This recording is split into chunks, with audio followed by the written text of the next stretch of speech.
Farewell, My Lovely, by Raymond Chandler. Dramatized for radio by Bill Morrison. With Ed Bishop as Philip Marlowe. Farewell, My Lovely.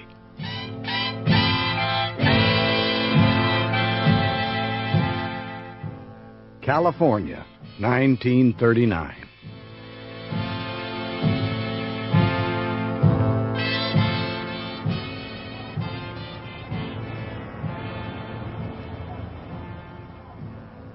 It was one of those mixed blocks over on Central Avenue, the blocks that are not yet all Negro. I had just come out of a three-chair barber shop where an agency thought a relief barber named Demetrius Alaides might be working. It was a small matter. His wife said she was willing to spend a little money to have him come home. I never found him, but Mrs. Alaides never paid me any money either. Outside the barber shop, a man was standing looking up at the neon sign of a second-floor dine and dice emporium called Florian's. Slim, quiet Negroes passed up and down the street and stared at him. He was worth looking at. He was a big man, but not more than 6 feet 5 inches tall and not wider than a beer truck. He wore a Borsalino hat, a rough gray sports coat with white golf balls for buttons, a brown shirt, a yellow tie and show handkerchief.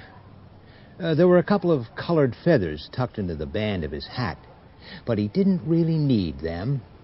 Even on Central Avenue, he looked about as inconspicuous as a tarantula on a slice of angel food. He moved across to the double swing doors which shut off the stairs to the second floor and pushed inside. The doors swung back outward and almost settled to a stop. Then they opened again, violently. Something sailed across the sidewalk and landed in the gutter. It made a high, keening noise like a cornered rat. It wasn't any of my business. So I walked over to the double doors. A hand I could have sat in came out of the dimness and took hold of my shoulder. Talk to me. There are smokes in here, huh? Tie that for me, pal. It's a Negro place. What did you expect? Don't say that, pal. Velma used to work here. Little Velma. I ain't seen her in 8 years. You say this here is a smokes joint? Yeah. He let go of my shoulder. The bone didn't seem to be broken. I'm feeling good. I wouldn't want anybody to fuss with me. Let's you and me go on up and maybe nibble a couple. They won't serve you. I ain't seen Velma in 8 years. 8 long years since I said goodbye. She ain't wrote to me in 6, but she'll have a reason. Let's you and me go on up, huh? All right. Just lay off carrying me, huh? Let me walk. I'm all grown up. I go to the bathroom alone and everything. Just don't carry me. Little Velma used to work here.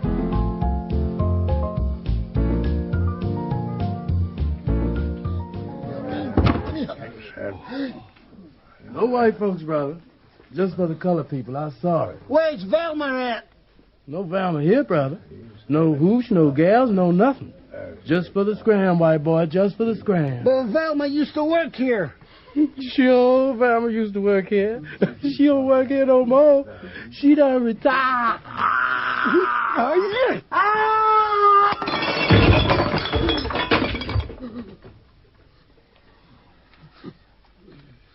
Some guys has got wrong ideas about when they get tough. Let's you and me nibble one. A whiskey sour. Call yours. Whiskey sour? Yes, sir. Coming up, sir. You know where Velma is? I ain't seen it. Well, how long you been here? Oh, about 10 months. Well, how long's this coop been a smokes joint? 5 years, anyway. And nobody here would know anything about a white girl. Who the hell asked you to stick your face in? Hey, I'm the fellow that came in with you, remember? Yeah. Oh, yeah, I remember. Hey, 2 more whiskey sour. Sure. And shake them fleas out of your pants. Yes, sure thing. There was a little stage and a band. Velma did some warbling. A redhead she was. She was cute as lace pants. We was to have been married when they hung the frame on me. What frame?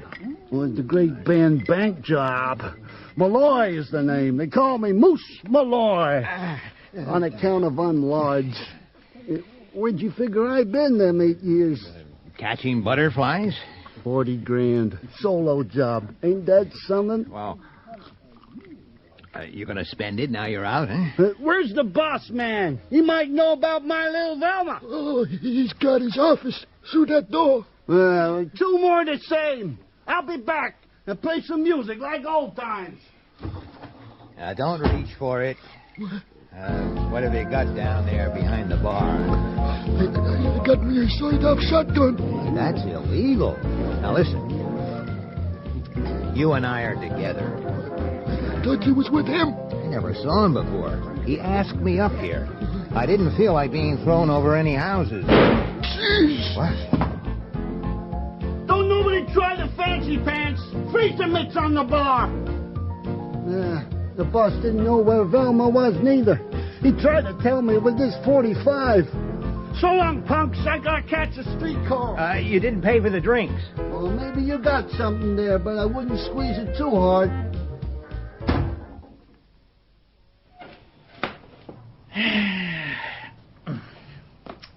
Smokes. Another smoke killing. No pics, no space, not even 4 lines in the want ad section. After 18 years in this man's police department, that's what I rate. Philip Marlowe, private investigator. One of those guys, huh? What was you doing all that time? All what time? All the time Malloy was twisting the neck of this smoke. Oh, that happened in another room. And Malloy hadn't promised me he was going to break anybody's neck. Oh, ride me. Okay, go ahead and ride me. Everybody else does. Don't you pack no rod? Not on the kind of job I was on.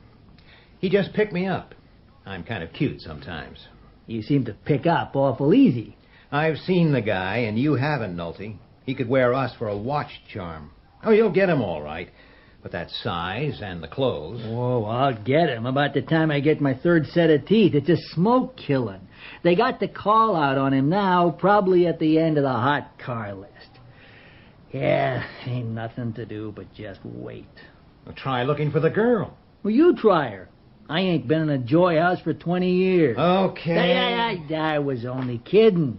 Hey, wait a minute. You might pick something up. You can work under glass. Well, what's in it for me?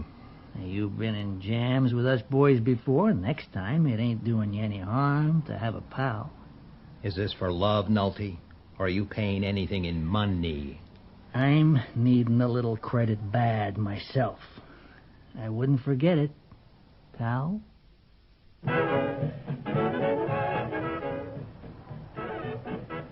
Nothing made it my business except curiosity.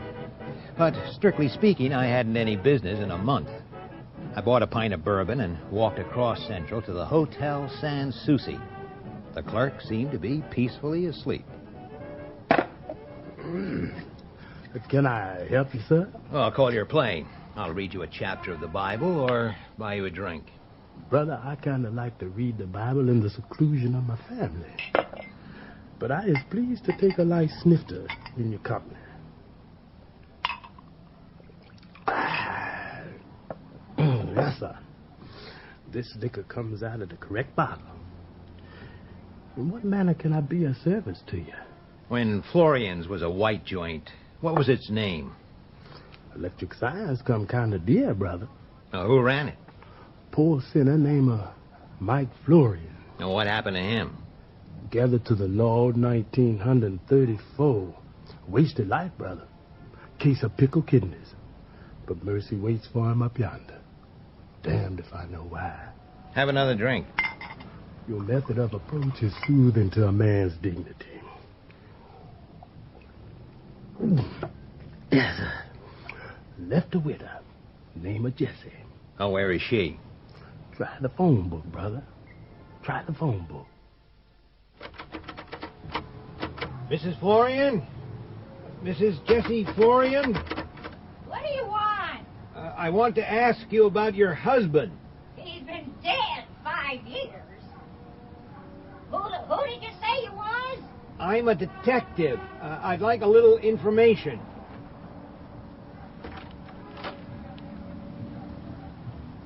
Ain't had time to get cleaned up yet. Come on. Through here. The radio's all the company I got. Is that the newest model? Expensive? Loud? The way I like it. Mike ain't done nothing new, has he? A joke that was. I hope there's enough cheap blondes where he is. He never got enough of them here. I was thinking more of a redhead. A girl named Velma. I'm trying to trace her for her folks. Her folks taking their time getting round to it. Oh, there's a little money involved. Money sharpens the memory. So does liquor. Oh, would you care for some bourbon, Mrs. Florian? You ain't no copper. No copper ever bought that stuff. What's the gag, mister? This Velma was a singer. You wouldn't know her? Man, that is liquor. Just pour again careful, mister. This ain't no time to drop nothing. Now, what was we talking about? Velma. I remember her. Nice legs. And generous with 'em. I shouldn't ought to barber with you, but a guy that buys me a drink is a pal. Hold on to your chair and don't step on no snakes. A joke that was, old. Here. Now, look 'em over. All them entertainers had displayed photos. They're all the bastard left me. No, I wouldn't know any of these. Ain't you got a photo of her from her folks? No. I ain't beginning to like you again. Hey, leave that alone. Sit down. You're not dealing with a lug like Moose Malloy this time. The moose? What about him? He's loose. Out of jail. He killed a man over on Central this morning. He's looking for the fink that turned him in 8 years ago. Ah, this is it. Velma Valento. Now, why hide this photo? She's dead. Now beat it. That still doesn't say why you hit it. I am a poor, sick old woman. Now you get away from me, you son of a bitch. Help yourself to the whiskey, Mrs. Florian.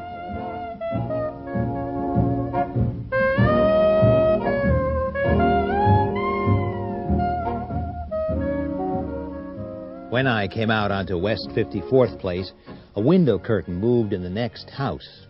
Old Nosy, checking up on the neighbors. There's always at least one to a block. I waved a hand at her. I was a swell guy. I enjoyed being me. I liked getting old women drunk. You find almost anything under your hand in my business, but I was beginning to be a little sick to my stomach. I went back to the office and looked at Rembrandt. Well, he was on the calendar that year. His face was aging, saggy, full of the disgust of life and the thickening effects of liquor. But it had a hard cheerfulness that I liked, and the eyes were as bright as drops of dew. Marlowe. You are Philip Marlowe, a private detective? Check. You have been recommended to me as a man who can be trusted to keep his mouth shut. I should like you to come to my house at 7 o'clock this evening. We can discuss a matter. My name is Lindsay Marriott. Are you particular about the nature of the employment? Not as long as it's legitimate. I should not have called you if it were not. A Harvard boy. Nice use of the subjunctive mood. The end of my foot itched, but my bank account was still trying to crawl under a duck. I thought Mr. Rembrandt had a faint sneer on his face. I got the office bottle out and took a drink. That took the sneer out of Mr. Rembrandt in a hurry. On my way, I bought an evening paper. Nolte was right. The killing hadn't even made the want ad section. Yes? What is it? 7 o'clock, on the dot. Oh, yes. Let me see. Your name is... Philip Marlowe. The same as it was this afternoon. Yes. Come in, Marlowe. Thank you. What I wish to see you about is a very slight matter. I am meeting a couple of men tonight and paying them some money. Do you carry a gun? At times. Well, I shan't want you to carry that. I hardly ever shoot anybody. I'm meeting these men in a rather lonely place. I don't know where yet. I expect a call tonight. You've been making this deal some time? 3 or 4 days. You left your bodyguard problem until pretty late. This a matter of blackmail? Certainly not. I'm acting for a friend. Okay. How much money and what for? $100 for a few hours of your time. Some jewels were taken from a friend of mine in a holdup, and I'm buying them back. Have you ever heard of Fei Sui jade? No. Well, it's the only really valuable kind. A friend of mine owns a necklace worth $80,000 or $90,000. I'd driven my friend to an evening party, and we were on our way back to her home. A car brushed the left front fender and stopped, as I thought, to apologize. Instead, it was a very quick and very neat holdup. 3 or 4 men. They only took certain items and said to wait for a phone call before reporting to the police or the insurance company. Well, there's plenty of that sort of thing going on. Mm-hmm. They happen to be rare pieces. You'd rather pay the ransom. Well, she shouldn't have worn it out, ever. But she's a reckless sort of woman. How much ransom? $8,000. I ought to walk away from this job, Marriott. If the boys want to play ball, you don't need me. If they don't, I can't do anything about it. All I want is your company. I'm not much of a hero. All I want is $100. I like to feel money. Excuse me. Marriott? Yes. So where shall we meet?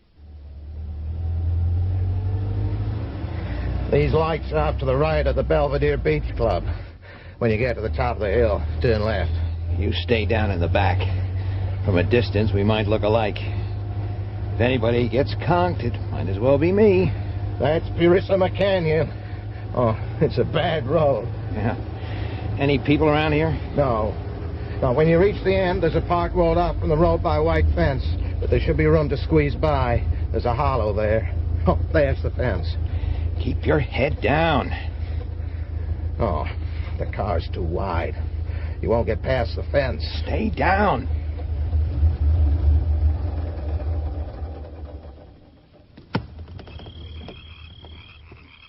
I'm going down to have a look-see.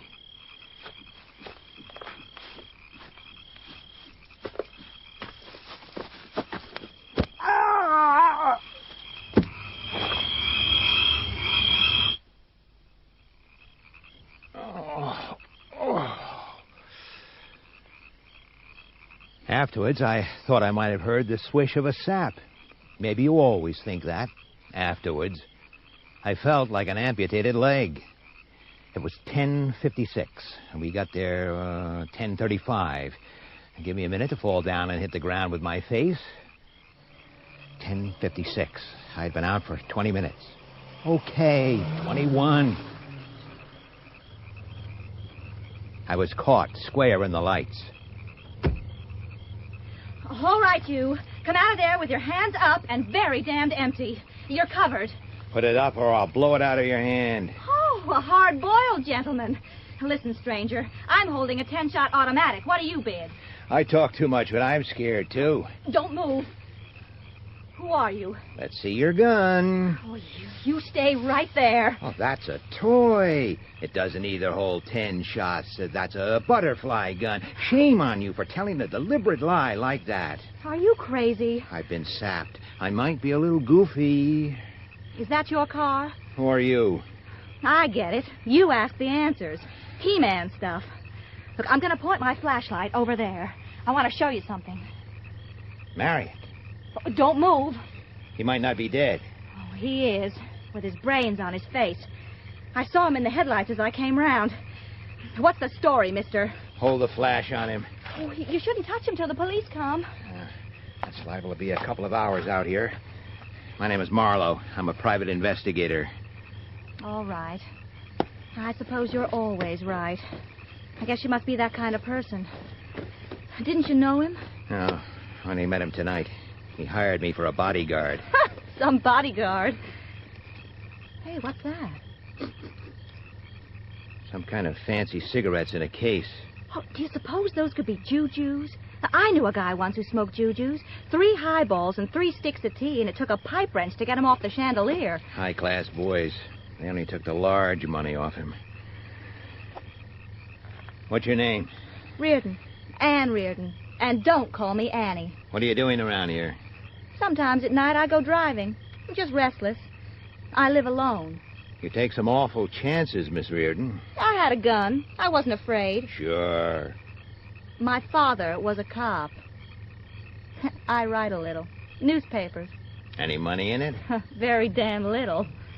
Well, now, I have to go to the cops and eat dirt. Will you take me to my car? I'll take you to the cops. No. I'll play it alone. My story might help you. No. Why not? I just feel it that way. I'll play it solo.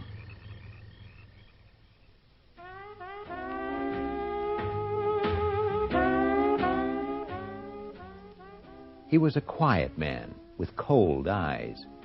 His name was Randall, and he was from Central Homicide in Los Angeles. He wasn't happy with me or my story. He gave me 24 hours to come up with a better one. He particularly didn't like the fact that I had searched the body. I particularly didn't like the fact that the cigarette case with the fancy cigarettes was empty when he showed it to me. I was on my 4th cup of coffee in the morning when Nolte came to call. You look as green as a new dollar bill. Did you get Malloy? He went to see that Florian woman. We got a call from some old window peeker. He is in about 5 minutes, and when he comes out, he has a big gat in his hand. That's why she calls. She don't hear no shots, though. That must have been a big disappointment for her. Yeah, a nifty. The prowl boys go down there, nobody's home. Then an hour later, the old lady calls again and says Mrs. Florian came home. I'm glad to hear it. Now, you got along pretty good with that Florian dame, getting the picture from her and all. Maybe if you just... I have a headache. Okay, pal. If that's the way you feel about it, I don't feel any way about it. I just don't have any time to stooge for any cops. Things is tough. I need a break, pal. You're not alone. The moose is loose, Nolte. Go find him.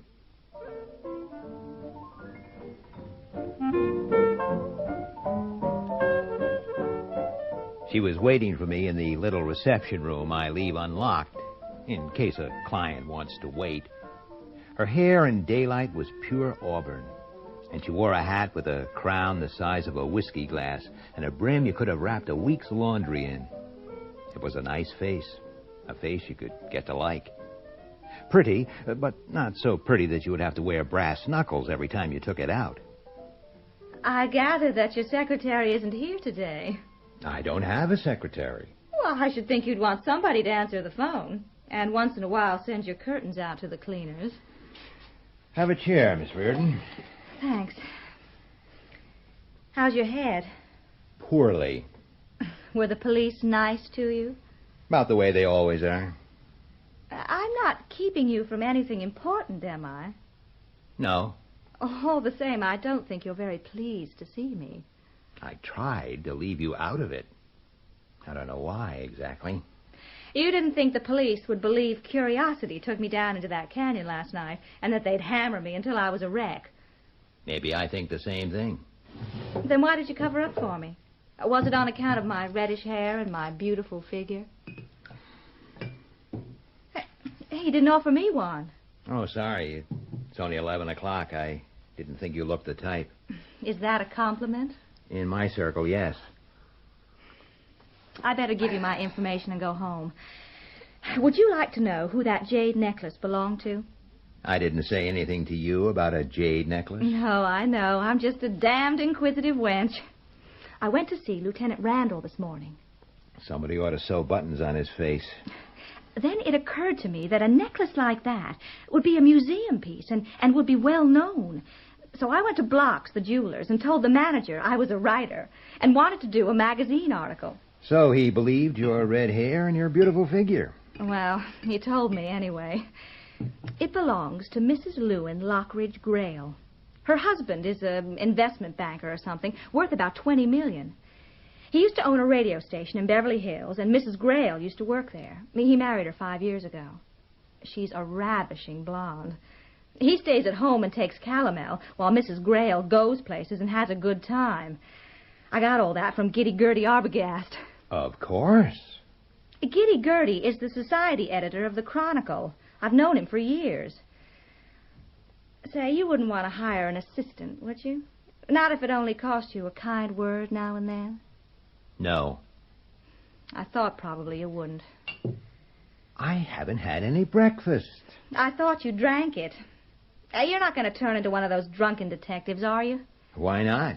They always solve their cases, and they never even sweat. Let's go down to the corner and eat.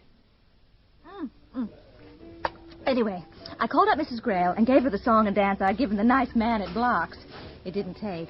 She sounded as if she had a hangover. And then I asked if I might see the necklace. She said, "What for?" And then I said I was working for Philip Marlowe. She said, "So what?" Just like that. Incredible. But all the society dames talk like tramps nowadays. The funny thing was, she hadn't hung up on me. She may have heard from the cops. No, I called Lieutenant Randall later, and he was quite surprised I'd found out who owned the necklace. He'll get used to you. He'll have to. So I said to Mrs. Grail, "You'd still like it back, wouldn't you?" Just like that. So then I had to tell her the story. She didn't like it, but she'd been wondering why she hadn't heard from Marriott. So I'm to see her at 2 o'clock today. Well, then I'll tell her all about you and how nice and discreet you are and how you'd be a good man to help her get it back. Oh. Well, what's the matter? Did I do right? This is a police case. I've been warned to stay off it. Well, Mrs. Grail has a perfect right to employ you if she wants to. Well, if it comes from her, Randall can't stop me. Good. I'll go and get some more dope on the Grails about her love life. Oh, she would have one, wouldn't she? Who hasn't? I never had. Not really. I'll call you. You've forgotten something. What? You know damn well what. 3 fancy cigarettes. I know I shouldn't have taken them. Here. Thanks. You ought to have taken the cigarette case, too. There was dust in it. They'll have it analyzed. I thought it was kind of mean for the poor man to be found dead with marijuana cigarettes in his pocket. I shouldn't have done it. I'll see you later, Mr. Marlowe.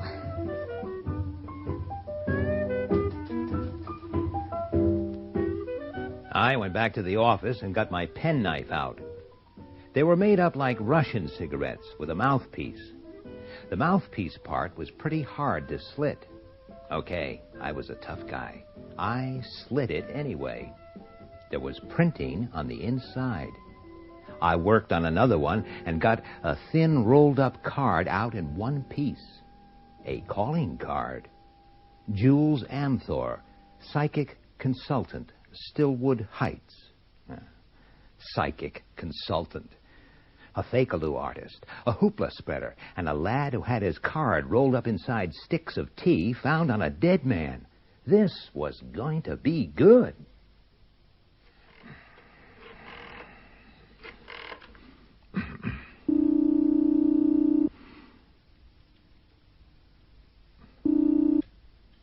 Hello? May I speak to Mr. Amthor? No, I regret. I am very sorry. Mr. Amthor never speaks upon the telephone. Will I take the message? I want to see him. When? He's very busy. Today? That cannot be. The next week, perhaps. I will look at the book. I want to see him about a man named Marriott. I want to see him fast. F-A-S-T. Sudden, in other words. You talk very strange. Mr. Amthor will positively want to see me. I gave her my number, and in 10 minutes she called back. Mr. Amthor would send a car for me at 6 o'clock. I nodded to Rembrandt and was reaching for my hat when the thought hit me. But you owe me a favor, Joe. You could have asked me to tell a blonde for you. Okay. This is the title deed. West 54th Place, owner of record Jessie Florian, widow. Subject to certain things.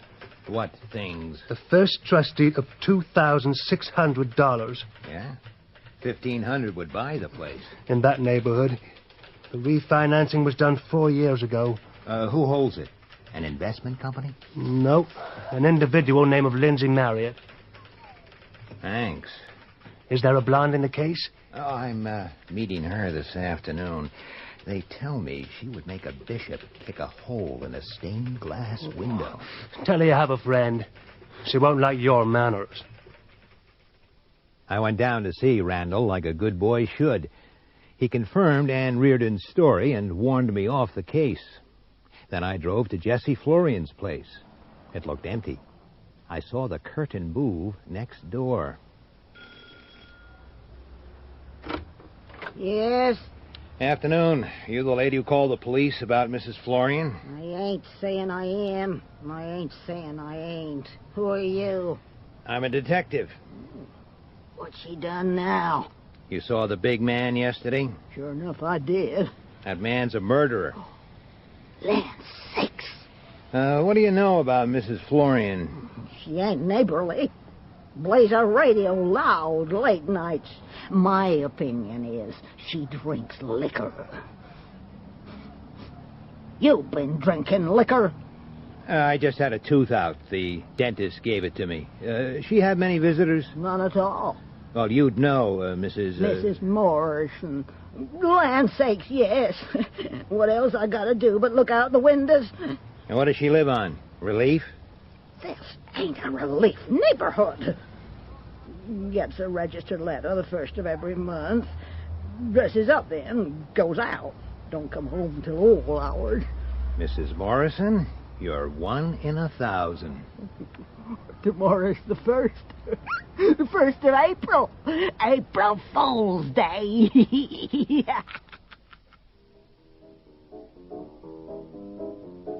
Now I'll ask the ushers to come down the aisles and make sure... I found Mrs. Florian in bed. All she had for company was the radio.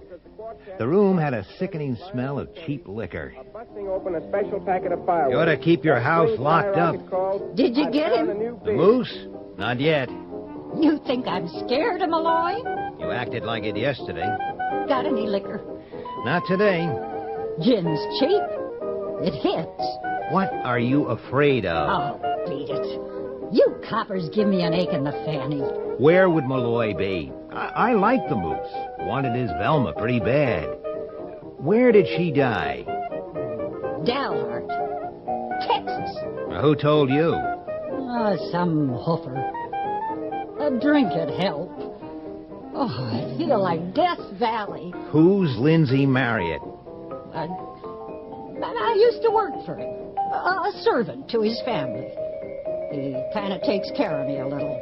You and I could work together. I don't think you'll get a registered letter tomorrow morning. Think it over, Mrs. Florian. Beat it. Oh, I'm sick.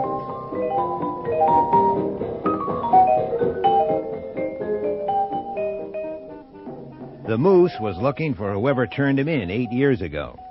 I was looking at $20 million. The houses were great silent estates with 12-foot walls and wrought iron gates.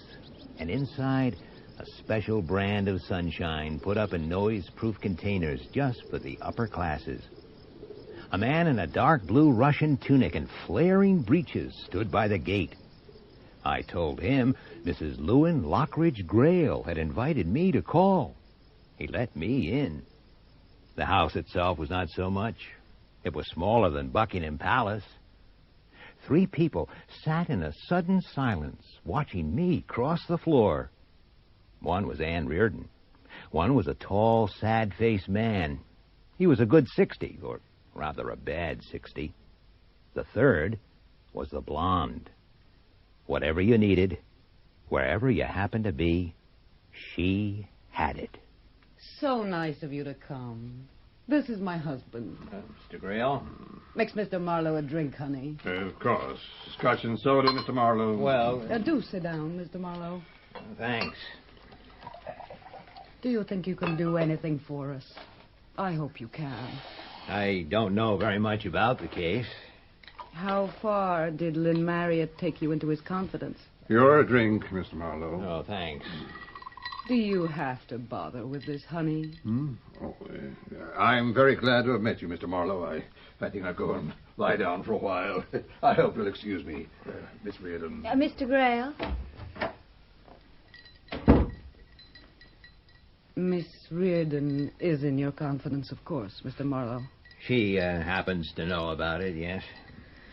Then to hell with this politeness. Push that table over here, will you, honey, so that I can reach the drinks. My pleasure. You're a very good-looking man to be in your sort of racket. Is there any money in it? Not much money. A lot of grief. Here. Have a real drink. I think I should go. Heavens, you're not leaving. I don't work for Mr. Marlowe, you know. Just a friend. Goodbye, Mrs. Grail. I hope you'll drop in again soon. Goodbye, Mr. Marlowe. It's much better this way, don't you think? Drink up. This is the kind of liquor you think you can drink forever, and all you do is get reckless. You're not fooling me a damn bit.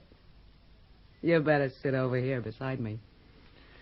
Well, I've been thinking that ever since you crossed your legs.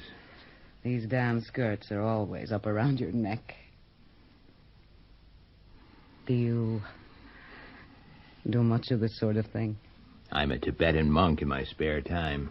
Only you don't have any spare time. Pour us another drink. Poor Lynn.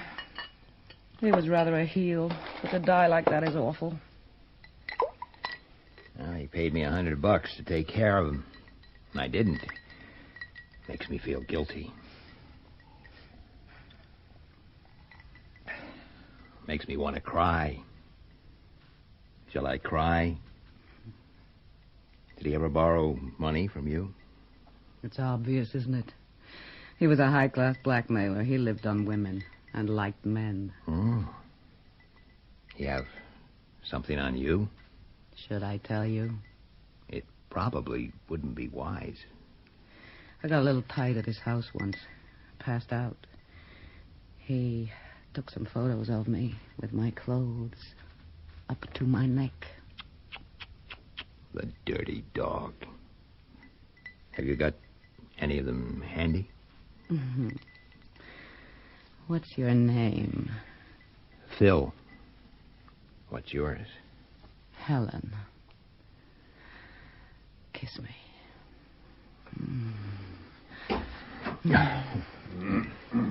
I beg your pardon, I'm sure. Who was that? Mr. Grail. No, forget him. It's all right. He understands. Oh, what the hell can he expect? All right. Make it tonight. At the Belvedere Club, 10 o'clock. Is that a good place? Laird Burnett owns it. I know him pretty well. What's the matter, honey? Oh, nothing. 10 o'clock. Don't be too magnificent. All I have is a dinner suit.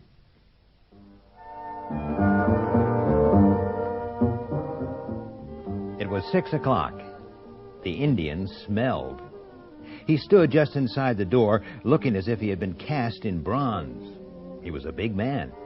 His hat was at least 2 sizes too small. He wore it about where a house wears a wind vane. cleaned up a little and dressed in a white nightie, he would have looked a very wicked Roman senator. Come, quick. Come now. Come where? Me second planting. Great white father say come quick. He say, me bring you in fiery chariot. He say, Cut the you pig come. Latin. Nuts. Okay, what does he want? You come quick. Come in fiery chariot. Nuts. It will cost him $100 as a retainer. Me no money, me no come me. You open envelope. 100 fish. Psychic is right. A guy that smart, I'm afraid of. Not got all day. Got car. I got own car. You come my car. I come your car.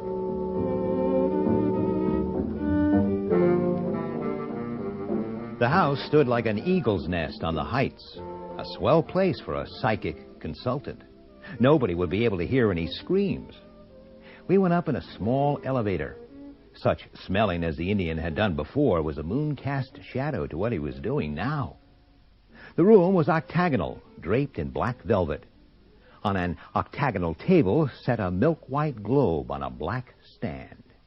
Please be seated, opposite me. Do not smoke and do not fidget. Try to relax completely. Now, how may I serve you? Your $100. I can't take it till I find out what the job is first. Please do not fidget. It breaks the waves, disturbs my concentration. Then concentrate on some cigarettes. The answer is simple. There are things I do not know. This is one of them. They were in the pocket of a man named Lindsay Marriott. Ever hear of him?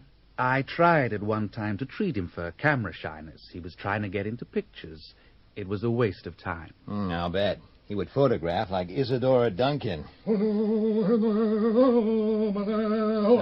Couldn't you get the chief to go take a bath? He's a natural medium. They are rare like diamonds, and like diamonds are sometimes found in dirty places. I bet that makes the dowagers shed their false teeth. What does he do for real money, huh? Sit on your knee and sing French songs? Get to the point, please. Last night, Marriott hired me to go on an expedition to pay some money to some crooks. I got knocked on the head. Marriott got murdered. The cigarettes with your calling card were found on him. But not by the police. I take it the $100 was hardly enough. That depends on what you expect to buy with it. Do you have these cigarettes with you? They don't prove anything. Did you ever meet a Mrs. Grail? I treated her centers of speech. She had a slight impediment. Well, you did a sweet job. She talks as good as I do now. What I like about this job, everybody knows everybody. Blackmail I do not pay, Mr. Marlowe. Marriott was the blackmailer. And the finger man for a jewel mob. But who told him what women to cultivate so he could tell the boys where to do the snatch? Huh? Amateur! Dirty little man in a dirty little world. Second planting, let him breathe a little. Where are the cigarettes? In my office. You're probably lying, but I can find out. Choke him a little more.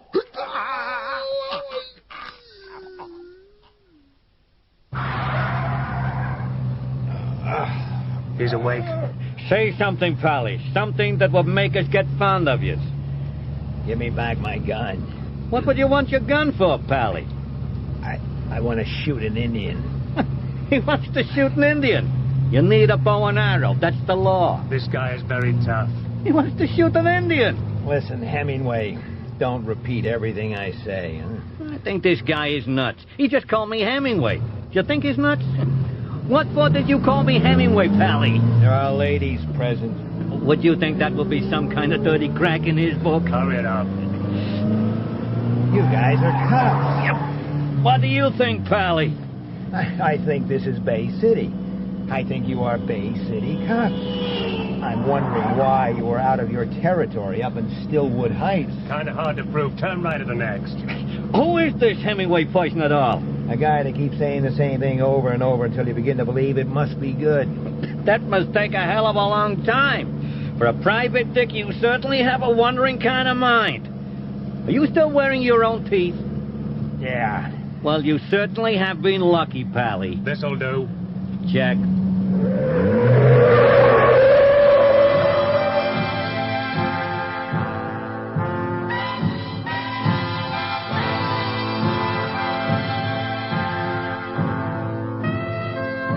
The room was full of smoke.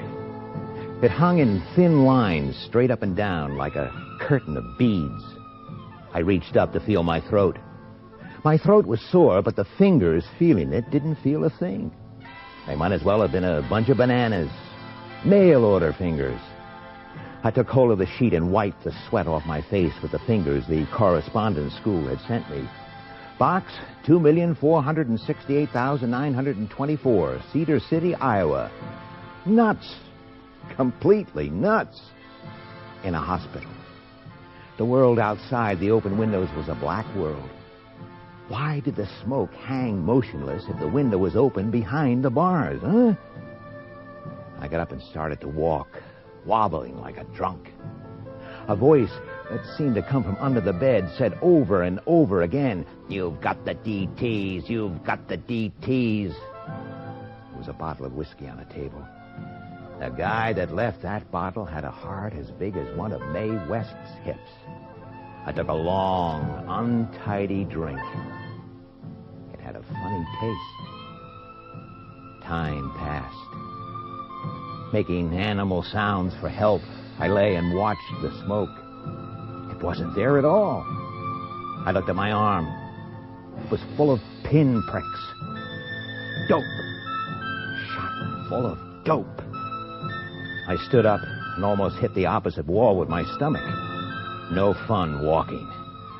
Better lie down and go back to sleep. Oh, I'm walking. I'm tough. I'm getting out of here. I lay down on the bed. The fourth time was a little better. I drank some water. I kept it down. I walked. I walked. I walked. It was the most beautiful bed in the world. They had got it for Carol Lombard. It was too soft for her. I walked. I walked. Then I stopped walking. I was ready to talk to somebody. Bed spring. Just give me one bed spring. Ah! Fire! Hey! Hey, there's a fire here! Fire! Hey, is somebody there? There's a fire here! Fire!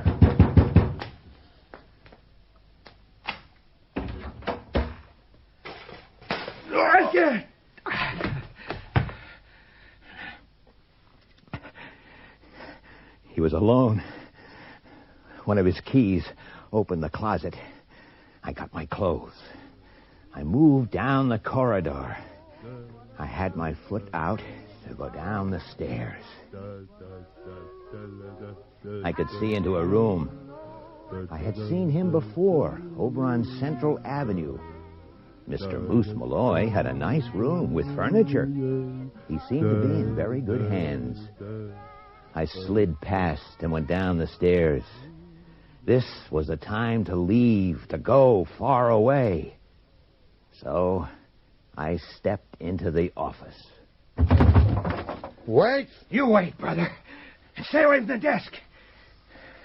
I put your tough boy to sleep.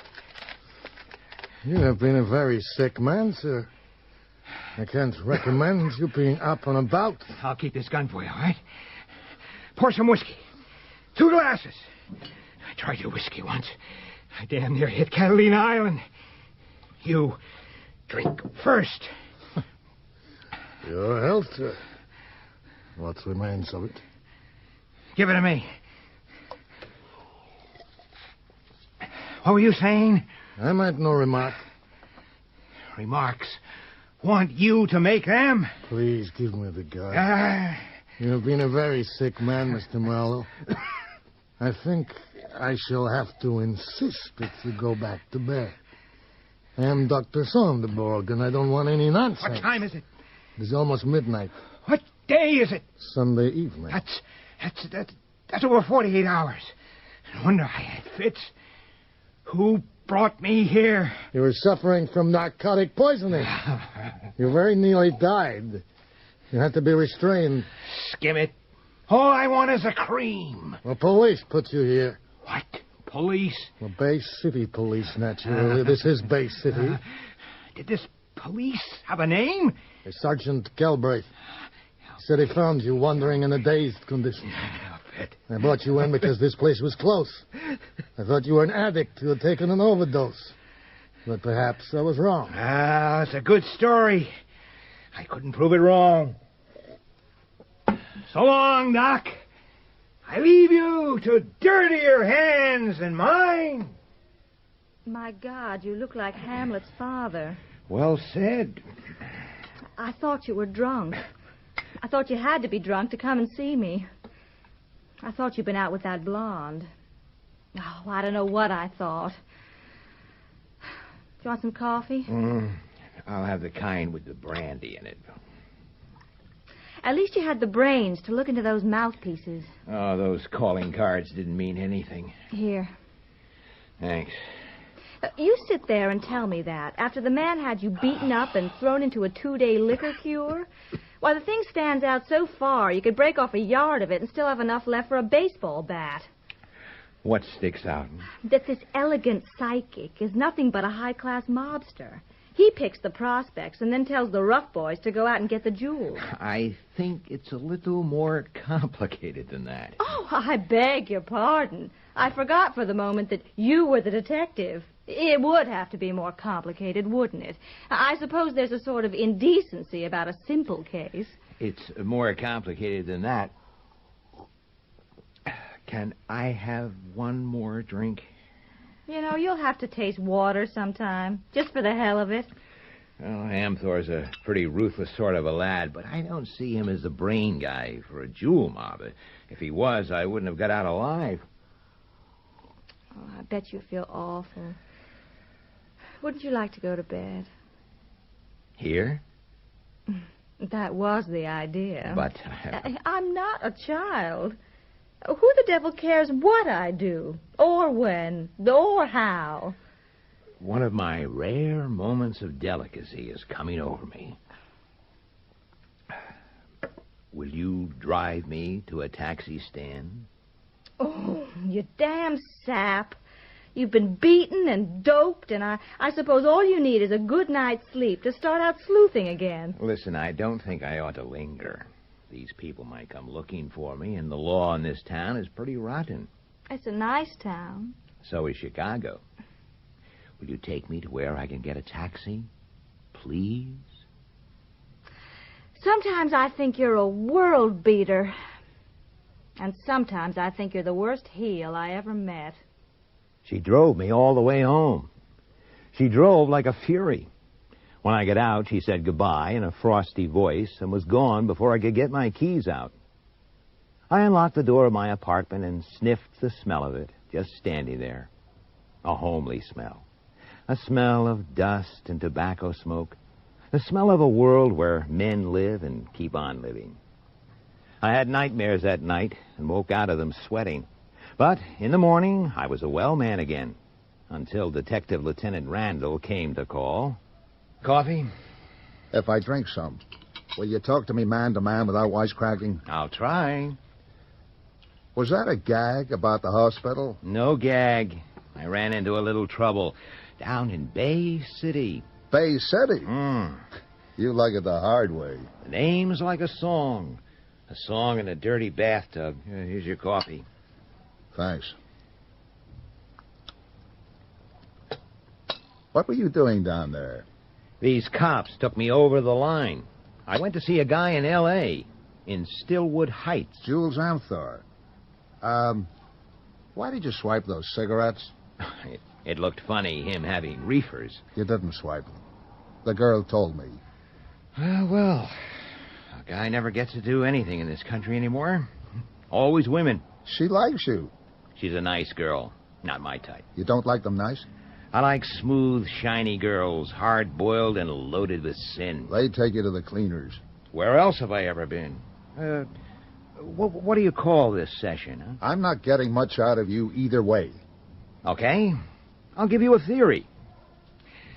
Marriott was a blackmailer, but he was also the finger man for the jewel mob. Women talk. They talk about anything. It got around that this Marriott was a kind of a tricky guy to go out with. That's why they knocked him off. Marriott was scared. At the last moment, he thought he better not go alone. And if anything did happen to him, he figured a little trick that would point to a man. The man those cigarettes pointed to is not the type. He has a good racket of his own. No, I think you're probably right. Marriott was a blackmailer. He had $23,000 in his safe deposit box. He also had a trust deed to a property on West 54th Place. Owner of record, Jessie Florian. Widow. You make good coffee. Let's you and me take a trip. Do I have a choice?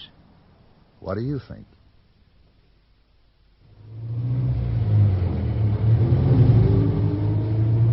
Here's how it works, Marlowe.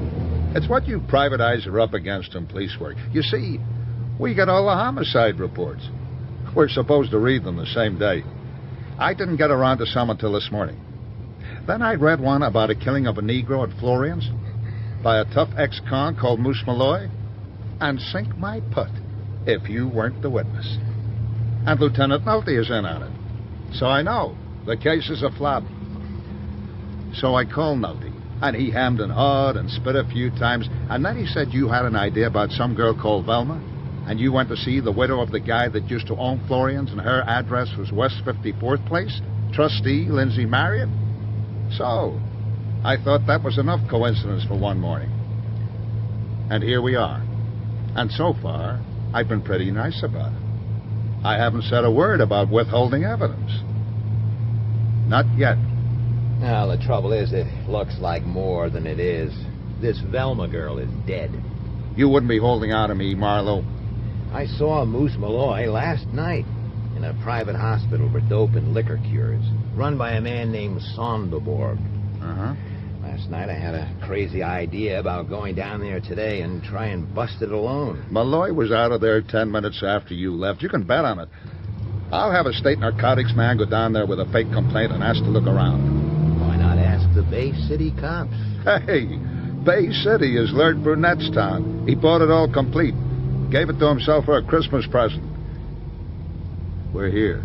I think we should talk to the woman next door first. Old Nosy poked her nose outside the front door and sniffed carefully as if there might be an early violet blooming. Randall and I took our hats off. In that neighborhood, that probably ranked you with Valentino. Good morning, Mrs. Morrison. Can we step inside a minute? This is Lieutenant Randall from headquarters. Thanks. Come in. Come inside. She didn't get a registered letter. Saturday was the 1st of the month. She run out and called to the mailman. He shook his head and went on. She was mad. Sunday, she went out for liquor, and today... Today, the mailman dusted on past again. This time, she was really sore. Kind of a smart guesser, ain't you? Can't wait for folks to get their mouths open, hardly. This is important. This other gentleman don't seem to have no trouble keeping his mouth in place. He's married. He's had practice. Get out of my house before I call the police. There is a police officer standing before you, madam. You are in no danger. Oh, that's right, there is. Officer, I don't take to this man. You have company, madam.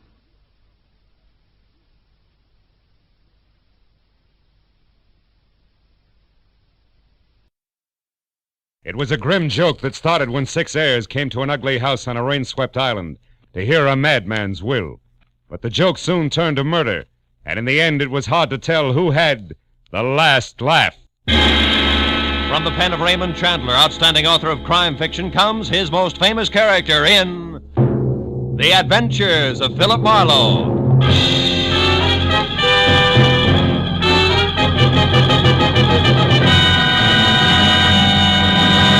Now, with Gerald Moore, starred as Philip Marlowe, we bring you tonight's exciting story, The Last Laugh.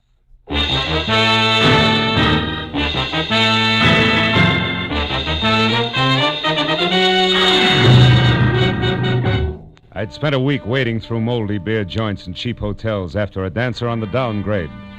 And when I found her, she was 2 days dead in a coal cellar, all of which left me with a rancid taste in my mouth. But when I woke up after a night's sleep to the tune of a robin on my windowsill, I realized it was spring and time for Marlowe to take a long, easy weekend someplace. Someplace where the surf meets sand like it does at, say, Ensenada. Without so much as a second thought, I threw some clothes in a bag, phoned the Riviera Pacifico for reservations, and charged out the door, where I ran head-on into a funny man with a studious face charging in. I'm awfully sorry. Why, you're Philip Marlowe. Yeah, I know. My name is Darwin. I represent the law firm that handles the interests of Julius Spangler. Therefore, Did you say Julius Spangler? Goodbye, Mr. Darwin. Now, wait, Mr. Marlowe. Now, listen, I had a run-in with that screwball Spangler less than a month ago. A man was knocked down a flight of stairs, I got shot at, and an apartment house was set on fire, and Julius called it a practical joke and laughed himself silly. Best I could do for him was 3 days in jail. It should have been 3 years. Goodbye, Mr. Darwin. But that sort of thing is all over now, Mr. Marlowe. Mr. Spangler is dead. Spangler's dead? Yes, he died last week in Brazil, the result of a hunting accident. And he has named you in his will. He's named me. You mean I... Precisely. You're one of Mr. Spangler's heirs. I shall read the will tonight at 8 o'clock in his home on Catalina Island. I trust you'll be present? Not on your life. It's me for Ensenada, and nothing's going to stop me. Goodbye, Mr. Darwin. There are only 5 other heirs. Huh? And the estate runs well over $500,000. Oh? Almost any way you split that much up, Mr. Marlowe, it comes out something more substantial than a weekend at Ensenada. Goodbye, Mr. Marlowe.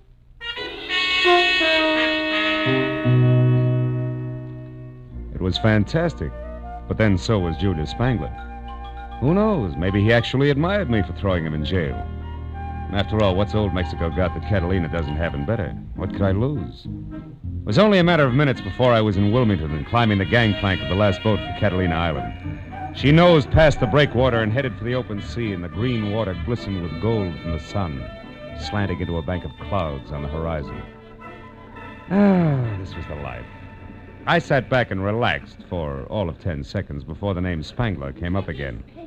This time being volleyed between a matron meticulously tailored by I.J. Fox, who clung to a pipe-smoking gentleman at the rail, and a cute blonde ball of fire facing them. Some of my friends are aboard, and I don't want to be seen with you. Look, you may be Your Highness Millicent Burke Ashby to those snoots, but you're still just Millie Spangler to me, you overstuffed social climber. Why, you insufferable little upstart, You'll nothing. I'll give him a good show, like this. Nicky Spangler, you Spangler, take me away from here. I think I'm going to faint. On nuts. Well, what are you staring at, Buster? Haven't you ever seen a red jersey sweater before? How do you do? Yeah, that sweater plus that right hook of yours adds up to quite an exhibition. You must belong to Julius. He was my uncle, but... Now, wait. Don't tell me you're in his will, too. Then you're Philip Marlowe. Yeah, I got him 3 days in the cooler, so now I'm an heir. Who are your two friends? Millicent Burke Ashby, my half-sister, a professional snob I'm going to get mad enough at to kill one of these days. The jerk with her is Bennett Haynes, a cousin not enough times removed. They're also heirs. Which still leaves 2 more. Yeah, an old geezer who collects butterflies, and that blockhead Roderick who passed for secretary and companion to Uncle Julius. Yeah, I know Roderick. And what do you pass for, Nicky? As if I couldn't tell. You can't. Ever been to Nick's Bar and Grill on La Brea, Marlowe? Well, I'm Nick. No kidding. Mm-hmm. And if this inheritance hadn't come along, I'd have lost my shirt. Boy, I'm really in a money jam, and Uncle Julius is saving the day for me. Yeah, but he had to die to do it. Well, sure, that's the only way he ever would. I wrote and asked him for a $10,000 loan once. Got a check back in the return mail, but it was signed by Alexander Hamilton. So I came out here to Catalina to see him, but he'd already left for Iceland. I spent a week by myself painting his launch for amusement. Then I went home again without a cent. Yeah, he was a charmingly whimsical old man. By the way, where's his house? Over on the deserted side of the island, naturally. Naturally. The only way to get to it is by launch. Roderick's going to meet us when we dock at Avalon. Oh, fine. You mean we'll be stuck at Spangler's old house all night? Is that bad, Phil? It's quite lovely. In a lot of ways. 2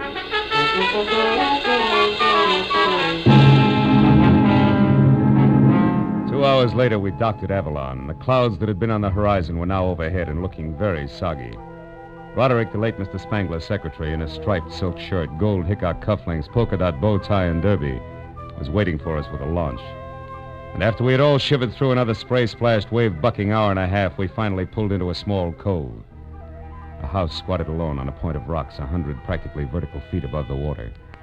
And as we laboriously made our way up to it, the rains came. Julius Spangler would have loved it. When the door closed behind us, everyone dashed for the nearest fireplace, except me.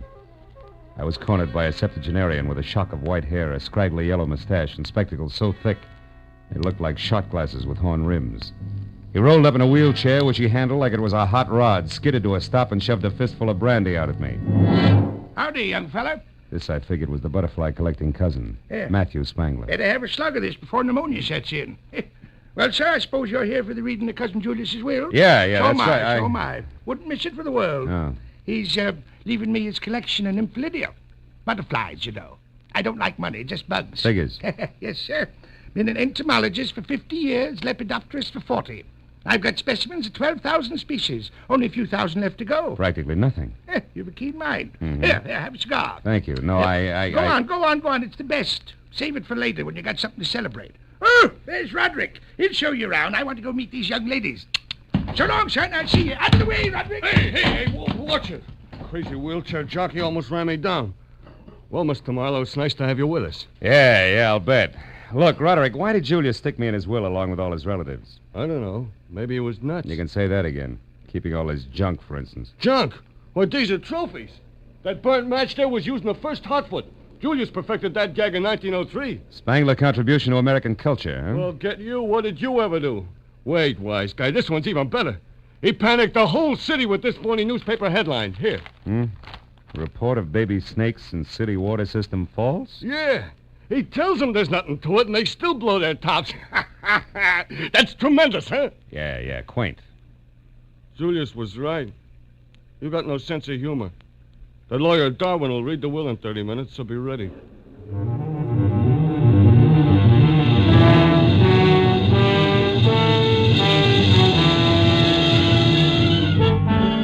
I passed the half hour at a window with Nicky, watching the rain slash at the glass. Then at 8 o'clock on the button, the library doors swung open, and Darwin summoned the 6 of us into the room. As we sat down, the lawyer chewed his way through the legal preliminaries. For the first time, there was a tense hush. $500,000 changing hands was an impressive occasion. And what was more impressive was that I might get some of it. I even caught myself wondering about inheritance tax as Darwin completed the introduction of the will. Yes, it will bring us up to the disposition of the real and personal property of Julius Spangler, who passed away this life March 26, 1949. Oh, poor old Julius. I can't believe he's really gone, Millicent, you know. Oh, he was a darling beneath it all, Bennett. Poor, lonely, dear Uncle Julius. Oh, quiet. Get on with it, you old relic. Read it. Yes, go on, please. Yes. Well, very well. First, to my dear cousin Matthew, I leave my cyanide jar, the silk net, and the collection of nymphidia. Good old Julius. I knew he'd do it. Bless his old bones. Yes, well, to Philip Marlowe, intrepid shamus. That's private detective, I think. Oh. Yes, private detective. With no sense of humor, 10,000 empty beer bottles worth 5 cents apiece. Clean. These aren't. Yes. Well, for this, I skipped Ensenada. I should learn. Oh, Phil, I'm so Oh, sorry. please, Nicky. What did you expect, really? Millicent, be quiet.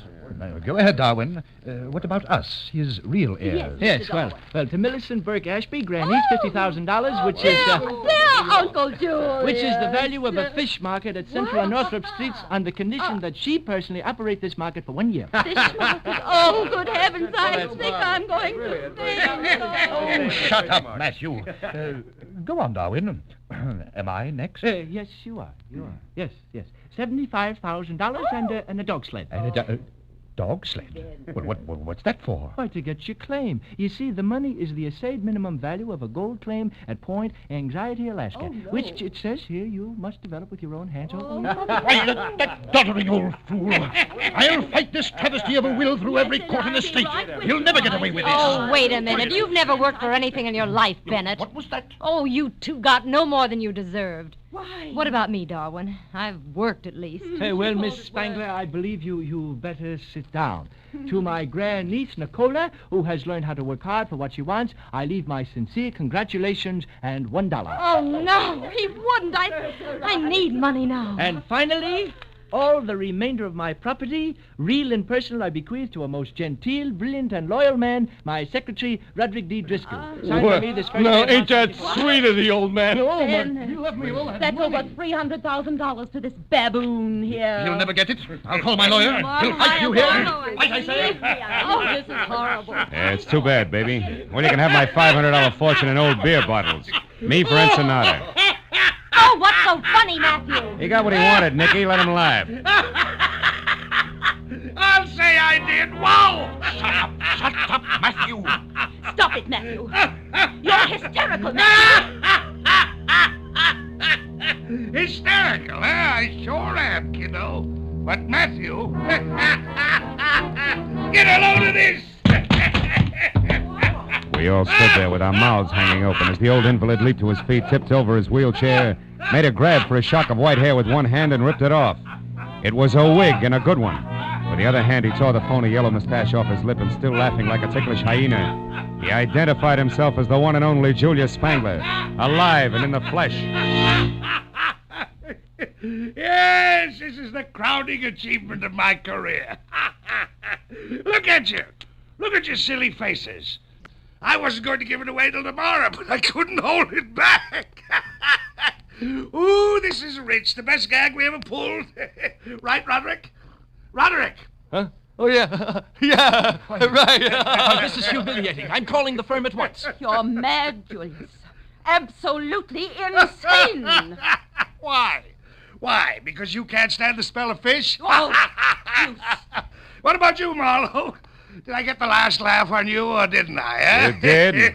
You're still nothing but a mixed-up jerk, Julius. Wonderful. But I want to see you mixed up with those dirty beer bottles. Wash the labels off, get a nickel back, you know. I'd like to break every one of them across the bridge of your nose, funny man. That's what I like, a good sport.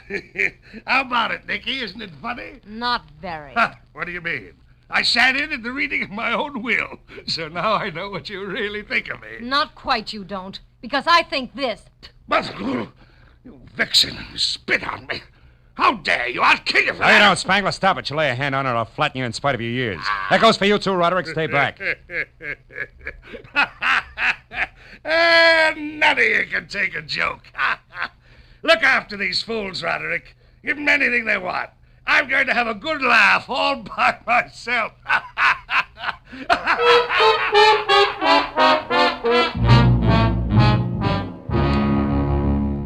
After the mastermind of the impractical joke had guffawed his way out of the room, Roderick took his life in his hands and invited everyone to coffee and brandy.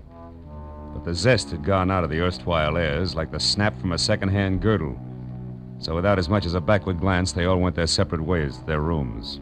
All but Marlowe. I drank coffee and brandy, and since the rain had stopped, tried for 20 minutes to threaten, bribe, and argue Roderick out of a way back to Avalon.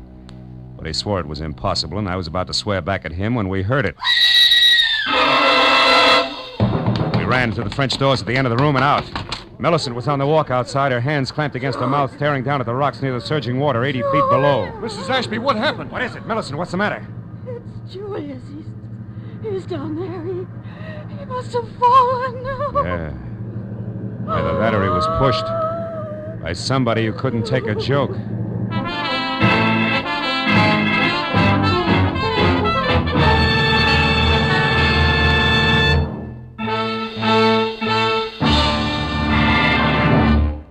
In just a moment, we will return to the second act of The Adventures of Philip Marlowe. But first, it stands to reason. It's a proven fact. If we all work together to produce more per man, per machine, per hour, every one of us will gain from the cooperation. This is the American economic system.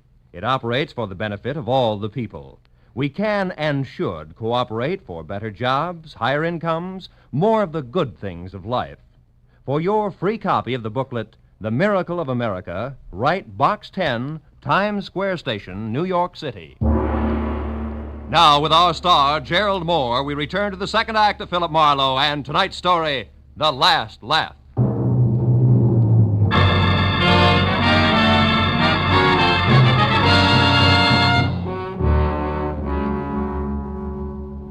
It was 80 feet from Spangler's balcony to the ugly jumble of sharp black rock that lined the shore.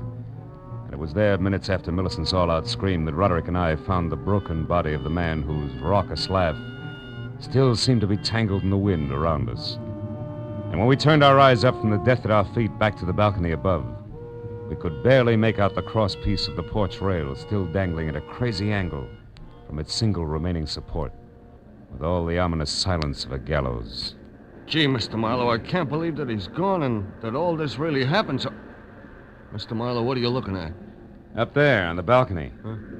There's someone moving, Roderick, which makes this a good time to start counting noses. Let's go, huh? Well, what about Millicent? Shouldn't we look after her? No, for the time being. Come on, Roderick. I want the fastest way over those side stairs there. They lead us back up to the balcony because right now I'm in one big hurry.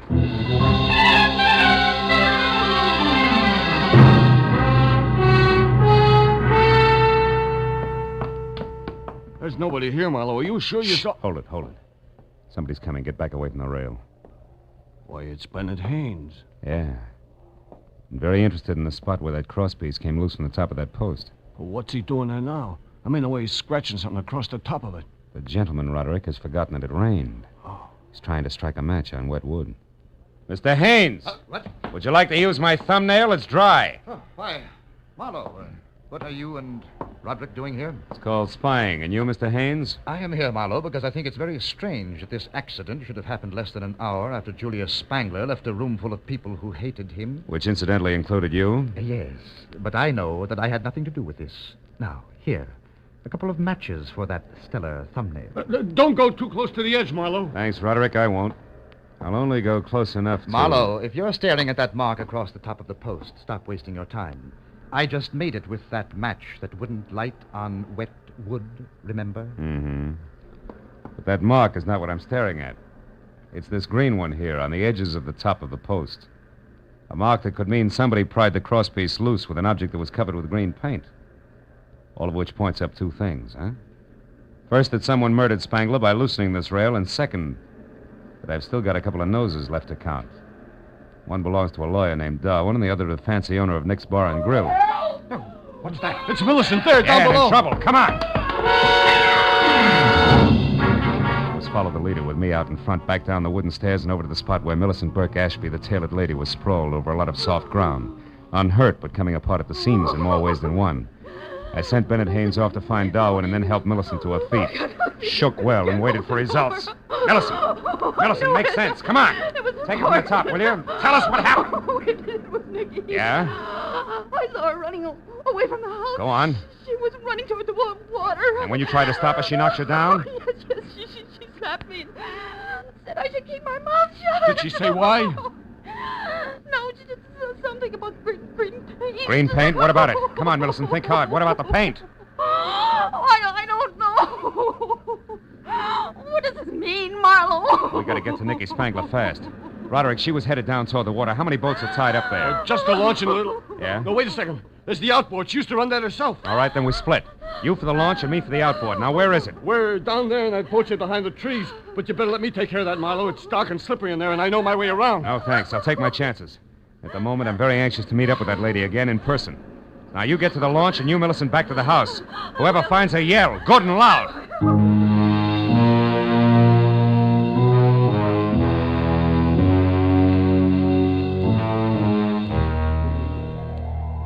The boatshed was a one-room bungalow on stilts. When I started inside, slowly, unsure of both my footing and the company on hand, I was suddenly very sorry that I'd left my .38 back in L.A. But in the next minute, I began to breathe easier because just visible ahead of me was the Spangler outboard. And when I got closer, I saw that it was empty. Then I heard somebody behind me. I turned just in time to see a thick, crooked branch coming at my head fast. Oh! Oh! I couldn't tell if the warm blood trickling from the cut just below my ear was from where the branch had hit my head or from where my head had hit the planking. But it didn't matter because either way it hurt. I got to my feet slowly. I reached into my pocket for one of the matches that Haynes had given me in the faint hope that a little light might reveal something about whoever had been guilty of relaxing me like a chocolate soldier in a Turkish bath. But then, even as I was about to strike the match, I stopped. The Framed at one side of the open doorway was the silhouette of a man. I stood where I was and waited motionless while he slowly took a step toward me and then another. When he started on his third, I grabbed him. Let go of me. What are Twisting your arm, Darwin, just in case you're still carrying a thick branch. I haven't got anything in my hands. All right. Now, what are you doing here? Come on, barrister, at the moment you're my witness, so talk. Why are you here? I spoke to Millicent. How, Mr. Marlowe, is the witness relieved? Yeah, I guess so. Sorry about your arm, Darwin, but the last visitor here wasn't empty-handed. This time I wanted to be ready. Do you have any idea who the visitor was, Mr. Marlowe? No, I don't. I was just going to strike this match to see if I could... Oh, my head. Oh, here, Mr. Marlowe. Let me strike it for you. Thanks. I doubt if it'll do any good. Oh. Now, there, you see anything? No, nothing. Well, it was a long shot anyway. And what? What do you see, Mr. Marlowe? What is it? Darwin. Something I should have seen a long time ago. And by that I mean that the launch of Nicky Spangler is my next stop. Goodbye, friend. Thanks for the interruption. It may save a life. It was a 440 with plenty of obstacles and no lights from the boat shed down to the launch. But even as I got there out of breath with the shooting pains in my head making a dartboard out of the lining of my scalp, I knew who had murdered Julia Spangler. What I didn't know were the whys and wherefores of the green paint that had everybody running. A minute later, I quietly climbed aboard the launch and started slowly for the stern where I could hear voices. I knew that the explanation wasn't far off. When I was close enough to see Nicky standing in the reflected light of the moonwash, I didn't have to hear anything because, clenched in her hands and held close to her side, was the answer to the marks I'd seen on the post on Spangler's balcony. It was a crowbar, the business end of it covered with green paint. Opposite her was the reason for the fear in her voice. It was the man who had killed the practical joker, Julia Spangler's ever-faithful secretary, Roderick. You're being awful stubborn, Nicky, which is something you must have got from your late granduncle. Now give me that crowbar. Why? So you can get rid of it, me too, and then return to the others and mourn the loss of your employer? Sure. I just love everyone to think that I miss him terribly when the truth is that I kill him. I hated him and his stupid jokes every minute of every day that I worked for him. Hated him, Nicky, the way I hate you and your snooping ways. Now give me that crowbar! Don't do it, Nicky. Don't move, Roderick. I'll blow your head off. Oh, Phil, thank goodness. Now get back, Buster. Get away from her and stay in one place or I'll shoot. So help me. Marlowe, he did it. He killed Julius because he hated him. That and a chance at $500,000, right, Broderick? I don't know what you're talking about. Then, oh, my head. What is it, Marlowe? Nothing, honey. I walked into a branch that our friend here was holding a little while ago. I still don't know what you're talking about. And I'll make it real plain. Roderick, you killed Julius Spangler because you wanted to turn his greatest practical joke into a bonanza for yourself. You wanted that screwy will to stand. Nobody else was in on the gag, not even the lawyer. So nobody else would ever know that it was only a gag. Nor would anybody care that some wacky old cousin who liked butterflies accidentally fell to his death. But, Marlowe, Julius was killed after we all knew the whole thing was only a practical joke. Yeah, but that wasn't part of the original plan, Nicky. Julius wasn't going to unmask himself in the joke about the will until the next morning. Isn't that also correct, Roderick? Yeah, that's correct, smart guy. Yeah. I was going to get everything. But when that failed, I still wanted him to die. And I would have gotten away with that if this dame here hadn't been so curious about those green markings on the railing. And, Roderick, if the same dame hadn't also remembered a crowbar that she'd once spilled some green paint I on. heard enough! Yeah, for the time being, I guess you have... Oh, Marlowe, it's your head again, isn't it? Yeah, isn't it the poor boy? No, you don't, Roderick! Stay back! Oh, Marlowe, you all right? Huh? Are you? Not exactly, honey. Did you get him? Yeah, with the crowbar, no less. No. But you better give me your gun in case he wakes up suddenly. I can't. I haven't got one, baby. You don't have one? But you're going to pass out. What'll I do with him? Oh, baby, there's only one thing to do. Let him have it again.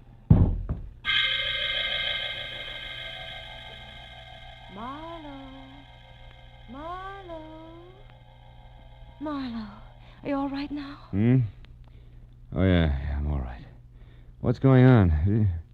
Oh, Nicky. Mm-hmm, Nicky.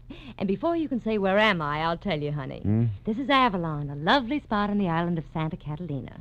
It's now 2 o'clock in the morning. Your head isn't so much as fractured, and you're sitting up in a chair that belongs to the nice lady who rented you this room at a reasonable price. And the others? All back at the place, except, of course, Roderick. Last I heard of him, he was still answering questions for policemen. Which, by the way, brings me right to the point. This I gotta know. Phil, how did you figure that Roderick was guilty? Wet wood, Nicky. Wet wood that should have been dry. It was up on Julius Smallinger's balcony. The top of the post that had green moss on it was wet, even though the tight-fitting crosspiece that rested over it should have kept it dry.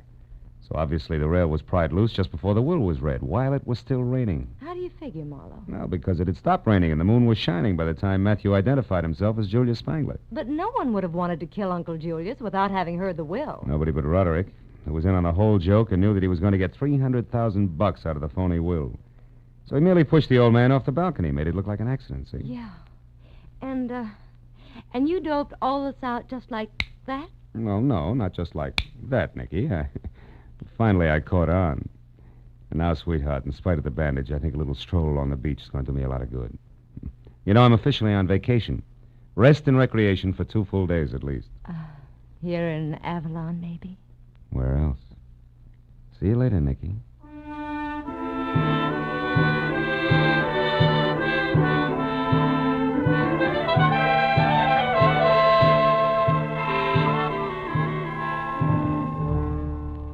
I got outside and down to the pretty strip of beach that runs along behind the spot where the steamer docks.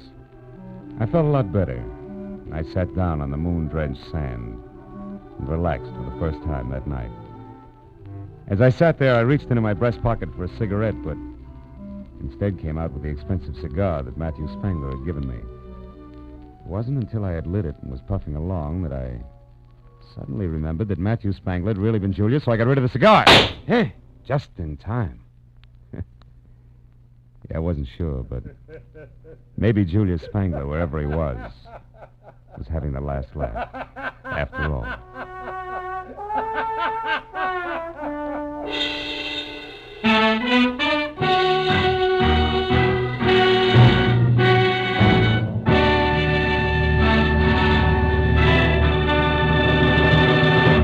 The Adventures of Philip Marlowe, created by Raymond Chandler, star Gerald Moore, and are produced and directed by Norman McDonnell. Script is by Mel Donnelly, Robert Mitchell, and Gene Levitt. Featured in the cast were Ellen Reed as Julius Spangler and Doris Singleton as Nicky, with Ann Morrison, John Daner, Paul Duboff, and Peter Leeds. The special music is by Richard O'Runt. Be sure and be with us again next week when Philip Marlowe says... The partner from Mexico City, the stranger dead in Nevada, and the man with the cauliflower ear. All added up to a corpse on a concrete floor. But I couldn't figure why until I had found out that there was one name above all that had to be remembered.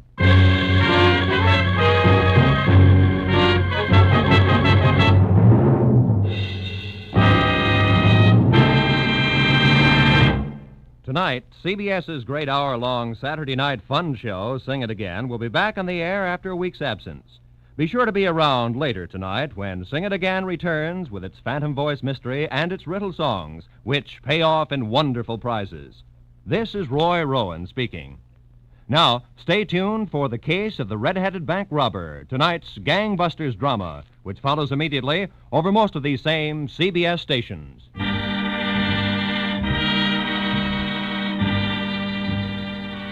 This is CBS, the Columbia Broadcasting System.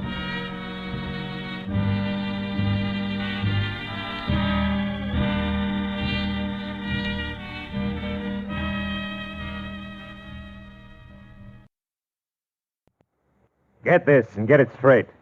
Crime is a sucker's road. Those who travel it wind up in the gut of the prison of the grave.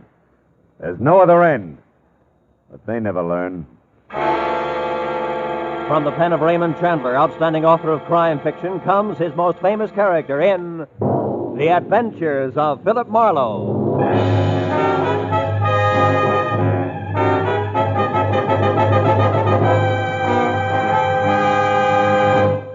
Now, with Gerald Moore, starred as Philip Marlowe, we bring you tonight's transcribed story, The Quiet Magpie.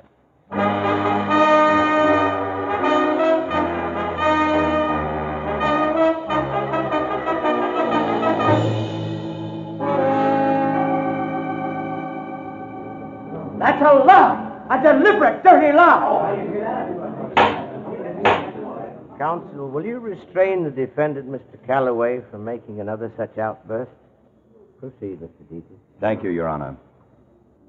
As I was saying, ladies and gentlemen, in further proof that Vincent Calloway murdered his father, Homer Calloway, in cold blood, the state has established that a violent hatred existed between them. A hatred that crystallized through the years as Vincent Calloway grew from a pampered, coddled, only child into an indolent wastrel of a man, content to lavish on himself the profits from the Calloway Oil Company, his father's business, without once lifting so much as a finger in the firm's behalf. That's not true. I worked in the...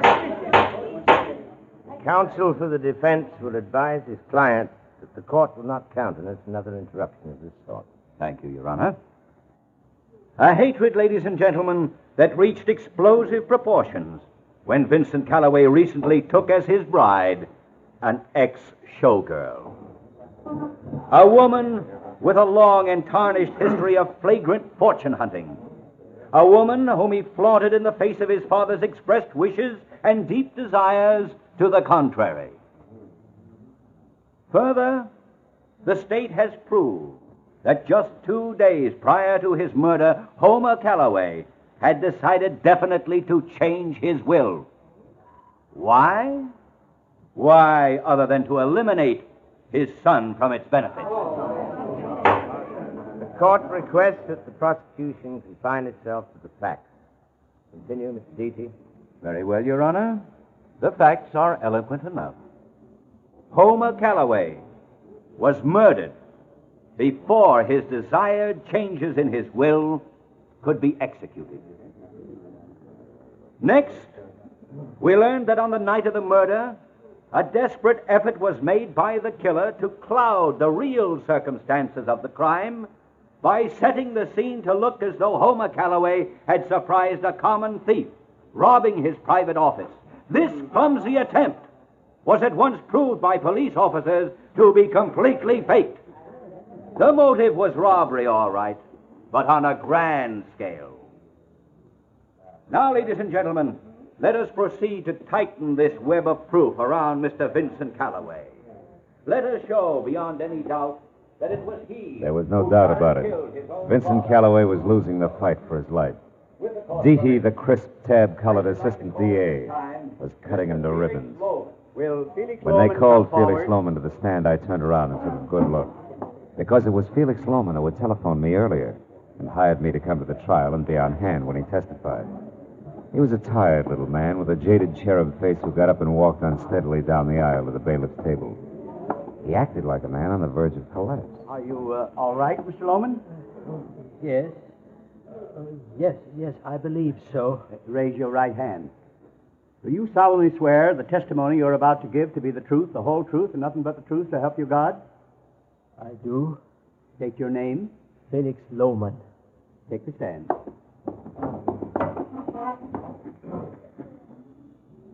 Now, Mr. Loman, will you please tell this court what your association with the late Homer Calloway was? Why, yes, sir. I was Homer's best friend for many years. I was his personal advisor and confidant until I... Mr. Loman, the man's ill. Get a doctor. No, that won't be necessary, sir. It's nothing. Really, I have a friend here. Mr. Marlowe. Philip Marlowe. He'll help me. Is there Mr. Marlowe here?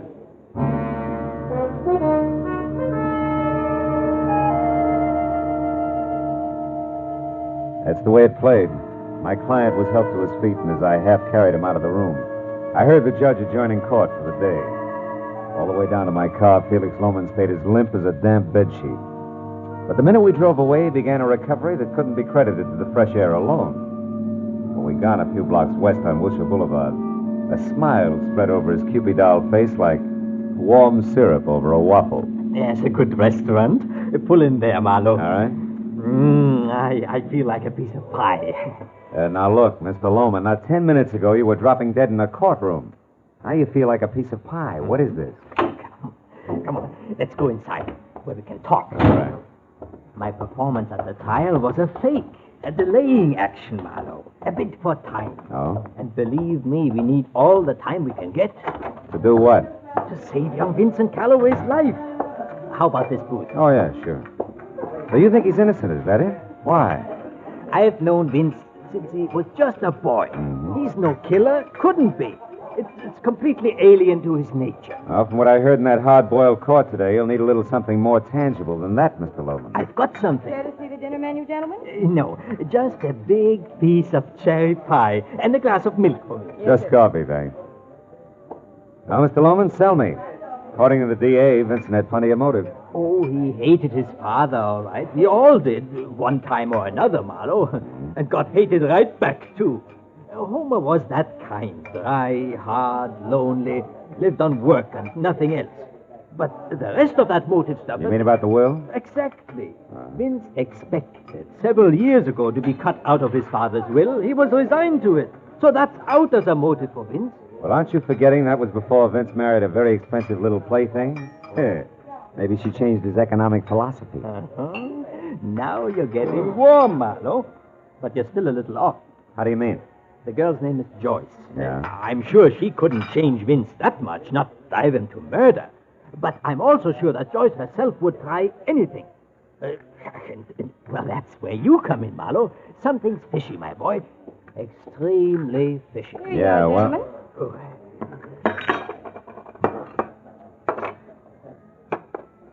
That's fine, thank you.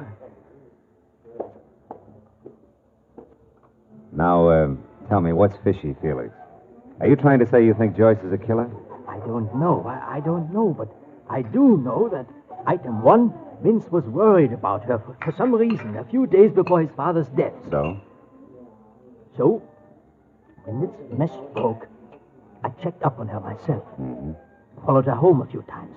That's at 2313 North Ogden. And item two, I saw a man hanging around the place. A fellow with two gold teeth right in front.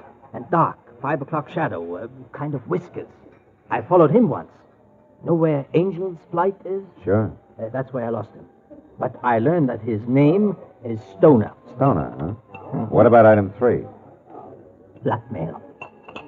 I don't know how or where, Marlowe, but it's there. Oh. And Vincent's caught in the middle, huh? Good and tight. Yes. We've got to find out about this fast. I wish I could go along, but Joyce knows me too well, and that Stoner has spotted me also, I'm afraid. So I guess it's up to you. Okay, I'll get started. I can reach you where? Home. Gladstone 3962. 3962. And Marlowe, I'm just an old fuddy-duddy. But that boy Vince means a lot to me. And time is awfully short. Give us your best, will you?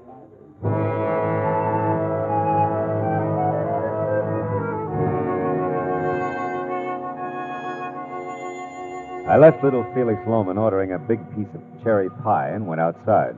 It was almost dark. I decided to try Joyce Calloway on the North Ogden Drive sector first.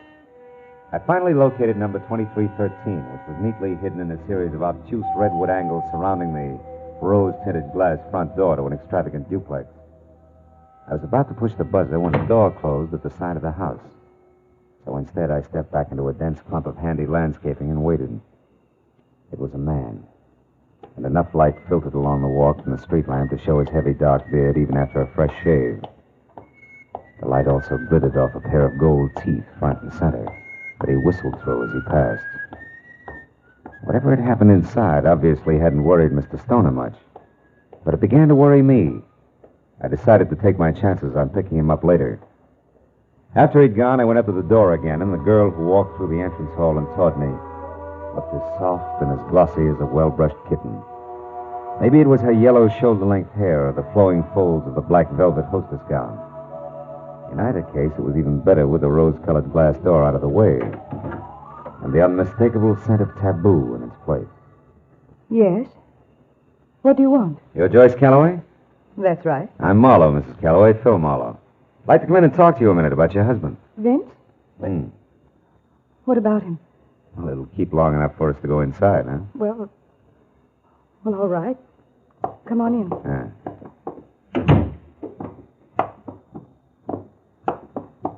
This is my apartment.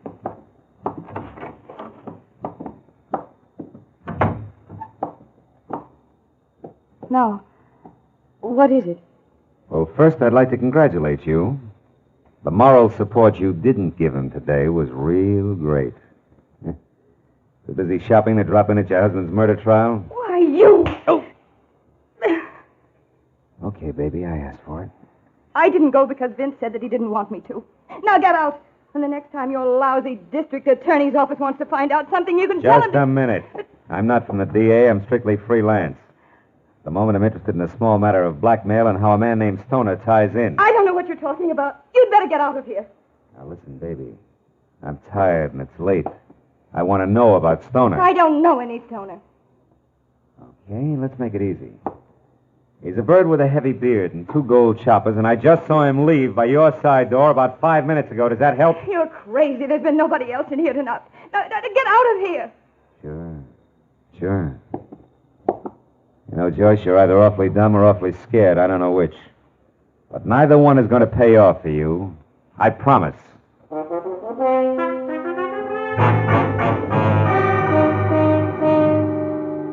Starting at Angel's Flight and working west, it took 3 solid hours of scraping through the scum on Bunker Hill before I got a lead on a guy named Stoner. And another hour went by before I actually found the swayback 3-story rooming house he called home. The scaly front porch was a clutter of big, rusty bird cages, and the mangy inmates of which complained as I eased the rickety front door open and pushed my way into a moldy smell thick enough to chew. The ragged row of tin mailboxes said Stoner's room with 2nd floor rear. So I started up. I got as far as the landing when I heard a voice in the hall above. I went on slowly until I could see. It was Stoner.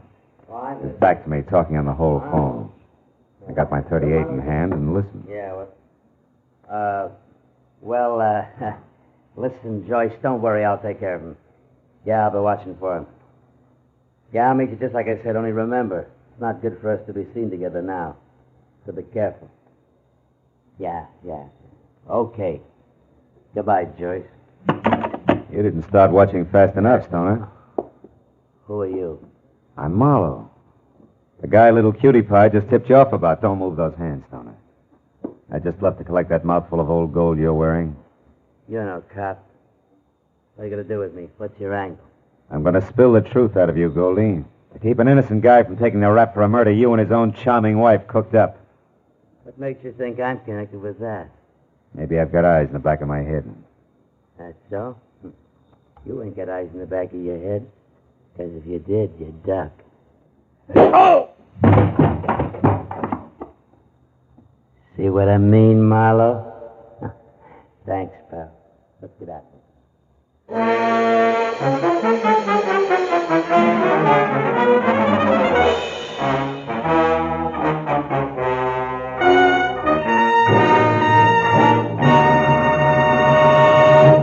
In just a moment, the 2nd act of Philip Marlowe. But first, although the intention of the entire world is now focused on the critical situation in the Far East, there are still tragic remnants of another war in Europe. There are still hungry people, children who need clothes. There is still sickness and the ever-present misery and poverty. Now as before, it is your job to help these people. Help them through your generosity, through care. One $10 care package can feed and clothe an entire family in France, in Italy, in Germany. Send hope to these destitute peoples of Europe by showing you care through care. Now with our star, Gerald Moore, the 2nd act of Philip Marlowe, and tonight's story, The Quiet Magpie.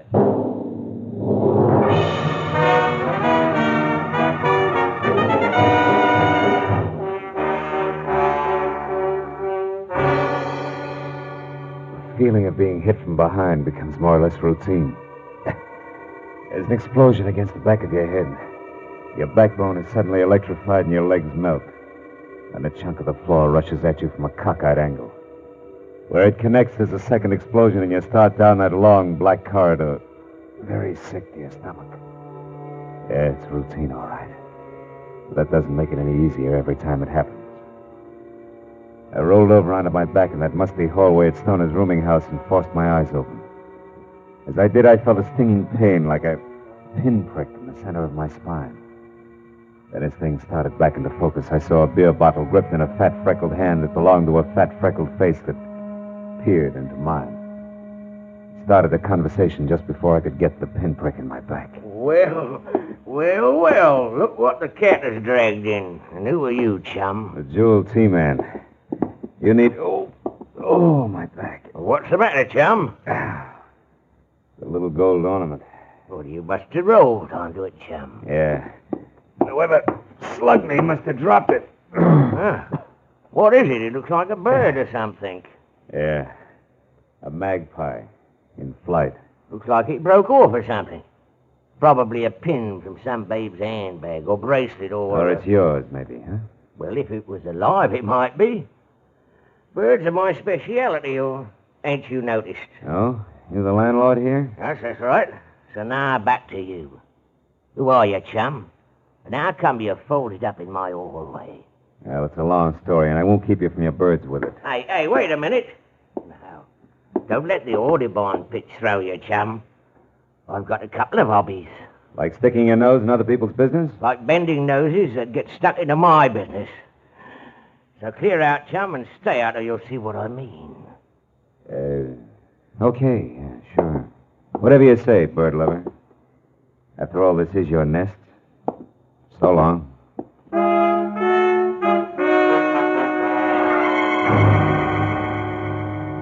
I figured it would play smoother if I left with my tail between my legs and waited for him to return to his birds and beer. So outside, I let 10 precious minutes go by before I made my move. Then it was around to the back up a lopsided, rusted fire escape and in through an open window to Stoner's room. There I hoped something would tell me where he was going to meet Joyce Calloway. But after wasting another 10 minutes, it turned up nothing more than the 2 words Gate L scribbled on the back of an old envelope, which could have meant airport, train station, or bus depot if they meant anything. I went for the hall phone I'd overheard Stoner use and put through a call to my client, Felix Loman, to bring him up to date. Marlowe, this is splendid. Why, from what you say, Vincent Calloway is practically a free man. Now, so I understand. Stoner and Joyce Calloway, who are going to blackmail Vincent, kill Vincent's father so that Vincent would inherit a fortune and thus be a more profitable target for blackmail. Is that it? Yeah, more or less, with, of course, everything backfiring when Vincent was arrested for the murder. But look, Mr. Loman, we'll add and subtract later, huh? Right now, we got to catch up to him. Yes, but where? You said Stoner got away. Yeah, that he was heading for a meeting with Joyce Calloway. See, I got one thing to go on. I found the words Gate L scribbled on an envelope. You have any idea if it would mean a train depot or a bus? Gate L? Yeah. Marlowe, is that what you said, Gate L? Yeah. Does it mean anything to you? Of course, Gate L, Marlowe.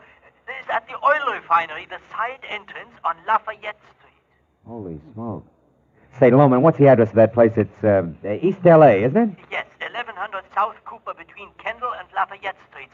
Covers a square block. Uh-huh. Now, look, Loman, do you have a gun there in your place, I mean? A gun? Yeah. Why, yes, I do, Marlowe. Well, good. Get it and go over to the refinery right away. I may need someone who knows the inside, the names and numbers of all doors, windows, and pipes. You got that? Yes, but why not the police? Because they come with bells on. We can't take a chance. All right, just as you say. I'll be waiting for you. Good. I'm closer than you are there at Angel Flight. Goodbye, Marlowe, and a million thanks for what you've done already. Why, without you... Yeah, we'll talk about it later, Mr. Loman. Goodbye. And for me, hello. Oh, fine. Now, don't move an inch, chum. You'll get this beer served, bottle and all.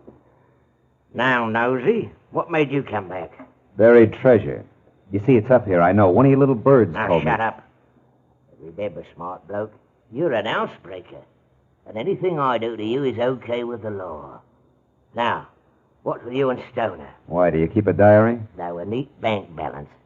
And all of it comes from cutting in on the right thing at the right time. So once more, chum, what's with you and Stoner? Well, you see, we went to the same prep school, and I promised the headmaster I'd always keep an eye on... Okay, Snooper, you asked for it. The light got it. I figured right, bird boy. Bum aim goes with a bum temper. It's only just beginning, sweetheart. It's black in here like a pit. But when I get my hands on you, you're going to be sorry. You hear that? Well, talk up. Talk up. Come on, Yellow Belly. Let's hear from you. Come on. Okay.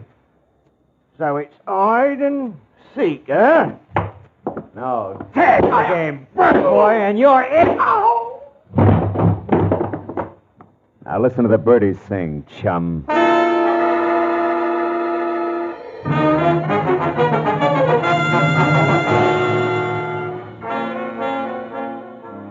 It was a 20-minute drive from Angel's Flight to the Callaway Oil Refinery in East L.A. and all the way through the wide, deserted streets of the city's heavy industries called home. After 3 tries, I found the sliding gate marked L. On one side of it, and folded up like a marionette on his day off, was the night watchman, unconscious, blood oozing from a small cut on the side of his head. And inside, thousands of square feet of pavement dotted with a dozen different kinds of massive black metal oil tanks that were ringed with fat pipes and skinny ladders, and in the pale glow of a half moon looked like the kind of distorted stuff bad dreams are made of. I slipped my .38 out of its shoulder holster, moved into the narrow shadow of a long, low building, and slid a careful step at a time toward a center structure. It was shaped like a giant fishbowl on stilts. And then I heard it. It had come from someplace just under the fishbowl. And as I ran toward it, I was ready for what would be left of Felix Loman. And I started to curse myself for ever letting him come on ahead on his own. But when I was close enough to where I could see, I quit calling myself names. Felix Loman was there all right, but very much alive. Alive and holding on tight to a smoking revolver that was still pointing down at the crumpled form of Stoner at his feet. Stoner, who was very dead. Marlowe, she's up there. She has a gun, Marlowe. Look, up on that platform behind those pipes. Hold it, Loman. Get down. But, Marlowe, you must... Get down. She's got cover up there. We haven't. I don't care. You rotten, scheming woman. You are going to pay for all this. You are going to die even as you killed Vincent's father. No, Felix, I didn't. Yes, Mrs. Calloway. There's no other way out for you. It's too late for you and your lives. It's your end, Joyce Calloway, an end you deserve. Loman, you fool. She'll get you. Loman. You louse. My shoulder. It'll be your life, Loman, if you don't drop that gun. Well, dear client, what's your answer? Do you drop it or do I shoot again? No. I'll drop it. I'll do as you say. Okay, Joyce, come on down. Get a good look at your husband's benefactor, who incidentally murdered Homer Calloway, murdered his accomplice Stoner here, and tried to murder you. My shoulder. You know, for a smart guy, you're pretty stupid, Loman. You should take better care of your cufflinks. That gold Magpie shines in the moonlight, especially when you extend your arm to shoot people. Marlowe. Here, Loman's the mate, the one that broke off in the hallway at Stoner's place. That much of you can still be patched up.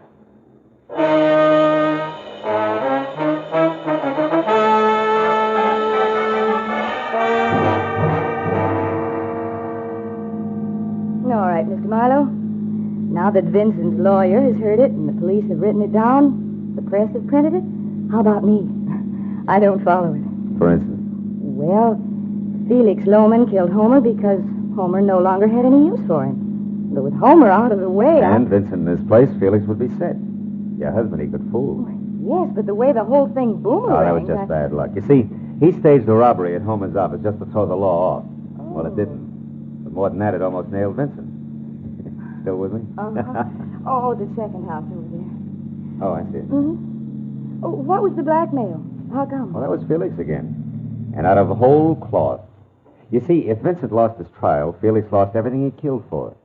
So using Stoner, he had me playing follow the leader. Like Stoner pretending to have just left my place when you arrived. That's right. Oh. That and Stoner setting everything up nice and neat. You see, he was on the phone all right, but when he knew that I was there, he pulled a switch. And very carefully planted the name Joyce. He did? Uh-huh. And last of all, Stoner being killed by Felix and no longer had any use for him and had a lot of reasons to fear him in what was supposed to be self-defense. Get it? Get it. Ah. He gives you a little to go on and then a lot more each time you get there. Yeah. At the right moment, he brings you in with a phone call that tells you to come at once to the refinery. Oh. If you want to help Vincent. Ooh, how close I came. Yeah.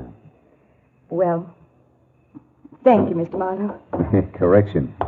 Like Mr. Magpie. It told me that Felix was the one who dropped me in the hallway at Stoner's, remember? Oh, yes. That made adding the rest easy. Yes, but how fast you add when it counts. Well, good night, Mr. Marlowe. Thanks again.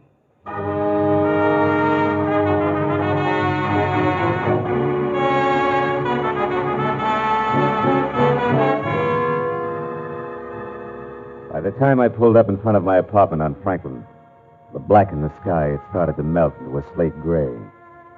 And my eyes ached for the long sleep that they had coming. Well, I sat there for a minute. I lit a cigarette and I thought about birds. And Did you ever stop to think how some people remind you of birds? For instance, the landlord. If ever I saw a vulture in pants, he was it. And my client, Lonesome, a hawk with horn rims. And Joyce. A pouter pigeon. And then there's Marlowe. I wonder what kind of a bird I am. A dead pigeon.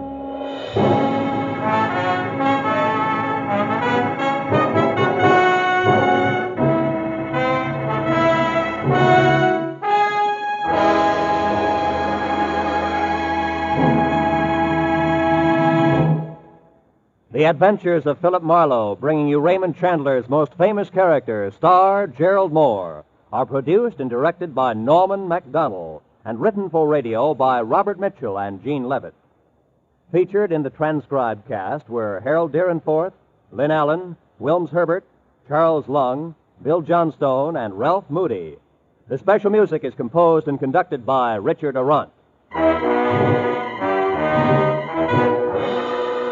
Be sure and be with us again next week when Philip Marlowe says... This time, an eager young kid took a beating in an alley. A lobster face began to boil, and a pair of month-old corpses got together. All because a woman in a dark tunnel kept a secret that didn't belong to her.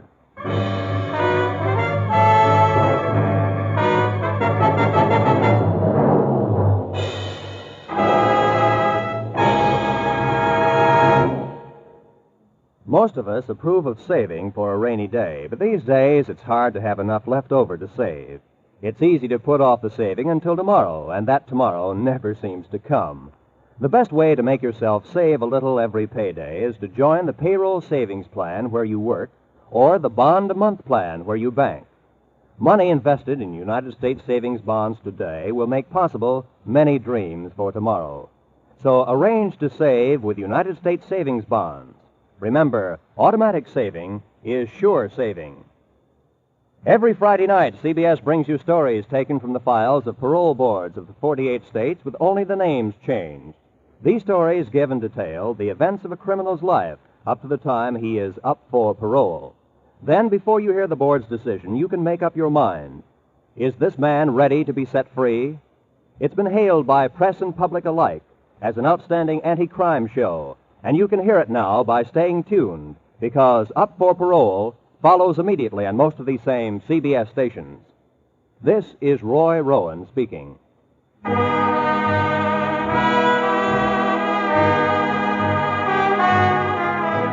This is CBS, where you find songs for sale every Friday night, the Columbia Broadcasting System.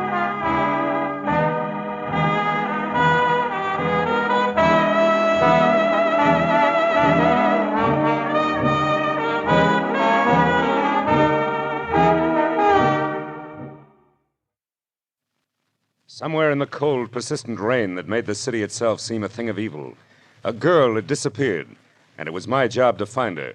But before I did, I found death and a devil. From the pen of Raymond Chandler, outstanding author of crime fiction, comes his most famous character as CBS presents The Adventures of Philip Marlowe.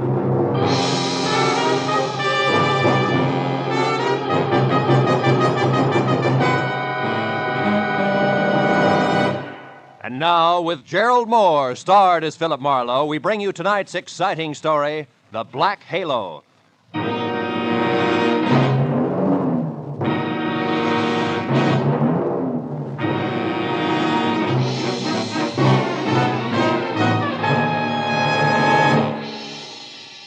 For 3 days, an ugly storm had lashed at the west coast from northern Oregon to the tip of Lower California. And although it was only noon when I drove up to the sprawling red brick house just south of Santa Barbara to meet a new client of mine, the black that was in the sky and the driving rain that was everywhere left the day bleak and wet and cold. Left it the kind of day that made you feel that logs blazing in a fireplace and a warm, dry robe were the only things that could matter to anyone. But when I got inside the house, Felix Drum, 350 uncomfortable pounds of executive in a wheelchair, who made his living importing perfumes, was very worried. and not about the weather outside. Marlowe, Julia Perry is gone. I want you to find her and bring her back. And the sooner you do that, the better. And the more I know, Mr. Drum, the easier it'll be. Exactly who is Julia Perry? My assistant. Very capable girl, who in the past 6 months has practically taken over my entire business. She handles most of the work from her cottage here on the grounds where she lives. Mm-hmm. She also has some little cubbyhole in Los Angeles where she keeps her files and some sample stock. Do you have the address of that cubbyhole? If I knew the answer to everything, I wouldn't have hired you. And anyway, it isn't important. Hand me that little bottle. This there, one? please. Yes. No, here. Thank you.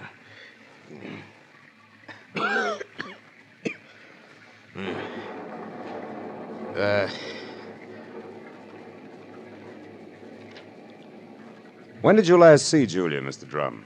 3 days ago. Oh, it was 3 days ago, when she left on one of her regular weekly trips down to Los Angeles to bid on perfumes. Usually she stayed away overnight, but the Beechwood Plaza Hotel most of the time, and she was back here by noon the next day. I suppose you've already checked the Beechwood Plaza, huh? Yes, of course. My man Ruby, the one who showed you in, has called the place 12 times. But they only know that Julia registered there 3 days ago and hasn't been seen since. Well, what about the girl herself, Mr. Drum? I mean her background, friends, family, that sort of thing. As far as I know, Marlowe, Julia has no friends, no family either. She's just a sweet but smart little girl from someplace in Kansas. Mm-hmm. No beaux, not even nice ones, huh? I don't think she had the time. You see, when Julia first came to work for me, she wanted to get ahead, and I gave her the chance. She made good. Mm-hmm. Today, she's as much my right arm as Ruby is my leg. Mr. Drum, did you notice anything unusual about Julia's behavior lately? Yes, and that's the reason I'm worried. About 2 weeks ago, I saw changes in the girl, Marlowe. She seemed less spry, more preoccupied. Oh? Yes. I figured it was overwork myself, since the end of the year always means detailed annual reports, so I made no comment at the time. I see. Tell me, Mr. Drum, what does she look like? Well, I have no pictures, but she's a blonde of medium height and was wearing a plaid raincoat and a little circle of a hat when she left. Uh-huh. Altogether, she's sweet and simple, if that's what you mean. Yeah. Do you mind if I stop into the cottage on my way out? Marlowe, you turn the place inside out if it'll help any.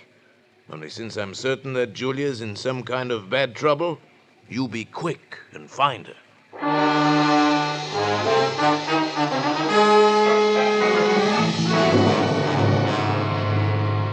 Julia Perry's cottage was strictly the 50-50 arrangement that Drum had mentioned, with one room office and the other living quarters.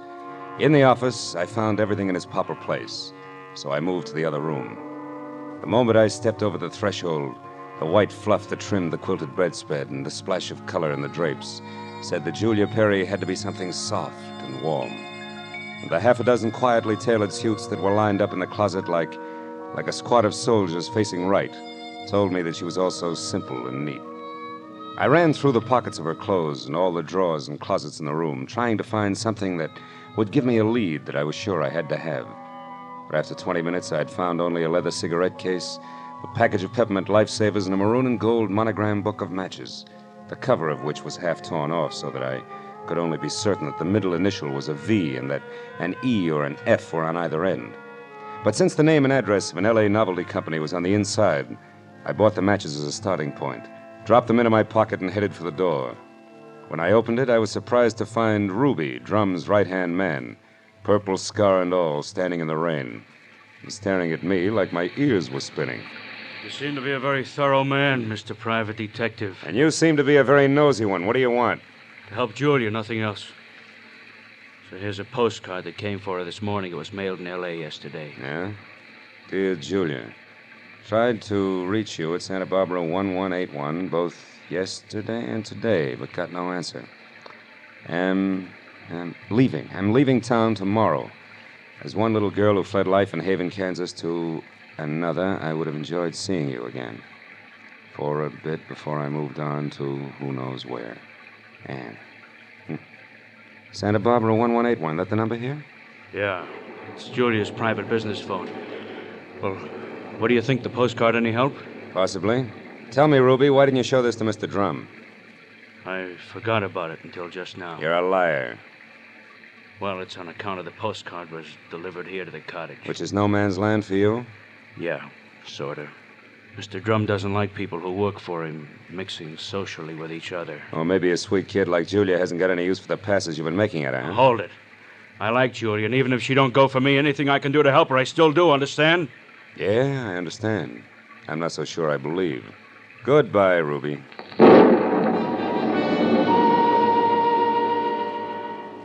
It was pushing 5 o'clock and still raining by the time I got back to L.A. and over to the Novelty Company. Once there, I presented the torn book of matches that I had found at Julia's cottage to a bald man with horizontal question marks for eyebrows, and who, at the crinkle of a $5 bill, tore himself away from his racing form long enough to check the files for a set of maroon and gold initials that had a V in the middle. And it was 6 o'clock before I had the answer, which was EVE. And they weren't initials, but the front name of Mrs. Eve Bentley, who lived in a villa at the swank Sunset Terrace Apartments. And according to the gentleman who said he knew his oats, was a very classy filly. An hour later, I was at Mrs. Bentley's front door, and while I made with the chimes and waited, I wondered just how much a guy who loves the ponies could know about women.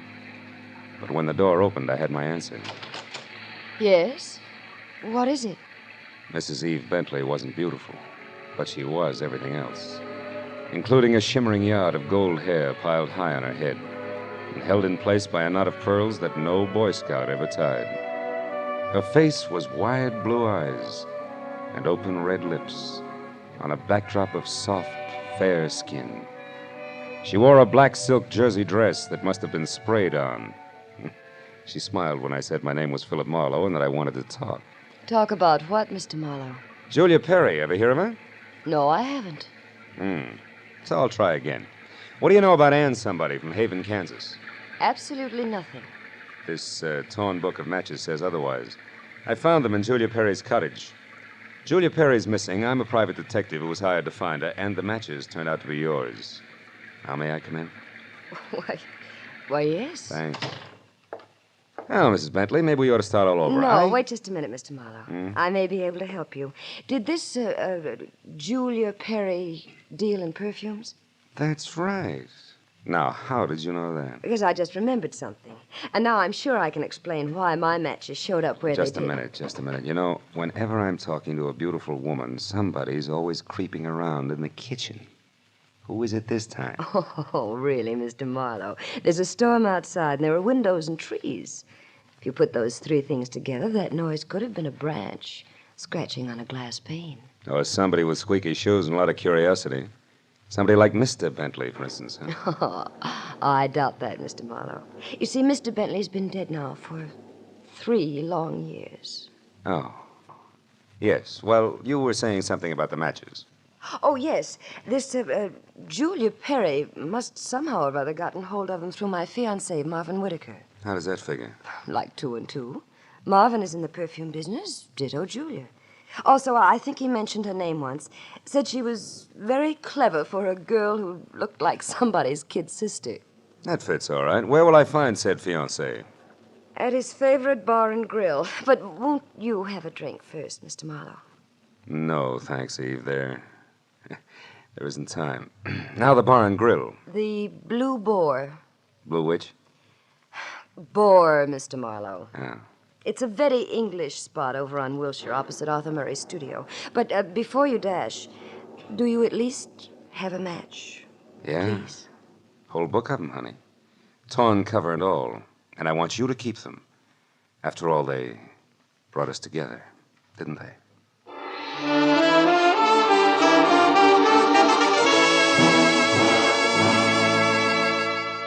When I got outside, I postponed my run between the raindrops over to Wilshire Boulevard long enough to take a look behind the villa.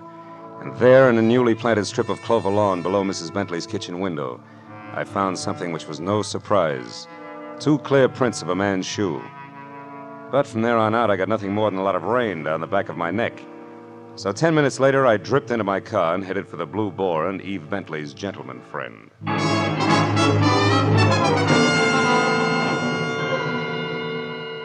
I located Marvin Whitaker, a handsome, hale fellow well met, in a white turtleneck sweater and riding breeches, behind a hot rum toddy in a corner booth that was pictures of steeplechase mounts against newly antique mahogany. And when I told him that I was looking for Julia Perry, he flashed a lot of glistening teeth at me, insisted that I join him in a warming glass of spirits, and started to talk. gesturing all the time with a riding crop. Why, yes, old man, I know Julia Perry. In fact, almost did some business with her today. You mean you were supposed to meet Julia someplace? That's right. At 1881 Selma Avenue, to be precise. But she called me this morning and postponed the whole transaction indefinitely. Could you stop projecting long enough to tell me why? She didn't say. Of course, it's of no bother to me on a day like this. No sane man should be any farther away from a toddy than we are right now. So drink up, old boy. It'll do you a world of good. Yeah, I bet it will. Look, Mr. Whitaker, one more question. Did Julia ever speak of a girlfriend named Anne? Someone she knew years ago in Kansas? No, I don't believe she did, Marlowe. Matter of fact, Julia never talked of anything but perfumes. Now drink your drink, fellow, before it's chilled through. Thanks, but no thanks, old bean. I do have to run, really. It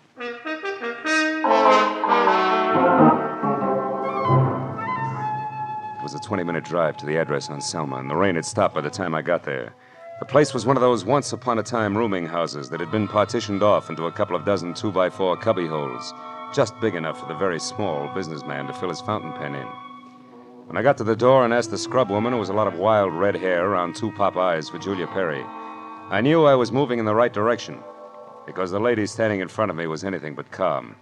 And more important, she had just heard a pistol shot from the back of the house. Yes, that's right. A pistol shot not over 2 minutes ago. I'm sure that Perry girl had something to do with it. Because when I come from inside, I saw her rush out down these steps. Did she say anything? I don't know. She was gone out of sight before I could open my mouth. But I know it was her on account of that plaid coat and little hat she wears. Yeah. Now, which room is hers? Come on. Well, that one there with the light showing under the door. But it's locked. You won't be able to get in. I just tried. Well, we'll try again for luck. It's not the best lumber, believe me. This has ever happened to me before. It's a man. Yeah, a dead one at that, Granny. Do you know who it is? Uh-huh. From the mud and clover grass on the bottom of his shoes, I'd tag him as a guy who was looking in a lady's kitchen window about an hour ago. But from that purple scar on his chin, I can do even better than that. The name, Granny, is Ruby, a guy I thought was still in Santa Barbara.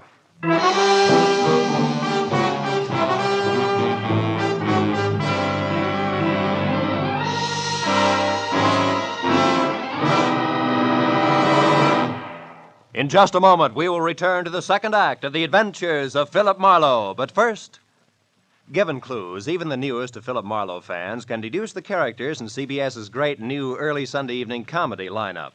The washboard leads you to the one and only Spike Jones. The bumblebee? Well, of course, that's for America's most famous non-virtuoso violinist, Jack Benny, who follows Spike Jones on CBS. The two A's, Amos and Andy, who are heard on CBS immediately following Jack Benny. So it's really no mystery at all why millions of Americans now stay tuned to CBS on Sunday nights for these three superb comedy shows in succession.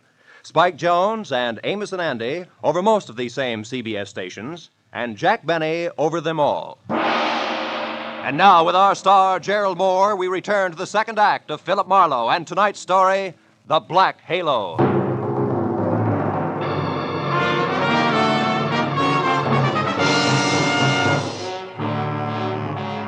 Ruby's body sprawled on the floor, and the girl in the plaid raincoat running away from it meant one thing. Julia Perry's trouble was important, like life, but more like death. A half sneer was congealed on Ruby's face, and his eyes, turned waxy, still held a look of mild surprise. I wasted some breath telling the scrub woman not to touch anything, and then I put in a call to my overweight client in Santa Barbara. He was glad to hear from me, at first. Marlowe. Well, now, I didn't expect a call from you this soon. You sure work fast, don't you, lad? Have you found her? Have you located Julia? Not quite. She's about 5 minutes ahead of me.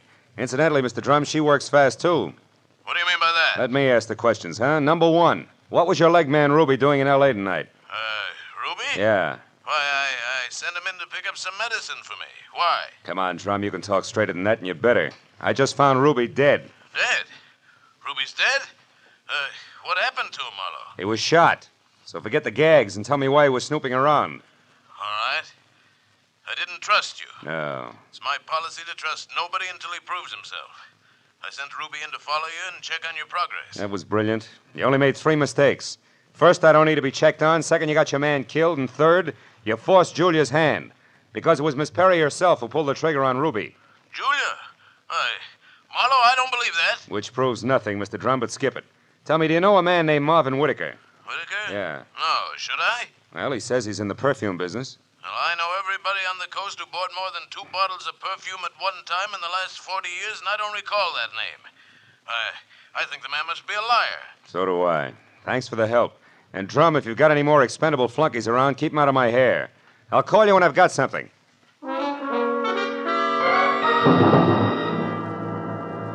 I called homicide next and told Detective Lieutenant Ibarra where to find the body and who was responsible for it being in that dead condition. And when the question of why came up, I admitted I was still shooting blanks. Oh, I told him about the razzle-dazzle Whitaker had handed me and named the Blue Boar on Wilshire as my next stop. Ibarra said he'd call me there, and when I got to the entrance of the place, I saw Whitaker, draped in a trench coat that involved enough cloth to rig a 4-masted schooner, standing in the anteroom, impatiently smacking his leg with that riding crop. He looked positively dashing. Question was, which way? Hiya there, Marlowe. Hey, old boy, you look upset. Anything wrong? I may be upset, Whitaker, but you're the one that's going to spill. First, are you leaving or coming back? I'm just leaving. Been here all the time since I talked to you? That's right, you see. My coat is perfectly dry. It stopped raining half an hour ago. Well, you see, if I'd been outside, I would have known that. But why this 3rd degree, Marlowe? What's up? It's a long story. Maybe we better sit down and talk it all over from the beginning. Oh, I'm afraid I can't. Not just now. I've got a date. She'll keep. Not this one. It's something rather special. Special, huh? Like Eve Bentley? Now, look here, old boy. You're prying into my personal affairs. Whitaker, I'll rip the lid clear off your personal affairs if necessary to get a clean answer out of you. Now, what do you really know about Julia Perry? I told you once. Are you implying that I'm a liar? At least that. For instance, who puts out Amir? Come on, Whitaker. It's a well-known fragrance. Why, I don't recall offhand. That's strange, because any woman knows Amir's a Dana perfume. Just what are you trying to prove by all this? That as a perfume dealer, you stink. And try this for size. When I got to that address you gave me, I found a fresh corpse there with a bullet hole in it. A murder? Yeah, and your routine was pat, brother, so before homicide starts combing out the snags in your story, you better untangle it yourself right now. You lied to me. Now, why'd you do it, Whitaker? Why the double talk? All right, Marlowe, I'll tell you. I'll tell you this! Oh! He was as quick as a wounded cat.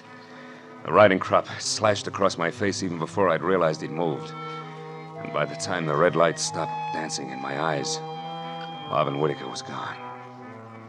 I turned as the head waiter walked up to me. He studied the hot red welt rising on my face for a moment and then murmured discreetly that if my name was Marlowe, I was wanted on the phone. It was Lieutenant Ibarra.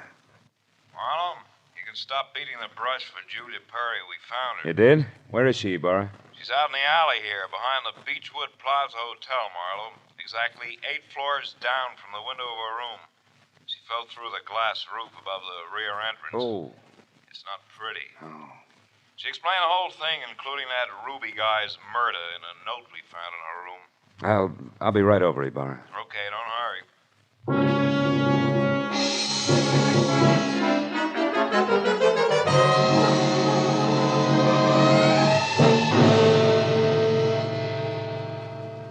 The old story, Marlowe. When Drum finally got around to trusting her, he practically gave her his business. It was too much temptation. Mm-hmm. She'd been stealing from him in a big way for almost a year, her note says. Then she decided to run for it when she knew she couldn't hide the thefts any longer, huh? That's right. That Ruby caught on some way, and she killed him, but I guess murder was too rich for her blood, so she came back here, thought it over, and then checked out. Yeah. All she left behind was a little plaid raincoat and a purse over there. Hey, she was wearing a dinky hat, too, Ibarra. Did you find that? Mm-hmm. Come over here to the window, Phil. See down there on that canopy, that little black circle? That's her hat. I sent Mooney down to get it. Can't leave any loose ends around, you know. Yeah. That a light, Lieutenant? Oh, sure. Here you are. Thanks. Hey, what happened to you? That welt on your face, Phil. Oh, I backed that horsey liar named Whitaker into a corner, and he slapped his way out with a riding crop. And speaking of loose ends, if I ever catch up with that... Ibarra, where did that stuff on the dresser come from? Well, this out of the pockets of Julia's plaid coat. Why? But that's impossible unless... Holy smoke. That's why Whitaker lied to me. Hey, where are you going with that, Phil? Come back here. I gotta check on something, Ibarra, and keep your notebook handy. If I'm right, this deal is still wide open.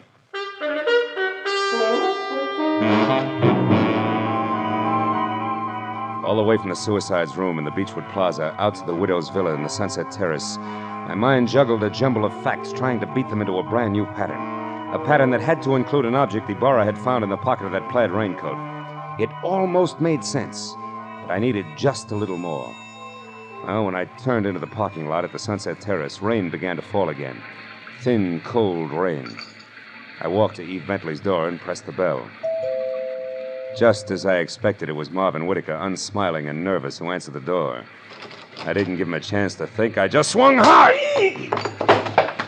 Okay, horseman, that squares us up. Come on, Heavy, roll over. Let's see if you're carrying a gun. Okay, no gun. Now, be a good boy, Whitaker, and you'll make out all right, but one funny wiggle out of you and I'll crack your skull. It's a promise. Do you hear me? Yeah, I heard you. All right. Now, where's Eve? Is she here? Find out for yourself, Marlowe. I'm through. Fair enough. But just so I'm not talking through my hat, I'll take a look in her closet first. She won't be in there, I guarantee. No, but her future may be. Now, let's see. It's got to be in here someplace. Oh, yeah. This is probably it. Brown cloth coat, as chic as a pair of hobnailed boots and still damp. And the label says the B.H. Company, Haven, Kansas. That does it. I've got it all now, and my chivalry just died. Where is she, Whitaker? Where's Eve? Right here, Marlowe. Uh-oh, don't try that. I guess you really do have it figured out, haven't you? Yes, Eve, I have. Sorry it turned out this way, because you had your points as Eve and as Julia. Don't put it in the past tense, Marlowe.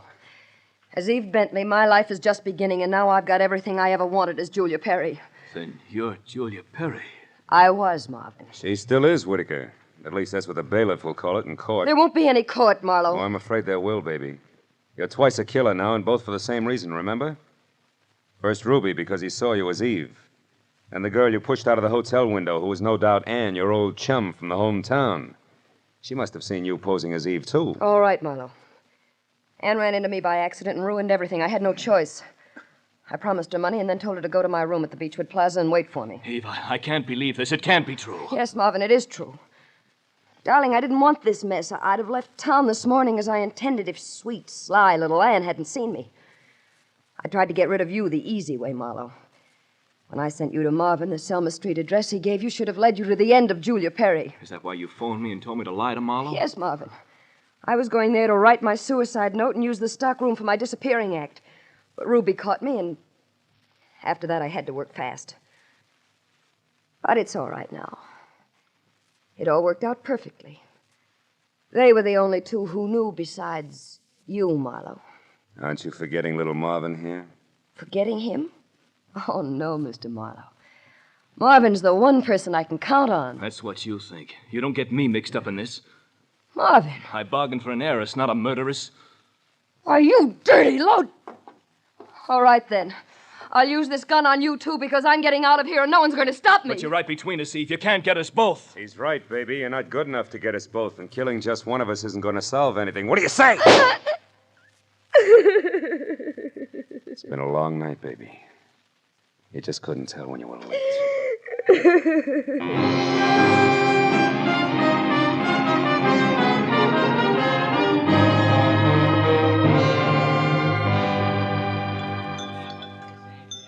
You want any more of this coffee, Marlowe? No, it's sludge, Lieutenant.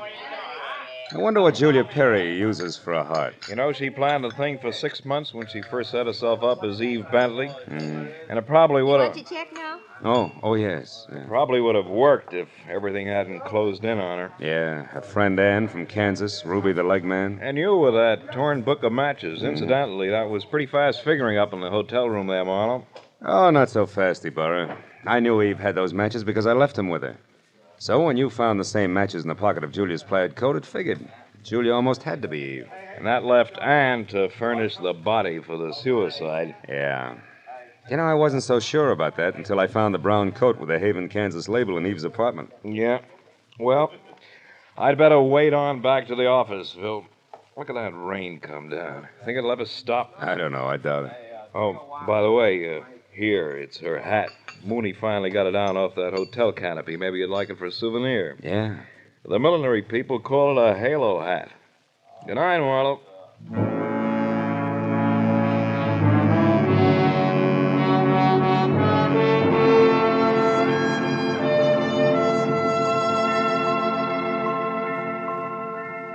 I sat there a while after Ibarra left, looking at the rain in the street, and the cold coffee in front of me, and Julia's little round halo on the table. And finally I got up and went outside. Dirty water scudded along the gutter and gurgled thickly into the sewer drain at the corner. For a minute I caught a glimpse again of the girl I'd figured Julia Perry to be when I went through her cottage in Santa Barbara. Yeah, that girl was an angel. But when I finally caught up with her, her halo turned out to be black, jet black, inside and out. I dropped the little hat into the gutter and watched it go as far as the drain at the corner. And then I went home.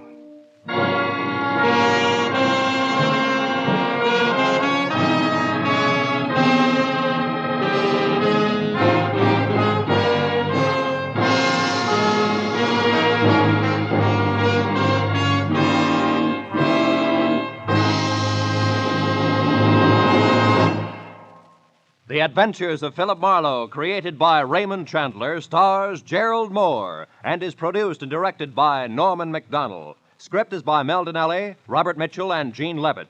Featured in the cast were Joan Banks, Paul Frees, Peter Leeds, Jack Crucian, and Lois Corbett. Lieutenant Detective Ibarra is played by Jeff Corey. The special music was by Richard O'Runt. Be sure and be with us again next week when Philip Marlowe says... A startled corpse, a blue-eyed woman, and a cryptic message, scrawled by a dingy man with the pieces of a Chinese puzzle that wouldn't fit together, until I found out what was deadly about the orange dog.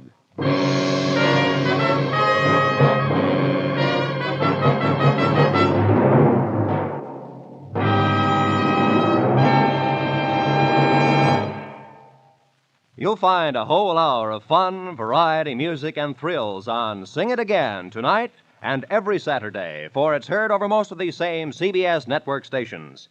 Now, stay tuned for Gangbusters, which follows immediately over most of these same stations.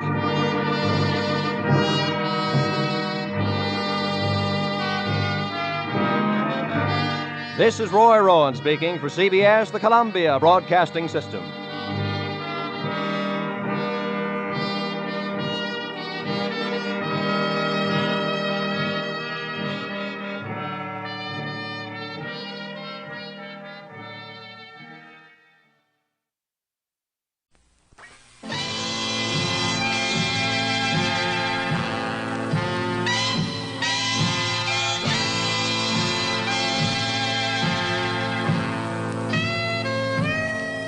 We present The Little Sister by Raymond Chandler, dramatized in 3 parts by Bill Morrison, starring Ed Bishop as Philip Marlowe.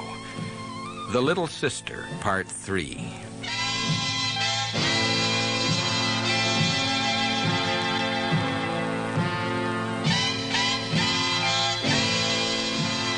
California, 1947.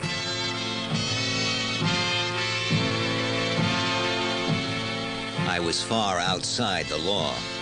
I had a photograph that was evidence in a gangland killing. It showed my client, movie star Mavis Weld. I had found 3 dead bodies that I couldn't explain, and the cops were very unhappy. I had to find the killers before they did, so that I could try to tell the story in a way that would protect her. Then I got a call from her actress friend, Dolores Gonzalez. Yeah. Amigo, there is trouble. Bad trouble. She wants to see you. Where? I will come for you. It is not easy to get to where we go. How is it coming back? Or don't we care?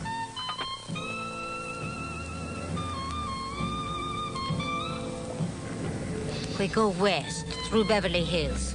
Why didn't Mavis call me? She couldn't. She was not alone.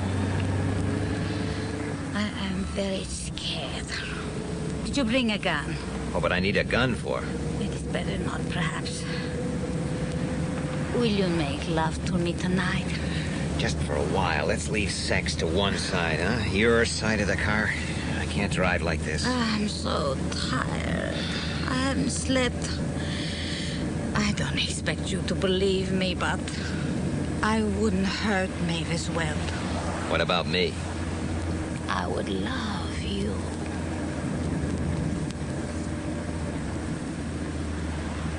I used to like this town a long time ago. There were trees along Wilshire Boulevard. Beverly Hills was a country town. Los Angeles was just a big, dry, sunny place.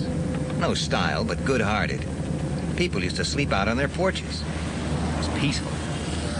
Now we've got the big money, the sharpshooters, the percentage workers, the fast dollar boys, hoodlums out of New York and Cleveland. They've got the flash restaurants and nightclubs they run, and the hotels and apartment houses they own, and the grifters and female bandits that live in them. The riffraff of a big, hard-boiled city with no more personality than a paper cup. It is the same in all big cities, amigo. It was the same in Cleveland. Turn right at Lost Canyon Road. Here.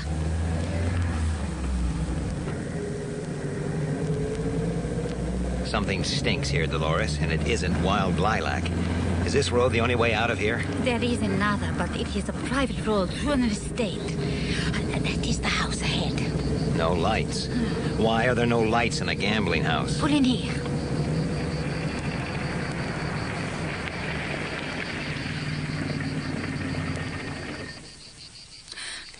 What's the matter? Kiss me. I am being very foolish. Is Steelgrave in there? Yes, Who else? just Mavis. Oh, he will kill her too. With Stein, it did not matter. I would have killed that filth myself gladly. To die is not much. To kill is not much. But to entice people to their death. Mavis took him away from me, but I do not want him to kill her. You think you are tough, amigo? You are a very soft peach compared to him. I have known him a long time. I knew him in Cleveland. Here, if I give you this gun, will you kill him for me? Would you believe me if I promised? Yes. I'd kill him if I had to. Here it is. Good night, amigo. I wear black because I am lost. She drove away. The gun was a .32 caliber automatic with a white bone handle. It had been fired since it was cleaned. Fired twice. Orrin Quest had been shot twice, and I had 32 shells from his room in my pocket. I went inside the house. It was very large and empty. It was dark. I was a fellow who wanted company in a dark place and was willing to pay a high price for it. All I had was a Luger under my arm and a .32 in my hand. Then I found the main room and found the light. It was amber, and the furnishings were apricot. The baize table stood shrouded in the middle of the floor. A blonde in a pale fur coat stood leaning by the side of a high-backed chair. Hello, Marlowe. I think you came too late. Too late for what? I didn't think you'd find me. Miss Gonzalez brought me. Oh, she'll be disappointed as all hell. Why? She put you on the spot, just as she did Stein. Why am I too late? I need a drink. Or maybe I'll fall down. The bar's over there. I don't think I can walk. Then let me.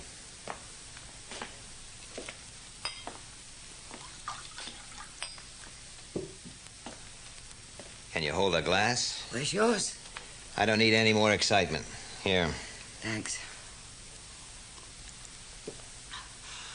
Are you excited? Yeah.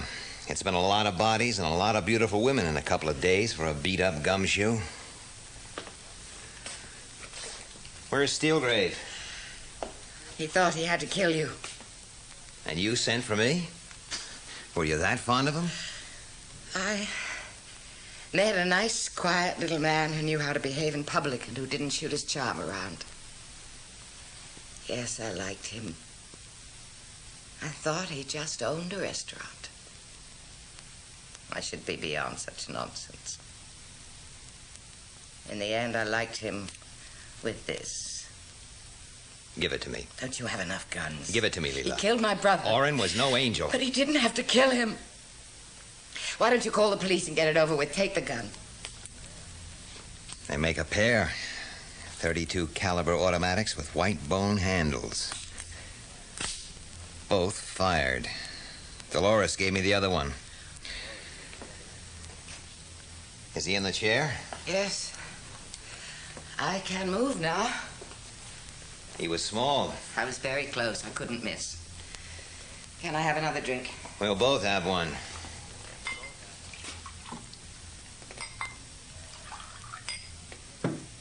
Tell me about the photograph.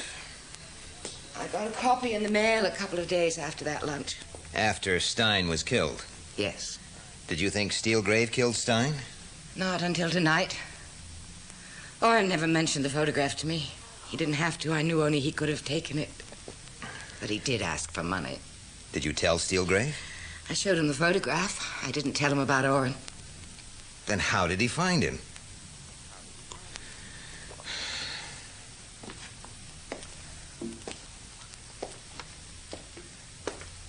It's gonna cost a lot to fix this. Protect my precious career?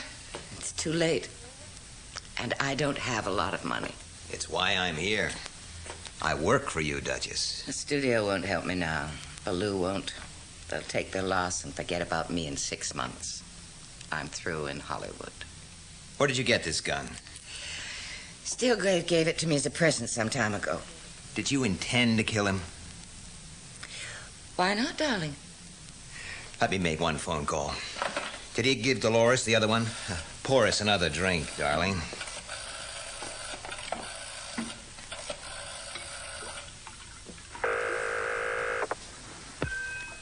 Hello? Did you really mean to put me on the spot? Amigo, I'm glad to hear your voice. Did you? I don't know. Is he there? He is and he isn't. Who else is there? There's just me and my homework. Now, Dolores, this is deadly important. Did Steelgrave give you the bone handle 32? Yes. When? Early this evening. Why? He just asked me to keep it. You haven't told me what happened. I haven't even telephoned you. Nothing is the way it seems. Mavis, get in your car and go home. You can't fix this. You're my client. I can't let you. I killed him. Why should you be dragged into it? When you leave, go by the private road. Do you know the way? Yes. But don't you believe me? I killed him. I'm not doing it for you. I'm doing it for Lieutenant French. I'm giving him his chance to clear it all up. Why did I always know I would end up trusting you? Because to me, you are Leela Quest, who ran away from Manhattan, Kansas in a rotten family, not Mavis Weld, movie queen.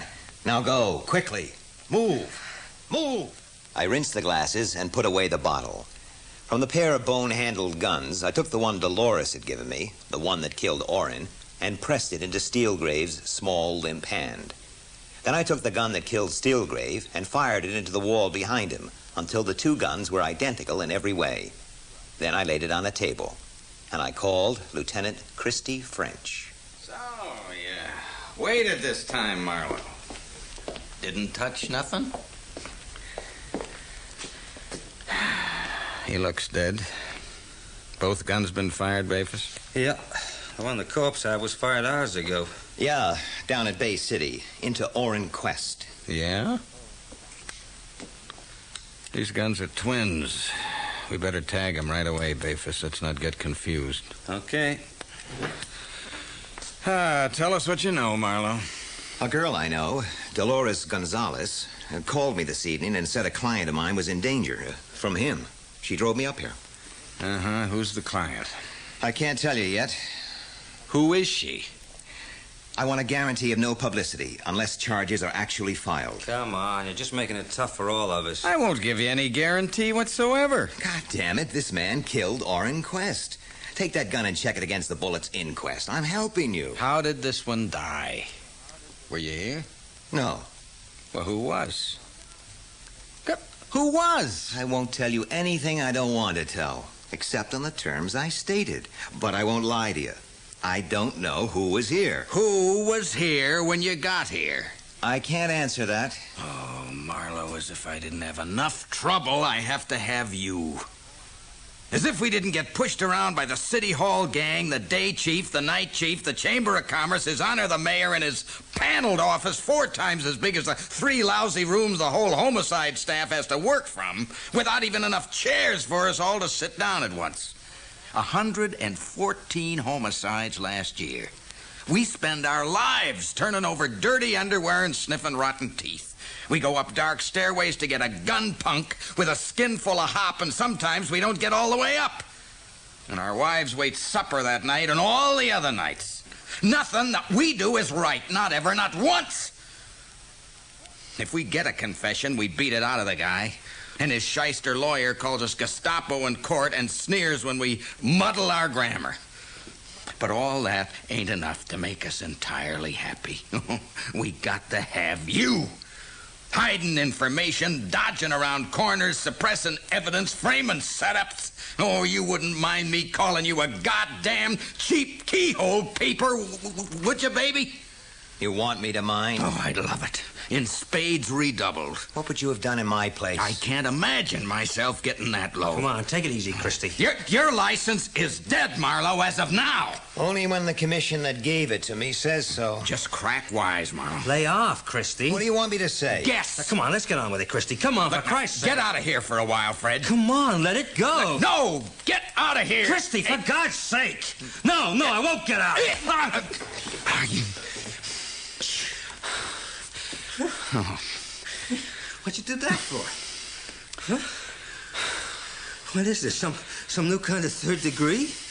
The cops beat the hell out of each other. The suspect cracks up from the agony of watching. Oh, now you all right, Beavis? Yeah, why wouldn't I? 17 years. Even my wife hates me. Forget it, Christie. I don't even remember anybody hit me. Will you get this peeper out of my sight? He's under arrest. Let him sit all night in a straight, hard chair, which is all the chairs we have, Marlowe. Let him sit while we go out and root around and find out how to put him out of our sight forever.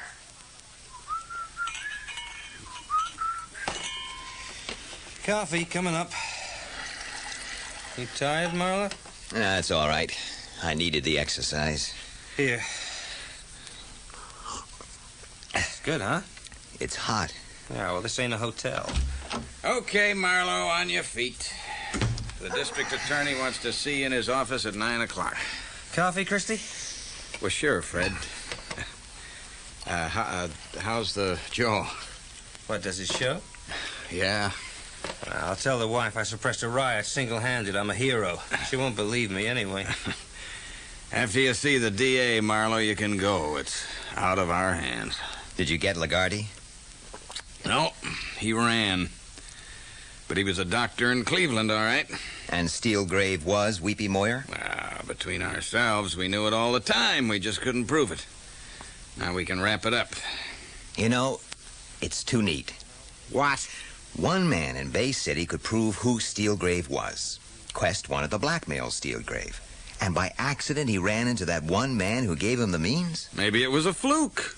He liked to take candid shots. Maybe he was after his sister.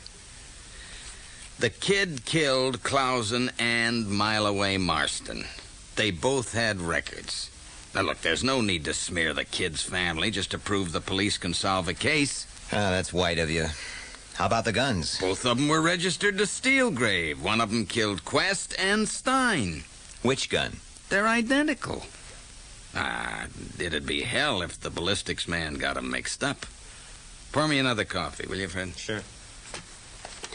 I hope the DA takes your hide off, Marlowe, in long, thin strips.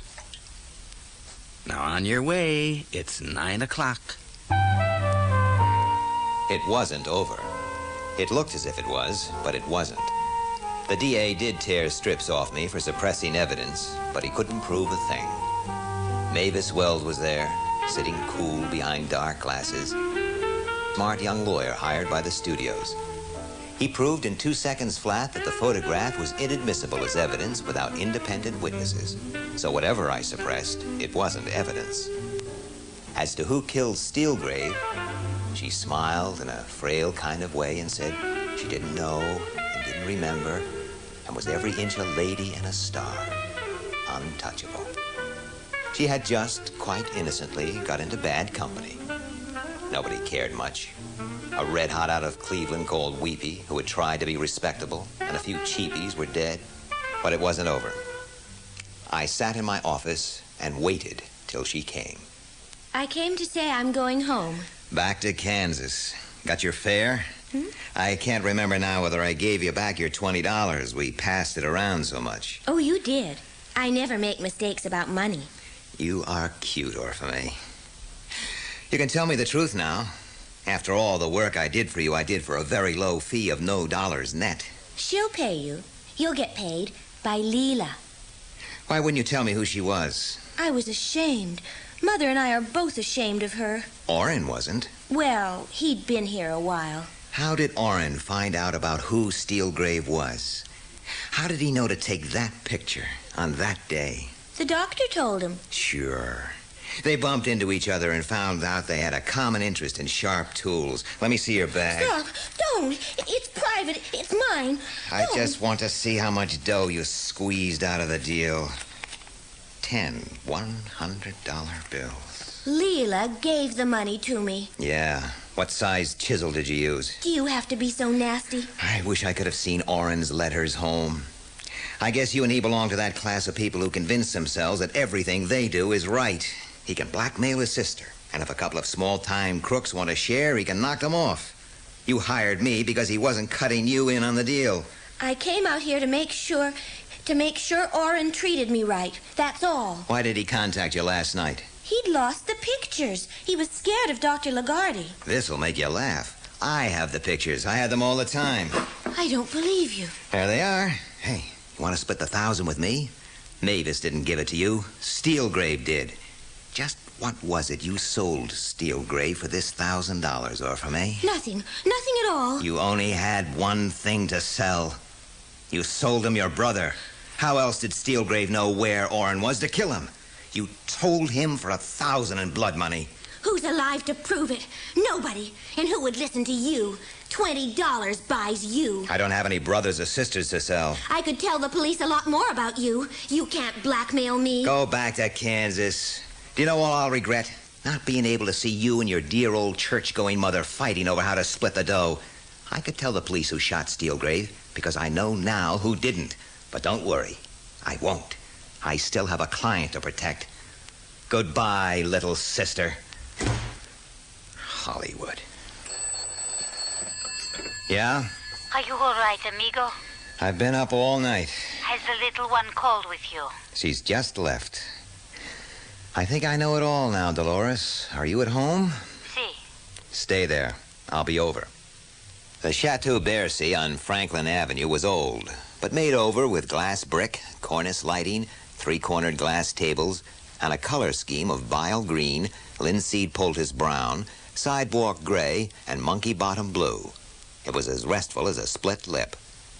Dolores Gonzalez, as she was called in pictures, still wore black, with a flame-colored shirt and a red, red mouth. Amigo. She stood close enough to touch me with the hard tips of her breasts. I went on in. I didn't want to look at her. I asked her where she had lived in Cleveland. Cleveland. Did I say Cleveland? Last night. How did you get to know Steelgrave? I was married then. It was just that in those days it was fun to know a gangster. One went to the places where they were said to go and... You let him pick you up? No.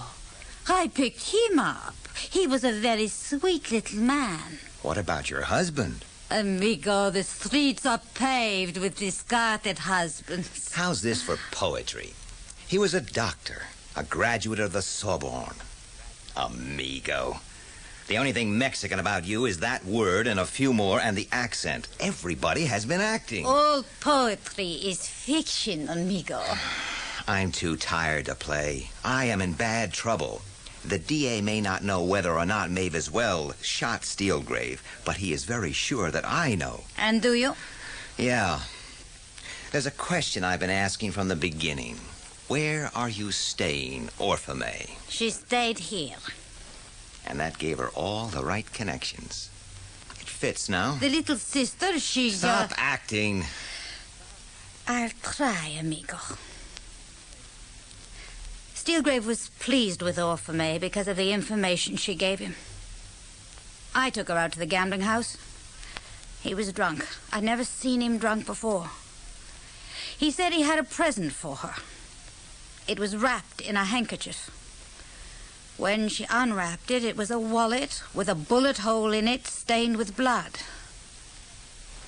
She took it, she thanked him, and then she opened her bag to put it away, but instead, she took a gun out of her bag and shot him.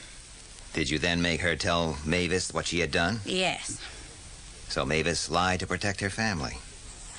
What was the little sister's fee for this performance? I do not care to answer that question. You paid Orphamay the $1,000 to tell it that way. You gave quite a performance yourself last night. When you rushed me out there, you already knew he was dead. I've heard nothing but stories. The big story is that Steelgrave is Weepy Moyer, a red-hot. Stein is in his way, so he gets himself in jail, then out by bribing your friend the doctor. Kills Stein, goes back in. Nothing proved. They let him go. Ole. But the very day he plans to bump off Sonny Moe, he has lunch in a public place with a movie star just to make it more obvious. And Orrin is around to take the picture. If I was Steelgrave after all that, even if I planned to dust Stein, that night would be the one night I would not do it. Then who did? You did. You gave me a gun last night. That gun killed Orrin and Stein. You could get close enough to him. Those 32 automatics were twin presents to Mavis and you. You set Steelgrave and her up together and got Orrin to take the pictures. You mixed sex and business. Orrin would be easy. But why? I killed for love. For love of a man I once knew in Cleveland and lost here. No matter how many lovers a woman may have, there's always one she cannot bear to lose to another woman. He was the one. That man I would not share. So, you killed Steelgrave and got me to do the fixing so that Mavis would get to make the big money to keep paying you for the rest of her life. For taking your man away. You can't do one damn thing about it without destroying Mavis Weld. And you, I think, are in love with her. I could sit in the dark with her and hold hands. But how long would it last? She won't be a real person anymore. She'll be a face on a big screen. I'd want more than that. Do you want me? I'd want more than that. That's too bad, amigo. What are you going to do? What about your husband, Dr. Vince? Let him run. He always ran. Excuse me. Help yourself to a drink. You look as if you need it. Baby, I'm sunk. I won't be a moment. Lagarde! Lagarde! What the hell have you done? For Christ's sake, Doctor, hear me! Lagarde! You killed her! You stabbed her! Lagarde! Lagarde! I called the cops. He never spoke, saw nothing, heard nothing. He must have loved her. In Cleveland. This was Hollywood. Acting isn't lying. It doesn't even have that dignity. It's just a high-class forgery. Dolores was too good an actress to be in pictures. She was the real thing. Once Orrin had had his fling, she killed the rest. For love. She saw a way to blackmail Mavis for taking her man away and make it stick by killing Stein. She had the motive. She had the means. Kid brother Orrin and his Leica. But Orrin lost the pictures and then himself, so Orphamay had to hire me to find him. And if Steelgrave hadn't killed Stein, then Dolores was the only one with the opportunity to slide across a car seat and put 2 slugs from a bone-handled .32 into Sonny Moe's unlamented head. That was her mistake, using the same gun again on Orrin. Steelgrave did nothing. Mavis lied to protect her family. Her family tried to cut her up for the collection plate. Me? I fell for it. I even believed some of the stories. I had been walking down 2 streets.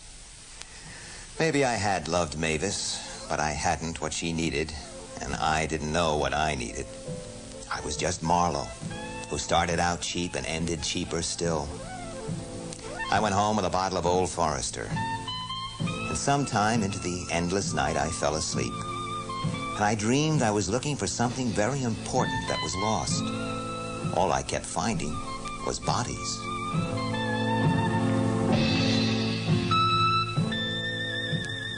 In Bill Morrison's radio adaptation of Raymond Chandler's novel, The Little Sister, Ed Bishop played the part of Philip Marlowe, Toby Robbins that of Dolores Gonzalez, Margaret Robertson, Mavis Weld, and Liza Ross, Orpha Mae Quest. Lieutenant French was played by Don Fellows, Dr. Lagarde, Paul Maxwell, Sergeant Bafus, Rod Beecham, Steelgrave, Michael Goldie, Clausen, Peter Marinker, Hicks, Bill Morrison, Sheridan Ballou, Neville Jason, Joseph Toad, William Roberts, Lieutenant McGlashan, Ramsay Williams, and the clerk and Orrin Quest, Malcolm Gerard. The music consultant was Adrian Edwards. The play was directed by John Tiedemann.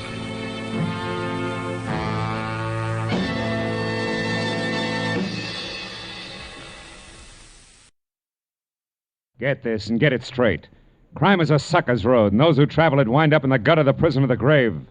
There's no other end, but they never learn. From the pen of Raymond Chandler, outstanding author of crime fiction, comes his most famous character in The Adventures of Philip Marlowe.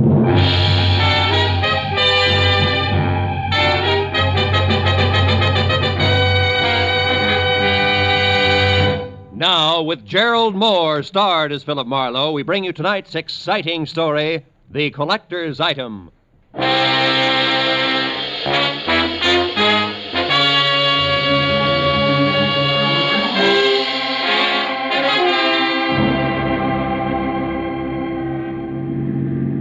They turn the corner, cabby. Don't lose them. Don't worry, mister. There they are up ahead of that new Nash. Uh-huh.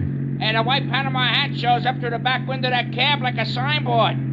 Besides, I've been doing okay so far, ain't I? We stayed in this tail for 20 minutes now. Yeah, but I've been tagging the guy under that hat for 6 hours. 6 hours? For a movie, a Turkish bath, 3 bars, a restaurant, and 2 museums. Close the gap a little, huh? Whatever you say, mister. They're liable to spot us.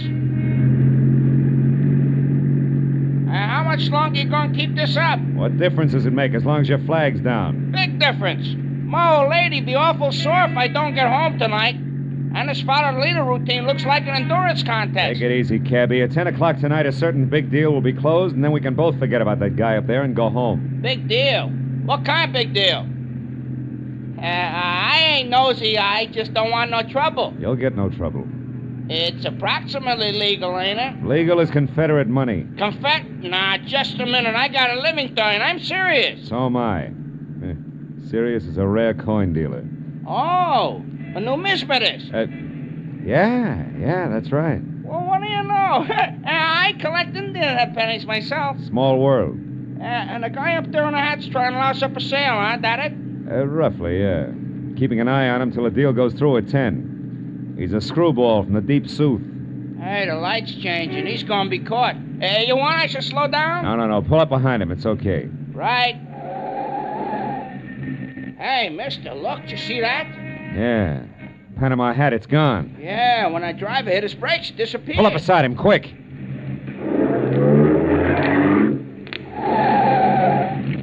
you see? Yeah, the seat's empty. Ooh, what a pair of chumps. They've been chasing nothing but a hat propped up in the back of that seat. No kidding. Gee, it sure looked natural, didn't it, mister? Nuts. Let me out. Now, look, you get to that other driver. Find out where he dropped his passenger off and anything else you can. Yeah. Here's $30 for your trouble. Wow, for that kind of dough, my wife can go ahead and get some. Call me at the office, mister. Just ask for Joe Joplin. Keep your shirts on, you get there!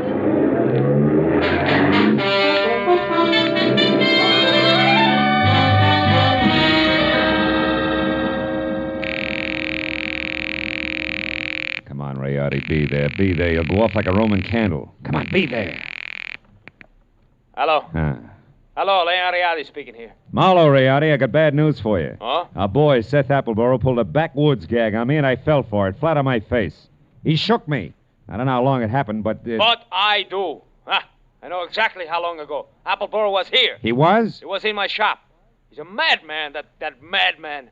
Swore he would kill me, but he didn't. What happened? It was after the coin, of course. He got tough, but I got more tough. I'm not born the day before yesterday. I was forced to ruin a beautiful Renaissance vase on his stupid skull, but at least I got rid of him. So I say phooey on Seth Appleboro. Oh. I beat him up myself, you hear? And I throw him out. It's finished. So at 10 I shall sell the coin to Pierre Baldwin as arranged, and that will be that. Well, glad to hear it, Rayotti. Just send the check to... Just a minute, Mr. Marlowe. Huh? Who's there? Who's back there? Who is it? Rayotti.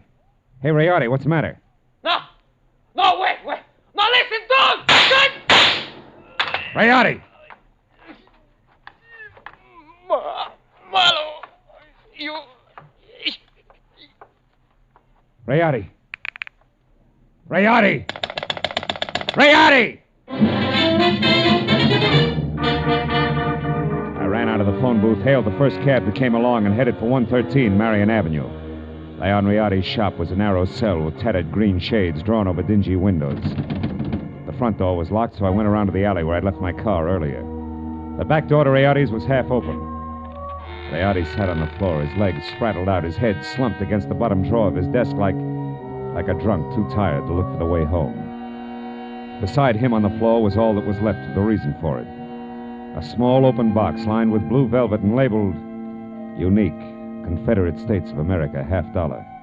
One of 4 struck at New Orleans Mint, 1861. Only piece of this series now in existence. Source, Colonel J.J. Appleboro Collection, 1880. But the box was empty. The 4 bits worth of Confederate money was gone. I picked the phone up in my handkerchief and called the cab company office. A few minutes later, I had Joe Joplin. Yeah, I got that other driver okay, mister, but I couldn't pry much out of him. Even the hard way, I tried. He left that southern drawl off at the Wilshire Gardens, Villa 9, and he got orders to take the Panama hat on a $10 drive around town. That's all? That's all he knows. He thought it was some kind of joke. Wilshire Gardens, number 9. Okay, Joe, Yeah. thanks.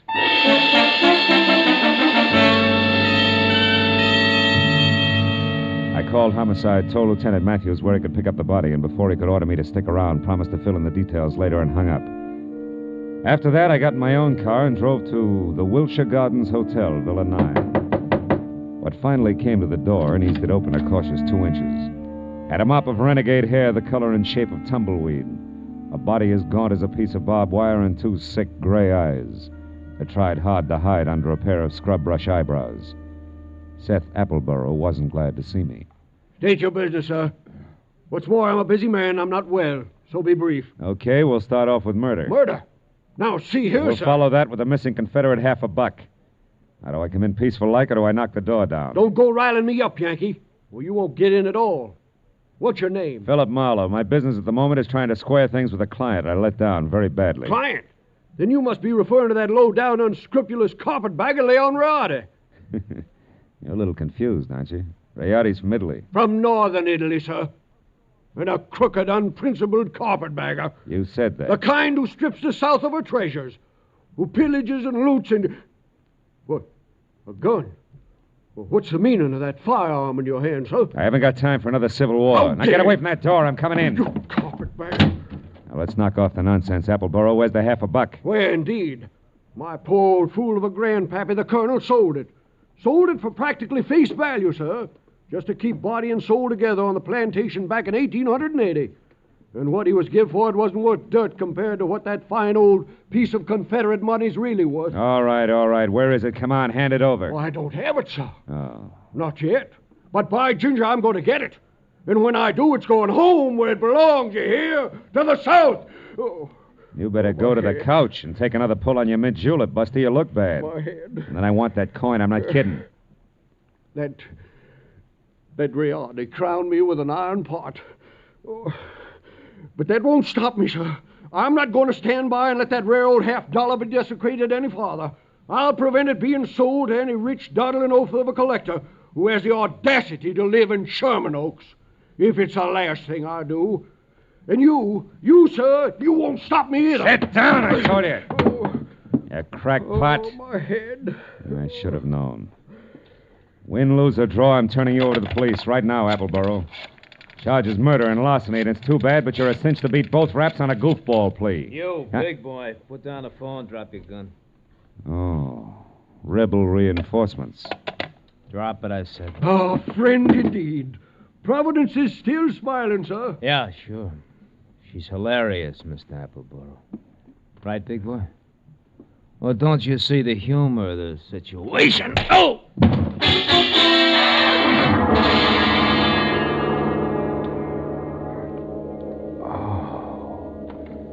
The stranger had a flat, saucer face. A sour grin in the left hand like a trip hammer. I'd done my best to roll with a punch, but I'd still caught enough of it to jar my brains loose. When I finally got up again, Villa 9 was empty. It took a while for that to soak in, along with another fact. I was up against a team. Appleboro and Saucerface. Also, it was now 9:30, which gave me just half an hour to get to Sherman Oaks for what had to be the next scheduled meeting.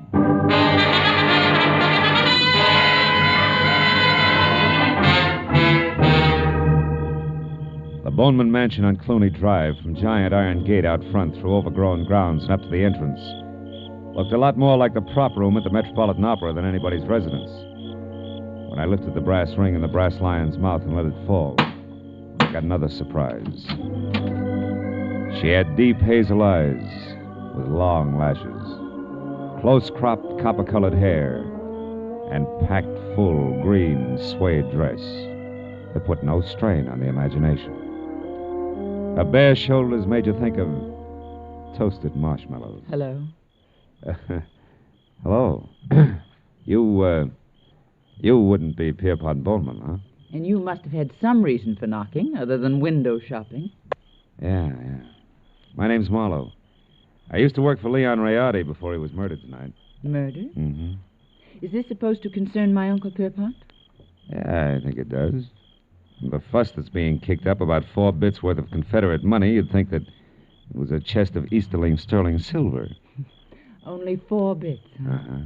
Yes. Yes, I'm afraid he is vitally interested. Come in, Marlowe. Wait here. All right. Uncle Pierpont, come here. Huh? What?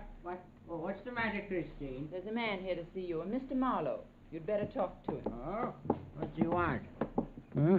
Oh, you. What is it, Marlowe? Well, it's about the $50, the one you intend to buy from Leon Rayardi, Mr. Bowman. Oh, yes. Well, what about it, man? Rayardi was murdered tonight. That murdered, you say? Mm-hmm. Well, if that's true, he hasn't had time to hit the ground yet. What's your game, Sonny? You must have some kind of a game. What is it? No games. I'm telling you, Rayardi was shot and the coin stolen. Real sure about that, are you? Positive? No mistake? Are you certain, Marlowe? I couldn't be more certain if it was tattooed on my forehead. I heard it happen and saw his body over an hour ago. What do you think of that, Uncle Pierpont?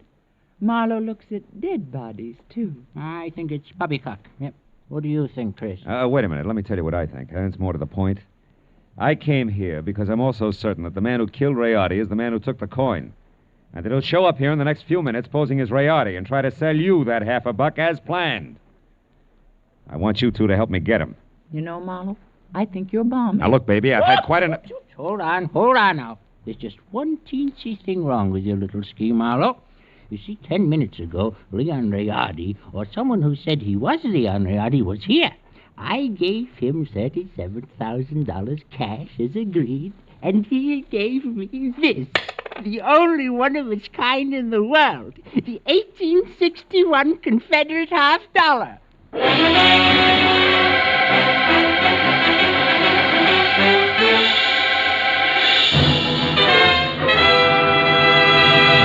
In just a moment, we will return to the second act of Philip Marlowe. But first, there are songs for sale, and one of them may turn into the nation's newest hit as you listen in to CBS on Friday nights. This hour-long program of melody is called Songs for Sale, and during the hour, you hear 4 songwriters with unpublished music as they present their tunes to a panel of veteran, top-flight songwriters. At the end, the panel picks out one song to be published and plugged, and you'll hear the reasons they give for their choice. Be listening to Songs for Sale tonight on most of these same CBS stations. Now with our star, Gerald Moore, the second act of Philip Marlowe, and tonight's story, The Collector's Item.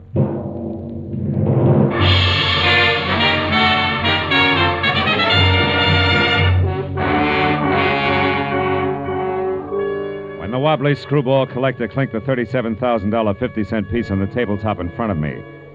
His eyes flashed on like a pair of unfrosted light bulbs. And something close to froth started to collect in the upturned corners of his mouth that smiled like the cat that had just eaten the canary, cage, birdseed, and all. There was little doubt about it. Septuagenarian Pierpont Bowman was what an eccentric would call eccentric. And he was very unconcerned with the murder of Leon Rayardi, and very fuzzy about what Rayardi's impersonator had looked and sounded like. I'm afraid I can help little on that score, Mr. Marlowe. Only had eyes for the coin. And what a coin she is. Why, son, Mr. Bowman, you've got to remember something. Height, build, color of eyes, hair, voice. Yeah, voice. Was it a southern accent? Think, Mr. Bowman. Southern accent? Yeah. No, no, Mr. Marlowe can't say if it was or not. My hearing isn't all it used to be, you know. But Christine here, now maybe she could... No. Christine wasn't in the room. Answered the door myself. But I did see him come up the walk, Mr. Marlowe, from my room upstairs. He was tall, about your height. Oh, no, perhaps a mite shorter. And he wore a gray suit. No, darker than gray. Sort of light blue shade. Oh, that's I think, great. like a... Yeah, thanks a lot. And before I start reaching for a butterfly net myself, I think I better get back to Seth Appleborough's place on Wilshire. Why there? Surely if he's the guilty one, Mr. Marlowe, he won't wait to be apprehended. Not on purpose, no. But when I last ran into him and his buddy with a saucer face, he was fighting an acute case of vertigo. Might have collapsed since. And besides, I don't know where else to go. Oh, but, sir, why must you go any place? The police will attend to that Mr. Appleborough. Now, look, Mr. Marlowe, here on the rim of the Mr. Bowman, this may mean nothing in the Numismatic League. But I went to work for Leon Rayardi to protect him, a job I didn't do. Also, losing clients this way is bad for my business and conscience. Good night, and happy gathering coins in May. Mr. Marlowe, wait, please. Please, Mr. Marlowe, let me see you out and explain something. Be just a minute, Uncle. Well, what is it? I'll pay you $500, Mr. Marlowe, not Confederate dollars either, to see that Uncle gets his money back and that the coin is returned to that Mr. Rayardi's estate. What? You're against the deal? Why? Because it's the 100th one in the past 2 years. You hate to see the money you'll one day inherit go to a bunch of screwballs, huh? Why, you foul-minded, no good... I've got news for you, Mr. Marlowe. It's not my inheritance I'm concerned with, it's my uncle. In spite of this mansion and all the junk in it, that $37,000 was every cent he had left. Okay, kid. In that case, 2 points. 1? I had the slap coming. 2, I'll do my best to back up everything to where I came in. Good night. Good night. And Mr. Marlowe? Yeah. I didn't enjoy slapping you.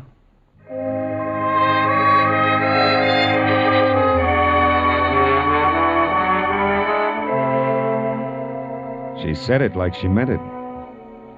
20 minutes later, I was back at the Wilshire Gardens where I found Villa 9 as dark and quiet as the bottom of a well. I had just about decided to quit playing long shots labeled I Hope He Passed Out on his front doorstep when, from a nearby clump of pepper trees, I caught a glimpse of a shadowed figure moving toward me, one slow step at a time. I knew that I was spotted and strictly sitting duck, so I tried the only possible out. General nonchalance, my back to the pepper trees long enough for the not-so-stealthy hunter to get within hunting distance. And a good evening to you, Brother Appleborough. Now, sir, get up and start talking. What? Well, saucer face. Thought I had your partner. Hey, not wrong, Hasty, and you're still doing it. Appleborough's my partner, like you look good in tights. The name is Locke, Fred Locke, Treasury Department. Treasury? You mean you're after Appleborough? Uh-huh. I sapped you because from the gab I overheard, I figured you were nothing but a lone wolf shooting for the coin. Oh. Appleborough, friend, is big game. He's wanted on half a dozen counts, a lot more important than this Confederate $50. Yeah, but he must have gotten away from you because He did. Jumped out of my car a couple of blocks from here. But how do you know about that? Who are you? Oh, well, name's Marlowe. I'm a private detective, license included. Wait a minute. Here. I know that Appleborough got away because he's already been up to the Boneman place where he posed as my client, Leon Rayardi, who, incidentally, he killed so he could sell the Confederate lucky piece up there for $37,000. Quite a hunk of change. Mm-hmm. Well, Sorry we crossed our wires, Marlowe, and thanks for the word. Oh. But don't worry, he won't get far. Us T-men will see to that. Keep in touch with the department if you find out anything, will you? Sure. Oh, say, Locke. Yeah? Yeah, what is it? Just a hunch. Oh, like what? Like you're a cockeyed liar! Like Treasury men don't call themselves T-men! Any more than private detectives call themselves private eyes! Great! Now, Locke, let's try inside your jacket. One, get rid of this non-Treasury Department Luger. And two, check the wallet and see if at least Fred Locke is your real name. All right, it's my name. Yeah, surprise it is. And out of imagination, T-man. Come on, get up and start working on a few other questions like where Seth Appleboro is at the moment and exactly what your tie-in is with Blossoms. Well, do we keep this up all night? No! I'll tell you everything. Okay. Now, first the setup. Come on. Yeah. There were two of us. Me and Adam. No! It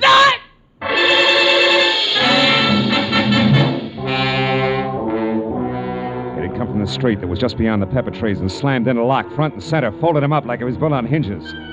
By the time I was out of the impact area and had my .38 in hand, the only target I had was a pair of taillights blinking out of sight in a funnel of dust.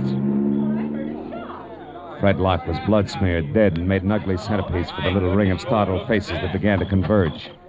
I stepped back and became just another sightseer, when a small, bald man with a large white eyebrow and lots of worry stamped on his face began to do his lamenting out loud. He was the Wilshire Gardens hotel manager and didn't care much for public spectacles on the home grounds. Oh, my goodness. 1 minute that Mr. Appleboro unconscious in his car, and the next this man is shot to death. Hey, wait a minute. Appleboro's unconscious in his car? Where? At the other end of the grounds. There's a nasty cut in his forehead. One of the guests just found him there. I was just about to call a doctor. Never mind the doctor. Show me the way. Come on.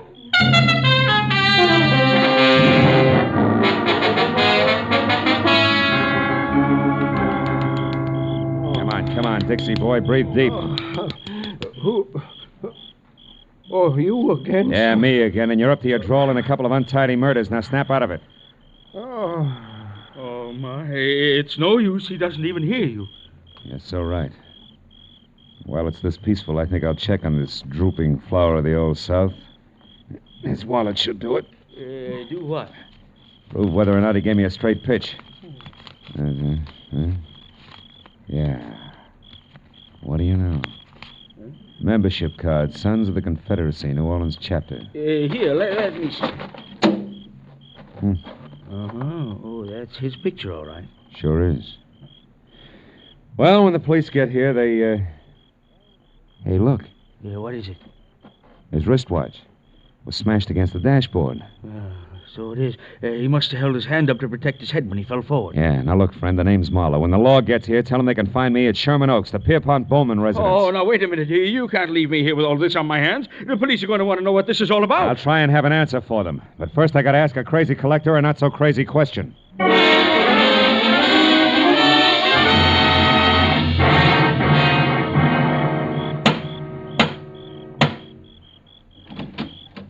Well, hello, Mr. Marlowe. I was hoping you'd come back. No flowers and candy, honey. This isn't a social call. Then what brings you here? Your uncle, is he still up? Yes, but he asked not to be disturbed. Why? I got a picture I want him to look at. What kind of a picture?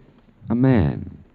Possibly the man who sold him the coin tonight. Now, where is he? In the gun room. Oh, but he'll scream bloody murder if we bother That's him. the subject on hand. You mean you found out who killed Leon Riotti? No. I found out someone else has been killed. Come on, huh? Over that coin? Who was it, Marlowe? Guy named Locke. We'll get to the fine print later. Is this the room? Yes, but It's just the man I want to see. Oh, Mr. Bowman, you. Well, it's quite a blunderbuss. Look, point that somewhere else. So it is. But don't let it worry you, Mr. Marlowe. This harquebus hasn't been fired in 300 years. That's great. Let's not spoil its record tonight, shall we? Here, have a look. Fine workmanship. Later on. Right now, Mr. Bowman, I want you to have a look. This picture, it's Seth Appleboro. Huh? Is this the man who sold you the coin, the one you couldn't remember? No, not the party. Now, on this gun, Mr. Marlowe... Uncle, we've had another murder. Huh? Oh, my, that's too bad. But what's all that got to do with me? I'm not sure. But, Mr. Bowman, if Appleboro wasn't the one who sold you that hot half a buck, it must have been an item named Locke. Huh? The saucer-faced buddy I told you about before. The one who sapped me at Wilshire Gardens. Oh, very interesting. Uh-huh. And perhaps tomorrow, Uncle, please. Go on, Mr. Marlowe. Well, there isn't much more. When I left here and I went back for Appleboro, I ran into Locke. We mixed it up, and I was just about to get him to talk when he was shot out from under me. What? Appleboro did it? He shot Locke? No, he couldn't have. Oh, why not? Because Appleboro was out cold in his car at the time. Then all you really know is that Appleboro didn't kill this Locke. Oh, I know a little more. I also know now that there's a third interested party mixed in. Who? You, maybe. Uncle? What? Me? Sure. You could have killed Rayardi via hired flunky like Locke. Sold yourself the coin. After all, you're broke. It's been done before. You're mad. It's insane, Marlowe. The idea. To think that Uncle would hire the likes of Fred Locke. Why, it's... Slips, Christine? You shouldn't have known Locke's front name was Fred, should you? I never mentioned it. What? Christine, you mean that... I mean that nobody moves. Christine. Oh, fine. This is one gun in here that's no relic. It's been fired something less than 300 years ago. Yeah, to be exact, less than an hour ago at the Wilshire Gardens when you used it to keep Locke quiet, huh? You, Christine, you're the third party Marlowe was talking about. You hired Fred Locke and Appleboro. Had nothing to do with it, Mr. Bowman. It was your niece's partner, Fred Locke, who killed Rayardi in his shop and stole the $50. After that, he followed me to Appleboro's place in Wilshire Gardens. There he KO'd me and Appleboro both. Then came out here and sold you the coin. Posing as Rayardi. Correct. You can both go to the head of the class. Not yet. One question, teacher. Why did Locke go back to Appleboro's? Couldn't have been just luck that I found him there. It wasn't. He was afraid Appleboro had seen him kill Rayardi at the shop. He had to know for sure. Your turn, Uncle. Why did you do it, Christine? I was sentimental, Uncle. I wanted at least the last of your money as a keepsake. And now that I've got it, I want one thing more before I leave. That $50 in your pocket. Hand it over. Come on. The $50, but... It's worthless to you, Christine. You can never sell it again. Every collector in the world will be on the lookout for it. Don't you think I know that? Then what do you want with it? The pleasure of getting rid of it. I hate it. Like I hate every piece of junk you've squandered your fortune on. The fortune I'd have inherited someday. I'm going to throw it in the first deep river I come to. Hand it over. No, you don't, Christine. Drop it. Drop it. Now, sit in that chair while you can. You may end up in another one.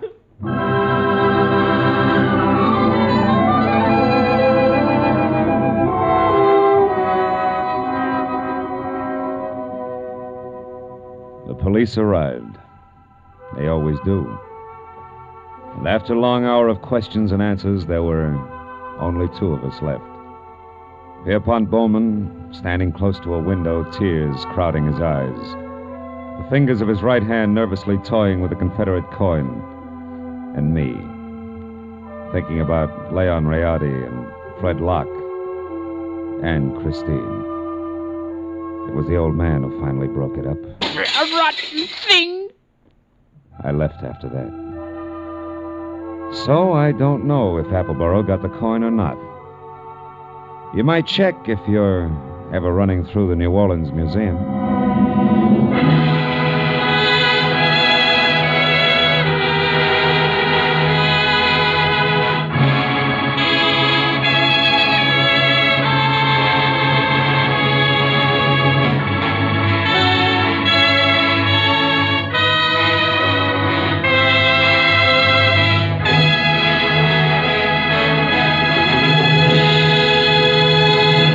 The Adventures of Philip Marlowe, bringing you Raymond Chandler's most famous character, star Gerald Moore, are produced and directed by Richard Sanville and written for radio by Robert Mitchell and Gene Levitt.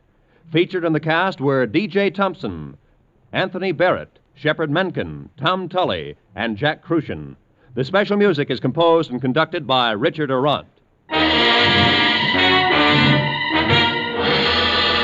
Be sure and be with us again next week when Philip Marlowe says... This time an old man dead in a flophouse, a sot who carved wood, a fallen lady with an eye for gold lockets, and a snake with big ears. All led me to a soft spot in a killer's hard heart.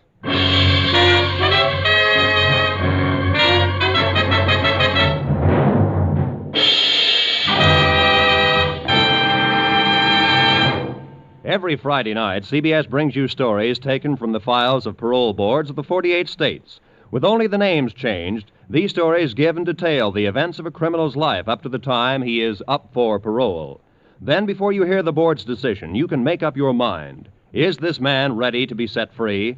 It's been hailed by press and public alike as an outstanding anti-crime show. And you can hear it now by staying tuned, because Up for Parole follows immediately on most of these same CBS stations. Roy Rowan speaking. This is CBS, where you play Sing It Again every Saturday night, the Columbia Broadcasting System.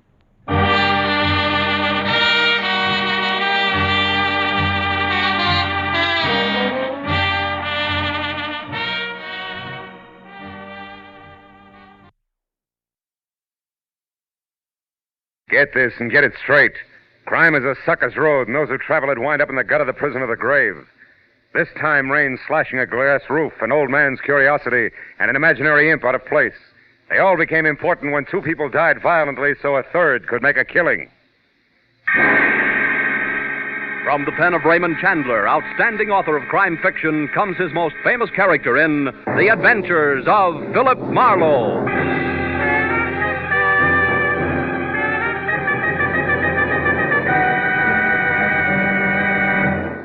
Now, with Gerald Moore, starred as Philip Marlowe, we bring you tonight's exciting story, The Fatted Calf.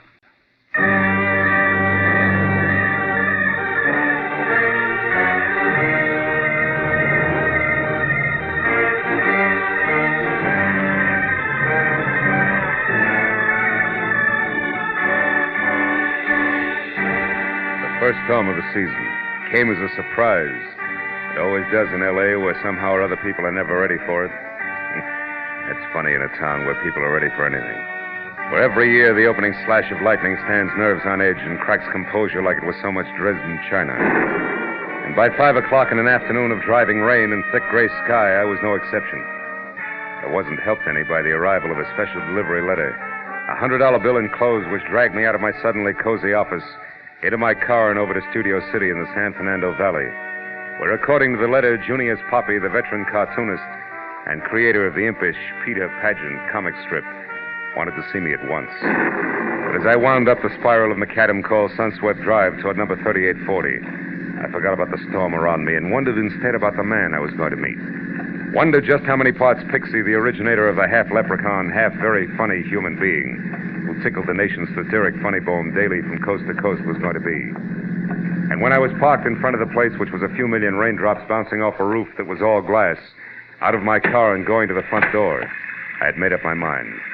Junius Poppy had to be small, slight, delicate, and maybe self-effacing, but certainly pleasant. Mr. Marlowe? How wrong can I be? Huh? Oh, Mr. Poppy. Yes, of course. Come in. You're getting wet. Follow me. But don't touch anything. You're soaked. Junius Poppy was tall, heavy-set, gruff, and a crab. I dripped little puddles of water behind him through a long hall into a studio, which was a half a dozen easels under twice as many fluorescent lights, and a litter of Peter Pageant drawings everywhere. Then, while Mr. Poppy did not offer me drink, cigarette, or even chair, I became resourceful. I took off my own coat, dropped it in a corner where it sloshed into a disgruntled heap, and I defiantly lit a cigarette and started to... Please, I despise tobacco. Oh, excuse me. Now, first, Mr. Marlowe, a few facts. I've been drawing Peter Pageant for 27 years, but unlike most of the syndicated cartoonists, I employ no staff. We use no material, allow nothing to be published that I haven't created personally, down to the last stroke of the pen. However, I do have an assistant who serves two purposes. One, he inks in the balloon. What? The circle is where the words go. Oh. And two, and more important, he watches me work daily so that when I'm gone, yes, even cartoonists die, you know, Peter Pageant will continue uninterrupted. My assistant is named Sid Kagan. And he, to be more exact, his wife, Louise, is the reason I'm hiring you. Twice I opened my mouth to ask a question, but twice he waved the question aside. So liking him less by the minute, I listened to him tell me what for the past week Kagan had been. First preoccupied, then upset, and finally rebellious. Poppy, a bachelor who didn't want to lose a good man because of anything as trivial as a marital problem, had investigated and learned that Louise Kagan had spent a week in San Francisco recently. But he hadn't learned any more because an appointment he had made with her to talk it all over, since the sleuthing was not subtle, It was the hadn't day quite before come off. yesterday, Marlowe. We were to meet at a cocktail lounge. I was early, and so I saw her come in and sit down. She's the type of tall brunette you don't miss. I was about to start toward her when she suddenly leaped from her table and hurried out of the place. For no reason? Please don't interrupt me, Marlowe. Of course she had a reason. She was frightened at the sight of a man approaching her. He was very ugly. Patent leather hair, sallow complexion, eyes that belonged on a hawk. He followed her out, but she got away from him. And then he disappeared, too. And Louise hasn't called you since to explain? Until late last night, no. And then she apologized and lied about why she didn't show up. Forgot, she said. Casual-like. Huh? Overly casual-like, Mr. Manor. Please don't touch those drawings. Oh, I'm sorry. Yes, now. We made another appointment for 6:30 tonight at a different place. An artist hangout called the Talisman on Lancashire. This time, Marlowe, I want you to go in my place. Perhaps my approach is too mechanical. There's just a chance. Now, Mr. Poppy, a few questions. First, the Kagan's home address. 717 Magnolia Boulevard. 717. And Kagan himself, he's still working for you regularly? Yes, although he called this morning, said he was sick. Now, please ask your questions quickly. I must return to my work. Peter Paget's schedule, 4 frames a day, hasn't been interrupted in 27 years. Oh, here, this might interest you. Here, take a look at this. The last frame has a lot of detail. Yeah, it has. Peter addressing the U.S. Senate, huh? It's cute. You always work in pencil and ink in later? Yes, that's right. Now, anything else? Yeah, there is, Mr. Poppy. The whole business. Kagan's problem. I mean, if it's only a case of a gal not being true to a guy, I quit and you get your dough back. I graduated from the over-the-transom class. Louise Kagan is not the kind of girl who plays around. I know. What makes you so sure? Well, for one thing, an example. Maynard Roper. Who? Maynard Roper. He's an agent for Empire Features, the syndicate that handles my work. And though extremely handsome and what the ladies would call smooth, he got no place being, should I say, attentive to Louise. I could tell, I observed. Now, satisfied? For the moment, I can still play that Roper just wasn't her type. I'll call you later, Mr. Poppy. Goodbye, and don't bother showing me out. I can find the way myself.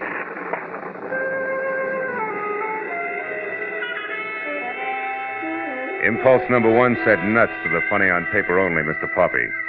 But impulse number 2 said, quiet, Marlowe. It's the storm that's making you jumpy, and there's a $100 bill in your pocket. So I got into my car and drove the 1.5 miles to 717 Magnolia Boulevard, where I figured I'd look over the Kagan home grounds before it was time for me to show at the Talisman. As I drove past the place, I saw there was a light in the living room.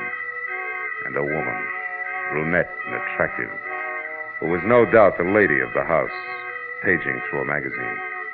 And things stayed like that each time I came around the block. But 20 minutes later, when I parked in front of a nearby corner drugstore to get cigarettes, I forgot the lady of the house because getting out of a parked car in front of me was a man with sallow complexion and eyes borrowed from a hawk, easily seen by the rain-splashed light from the display windows. And when he hurried inside into a phone booth, I saw the patent leather hair Mr. Poppy had already described. When he got his call through and turned his back to the street, I moved quickly to his car, opened the front door, struck a match, and read the name and address on the owner's card strapped around the steering wheel. It was Bert Slack, 200 Central Avenue, San Francisco, California. The city in which Louise Kagan had recently chosen to spend a week. The clock on the dashboard reminded me it was 6:15 and time to head for my rendezvous at the Talisman. But a little voice deep inside said Mr. Bert Slack shouldn't. So, for what it was worth, I reached under the dashboard and yanked the ignition wire. Then I got back into my car, hoping to gain 10 minutes, and headed toward the club on Lancashire Boulevard.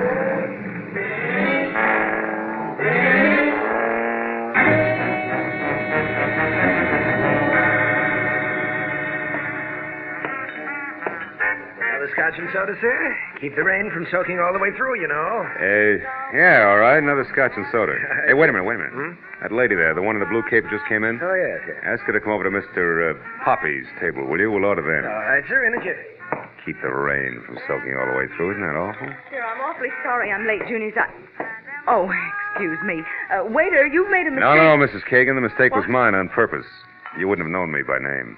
Which is what? Philip Marlowe. I'm a friend of Junius's. He was tied up with his work tonight and asked me to keep this date for him. Like a drink? No, thanks. I haven't got the time. But why didn't Junius call me or leave a message here? I don't know. Perhaps he forgot or... Perhaps you're a liar. Perhaps he called my place after I left, then called here. Waiter, Yes, ma'am? will you please check with the captain and see if anyone left a message for Mrs. Kagan, please? Yes, ma'am. And on your way back, 2 scotch and sodas, huh? Yes. Now, just a minute, Mr. Marlowe. I've already said no. As long as we're playing things back, you already said I was a liar. Why? Because Junior's told me that my meeting with him would be personal. And since he's gone far enough out of his way to even call me on the telephone about it, it must also be important to him. It is. As important to him as, say, San Francisco is to you. So you're not really a friend of Junior's Poppy. Not buddy-buddy, no.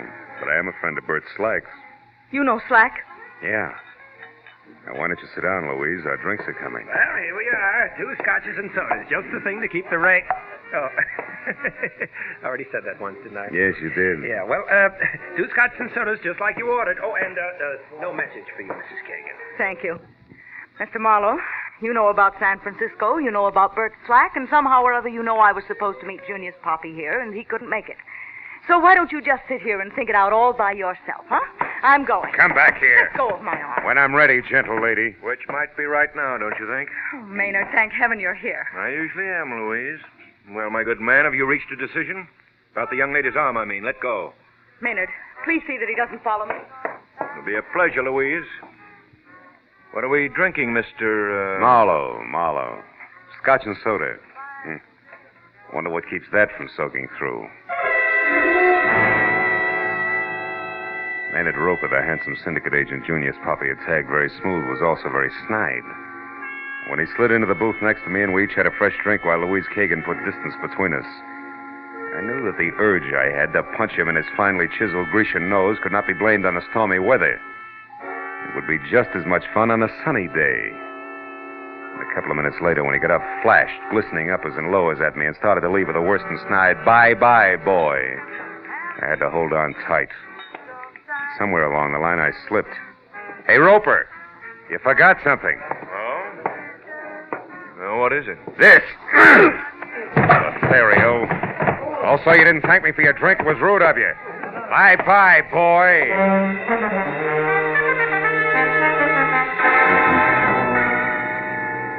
Outside, I felt better. As I walked around to the alley behind the club where I parked my car, I noticed that the rain had tightened up to a drizzle that was about ready to call it quits. That a corner of the sky already showed dark blue with a single star front and center.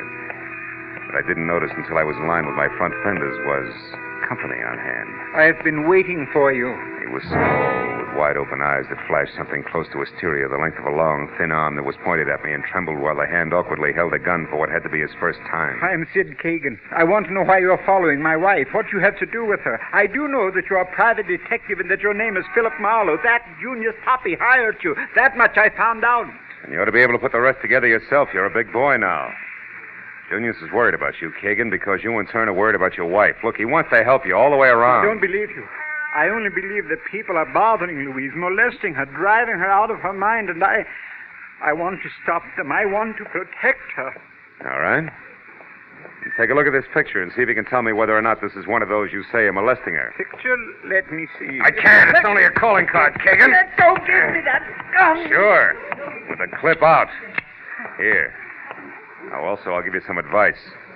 Go on home, Kagan, and soak your hot head in a bucket ice cold. It's the most you can do to help. Now beat it before I get mad. Go on. All right. I'll go. But remember, Marlowe, I'm still going to protect my wife. Yeah, I'll remember, Kagan. You jerk. Nothing as stupid as an amateur with a gun. Stand still, Marlowe. I'm no amateur. Oh, fine.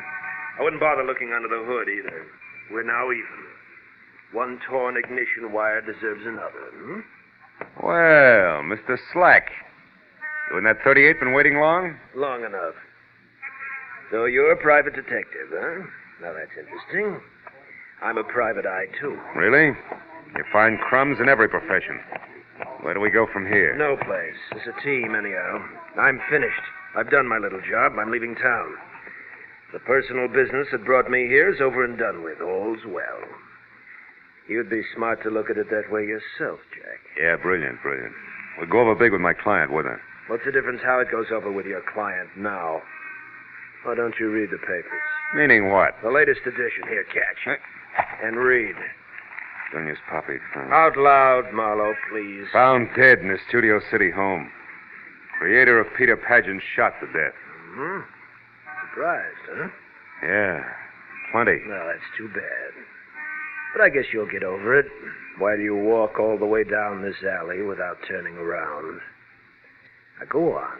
Move, Mr. Marlowe, as directed. Goodbye.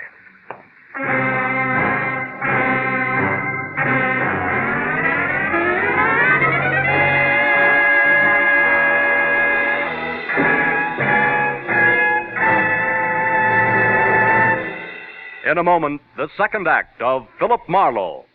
But first, you'll say, where is the time gone? When you listen to Club 15, the great quarter-hour show of melody, song, and patter starring Dick Hames with the Andrews Sisters, Evelyn Knight, and the Modernaires. You'll like singing host Dick Hames. You'll like song stars Evelyn Knight and the Andrews Sisters.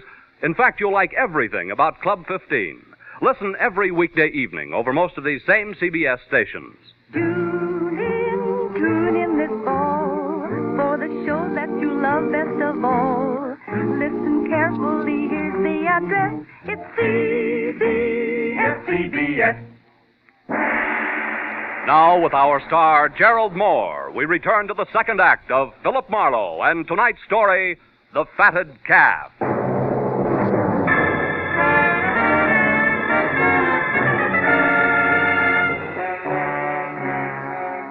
When the man named Slack with a code of ethics to match said walk, I walked. And by the time I'd taken 10 steps, I knew that he was already gone, so I went back to my car, cursed my way through a fast repair job on the wiring, and headed for my late client's studio again. When I got there, the usual messy routine of cameras, tape measures, and notebooks was still in progress, and I was about to go inside. But changed my mind when I saw Louise Kagan step blithely out the door and walk almost jauntily over the flagstones that led from the house to the parking area. Hey, Louise, wait! Oh, you again? Well, what do you want? Just one good, morbid reason why you're not making with tears over what's inside? I never lost any love in there. If I pretended I had, it wouldn't fool anybody for 5 minutes. Nobody liked Junius Poppy, and I was no exception. I'd go real easy with that kind of talk from now on if I were you. What's that crack supposed to mean? That not later than tomorrow morning, your husband, Sid, will take over Peter Pageant completely. So? So you struck gold, you're in, you got it made. Are you implying that I had something to do with Junius's death? Oh, I doubt that you pulled the trigger, baby, personally. But there's a good, solid connection, and I'm going to find it. Where's your husband? Inside with the police? No. I came here looking for him. He must be at home. Mm-hmm.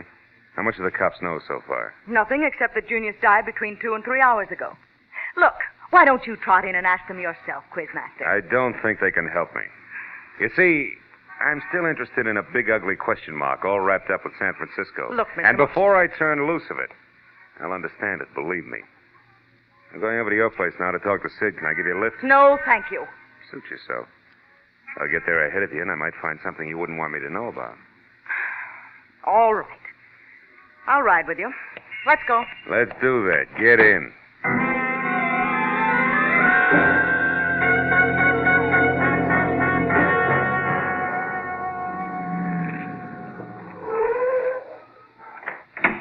Thanks so much for the ride. You know, I wouldn't have enjoyed it a bit more in a hearse. You can drop the acid routine, Louise. I got a thick skin. Let's go inside. Now, look, Marlowe. Sid isn't home. I can see from here the lights are out. Only proves somebody turned a switch.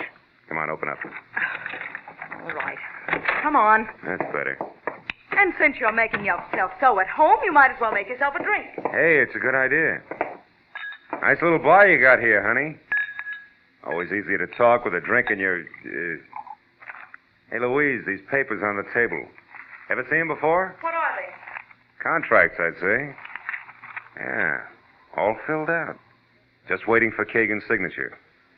So your husband is now a full-fledged, big-time cartoonist. What do you know? Pretty fast work, huh? Just what do you... Creator of Peter Pageant's been dead not more than 3 hours, and already his successor's contracts are drawn up.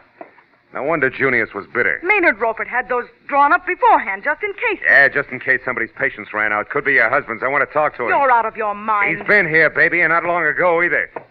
Here's his trench coat on the chair. What? Maybe he left again and maybe he didn't. Now, you take a look through the rest of the house, and if you find him, tell him to come on out. There's still time to talk. Well, go on. She gave me a glare that said she'd like to run my head through a garbage disposal unit and walk past me into the hall. As I held the trench coat, I saw an interesting smudge on the elbow of the right sleeve. It was an imprint of the little cartoon character, Peter Pageant, in the exact pose I'd seen earlier. Peter Pageant addressing the United States Senate. It could only mean one thing. The right sleeve of the coat I was holding had been jammed down into wet ink on Junius Poppy's drawing board shortly after I'd left his studio tonight. I was still looking at the coat when Louise came back. She started to say something, but the doorbell interrupted and kept on interrupting, and finally, she walked over and answered it. It was Bert Slack, the man from San Francisco. His face, green and waxy, would have worn the same look if he'd been falling out of a 10-story window and knew he couldn't hold on. He gripped the door casing with both hands, like a slow-motion fireman sliding down a pole. Suddenly, he jerked up one hand and pointed at Louise. He turned his eyes at me and tried to speak. Then he took 5 sliding, stumbling steps into the room and pitched headlong to the floor. The handle of a knife, ringed by a patch of drying blood, stuck out of his back between his shoulder blades.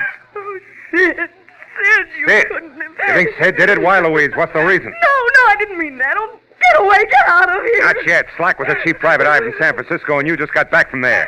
What happened up there, Louise? Why do you think your husband had to kill this guy? No, I won't tell you. I don't know anything. Oh, leave me alone. Get away from me. All right. Get hold of yourself. You're hysterical. Now listen to me. Where does Roper live? Come on. Maynard Roper, his address. 94 Addison Avenue. Why? Because your husband might be there, and I want to talk to him now more than ever. You're on your own, baby. Get good and hysterical if you want to. I'll see you.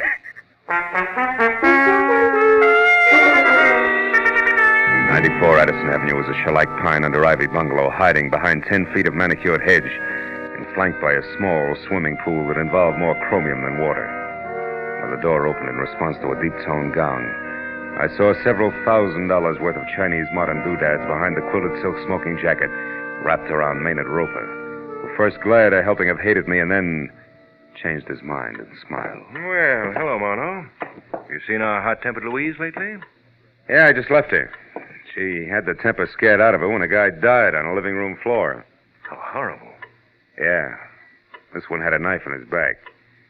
He'd been carrying it for some time. Made it as far as Kagan's because he had something important to say, but he couldn't get it out. His name was Slack from San Francisco. Ever hear of him? Slack? Why, no. Hey, tell me, have you seen Sid Kagan recently? I mean, within the last hour? Yes, twice. Once when I took his new contracts to his place, and again when he came here to talk them over. He left a few minutes ago. Say where he was going? No. Wait. He did say he intended to stop at a drugstore. He had a headache. Which drugstore? Well, the one down the street about a block. Mm-hmm. Oh, but look, Marlowe, surely you don't really believe that Sid killed this man? He had a motive. Do you realize what you're saying? What have you got to go on, actually? A slip his wife made, and a Peter Pageant that turned up out of place. Oh, Louise was no doubt hysterical. Under those circumstances, I'd be, too. And as for Peter Pageant, don't forget that Sid's been practicing him for 6 years. He probably combs Peter Pageant's out of his hair at night. Not this one. It was on a trench coat sleeve. I found it in Sid Kagan's living room. It was picked up from wet ink on Junius Poppy's drawing board tonight. In fact, it was the last Peter Pageant Junius drew before he was killed. That's what I've got to go on, Mr. Roper, so thanks and good night.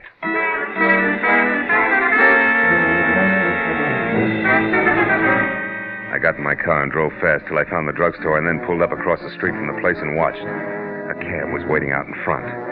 When the door opened in the store, I started to get out, but stopped again as Sid Kagan, the collar of his trench coat turned up high, and both hands thrust deep in his pocket, shouldered his way out. Got in a cab and drove away. I sat there for a few minutes until the crazy logic of the crazy pattern finally sank in. And I turned and drove back toward 94 Addison. A few houses down the street, I parked, got out, and after dropping my gun in my pocket, I left my hand curled around it and walked in past the chromium swimming pool up to the pine and ivy house and looked in. It was deserted. I turned and started for the gate again, but that was as far as I got. I'm not inside, Marlowe. I'm here behind you. Don't move. Automatic and all, huh?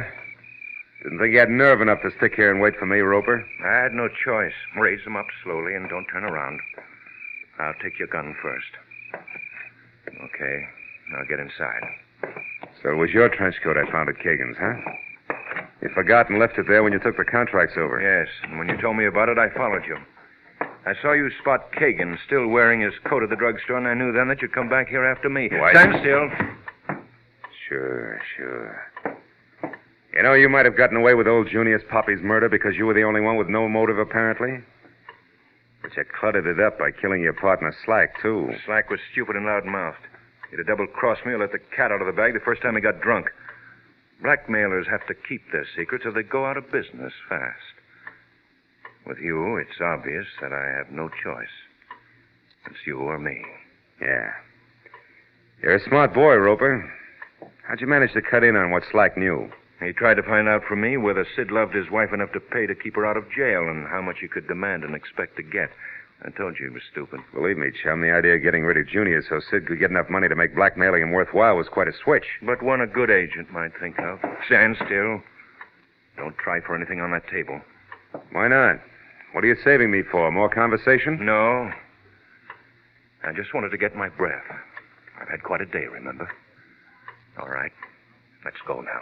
Where? Out back to the garage. Go on. Just Marlowe! Baby, Louise!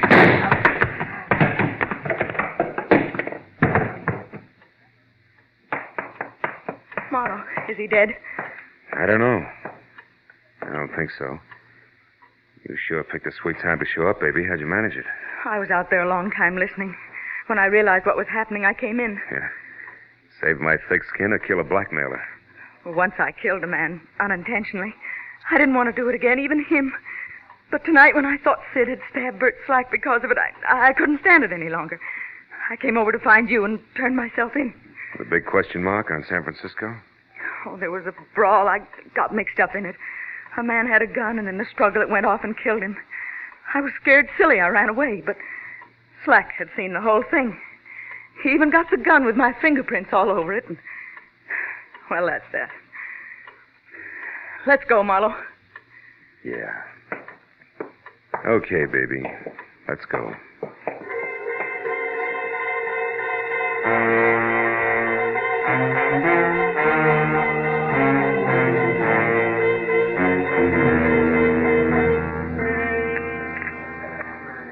Two refills, please. Okay. Better have some more, Sid. It's going to be a long night. Yes. I still can't get it through my head that this has happened, Marlowe. I can't realize it.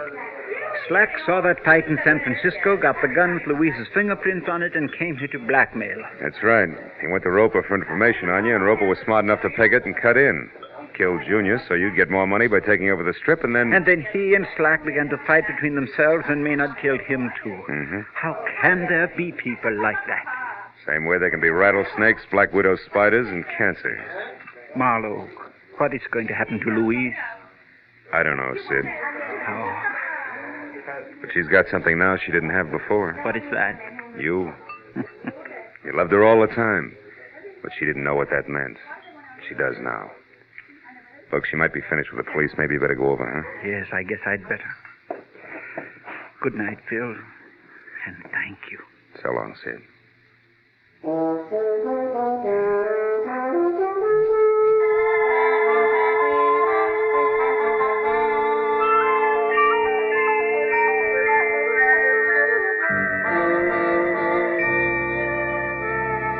As he crossed the street and went into police headquarters, I turned back to my coffee and thought about Peter Pageant. The impish, whimsical little character with a sly, knowing smile, half sad, half amused at the foibles of the world. Yeah, the world seems more and more to be made of halves. Like that old song. How's it go? Sometimes I'm happy, sometimes I'm blue. Sudden storms and sudden calms. Maybe most of us are only half alive, huh? Take me, for instance. Half of me wants to go home and sit in front of a roaring fire with a drink and a good book. And the other half? Yeah, there's always that other half.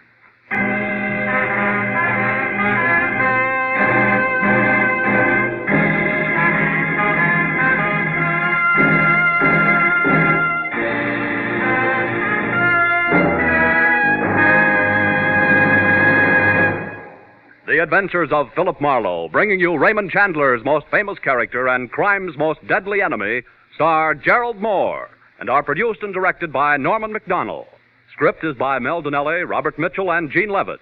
Featured in the cast were Vivi Janis, Howard McNear, Parley Bear, Bill Johnstone, and David Ellis. The special music is composed and conducted by Richard Orant. Be sure and be with us next week when Philip Marlowe says... It started with a wreck and went from there to double murder over $75,000 worth of glitter that nobody got in the end. Because I found out just in time what was fishy about the tale of the mermaid.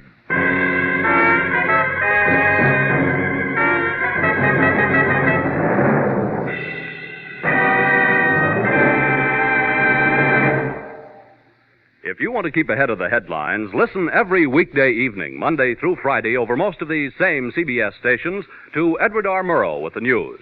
Mr. Murrow is radio's most distinguished reporter. His informal but informed manner of presenting the news has earned him more awards than any other newscaster on the air. This is Paul Masterson speaking.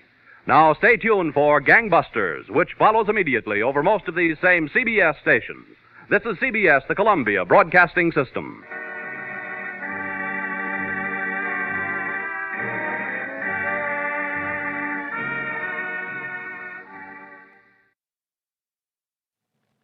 The startled corpse, a blue-eyed woman, and a cryptic message scrawled by a dying man, were the pieces of a Chinese puzzle that wouldn't fit together until I found out what was deadly about the orange dog.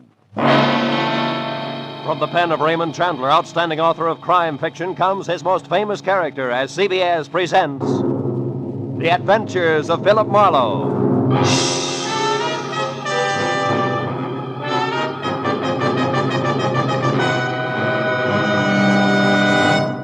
And now, with Gerald Moore, starred as Philip Marlowe, we bring you tonight's exciting story, The Orange Dog.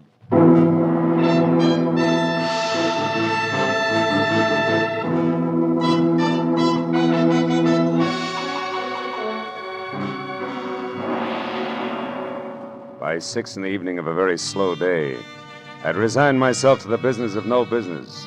So I took my feet down from my desk, switched off the lights, and started out the door for home with the prospect of a nice, quiet evening ahead of me. But I didn't make it, even as far as the door. Oh. Hello, Philip Marlowe. Marlowe, my name is Shelley Martin. I'm at 8412 Los Feliz, a private residence. I want you to come out here right away. My sister is in a jam, a nasty one. Well, Miss Martin, as a matter of fact, I was just closing up for the night, and I was... I need the services of a private detective right now this minute, and I'm prepared to pay for them. There are plenty of others in town. Are you coming or not? Yeah, okay, and thanks for the reminder. That's me you hear sprinting up your front walk. That's much better. And Marlowe, bring your brains along. You're going to need them.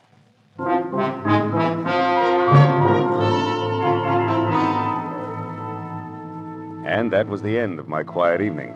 But I just couldn't resist those government engravings of Mr. Lincoln. So I drove down to Weston, turned off on Los Feliz, and found the number 8412. The yard was an overgrown tangle of perennial plants losing their battle with the weeds. It was like a girl in a strapless evening gown with her hair up in curlers. However, I could see a light through the Venetian blinds, and the doorbell worked with a resonant two-tone chime that caused the door to open just far enough to allow a pair of eyes so blue they were almost purple to peek out at me. Yes, what is it? I'm delivering that private detective you ordered. Oh, Marlowe. Come in. Thanks. Sit down, won't you? Thanks again. All right, what's the next move? It's about my kid sister. Mm. She's involved with a man named Lou Horner, a San Francisco broker. She's quite deeply involved, I'm afraid. Oh? You see, some very strange things are going on, Marlowe, and my sister is a naive kid caught right in the middle of them. Yeah, I see. What sort of strange things, Miss Martin? Shelley. Sweet. Well, to begin with, when I arrived from San Francisco today, my sister called me and asked me to meet her here in this house. When I got here, the lights were on, the radio was playing, and the front door was open. But the place was deserted. Whose house is it, Horner's? No, I think she said it belongs to a friend of his who's in Europe now. This Horner person uses it when he's in Los Angeles. Well, couldn't they have stepped out for a while? Mm-mm. You know, you don't look the type, Shelley, but maybe you're just panicky, huh? No, I'm not being panicky. All right. Where's the nasty jam? Right behind the couch. Take a look. Okay. But you know, I see what you mean. Who is he, Shelley? How'd he get here? Maybe it's Horner, I don't know. I tried to search him, but I couldn't. Mm-hmm. Well, it wouldn't have helped anyway. Whoever shot him cleaned him out. No wallet, no papers, nothing. I found this magazine lying under his hand. Look here. Mm-hmm. He must have written this just before he died. Where's that? Here. Oh. It says, call Marion tonight about the orange dog, a foe. Orange dog, a foe. For what? That's why I called you, Phil. Marion is my sister. And whatever the orange dog of foe is, it must be awfully important. We've got to find out what it means, Phil, for Marion's sake. So far it means murder, honey, and that's for the cops. No. Well, all right, call them. But keep Marion's name out of it. A thing like this could destroy her. But look, maybe she pulled the trigger on our friend here. Maybe, but I don't think so. She's a sweet kid, Phil. Give her a break. If I'm wrong, I swear I'll help you bring her in myself. Is that fair enough? Okay, Shelley, it's a deal. It makes just as much sense as the orange dog of foe, but no more.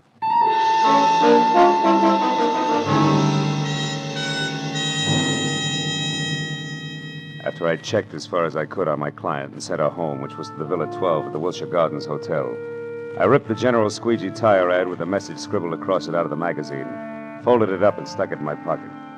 Next, I called Lieutenant Ibarra at Homicide and told him where I'd found a body, probably named Lou Horner, leaving out all the details about Shelley, Marion, and the orange dog. Then I started out the door, but got back as a shadow slid across the walk. I caught a glimpse of a large, ugly head of long, dirty hair set on a small, ugly body that was moving fast. By the time I got out on the walk, Longhair was already putting mileage on a green coupe with a broken tail light. It winked mockingly as it went out of sight. So I got in my car and headed for New Chinatown. It was the logical place to get some information regarding a Chinese dog. I saw a light filtering through a dingy window, illuminating the words James Tang, dealer in Oriental curios. Inside the musty shop, a little man, dressed in a black kimono, drifted forward, softly. Yes? I think perhaps you can help me, huh? I am honored. To be able to help will bring fragrance of plum blossoms to my nostrils, carpet of rose petals to my humble floor, and 1,000 blessings upon my head. Oh, that's very pretty. Tell me, what is the dog of foe? The dog of foe? Why, this fantastic creature here is called the dog of foe. His fierce eyes and snarling mouth are to frighten away evil spirits from temples of Buddha. Why do you say called the dog of foe? Amateur collectors and auctioneers have named him that. It sounds exotic to cash customers. Actually, he is a lion. The lion of Korea. I see. Tang, would you happen to have an orange dog of foe? Very strange that you should ask that, my friend. Strange? Why? Reason number one. There is no authentic orange dog of foe. That's a good reason. Why not? Because to Buddhists, orange is color of sorrow. The piece you speak of could not possibly be authentic. What's reason number two? You are second person to inquire after this non-existent orange dog of foe within the last few minutes. Was it an ugly little man with long hair? Quite contrary. It was a very pretty girl with short hair. Was her name Marion? She made point of not leaving her name. Now that proves something.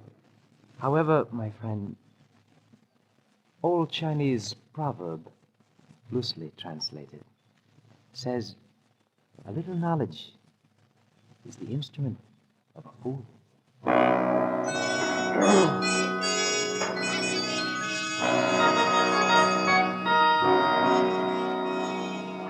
There were 9 other curio shops in the neighborhood, so I started making the rounds for the non-existent orange dog of foe and a girl who was interested in one. From the first 3 shops, I got a fast horse laugh and the fact that the girl was still ahead of me. The next 2 netted an insult apiece and a total blank on the dame. And from the 6th, called Saxon's, a glossy, well-ordered place on West 7th Street, the only effect was a coldly curious raised eyebrow. The man in front of me, whom I took to be Mr. Saxon himself, was a gaunt white Russian with a high, naked head the color of warm paraffin. His slender fingers played nervously with each other as we talked. The orange dog of foe. Yes, I have heard of such a piece, I think. It would be porcelain. Probably. This is your business. Who has it, Mr. Saxon? Can you tell me? No, I'm sorry. I believe I heard this orange dog mentioned just once, somewhere down in the village. But I'm sure I could never remember who spoke of it or when. Oh, no idea of its value then, huh? Now that you mention it, I seem to remember the figure 20,000. You mean yen? How much in American money? I am speaking of American money. It would be an importation from China, you know. How could it be worth that much? It's not even authentic, Mr. Saxon. Authentic? You seem to know a good deal more than I about this orange dog. Possibly one would have to see it to appreciate its value. Yeah. Tell me, has a girl been in here tonight looking for this orange dog? A girl? I know. Know anybody named Marion? Marion. No, there is no one in my acquaintance by that name. But why do you ask? Because Marion has quite an interest in the orange dog. I have a feeling they'd make a great team if we could get them together. I see. And what is your name, sir? It's not Fu Manchu, Mr. Saxon. Good night.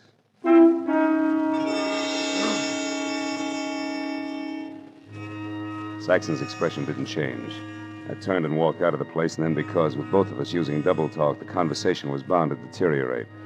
At least I had found out that the orange dog of Foe existed and was going for a very high figure, especially for a phony. And it didn't take an abacus to figure out that Saxon knew more than he told me. Well, I started up the sidewalk for the next bric-a-brac emporium when I saw something parked on the side street, which brought me to a halt. It was that green coupe with the broken tail light. I went over to it, found it empty, and stuck my head inside to check the registration card for Longhair's real name. Yeah, it was a very foolish move because Longhair at that very moment prodded my kidney with the muzzle of a .38, and neither he nor the gun had a sense of humor. All right, Mr. Wise Guy, come on, walk. You and me are going up the alley here. What's the matter? Don't you feel at home in the light? Shut up. I don't like you much anyway, so you better ease off with the smart sayings. Okay, this'll do us far enough. Well, Mr. Wise Guy, did you find what you're looking for? You mean the orange dog, Shorty? The answer's no. The orange dog. So that's where the plates are. What plates? You're working for Horner. You don't know what plates. Look, chum, when you get your next haircut, have your brains dusted off. Nobody works for Horner anymore. Horner's dead. Dead? Since when? What's the surprise act for? You saw the body. You were sneaking around that house on Los Feliz. In fact, you might have killed Horner yourself. That body wasn't Horner. Why, Horner is 3 times the size of that guy in Los Feliz. He's bald. Also, he's so dumb he can't remember his own phone number. Oh, hold it. I'm looking for Olvera Street where they sell those enchiladas. I'm sorry, gentlemen. I don't want to intrude. Hey, quiet. I'll blow your brains out. All right, now, come on, Mr. Wise Guy. Tell me what Horner's got on his mind. You know all right. I saw you taking orders from his girl. You mean Shelley Martin? Who else? Thought maybe you meant Marion. Marion? Who's Marion? Shelley Martin's sister. And don't let it worry you. Marion's got the orange dog eating out of her hand. You don't say. It ain't funny, mister. It's just peculiar. Because Shelley Martin don't have a sister, I know. So it seems like you're a very mixed-up character. In fact, Mr. Wise Guy, you're so mixed up, you're no good to me at all. So get over there with the rest of that.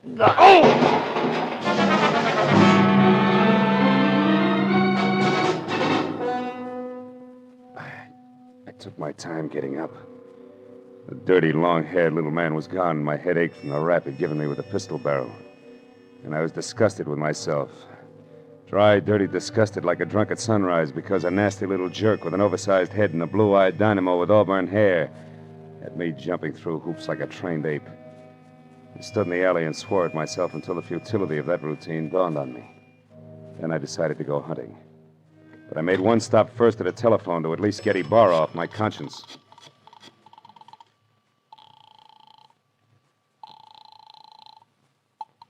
Lieutenant Ibarra. Marlowe, Lieutenant. I just found out that body on Los Feliz isn't Horner. I knew that an hour ago. Huh? The body isn't Horner's, and Horner is no broke. He's a counterfeiter, a big one. Oh. The dead man was a Treasury agent named Slade who was closing in on Horner.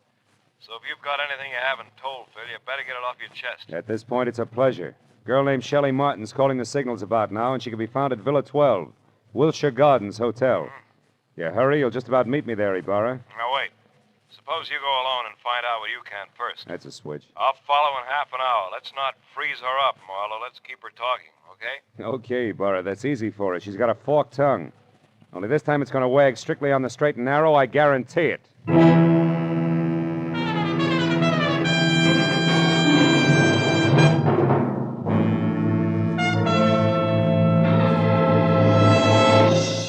In just a moment, we will return to the second act of the adventures of Philip Marlowe. But first, it's no mystery that hunger and cold confront many families abroad this winter. Care will help feed and clothe these needy people. CARE, the safe, sure, non-profit way to send supplies to Europe and Asia. A check to CARE for $10 will send a 21.5-pound, 41,000-calorie food package, or a baby food package, or a layette, or a baby blanket package, or material for clothing. CARE guarantees delivery. You get a signed receipt that your package has reached its destination. Write your check tonight. Mail it first thing in the morning to CARE, C-A-R-E, 50 Broad Street, New York City. And now, with our star, Gerald Moore, we return to the second act of Philip Marlowe and tonight's story, The Orange Dog.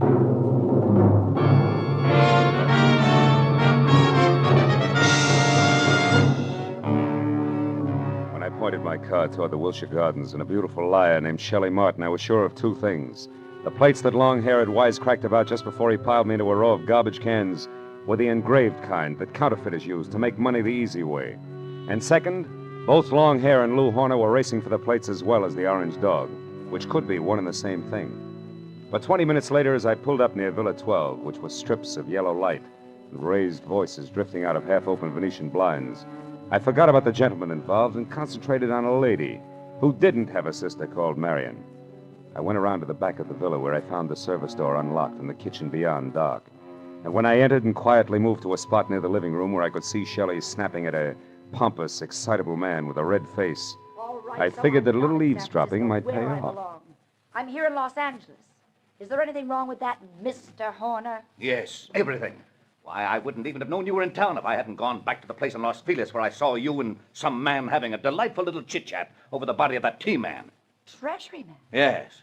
Is that who he was? A meddlesome fool I caught snooping through my papers. Then you killed him, Lou. Of course I killed him. I had to. Now stop asking questions and get out of here. Because this is business, not pleasure, Shelley. And that leaves no room for you. Or Marion? What do you know about Marion? Not enough. But what I do know, I don't like. Look, Lou, who is Marion and what does she mean to you? Marion means money to me, Shelley. Nothing more. So just leave me alone here so that I can make a call according to schedule. A call about... Lou. What's the matter, Shelley? Behind you, Lou. They're in the garden. Lou! The bullet crashed through a closed window didn't stop until it got to Horner, who grabbed at his chest and dropped to the floor even before the glass quit flying. And by the time I got outside to where the shot had come from, I found nothing but a little wind rustling a lot of trees. When I got back to Shelley and the blood over tweed on the carpet, Horner was already dead. Marlowe, the man out there was Henry Peel. Peel? Something in long hair and dirty clothes? Yes, I met him in Horner's office once. Lou said he was a broker from Chicago. Come on, both Peel and Horner are counterfeiters. What? Lou, a counterfeit? That's right. Never mind the carefully arched eyebrows, honey. They mean nothing. But, Marlowe, I swear I never knew that Horner was anything but a broker. A broker maltreating poor sister Marion? You're a liar, Shelley. About Marion, yes. I haven't even got a sister. But from there on out, I'm telling the truth, Phil. Then tell some more and fast. All right, here it is. Lou Horner's been my boyfriend. And, checkbook? For the past year and a half. But about a month ago, he suddenly stopped being very attentive. And I couldn't figure out why. So you decided to keep your big blue eyes wide open, huh? Exactly. And it paid off. Because I found out that, 1, he had taken better than $20,000 out of his bank account. 2, that he was coming down here to Los Angeles. And 3, that an item named Marion might be beating your time. Yes. And that part of it upset me plenty. Until 10 minutes ago. But then I found out that Horner here was a murderer, and that, Marlowe, I don't buy. 3 cheers for the all-American girl. Oh, skip it, Marlowe. I'll live my way, you live yours. Don't worry, honey. Nobody wants to change places with you. Hey, look. Why does Horner wear a little rubber band on his little finger, do you know? Oh, he had a bad memory. Used every kind of gadget in the books to keep himself from forgetting things, especially numbers. Oh. Oh, for example, that rubber band might mean 10 o'clock. How do you figure? Like 5 and 5. The fingers on each hand, reading from left to right. He used things like that. Oh. Wait a minute. Hmm? Horner was going to make a call to Marion just now, and the message the T-man left was... Call Marion tonight about the Orange Dog of Foe. Shelley, baby, where's your phone? Fast. Come on, it's 10:15 already. Oh, it's out there in the hall, Marlowe. Oh. What are you talking about? A line, honey, a line on your ex-sister, Marion.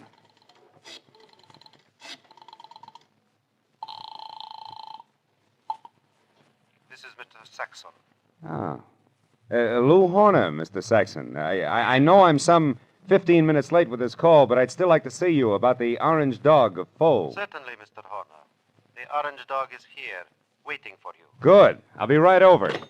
Marlowe, who is Mr. Saxon? A man very close to a lot of trouble, Shelley. Now, look, you wait right here for the law, and in particular, one Lieutenant Ibarra. Tell him nothing but the truth about Horner and what he meant to you in dollars and cents, and you may be all right. But where are you going, Marlowe? To a curio shop on West 7th Street to see, among other things, the orange dog of Foe.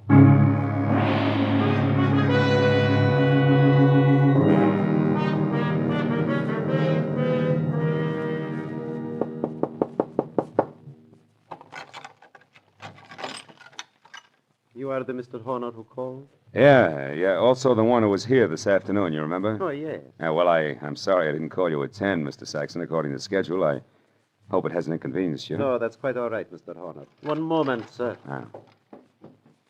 What's the matter? Is anything wrong tonight? Seem on edge, Mr. Saxon. I am. So please, Mr. Horner, don't make a single stupid move. What? Wait a minute. Why the gun, Mr. Saxon? I promised not to bite the orange dog. You won't even touch the orange dog. Now, who are you? Oh, we've been all through that. I'm Horner, Saxon. Lou Horner of San Francisco. No, you're not.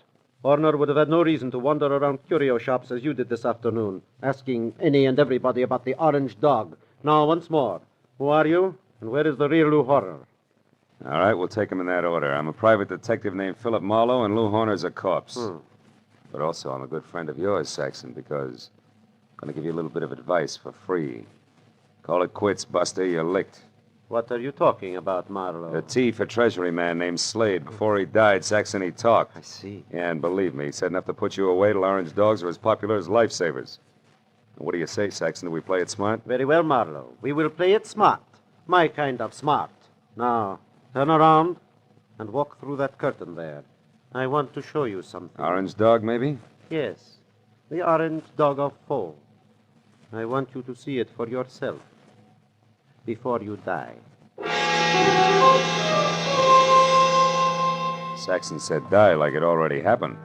And after he relieved me of the comforting bulge of the gun in my pocket and marched me to a large, windowless room that was a little darker than the lining of an 8-ball, he told me to stand very still. Then he turned on a single lamp that rested on a large, scarred table, and next to it an ordinary shipping crate and cushioned on all sides by white wrapping paper. I finally saw the orange dog of Foe. It was a porcelain lion, pop-eyed and majestic in a crazy way. And also it was colored orange, bright and clear. But now that I'd seen it, I knew that the next move was Saxon's. I turned to face him. It was then that I noticed the black curtain behind him moved slightly. And Longhair quietly stepped into the room. This Mr. Saxon did not know about. Well, Marlowe, now that you have seen the orange dog for your first and last time, what do you think of it? He thinks it's just Jim Dandy, mister. Now drop your gun before I blow the top of your head off. Go on, drop it. It's better.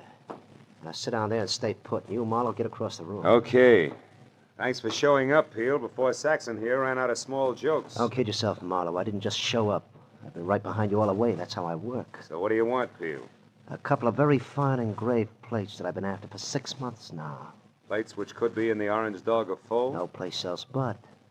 Or do you think that maybe the late Mr. Horner wanted as an ornament? But that's all it is. There are no plates in the orange dog. It is only a collector's item. And you're a liar, Saxon. And I know the best way to prove that. Marlowe, pick that thing up and toss it against the wall. No, don't. I tell you, there's nothing in it. Toss it, Marlowe. Go on. Okay, Peel. Now we'll see who's right about the plates being here. Nothing, huh, Peel? No. Nothing. All right, Saxon, get up. I want to know what the plates are, so I'm going to count to 3. That's how long you have to live if you don't tell me. No. Peel, believe me, there are no plates. 1, 2. Hold it, Peel. Wait. Here are the plates. Here. In this jeweled box. Look, right here, under your nose. Is he out, Marlowe? Yeah, he's out, all right.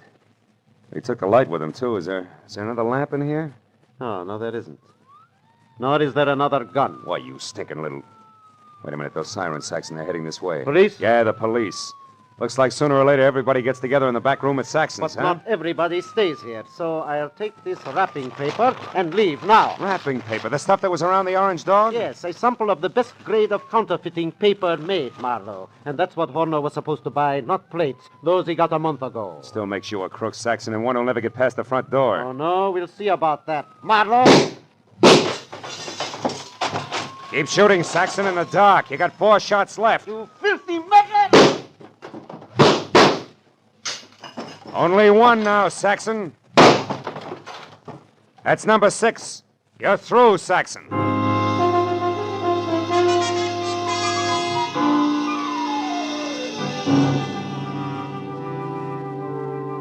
By the time Ibarra and his boys, plus a half a dozen very anxious team men, got into the room, Saxon was already coming apart at the seams. And after a half hour of steady questioning, he split wide open and led us all to a basement hideout where the team men went wild over a few thousand sheets of A1 counterfeiting paper. But an hour later, after Peel, who admitted murdering Lou Horner, and Saxon, who was ready for the nearest straitjacket, were both in the lockup, there was still the problem of the glib lass from San Francisco. Finally, when Shelley, Lieutenant Ibarra, and I stood under the green light of the globe in front of police headquarters, I knew that the girl who technically was only guilty of withholding information from the police was not going to spend any time in the pokey. Because, after all, I was more or less guilty of the same thing. Besides, Lieutenant Ibarra was still interested in the others. Well, Marlowe, it looks like the whole business actually boils down to a single transaction between Clay Saxon, who had the counterfeiting paper, and Lou Horner, who was supposed to buy it. That's right, Ibarra. But Horner, who must have made his contact with Saxon via some middleman in San Francisco, only had a telephone number and the password, the Orange Dog of Foe, to work on here in L.A. But how'd you get hold of that number, Phil? From the message the T-Man left before he died. You mean you actually called someone named Marion? No, honey, I just dialed Marion. M.A. Madison. R-I-O-N. 7466. Madison 7466. You get it? Yeah. Another one of Horner's screwy memory tricks, like the rubber band on his 10th finger. Hey, that's pretty good, Phil. It's an old gimmick, really. I read it in a dozen detective stories. What do you know? Maybe I ought to read some of those. Well, good night, Philip. Look for you tomorrow. Good night, Lieutenant. Well, Shelley, do I show you the way home? No, Marla. Aren't you hungry or thirsty or something? Yeah, I guess I am at that. Well, I know just the place for us, darling. Oh? It's a cute little place right smack in the middle of Chinatown.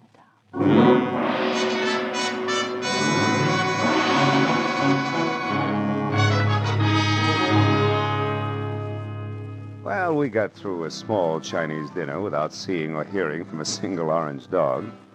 And when it came time to leave, I was thinking that Shelley wasn't really too bad a kid at that. So when she left the table to powder her nose, I started to make plans. But when she got back, I forgot about them because in the meantime, she'd run into an old friend. Yeah, a rich old friend who was all alone in the big city. I said I didn't mind taking a rain check when she explained that he was from Kansas City and a broker at that. He certainly was overweight. Too much steak and potatoes. Steak and potatoes. Wonder if Lindy's is still open.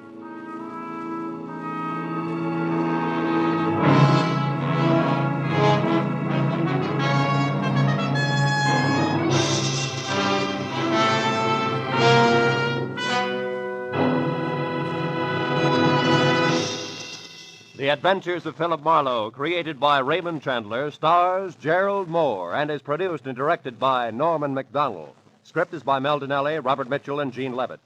Featured in the cast were Francis Robinson, Edgar Barrier, Tony Barrett, Lou Krugman, and Ed Begley. Lieutenant Detective Ibarra is played by Jeff Corey. The special music was by Richard Orant. Be sure and be with us again next week when Philip Marlowe says... I was hired to find a blackmailer, and I did. But first I found a badly beaten Adonis, a Jezebel with an accent, and a man who had been an easy mark for murder.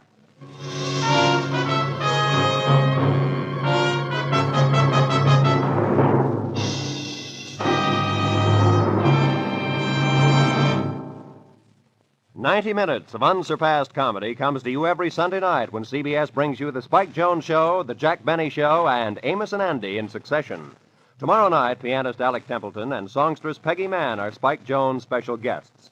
Jack Benny and his gang and Amos and Andy, following in succession, will bring you more of the laughs that make them first for Sunday night fun. Spike Jones and Amos and Andy come to you over most of these same CBS network stations, and Jack Benny comes to you over them all. Now, stay tuned for Gangbusters, which follows immediately over most of these stations.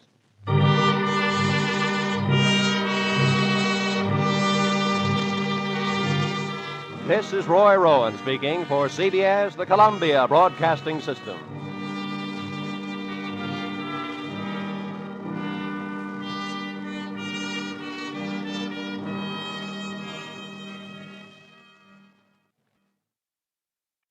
A corpse that wouldn't stay dead. A pistol with a silencer on it and a fortune in a black satchel. Spelled death for the big city boys when they finally got together in Lonesome, Arizona. Population, 802. From the pen of Raymond Chandler, outstanding author of crime fiction, comes his most famous character as CBS presents The Adventures of Philip Marlowe.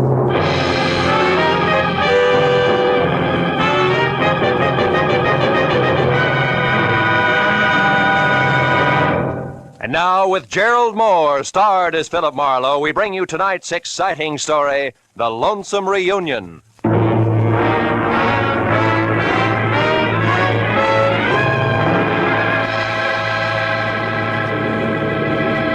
8,000 feet on a clear afternoon, you can see enough Arizona real estate to become an authority on the subject. And as I huddled around a circle of window aboard an American Airlines flagship and gaped like a 2 weeks with pay vacationer at the carpet of sand, stone, and cactus unrolling a slow inch at a time below, I was impressed. Also, I was thinking about a job which was providing both the switch and scenery and 2 crisp $100 bills, less the cost of a round-trip ticket from L.A. to the capital city of Phoenix. But then, at the thought of money, I stopped sightseeing and started to think about the work ahead and how easy it had sounded that morning in my office. When Kay Gordon, who was something pretty and blonde, but slightly tarnished for 28, had hired me, all in one breath. Marlowe, my brother Joe Gordon is in a room at the Granada Court Hotel in Phoenix, Arizona. In one hand, he no doubt has his usual smelly cigar. In the other, a small suitcase filled with a mess of papers, all legal, all proper. You fly there, pick up the suitcase, fly back. For that, $200 cash. Yes or no? Yes, on one condition. The papers, do I get to see them? If I look, I go. All right, you look. Good, I go. Goodbye. That was the way it had started, an hour after breakfast. Lunch was alone and at the airport. Then it would wait until I'd seen Mr. Joe Gordon, a man who was willing to pay a lot for a little. My plane dropped out of the sky over Phoenix gently at 3. At 3:15, I was in room 111 of the Granada Hotel and only 36 smelly inches away from the usual cigar. The man behind it was heavy, pale, and maybe 40. And like his sister, Joe Gordon was overbearing in a hurry. This, Marlowe, is the bag. These, the papers. Stocks, bonds, and mortgages. In themselves, worthless to anyone else. They're non-negotiable. But as information to my competitors, they're priceless. Satisfied? More or less. Meaning what? Exactly what is your line, Mr. Gordon? Oh, I'm a broker. One who bets on long shots. When they come in, I don't like to split with the boys who sit on their hands. Anything else? Yeah. I've got some time to kill before I fly back. Do I take the bag now or later? You take the bag now, Martha. Okay. And, don't let go of it until you're with my sister in L.A. I'm paying you money to stay away from my enemies, not to shop for trinkets. Oh, and, incidentally, my enemies also play rough. So watch your step and act smart. Real smart.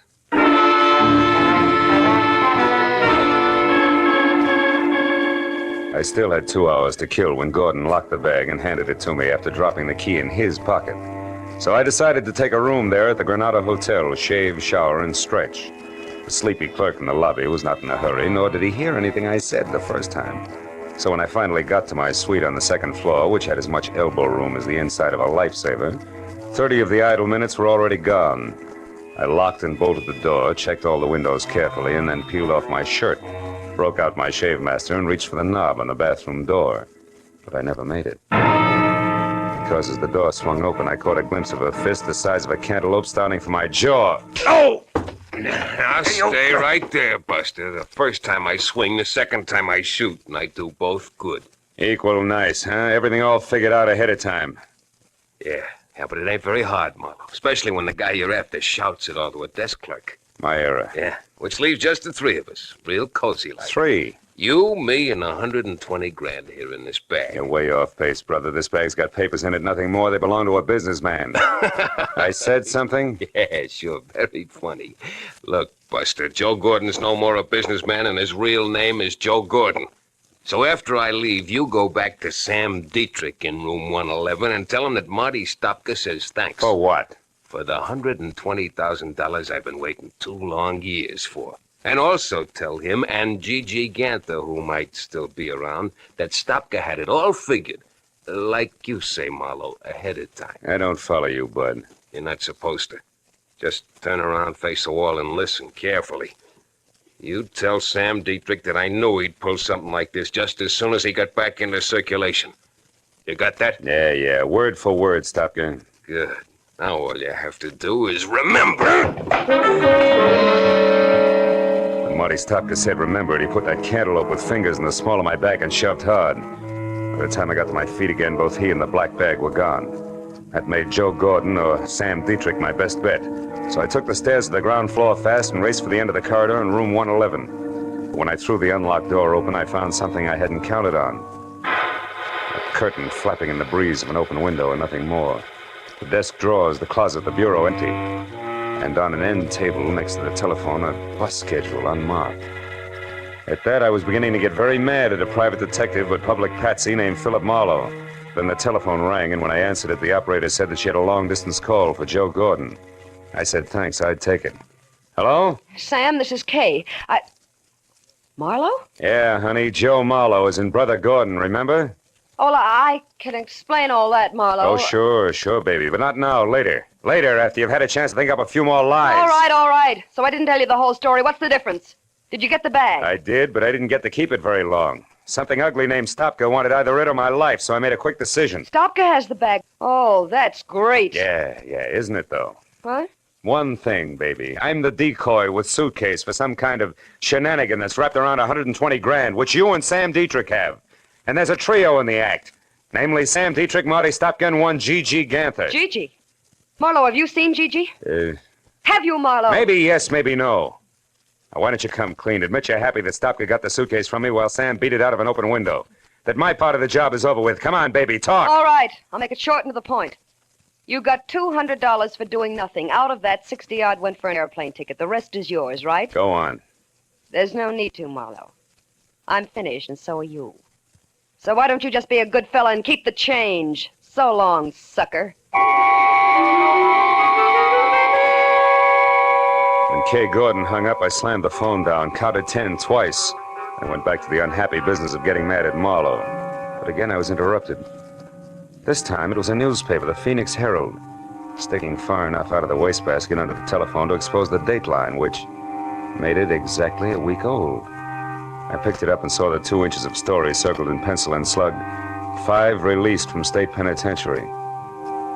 Sam Dietrich, 41 of Los Angeles, who was arrested in Lonesome, Arizona for the armed robbery of a general store in February 1947, also was released today. Now everything was beginning to add, with one high-priced exception. Very few general stores in towns called Lonesome keep $120,000 in the till, even on a busy day. So I headed for the office of the Phoenix Herald and the chance that I could learn something about the cash involved from newspapers that were 2 years better than 1 week old.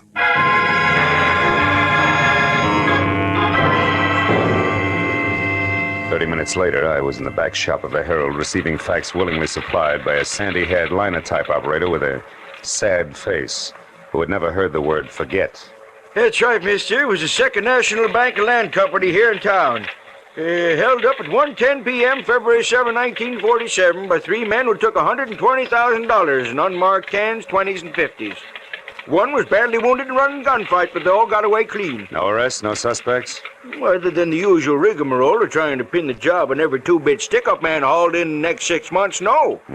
Anything else? No, thanks. I don't think... Say, wait a minute. Lonesome, Arizona, that unmarked bus schedule. Tell me, do you happen to know where something called Lonesome is? And if so, how a guy could get there if he doesn't have a car? Sure. It's 87 miles west of here, and the bus will do the trick. But not anymore today. Oh. The only bus left an hour ago. Now, young fella, you tell me something. What in Sam Hill is Lonesome and a bus departure got to do with a bank robbery was pulled 2 years ago? Where I stand right now, Dad, I can't say. But when I get to Lonesome, ask me again. I may have the answer for you.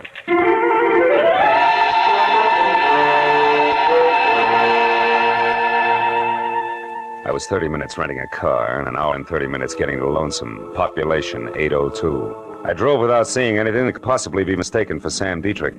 And I was about to turn back when I saw something that brought my right foot down hard on the brake. It was a brand new green Nash standing outside a motel. California license plate. I got out of my car and got a look at the registration card wrapped around the steering wheel. It said Catherine E. Gordon. The motel only had 3 cabins that showed any light. The first belonged to the manager and the second to Kay.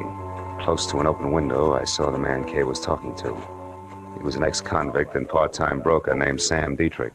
All right. So Marlowe knows he was set up for Marty Stopka. Who cares? We're here, and so far Stopka isn't. And if and when he does show, we'll be gone, with the real black bag safe in our hands. Yes, but what about Gigi, Sam? I told you Marlowe mentioned his name. And I told you to forget it. Marlowe must have been swinging in the dark. Gigi can't be alive, Kay. He was badly hurt when Stopka and I got clear of the bank. But why wasn't his body found? I don't know, Kay. I've told you that 1,000 times. Now, look, honey, why don't you just relax and think of us a little, huh? Gigi's dead, baby. There's only you and me. Sam, you know how I feel about that. I love Gigi. It's the only reason I'm helping you. I don't want anything to do with this money. I only want to know for sure about Gigi. Okay. Hey, did you get a line on Leland Mills, the name that was on that mailbox 2 years ago? Yes. He owns the place and lives there alone. A once-upon-a-time small ranch on the last block in town, coming apart at the seams. Mm-hmm. What about Mills himself? He's an old duffer, maybe 50. Lives close to the fireside, day in and day out. Good. That means I can handle him without any trouble. And now, look, baby, it's 7 now. At 9, this town will be fast asleep, and at 10, I'll take care of everything. So, why don't you just curl up there on the couch and think about nice things? Oh, nice things like what? Well, like the money I hid at Leland Mills' place 5 hours after the boys and I took that bank. The $120,000 that's soon going to be back here with me, where it belongs. Dad, I took my cue and left because one Leland Mills was a man to be forewarned, while 10 o'clock was still 3 hours away. I was 10 minutes finding his place, which was on the edge of town, and another 2 locating the doorbell, which was the kind you pull to start a bunch of jingling inside. It was 3 pulls later before the door creaked slowly open, and what had to be Leland Mills stood in front of me. He was shaggy, gray hair curling on the sides of his neck, a face with 1,000 crisscrossed wrinkles and dirty old clothes. Everything I'd expected with one exception. Gripped firmly in both hands and pointed directly at my head was a long rifle. Who are you? Mr. Mills? Maybe. Well, I'm a private detective named Philip Marlowe, also someone who knows that there's $120,000 in cash hidden here on your grounds. $120,000? To the penny, yes. 2 years ago, Mr. Mills, a Phoenix bank was robbed by 3 toughs named Dietrich, Stopka, and Gigi Ganther. Gigi? That's a queer name. It's not important, old man, but this is. Now, somehow or other, that stolen money was hidden here, in or around your place. And tonight, one of those men is due back to collect. That, of course, means trouble for you. You think we should call the law? No, not yet. If we play it smart, we can get the dough spotted first in at least one of the 3. All right. Mr. Marlowe, if you're sure of what you're saying, I only hope you are. Oh, I'm sorry about this gun here. I don't like poachers on my land. Yeah, we all have our pet peeves. Now, Mr. Mills, I want you to sit tight till I get back, and no matter what happens, don't open that door for anyone. Have you got that? Mm-hmm. Yep. Where are you going? To town. To check on the only 2 things that can possibly give us any unexpected trouble. One a nasty man named Marty Stopka, and the other a guy I've never even seen. The elusive Mr. Gigi Ganther.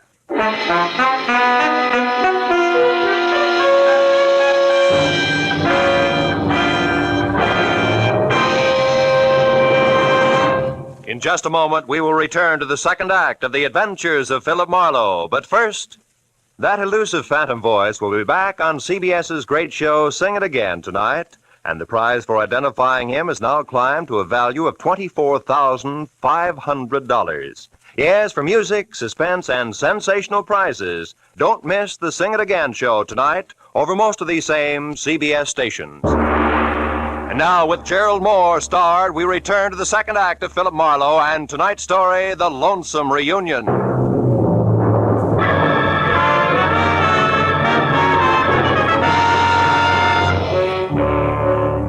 I left Leland Mills standing in the doorway and worried my way back to town. If Stopka and Gigi Ganther had no more trouble getting to Lonesome than I did, a reunion about as quiet as a truckload of hot dynamite was due to take place any minute. I passed the motel where Kay and Dietrich had holed up and saw that her car had been moved into the stall between cabins and draped with a blanket to hide its California plates. So they were thinking along the same line that I was. At the hub of town, I parked and started to case the lively spots on Main Street, which took me all of 10 minutes at a slow walk. But a short side-of-the-mouth conversation with a couple of resident sports revealed that the local underground stemmed from the Red Dog Cafe, a warped wood two-story wiki-up on the one-side street in town. It was operated by a hard-bitten blonde, 160 pounds of Western motif, complete with Stetson, red flannel shirt, Hickok belt, blue jeans, and the name, Flora. She sat at a table at the back of the barroom, lending a cynical ear to nobody else but my old pal Stopka. I walked up behind him, and when he turned around, I hung one on him. A good one! Hey! Sloppy, you jackass! What do you think you're doing? Sorry, Flora, nothing personal. Now that's enough! Now stop it, you hear me? No rough hustling in my joint. Come on, handsome, I mean you. Me? Why, Flora, how can you say that? I just came in to ask my old pal here some questions, that's all. Here we go, pal. Come on, sit up in that chair. Okay, leave me alone. See, Flora? It's the only way Stopka here knows how to start a conversation. Bring him another beer, will you? His old one got spilled. Sure, bright boy. When you see that you dude tourists leave your beefs outside next time. Now, look, Stopka, I want to know what happened 2 years ago on that highway out here. You guys split up, didn't you? You better talk, Stopka. All right, we split up. The heat was on bad, and Gigi was half dead already from a cop slug in his back. Dietrich had all the dough, right? What do you think? I left him and Gigi off outside of town. I took the car to try to suck the cops away from him. We were supposed to meet later. But you kept going to save your own hide, didn't you? Certainly. It's going to pay off, sucker. You'll see. Uh-huh. Since the money was never found, you figured Dietrich hid it around here, and he's coming back to dig it up. Is that it? Keep guessing, Chalmers. Maybe we ought to loosen your jaw again, Stopka. That's all, you two! Now turn loose of him, handsome, and by Sadie, I'll plug you. Well, a real genuine 44. What museum just swiped that from, Flora? Never mind. Got a legal right to defend the peace and quiet of my joint, and after 22 years in this dodge, I know how to do it. Now, I asked you nice once, now I'm telling you. You, get out. That back door there. Yeah, sure, I'll go, sister. And thanks for nothing. Hey, wait a minute, Flora. Don't let that lug get away. Shut up! Now, you sit down right there and count up to 50. Then you leave by the front, quietly. Okay, you win. 1, 2, 3... Flora, look out, he's back. What? Sorry, Eddie. You buzzard bait! I'll leave this cannon on the back steps. So long, Flora. I beat it out the back door and into an alleyway between the shacks. Stopka was still in sight, but walking fast, and when I took after him, he saw me and started to run. There was a hard, flat sound, like someone striking wet sand with a hammer. Stopka faltered and lurched up on his toes as if he'd suddenly changed his mind about running. At the same instant, on a wall, even with him, I saw the shadow of a man, holding a pistol with a long, awkward barrel. The hard, flat sound came again. Stopka curled up on himself and fell. And the shadow slid off the wall, disappeared. I ran for the wounded man, but by the time I got to him, there was no trace of the gunman. I rolled Stopka over. He was hit hard, slipping away fast. Silencer. Gigi always used a silencer. That punk Gigi. He's dead, huh? You wise guys never know when to quit, do you? You're in real trouble now, handsome. Hey, wait a minute. I didn't do this. How come I couldn't hear the shots, a silencer? Yeah, that's right. Trademark of a guy named Gigi Ganther. All I saw of him was his shadow on that wall there. Say, what kind of law have you got in this town, Flora? None. Except the highway patrol, they stop in every night. Okay, call him. Get him over here. This guy's Marty Stopka, wanted for a bank job, nearly 2 years old. No kidding. Who are you, his trainer? I'm a private detective who's got no business here, except I don't like to be pushed around. Now listen, do you know Leland Mills' place at the edge of town? Sure. Well, you get the cops out to Mills' place by 10:30, do you understand? That's where the big attraction's going to be, if I can keep Gigi and his silencer from interfering again. Now let me down, beautiful. I won't let you down, Lonesome. For a city boy, you're all right.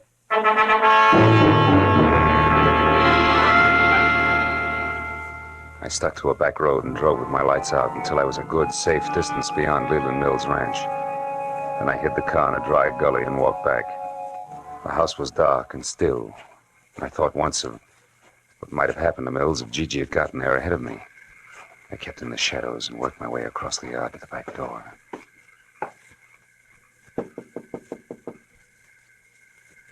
Who's there? Marlowe, open up. I was beginning to worry. It's pretty near 10 o'clock. Yeah, I know. Seen anybody so far? No. Nope, not a soul. Been watching close, too. Did you find them men, that GG, that Stopka? Yeah. Stopka's dead and as killer's you to show up here any time now. Oh. We're going to have our hands full. Wait a minute, is that a car? Sure sounds like one. Yep. There, you can just make it out. Turned in down by the culvert and stopped. Yeah. I think a man got out. Yeah, there he goes, across the field there behind your shed. It's Dietrich. I'm going out now, Mills. You stay here. No, I'm going too. That fellow's heading right for my water tank. All right, he's heading for your water tank. Don't get excited. You'll tip our mitt. Now get this, Mills. You've got to stay here and watch for Gigi. He's bound to show up, and when he does, you better have that rifle of yours handy because he's a killer. Do you understand? Yep. Sure, I understand. Don't worry, Marlowe. I'll keep my eyes open. Don't you worry about a thing.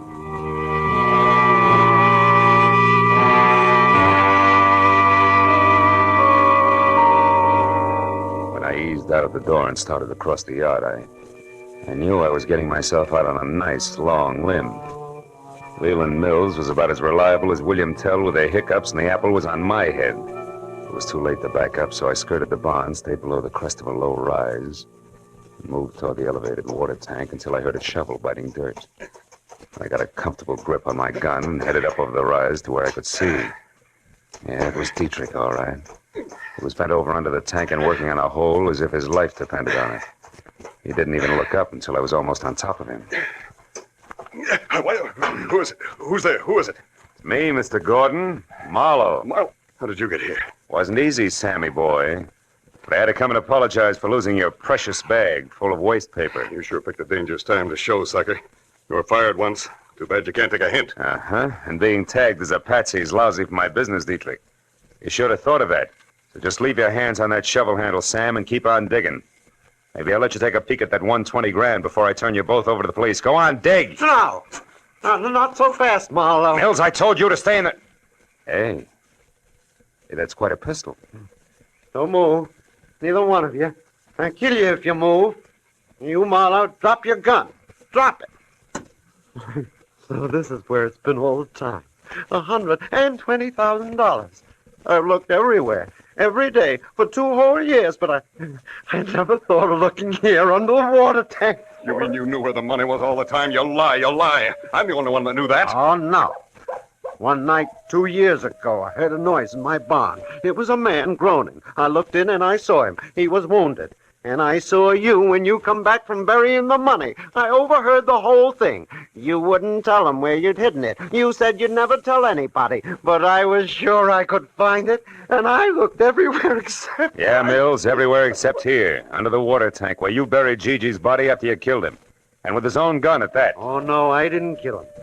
Dietrich here did.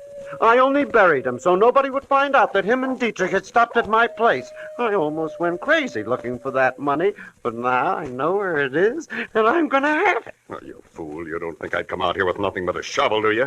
A friend of mine is right behind you with a gun in her hand. So come on, drop yours, Rube. Come on, drop it. All right. Kay. That's an old trick, Dietrich. Let him have it. Shoot, Kay, shoot! Didn't work, did it? I knew I'd have to kill you sometime anyway if you ever came back, so... You fool, Mills. I suppose that makes me next. Yep, Mr. Marlowe. I think it does. Think again, Mr. Mills. What? Who's that? Kay! You were there all the time, and Dietrich wasn't bluffing. Oh, I love you, Kay, baby, and I'll take the gun now, Mills. Turn it loose. Come on, I'll break your arm. There. That's better. I'll look after this gun until the police get here. And look after this one, too, Marlowe. I haven't got the courage to use it anyway. I couldn't even shoot Sam Dietrich with it. He's the one I wanted to use it on. Why? Because of Gigi? Yeah, because he killed Gigi and lied to me. I promised to help Dietrich only because I figured all three of them would show up here, Sam, Stopka, and Gigi. That way I hoped I'd find him again. You were right, baby. All three of them did show up. Only this time they finished their job. For good.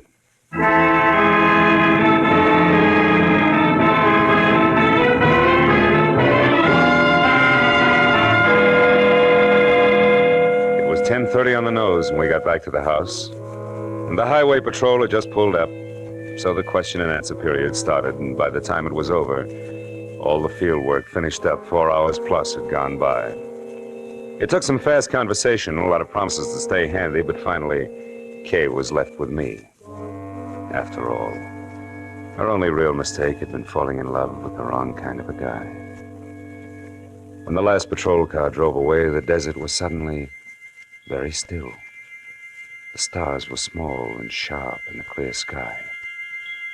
The air was cold. Maybe that was why Kay Gordon trembled. Marlowe, I'm sorry about all this.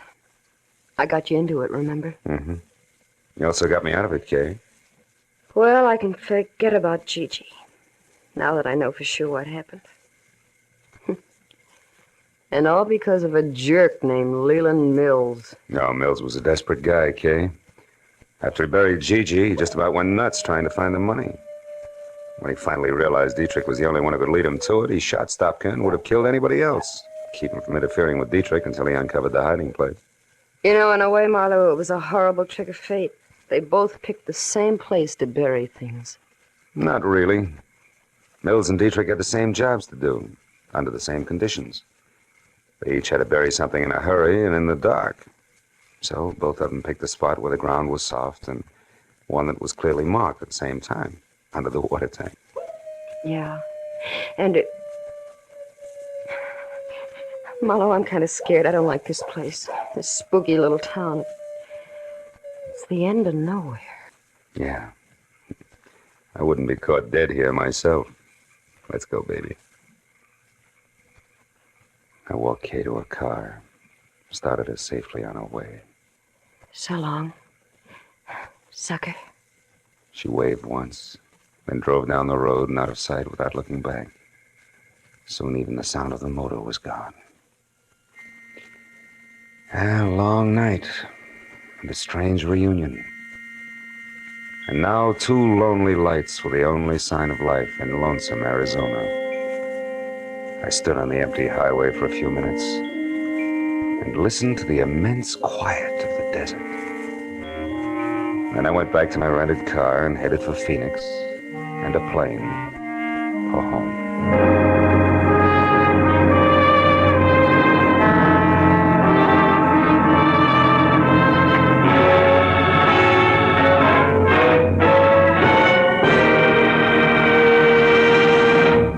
The Adventures of Philip Marlowe, created by Raymond Chandler, stars Gerald Moore, and is produced and directed by Norman MacDonald.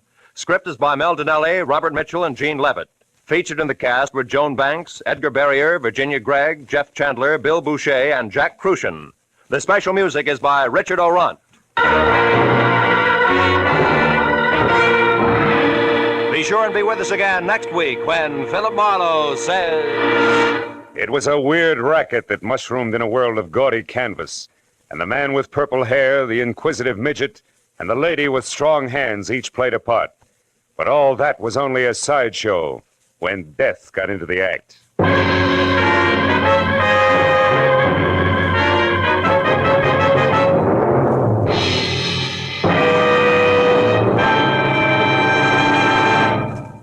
Across the nation, communities and the parents of Boy Scouts are observing Boy Scout Week, agreeing with the boys themselves that adventure, that's scouting. Now stay tuned for Gangbusters, which follows immediately over most of these same CBS network stations. This is Roy Rowan speaking for CBS, the Columbia Broadcasting System.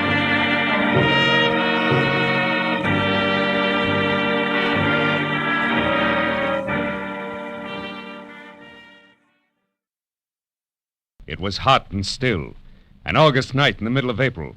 But that didn't matter to the striptease dancer in the golden mask, because murder made her blood run cold the night the heat wave struck. From the pen of Raymond Chandler, outstanding author of crime fiction, comes his most famous character in The Adventures of Philip Marlowe.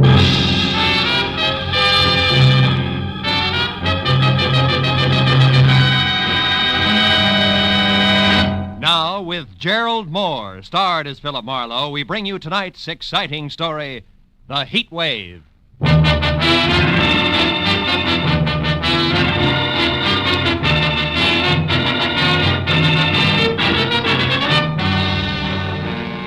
Spring was only 3 weeks old, but the sun bore down on Los Angeles with the middle of the summer vengeance. At noon, it was 102 in the shade, and by 3:30, with doors, window, and shirt collar all open as far as they would go, I still sweltered in the kind of heat that wilts both your clothes and your character, as I tried to make sense from the crisp words of a telegram I just received from one Karen Driscoll, Jr., no less, of Nob Hill, San Francisco.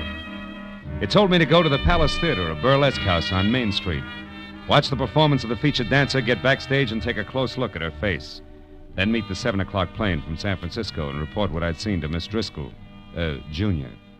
It was a strange request coming from Nob Hill, but the enclosed $50 money order wasn't kidding, so I perspired my way down to the Palace Theater. There, instead of the usual 30 beautiful girls, 30 sign over the marquee, was a 50-foot gold banner that screamed, "The Heat Wave, who is she?" And the showcase cars that led to the box office were all a circle of question marks that centered a woman wearing a strange gold mask and little else. I bought a ticket and went inside in time for the tail end of the matinee. A baggy-pants comedian was just winding up a corny south-of-the-border routine as I sat down. But there was Manuel, my brother, Manuel Labor. he was the laziest man in all Mexico. Yeah, until he got a job shooting bulls for the government. He shot 800 bulls a day. Yeah, that made him the biggest bull shooter in Mexico City. The comic kicked the crown out of an oversized sombrero in a hybrid hat dance and then galloped off into the wings. After reminding myself that I was here on business, I sat down again as a personality boy in brown flannel and a yellow shirt stepped into the spotlight with his arms raised.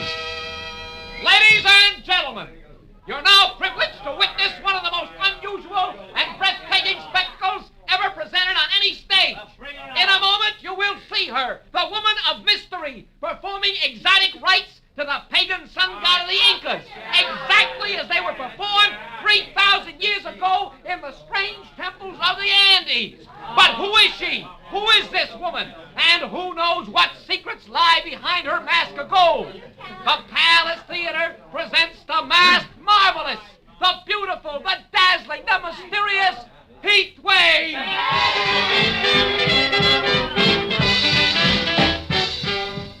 Oh, I had to admit it. This was special. She was the color of alabaster and as supple as a cat, and as she moved across the stage, she got more convolutions out of her 2 arms than a restless octopus could with 8. Her costume from the neck down was about as sheer as a new spider web, and above that, and covering her face completely, was a gold mask, grotesque and glistening. As the dance headed for a climax designed to knock the cash customers right out of their seats, I reminded myself again that I was here on business. So I walked down the side aisle to a door that led backstage and went through it just as the dance ended. And while the audience tore the house down begging for more, the Heat Wave tossed a couple of kisses through a gold mask and ran to her dressing room. I started after her and was halfway there when a bulging hulk in a sharkskin suit that measured 6'6" in every direction lumbered casually out of the shadows and took a bulldog stance with his back against the dressing room door. I started thinking up fast ad-libs and was hot for a switch on the eager reporter gag when the baggy-pants comic slid up beside me. Hey, chum. Huh? You're asking for a load of mayhem if you try to get to the Heat Wave past Jesse there. Jesse? He the man mountain in the sharkskin suit? Yeah, with orders to break bones. Oh. Maybe I can help you out. Good. But how come? Yeah, let's go around to the side. You're a reporter, right? Yeah. Well, Inky Barnes can use a little publicity, too, you know. Hold it here by the door. Now, what is it you have to know? Well, all I want's one look at her face. Yeah, that's a cinch. I said I'd help you out, and I will. Like this. Yeah. Right out there in the alley. And don't come back before midnight, goon. You can see her face then when she takes the mask off. I should have known better, but all I wanted at the moment was to kick the slack out of a pair of baggy pants. So I bounced back up the steps, jerked the door open, and ran head-on into 3 square yards of sharkskin suit. It was Jesse. You ain't welcome around here, bum, so stay out. Have you got it? Okay, Jesse, let's say I've got it. Yeah. Also, don't drop it as you walk away. I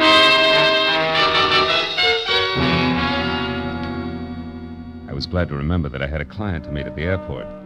So in spite of the fact that the heat wave's face was still a well-kept secret behind a gold mask, I took Jesse's good advice and left.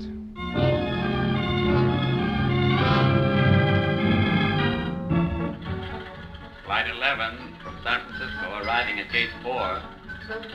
Will Dr. Robert Reamer please report to the information desk? When the plane taxied to a stop at the airline's gate, it was 7 o'clock sharp. And as the passengers unloaded, a tall, sinuous brunette with arched eyebrows, an imperial gesture, and a hat that kept some imaginative milliner out of the red for several months had to be Miss Karen Driscoll, Jr. I introduced myself, ushered her to the cocktail lounge, and when a Gibson sparkled in front of each of us, she got down to business. Well, Marlowe, did you see her? Yes and no. I have a photograph here. Look, is this the same girl? It's a headshot. It's pretty, but no help, Miss Driscoll. You didn't see her face then? No. Look, Junior, do I refund your money now or start asking questions? Don't be ridiculous.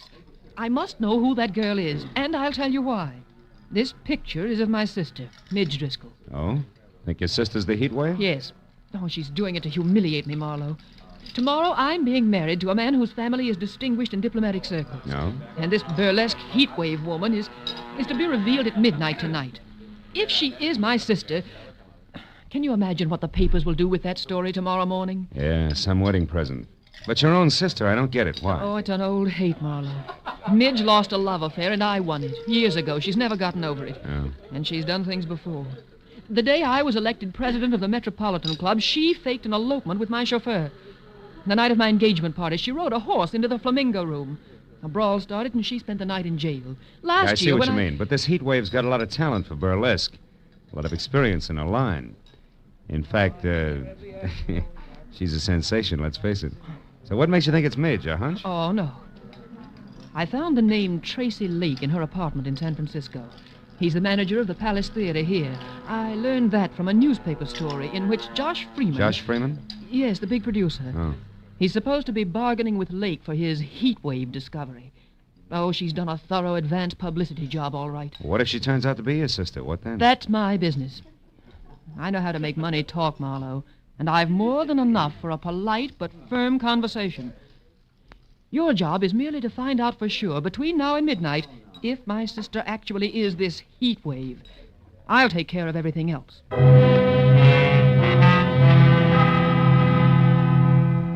Karen Driscoll, Jr. gave me her local phone number, then got up, cursed the hot night, bid me hurry, and summoned a taxi. All with a regal wave, one hand.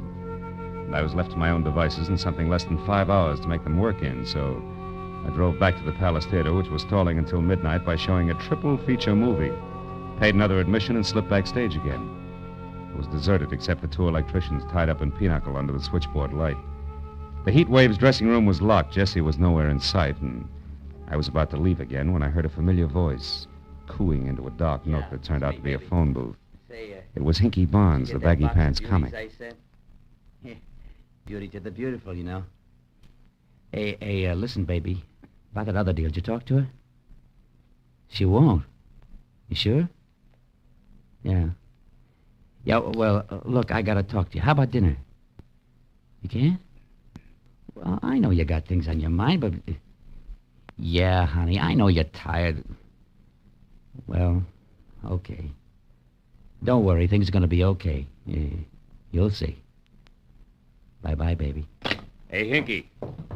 Oh, you again. Yeah, that's right. That brings us up to date, even Steven. Now get this. First, I'm not a reporter. Second, I represent Josh Freeman's office. And third, I haven't got all night. You mean Josh Freeman, the big producer? Know any other Josh Freeman?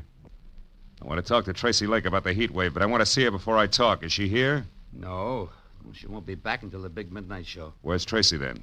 He's home. The Toppet House out in Wilshire. About 2 blocks down from Arthur Murray's.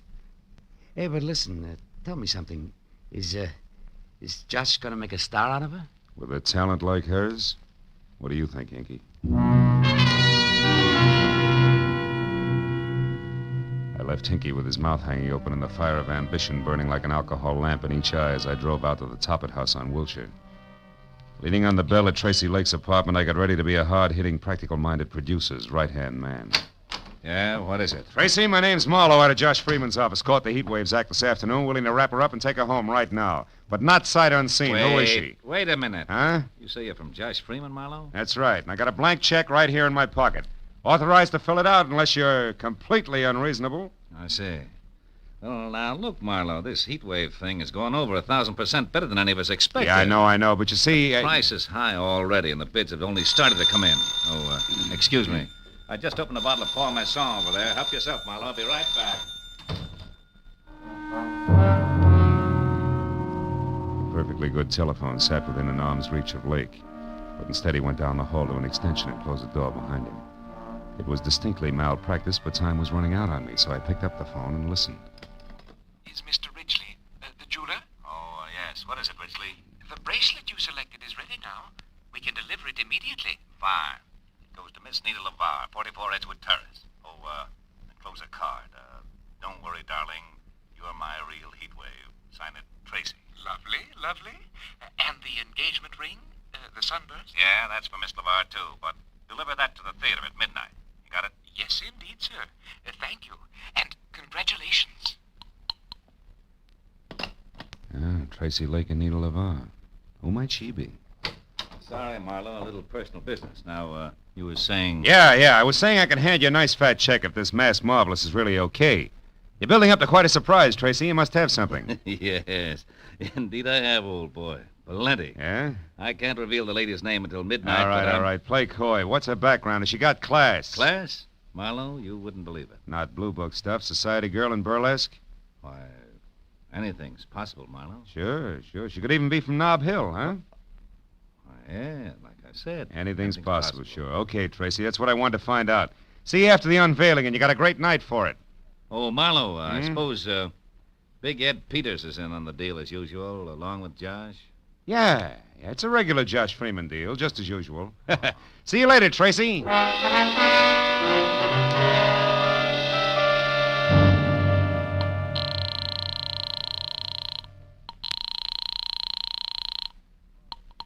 Hello?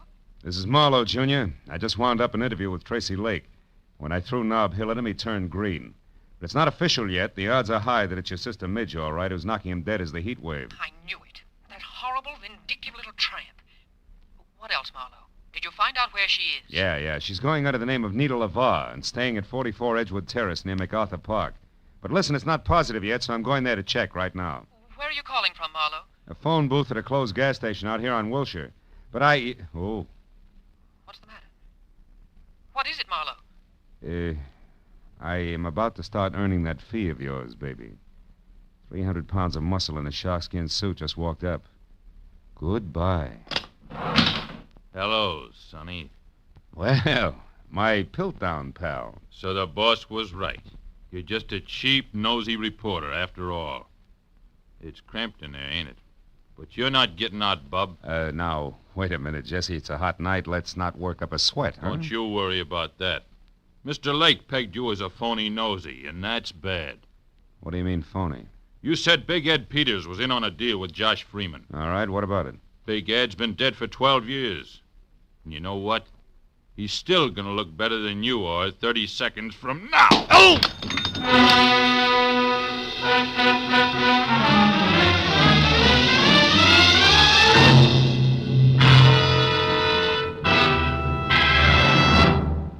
In just a moment, the second act of Philip Marlowe. But first, tomorrow night, in order of their appearance, you'll hear Joseph Cotton, Ozzie and Harriet, Jack Benny and his gang, Amos and Andy, Sam Spade, Lum and Abner, Helen Hayes, Eve Arden, and hold tight now, a special show with Bing Crosby, Bob Hope, Claudette Colbert, and Dinah Shore over most of these same CBS network stations. And Jack Benny with Mary, Phil, Dennis, Don, and Rochester will be heard over them all. Now, with our star, Gerald Moore, we return to the second act of Philip Marlowe and tonight's story, The Heat Wave.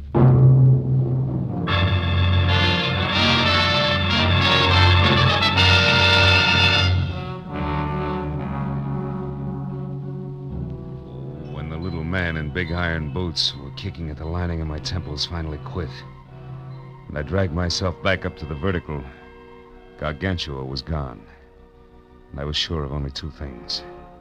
Tracy Lake did not know that I was anything other than a nosy reporter, and second and more important, it was time for me to head for Edgewood Terrace and the lady known as Nita LaVar.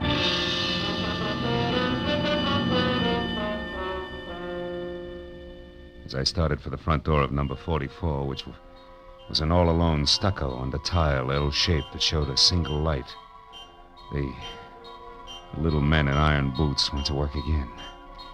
It reminded me that it might be healthier if I first found out exactly what was waiting behind the mat marked Welcome. So I made a wise circle around to the back, then in closer past a whispering huddle of palms through a flagstone patio that led to a short flight of also flagstone steps. But there, when I was only a few feet from an uncurtained window, I stopped at the sight of something I hadn't expected. It was the body of a woman lying in a twisted heap at the bottom of the stairs.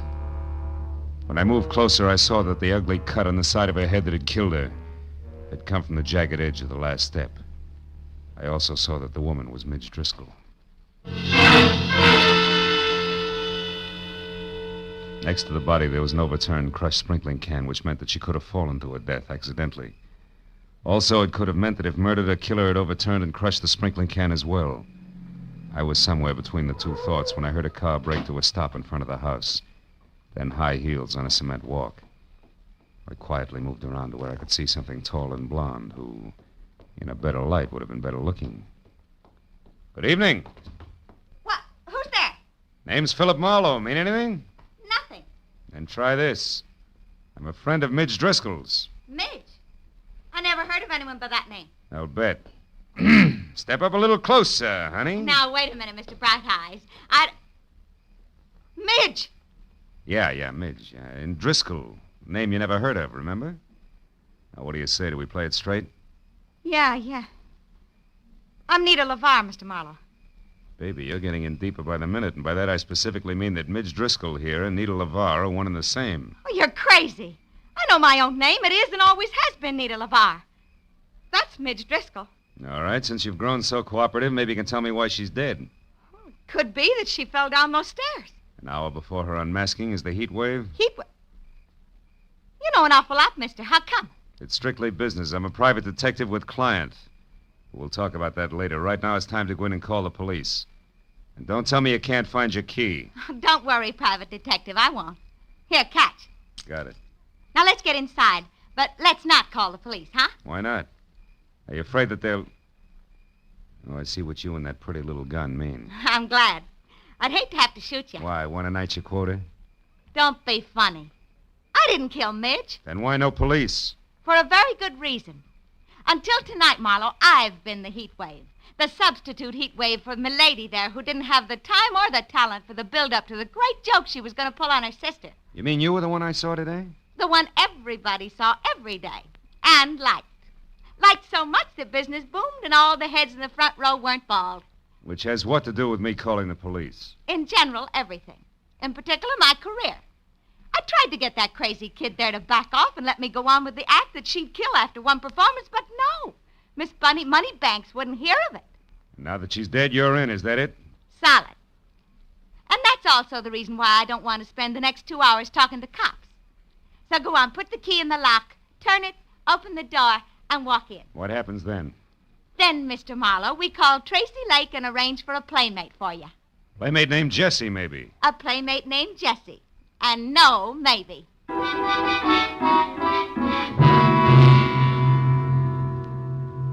When we got inside, Nita LaVar, who handled the prisoner with the finesse of a Marine Guard detachment, took my gun, threw it across the room, put me into a faraway straight-back chair, and got through to Tracy Lake without once taking her baby blue eyes off me. Then when she told the man she called Darling all about Midge's death, which could have been for my benefit, she placed a rush order for the monster. After that, she hung up, sat down, lit a cigarette, and waited. But a second later, she was back on her feet. When I said that friend Jesse was fast, she said I should shut up and more. Listen, Marlowe, you do exactly as I say. Coming! Now stay right where you are and don't so much as open your mouth. Who is it? It's me, Nita. Hinky. Oh, good. Come on in, Hinky. Hello, Nita. Hi. I just happened to be going by, and since I knew it was Midge's night, I thought that... Never mind what you thought. Just come in and listen. It isn't Midge's night, Hinky. It's mine. And don't ask questions now. Here. Ooh, what's the gun for, Nita? What's the matter? A private detective, but public nuisance named Marlowe. Marlowe, a detective? Mm-hmm. He told me he was from Josh Freeman's office. Ah, he was lying. Now get this, Hinky. Midge Driscoll is out and back, dead. But why? I don't know why, and I care less. But Marlowe here is crazy for calling the cops, which would leave me at midnight doing my big number for the desk sergeant. Great. So use that gun, see, and hold him here until Jesse shows up, which should be any minute. Now goodbye, and be careful, Hinky. So long, bright boy. Gentle soul, huh, Barnes? Never mind, Marlowe. Save the gab for Jesse. He's a great listener. I doubt if he'll give me the time, considering that I know it's an odds-on bet it'll be a couple of slugs in my belt buckle before he's even in the room. Jesse, kill you? Why would he do that? Because he works for Tracy Lake. And Tracy Lake has to kill me, Barnes. I know he's a murderer. Midge Driscoll was murdered? You sure of that? Just about. Doesn't figure any other way. Nita herself told me how much this chance means to her and how hard she tried to get Midge to back off. Yeah, but Tracy, how does he tie in? 2 ways. The money he'll get out of the show continuing indefinitely, and better than that, the fact that he and Nita are going to be married. Those two get married? You're nuts, Marlowe. No, it's straight, Barnes. I know because I overheard Tracy talking to a jeweler about the ring he ordered. Now, you mind if I have a cigarette? Hey, Barnes, can I reach for a cigarette? Oh, yeah, okay. Hey, Marlowe, you sure of this? Everything you just said, I mean, about them getting married and all? Sure I am. Why, a little disgusted with your buddies? Yeah, a little. So as of right now, you can do as you want. I'm leaving. No, you're not, Mr. Barnes. Jesse, hey, Jesse, don't shoot. I won't, Mr. Barnes. Unless, of course, you or Buster try to get out of here. Oh, who, me, Jesse? Yeah. You were going to let Marlowe go, Mr. Barnes. I don't think Mr. Lake would like that. I'm sure he wouldn't, Jesse. So why don't you just save everyone a lot of time and start pulling that trigger? While you can still see what you're doing. Hey, the light! Get going, Barnes! You dirty louse. I'll fix you. You'll never get out of here alive. Where are you? Come on, talk. Where are you? Where are you? Answer me, do you hear? Answer me! With pleasure. Oh, you stinking slime. I'll tear you apart if I get my hands on you. Which, Jesse boy, is the trick? And now for our meeting in the phone booth, flowers, you big ape, bars and all.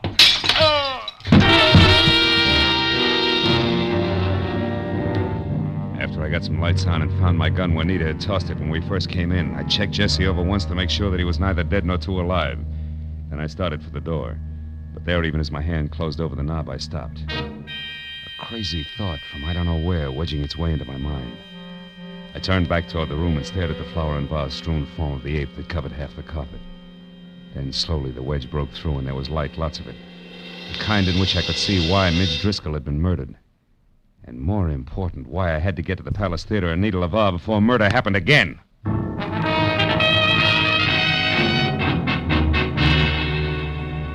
I lurched from the curb in front of Nita's at 20 minutes to 12. When I screeched to a stop downtown at the Palace without somehow hitting or being hit along the way, those 20 minutes were gone. And I was worried because midnight meant that Nita would already be on stage for the unmasking. I raced past the general at the door and then across the lobby and into the theater where I figured I could get down a side aisle to the wings. That was figuring wrong. Because fire laws notwithstanding, the place was strictly SRO and packed tighter than the 7th Game World Series. Between the backs of perspiring necks, I could see that Nita, who was across stage from Tracy Lake himself and in the center of a single spotlight that could have opened a supermarket, was still masked. So while I prayed that Lake, who was winding up his spiel, would think of bigger and better adjectives, I ran back to the lobby and around to a flight of stairs that led to the first balcony, where over on one side and near the railing, I found an old man who was daddy to a trio of baby Spots, and the one giant that was on Nita. I shoved him aside just as Lake finished and the maestro took over. And with one hand, I got a good grip on the .38 in my pocket, and with the other, the handle on the big Spot. Hey, what are you doing? Hoping I'm wrong, Dad. But if not, hoping the gun I expect doesn't come from the wings, but... Hey, there, in that side balcony near the curtain, see it? Yeah, it's a gun, all right. Hey, that's Hinky Barnes. Right. Let's give the funny man a big audience and lots of light. You're on, Barnes! Watch out, he's going to shoot at us. Yeah, and us at him. You got him! You got him! Music! Music! Play something! Play music! Play some music!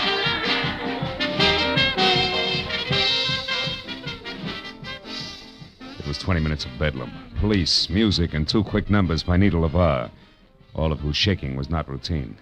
Before the Palace got back to the quiet business of being a burlesque house, and the show went on. It was another hour and 20 minutes before it was all over, and the theater was empty and dark, except for a work light on the stage where Nita, Tracy Lake, and I were sitting in the middle of a papier-mâché Inca civilization. Well, Marlowe, the police say that Hinky's going to live for a while. Can't figure the guy. Never knew he felt that way about Nita here. Neither did I. I was always okay to him, and I knew he cared some, but that's as far as it went. With you, Nita, yeah.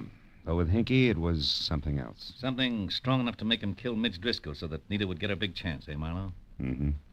When he found out through me that you two were going to be married, he realized that the murder he had committed was for nothing. And now he was going to make one count. So he turned on you, Nita. How did you find out in time to get to him before he could make a try for Nita? The way the guy sagged when I said you were going to be married told me all I had to know. But it was cinched by the American beauties draped around Jessie. American beauties? Flowers? Yeah. See, I remembered a phone call Hinky made. You, Nita, had been the lady he'd talked to and loved. From there on out, it was a little better than a shot in the dark. 2 shots in the dark, Marlowe. Good ones that are responsible for Nita still being here with us. Thanks, fella. Yeah, Marla, thanks a lot. Don't mention it. After all, I was paid for my work, and besides, that dance you do, Nita, belongs to posterity. Ah. Good night.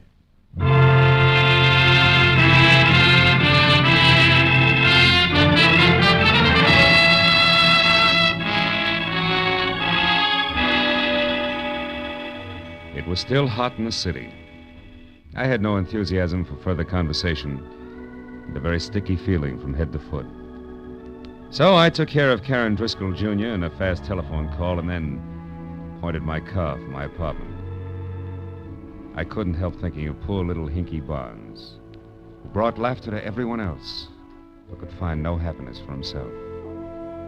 He was like the man who went to see a doctor one day and said, "Doctor, I can't laugh anymore." And the doctor said, "Go and see Grok, the greatest clown of them all. If he can't make you laugh, there's no help for you." The man smiled and said, "Thank you, doctor. You see, I am Grok."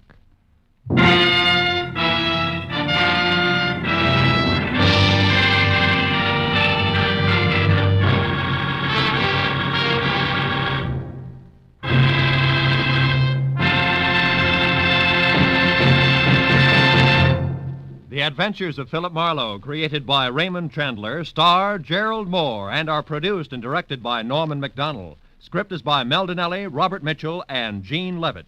Featured in the cast were Vivi Janis, Wilms Herbert, Ed Begley, Elsie Holmes, Barney Phillips, and Byron Kane. The special music is by Richard O'Runt. Be sure and be with us again next week when Philip Marlowe says... It started at dawn in a Los Angeles taxi and wound up that night on a cliff in the middle of the Pacific.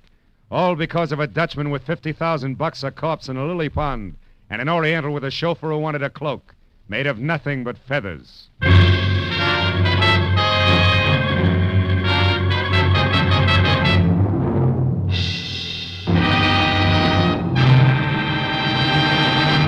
In just about an hour from now, $50,000, the biggest jackpot in radio history, will be waiting CBS listeners from coast to coast on the Sing It Again program over most of these same CBS network stations. This is Roy Rowan speaking. Now, stay tuned for Gangbusters, which follows immediately over most of these stations. This is CBS, the Columbia Broadcasting System.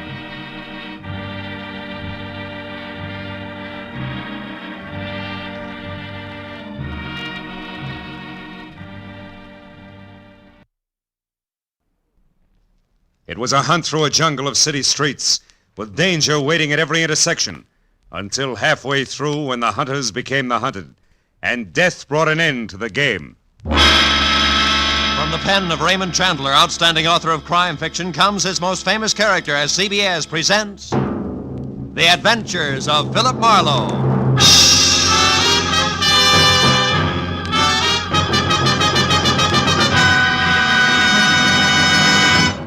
Now, with Gerald Moore, starred as Philip Marlowe, we bring you tonight's exciting story, The Grim Hunters. The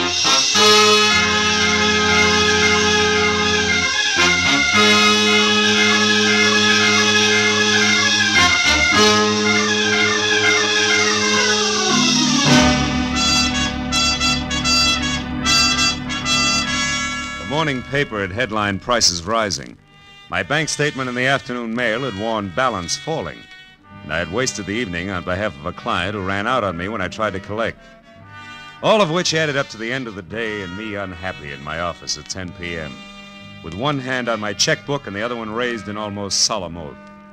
I, Philip Marlowe, private detective and too often public servant, hereby resolve to one way or another jockey my budget into something close to equilibrium.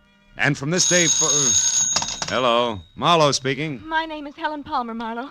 I need your help badly. Yeah, but look, I'm up at 8700 Magnolia Terrace in the Hollywood Hills. Now, please, drop whatever you're doing and... No!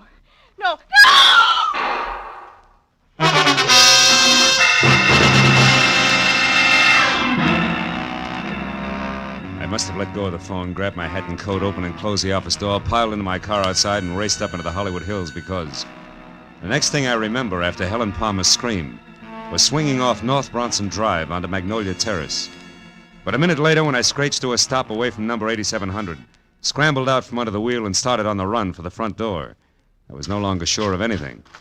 Because the house in question, a stock southern mansion complete with stable boy statue and a gravel driveway, which according to the book should have been as dark and as quiet as the inside of a coffin, was anything else but. And when I got to the oversized bronze door knocker and dropped it hard, I was beginning to doubt that I had the right address. Can I be of some assistance, sir? I don't know. I'm looking for a woman named Helen Palmer who called me at my office. Said she needed help. And a second after that, she... Screamed, huh? Tell me, sir, what is your name and occupation? In that order, Philip Marlowe, private detective. Good for Helen, good girl. Happy, aren't you? What's going on here? What is this? Why, it's a party, sir. A scavenger hunt. It looks like Helen Palmer's the Now, winner. wait a minute, laughing boy. I had a call that was interrupted by pistol shots, and I... All just part of the play, sir. Yeah, Helen Palmer had to bring back one private detective. Yeah, you see, Marlowe, each list, aside from the usual hard-to-find objects, had a human being on it. That's right. I had to bring back a Hoover vacuum cleaner salesman, and believe it or not, he's already sold our good host, Thaddeus Grover, the deluxe model. Yes, sir, he did at that. You see, Mr. Marlowe, Helen Palmer wasn't permitted to actually hire you. That's why she had to pretend to be in trouble. With the net result that I nearly broke my neck getting up here. Mr. Grover, where is Miss Palmer? Well, I don't know for sure, Marlowe. She called just a bit ago and said that she only had to catch on to you and one other item and would be back after that. Which makes her the winner, Mr. Marlowe, because none of us did better than half our list. Oh, by the by, you don't happen to have the breech lock of a 57-millimeter anti-tank gun with you. At the moment, no.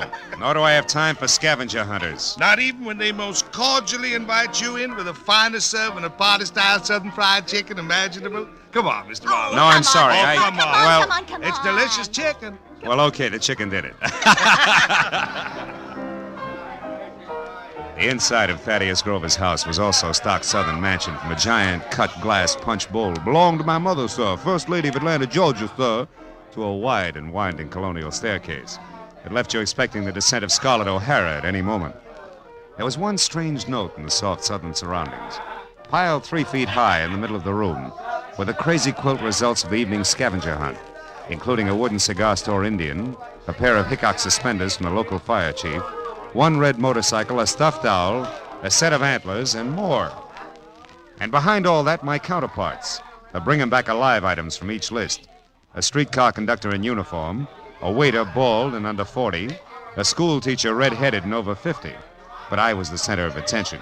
But Thaddeus introduced one after another of the guests to the genuine, 100% non-shrinkable private detective. And now, Mr. Marlowe, sir, a very special friend of mine.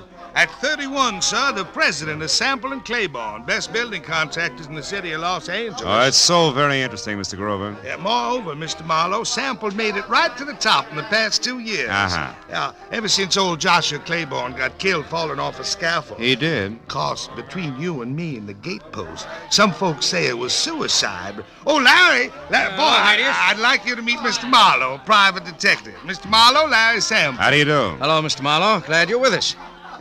Thaddeus, has Rhonda called in yet? Last time I heard from her was when we split our list in two, and she headed out after a Latin American rumba team. Well, if she went after a boy, she'll bring her back. That's Rhonda Langley we're speaking of, Mr. Marlowe, Larry's lady friend. Oh? Nicest person I know. Except, of course, my fiancée, Helen. Helen is in Palma, my patron, Mr. Grover. Yes, sir. One and the same, sir. Well, we certainly have a lot of fun, even if we don't make much money, Marlowe? Yeah, you certainly... Mr. Grover, did you say money? Most surely did, boy. You know, dollars and cents. Yes. Well, gentlemen, you'll excuse me, please, but I do have to run. Good night, Mr. Sample. And Mr. Grover, sir, it's been a distinct pleasure, sir. I bid you goodbye, sir. Goodbye, sir. You're a card.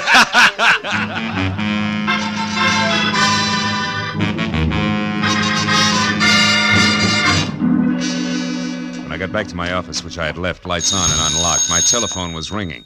At this late hour, gullible me took faint hope that it could be a client who might still save the day. When I picked up the receiver... Marlowe? I let go of that straw fast. Marlowe? It was Detective Lieutenant Ibarra. Marlowe, do you know a girl named Helen Palmer? Hey, Ibarra, don't tell me there's a pair of somewhat flat feet on the ladies' scavenger hunt list. Very funny, Phil. How do you know her? No, not beyond a panicked telephone call that ended in a make-believe scream and a couple of pistol shots. All designed to bring me running to a party at 8700 Magnolia Terrace. Mm-hmm. Well, that adds all right, because the only items not checked off a list are a night watchman's badge and one detective private, which must be you, since your name is circled in the classified directory here in this phone booth. You're in what phone booth? Where are you, Ibarra? At a closed filling station on Van Ness off Hollywood Boulevard. Yeah, but wait a minute. Why is the girl's list there with you? Because it's clenched in her right hand, Phil, and she's folded up on the floor of this booth, dead. Oh, no. 2 bullet holes in her back. Oh, yeah, but Ibarra, her call was a gag. The shots weren't. Anyhow, it looks like a stick-up since the lady's purse is gone and a wino we picked up. A wino we picked up saw what he calls a curly-headed guy with short legs do it and run. Also, the wino says that the murderer had been hanging around for a couple of hours like he was looking for a well-to-do prospect. Yeah, I know, but it's still kind of strange. Me getting that call, I mean. Well, I'll drop around to headquarters tomorrow morning, Lieutenant, if you need any statement from me. I think you'd better make that tonight, Phil. At the 8700 address. I'm sending Mooney up there now. Oh, but wait a minute, Ibarra. You don't need me, and I do need business. If you think I'm going to get it by... Phil. Huh? Phil, let's say that I'd appreciate it if you'd show for a few minutes. Okay? No. Well, okay, a few minutes. Just so long as you appreciate it. Goodbye.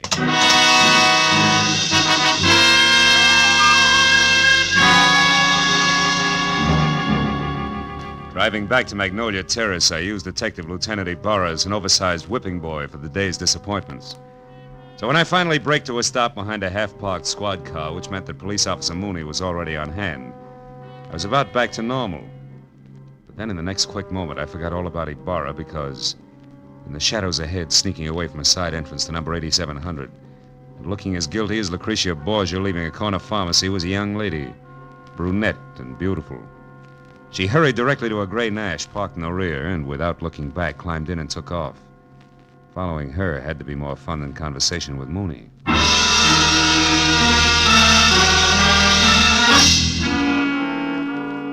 10 minutes later, the lady came to a stop in front of a dark, politely landscaped cottage on North Ogden Drive. In another 2, she was inside and the light was on. When I got to the front door and leaned against the bell, a card over it said that this could be one Rhonda Langley, Mr. Larry Sample's girlfriend. But that same card also gave another name, Helen Palmer, the lady dead in the phone booth. I rang again. When the door opened, it was the brunette, still beautiful.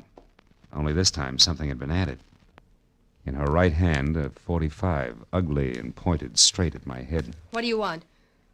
One straight answer, Miss Langley. Why did you run away from 8700 Magnolia Terrace and a cop with routine questions? Wait a minute. Who are you? How do you know my name? I'm a private detective, labeled Philip Marlowe. Item number 8 on the late Miss Palmer's list. And I know about you because I've already been to Thaddeus Grover's party. Now, after you put this gun away, we'll get back to my question. Why'd you run? Come on, talk, lady, now, before I yell copper. Well, all right. Come in. Thanks. Mr. Marlowe, I don't think Helen Palmer's murder was any run-of-the-mill robbery. You don't think what? I stayed just long enough to hear the policeman say Helen had been killed. Oh. When I got to your welcome mat, I was greeted with a .45. Talk some more, Miss Langley. Real plain Well, all like, right, huh? give me half a chance, will you? I didn't say anything to the police about this because I don't want to do any damage before I'm sure about a few things. Like what? Like the kind of a mess that Helen was in. Mr. Marlowe, I need help. I've got to know some facts. Please, will you work for me? I'll pay you anything. Well, at this point, let's call anything 25 a day in expenses, huh? About Helen and the mess you spoke of, how much do you know? Very little.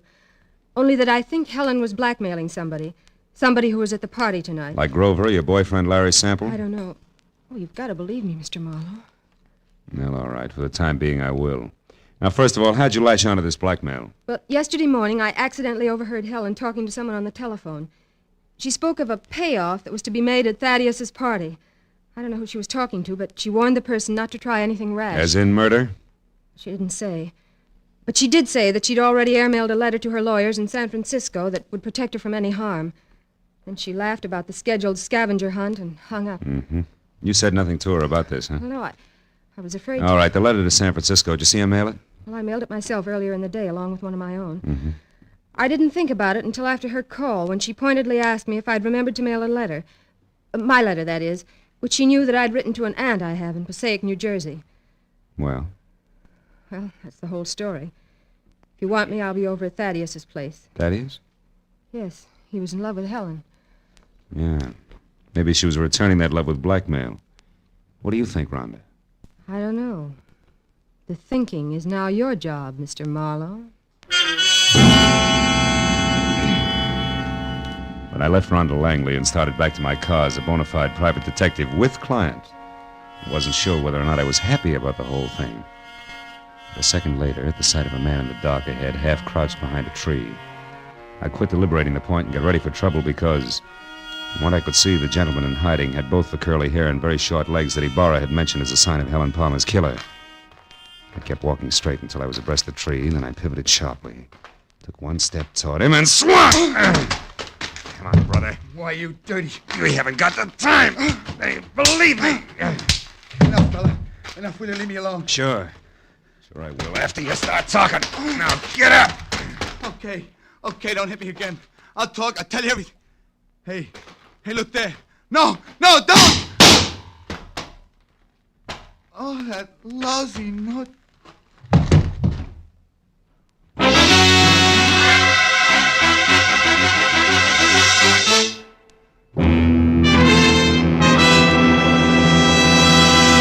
In just a moment, we will return to the second act of The Adventures of Philip Marlowe. But first, you can do a lot of singing for $14,500, so they say. And tonight, some CBS listener may be able to speak with authority on the subject because $14,500 is what's waiting for whoever can solve the mystery behind the new Phantom Voice on CBS's great Saturday night quiz game, Sing It Again. Listeners from coast to coast will be quizzed by telephone about the new Phantom's identity.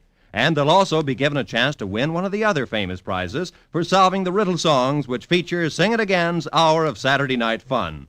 Here's Sing It Again on most of these same CBS network stations tonight and every Saturday night. Now, with our star, Gerald Moore, we return to the second act of Philip Marlowe and tonight's story, The Grim Hunters.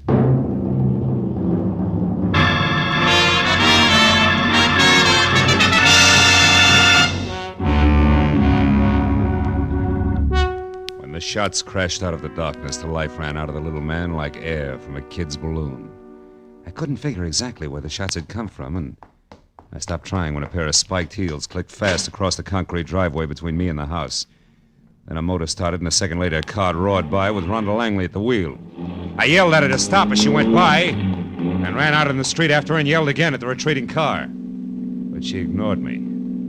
When another car came around the curve behind me, I tried to flag it down, but the driver didn't even slow up. So I just stood there while the two cars twisted out of sight down the winding street, leaving nothing but silence and a lot of unanswered questions hanging in midair. I walked back to the corpse, went over it carefully. But there was no identification, nothing but a gun to indicate how he fitted into the screwy mosaic of murder, scavenging, and blackmail. I went inside to call Ibarra, and 5 minutes of tracers, relays, and busy signals went by before I finally got through to him with my news about Helen Palmer's killer. What? Where are you, Marlowe? In a house on Ogden Drive, 4310 North. It was shared by Helen Palmer and my new client, Rhonda Langley. Uh-huh. Did she kill my suspect, Marlowe? Could be. She left here in a big hurry. Another thing, Ibarra, there's more behind this business than robbery. Like what? Like blackmail. Maybe so. We just found the Palmer's girl handbag in a trash can. Nothing left but a lipstick and 2 letters. Incidentally, one is addressed to your client, Rhonda Langley. That figures. They shared the house, so Helen happened to pick up the day's mail. What's the other letter? It was one returned for insufficient postage. They forgot that airmail is 6 cents these days. Oh, return. Wait a minute. Is that letter addressed to a law firm in San Francisco? No, it's addressed to Sophie Kilberty. Sophie Kill who? Kilberty of Passaic, New Jersey. Why? Well, Ibarra, listen. Helen was blackmailing somebody, and she covered herself by mailing a letter to her lawyers in San Francisco. Mm-hmm. If that letter was returned for insufficient postage and the blackmail victim knew it, he'd have no qualms about killing her, right? Sure, but the letters were in Helen's purse. Oh. Don't you think she'd have known her protection was gone? Phil, I'm going to put out a pickup call on your client. And you get on down here so we can go over this mess one step at a time. Where's here? Still at the gas station on Van Ness off Hollywood Boulevard. Okay, Ibarra. How long are you going to be there? Just until Thaddeus Grover shows up to identify the body and give me some answers personally about that scavenger hunt he threw tonight. What about this curly-headed corpse I've got here? Have you gone over him? Yeah. Nothing but a gun, some small bills on him. Then he'll keep. I'll expect you in a few minutes. Okay. So long, Ibarra. When I put down the phone, I was convinced that a big switch was due any minute because finding those letters in Helen Palmer's purse made a lot of sense in one direction and not a bit in another. I could have made more heads and tails by flipping a ball bearing than I got out of the facts Ibarra had given me. Just then, the shadow of a man slid up the walk. I heard a pair of feet mount the stairs, 2 at a time. It was the Wonder Boy executive I'd met at the party. Better hold it right there, Sample. What? Marlowe. Why the gun? So the same thing won't happen to me that happened to the dead little guy outside? Another murder? Marlowe, where's Rhonda? Is she all right? She left here as fast as an 8-cylinder motor wide open could move just after it happened. Then it was Rhonda I saw. On my way over here, a speeding car almost crowded me off the road. It looked like Rhonda's, but I wasn't sure. And Marlowe, she was being chased by another car, a fast one. Chased? Are you sure? Yes. The first car missed me by inches when it swung around a curve. I don't know yet how she made it. Then a second car came along and passed the curve, but it stopped, backed up, and then took the same road Rhonda had taken. You think she got away? I don't know. Well, come on outside, Sample. I want you to take a look at this. By the way, how long have you known Rhonda? About a year. Mm-hmm. She's a brilliant girl, Marlowe. Came out from the East, and I gave her a job as my secretary. She's more than that now, huh? I'm in love with her, if that's what you mean. Yeah. Oh, here it is. Well, Marlowe, I know this man. That's Nate Murdoch. He used to be a foreman with our firm. He left and went back to Atlanta right after Claiborne's death. Atlanta? Isn't your host Thaddeus Grover from Atlanta? Why, yes, he is. Oh, brother. When did you see Grover last? Well, the police asked him to go and identify Helen's body. He left the party while the officer was still questioning the rest of us. Yeah, and on the way he could have taken time off to drop by here, kill Murdoch, and make a try for Rhonda, too. Come on, let's get to the phone. But why, Marlowe? Good heavens, Grover's our friend. He and Helen were engaged to be married. All right, so it doesn't make sense. But his fiancée and his short friend from Atlanta are both dead. And Rhonda's burning the tires off a car to keep out of reach. Those are the facts. Will make sense later. Now call Grover's place and hurry up. Yes. That's where she intended to go when she left here, to console him, no less. Scavenger hunt my Aunt Minnie. Hello? Hello, is Mr. Grover there? No? Well, has Miss Langley arrived yet? Oh, it's the maid, Marlowe. Mm-hmm. Rhonda had... What's that? She's coming up the walk now? Hold the line a minute, please. She just got there, Marlowe. What'll I tell her? Tell her to leave again. Tell her... No. Where do you live? 4406 Ardmore. All right. Tell her I said for her to wait outside in the back of the house until you can get over there to pick her up. Take her to your place, and I'll pin Grover down. Right. Where are you going now? See Lieutenant Ibarra, and I can get there faster than I can call him on the phone. Good luck, Sample.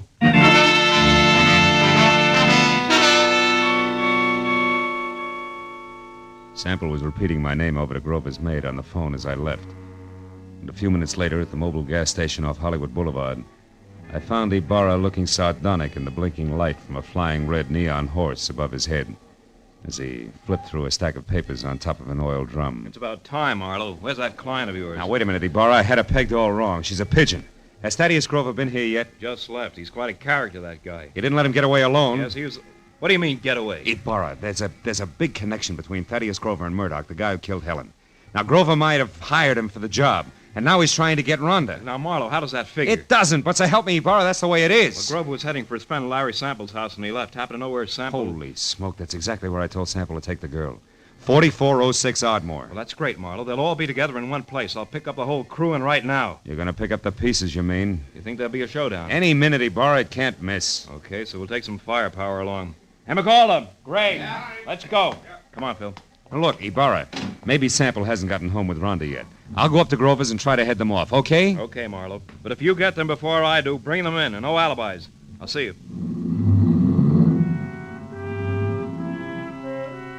Ibarra was grim as he climbed in his car and drove off fast. I headed for my car. Then, as I turned, my arm swept the scavenger lists Ibarra had left on the oil drum off onto the ground. When I picked them up, Rhonda Langley's name was on top. Her list was as goony as the others, but near the bottom was an item strangely familiar to me, which hadn't been checked off. It was a canceled ticket from Woodhaven Ballroom. All at once, I realized why it was familiar. The sign I'd been half conscious of on top of the big squat building across the street read, Woodhaven Ballroom, closed tonight. On a hunch, I dug for Helen Palmer's list. Yeah, Ibarra was right. Everything but a night watchman's badge and one detective private had been checked off. And that gave me half of the switch I knew I had to show up. I ran to my car and headed for that southern mansion in the Hollywood Hills, the end of a very complicated frolic. And with every turn of the road, I gave myself another whack for being such a nearsighted sucker. When I got there, the big house on Magnolia Terrace was dark, except for a light in the servants' quarters. I stepped down the block, walked back, and edged around to the patio where the garage, the hothouse, and the king-size barbecue loomed only as shapeless lumps of shadow. I stood still and watched.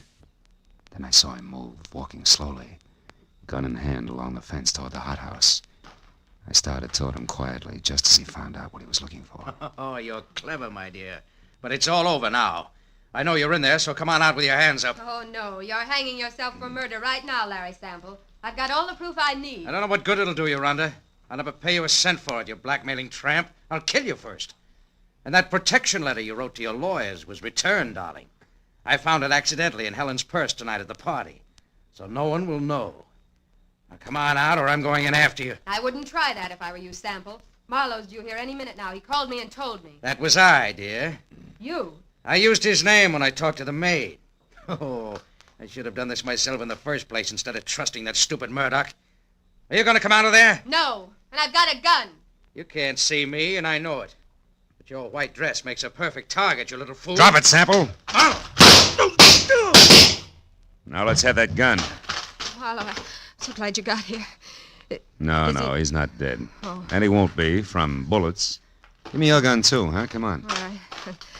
I was too scared to use it anyway. Thanks. Now sit down and shut up. We're going to wait for Lieutenant Ibarra, then you're both going to the pokey. What? Listen, you, I don't go for blackmailers, male or female. Even the cute ones are ugly, lady. Very ugly. No, Phil, wait. You've got to understand something. 2 years ago, Larry Sample killed his partner, Joshua Claiborne. I knew it, but I couldn't prove it. So I pretended I could and blackmailed him. Don't you see, if he paid off or tried to kill me, that would be proof of his guilt. And he did, Marlowe. Mm-hmm. Why should you pull a stunt like that? I'm a divorcee, Marlowe. Langley is only my married name. Okay, so what? My maiden name was Claiborne. Claiborne? I'm Josh Claiborne's daughter. Oh. And I can prove that. Is that reason enough? Well, why didn't you level with me instead of labeling Helen a blackmailer? Helen was already dead. And I needed your help desperately. I thought I had to lie to get it. Okay? Yeah. Okay, baby.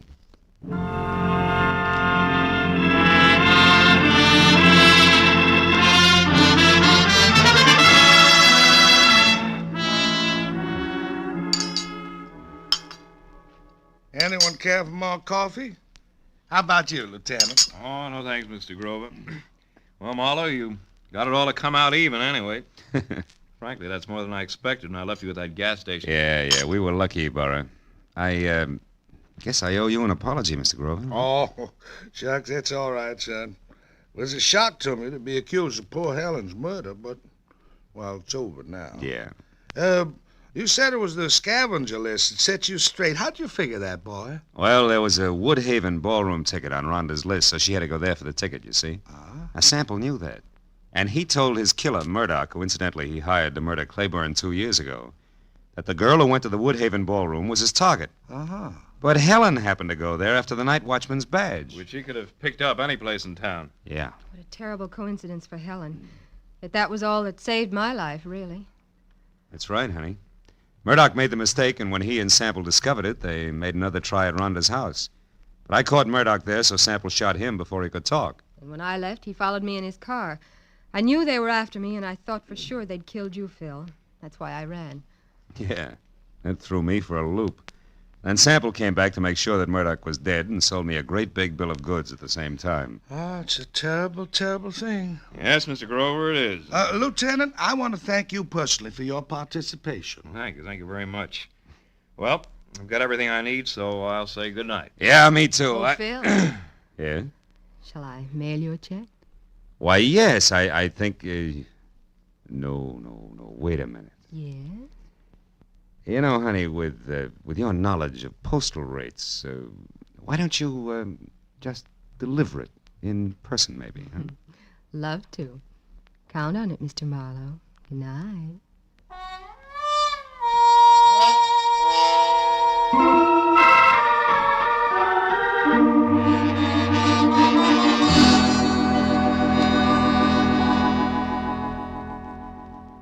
I drove down from the Hollywood Hills with a check warming my wallet and the echo of a soft invitation warming my imagination. You know, that was quite a party at Grover's house. Scavenger hunt. People determined to have a good time even if it killed them. You know what? It did. I know another game. Associations. It goes like this. Grover's party. Rhonda Langley. Rhonda... Date. I wonder if she likes baseball.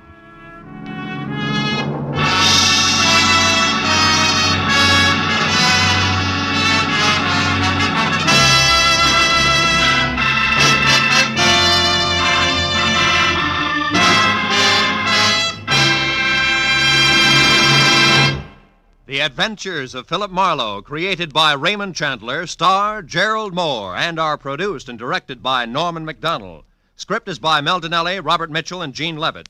Featured in the cast were Ellen Reed, Mary Shipp, Jack Moyles, Richard Benedict, and Lorette Philbrandt. Lieutenant Detective Ibarra is played by Jeff Corey. The special music is by Richard Orant. Be sure and be with us again next week when Philip Marlowe says... They were born on the same hour on the same day of the same parents, and they were identical in beauty and talent. Only one was deadly, and the other was not. And I couldn't tell which was which until I found a green purse, a fresh corpse, and a pair of dancing hands.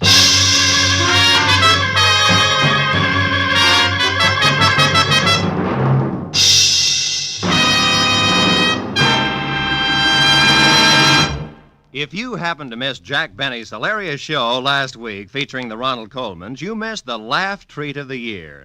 But Jack will be back again tomorrow on these same CBS network stations with his entire gang, including Mary Livingston, Phil Harris, Rochester, Dennis Day, Don Wilson, and the Sportsman's Quartet. Invite some friends over. Sit back and enjoy the Jack Benny Show tomorrow. This is Roy Rowan speaking.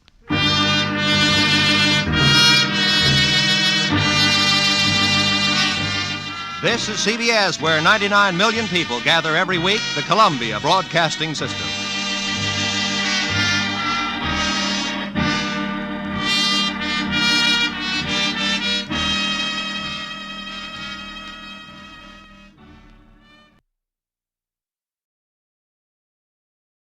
For the safety of your smile, use Pepsodent twice a day. See your dentist twice a year.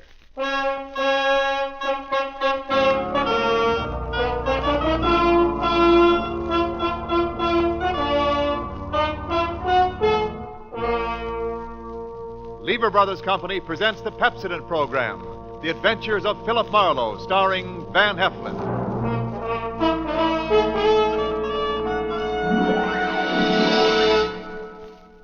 Philip Marlowe, the screen's most famous private detective, created by Raymond Chandler and brought to you on the air by Pepsodent, and starring MGM's brilliant and dynamic young actor, Van Heflin.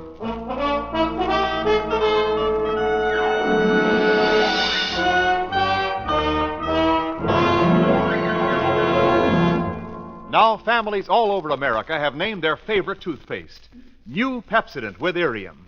New, fresh-tasting Pepsodent with a new, cool, minty flavor. Yes, in a recent test, new Pepsodent was preferred 3-to-1 over any other toothpaste. It's true.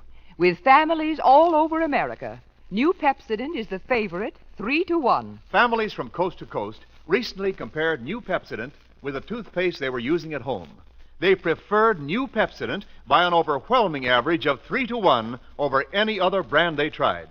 These families, 3-to-1, said new Pepsodent tastes better, makes breath cleaner, makes teeth brighter. Yes, in a recent survey, families 3-to-1 said new Pepsodent tastes better, makes breath cleaner, makes teeth brighter. Get new Pepsodent toothpaste for your family right away.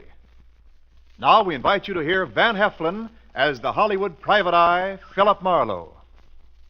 Quiet. Quiet. You there, Marlowe. Quiet. Oh, Quiet, you're on a bell.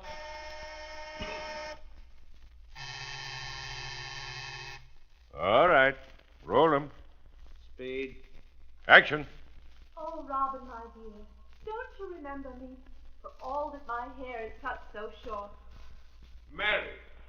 Maid Mary. Your very own Maid Marian, Robin, dearest. Friar Tuck, Little John. Free Englishmen, archers all. It's Maid Marian. Cut. That's it. Print it. All right, that's a wrap up here. Move over to stage 3.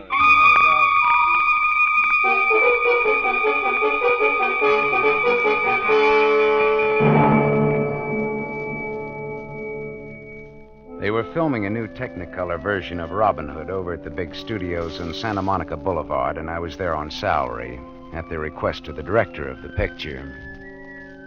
Robin Hood and Maid Marian came off the set. Robin Hood was a magnificent sight in his Lincoln green and carrying that big English longbow and quiver of arrows. Maid Marian in her slinkily cut medieval white gown was something to make more than an arrow whistle. They spied me and walked over to me quickly. Mr. Philip Marlowe? Yeah, that's right.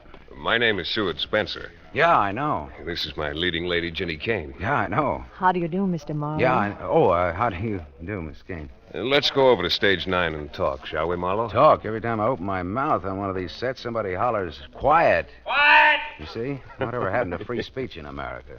In Hollywood, anyway. Stage 9 isn't a set. It's a little cafe across the street on Santa Monica. Oh. We've a lot to talk about, Marlowe. Yeah, I know. Let's go.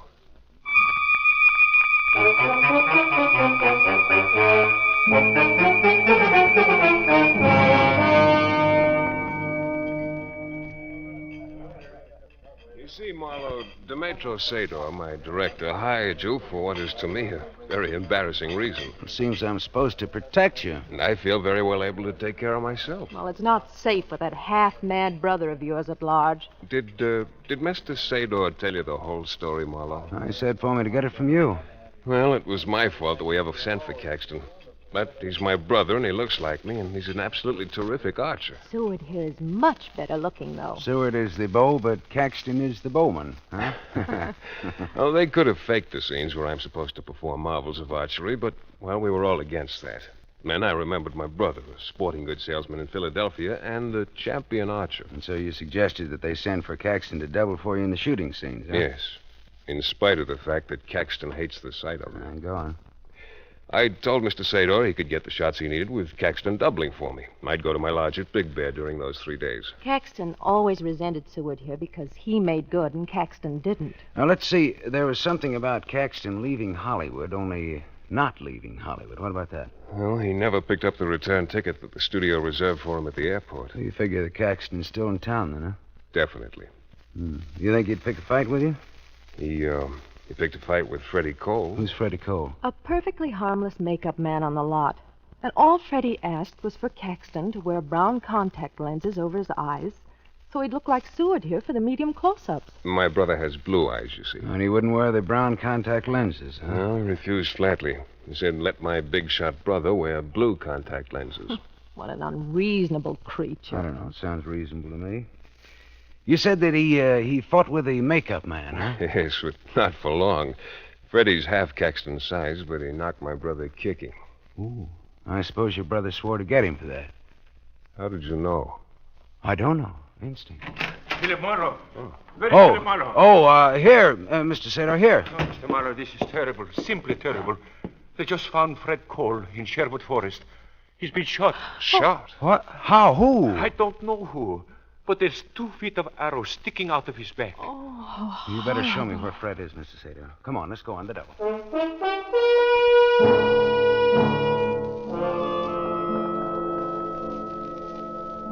Sherwood Forest is a wood where Doug Fairbanks Sr. made the silent version of Robin Hood, and they've called it that ever since. Freddie Cole was lying across the steps of the trailer that served as a field makeup room in Sherwood Forest. Mr. Sater's information was not correct.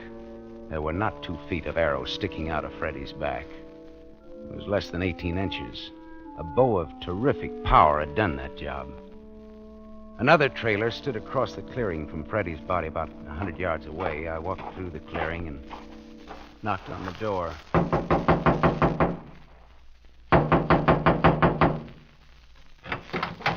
Yes, sir? The name's Philip Marlowe. I'm a private detective. Oh, it's about poor Freddie. That's right. Come in. Thank you. Well, I see.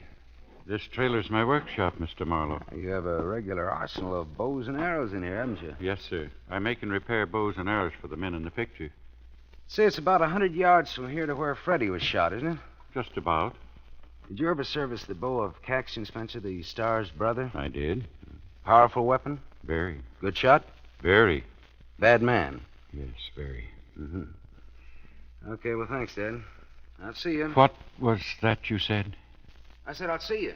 You called me something. Oh, Dad. Yes. So long, Mr. Marlowe. So long, Dad. So long, son. So long.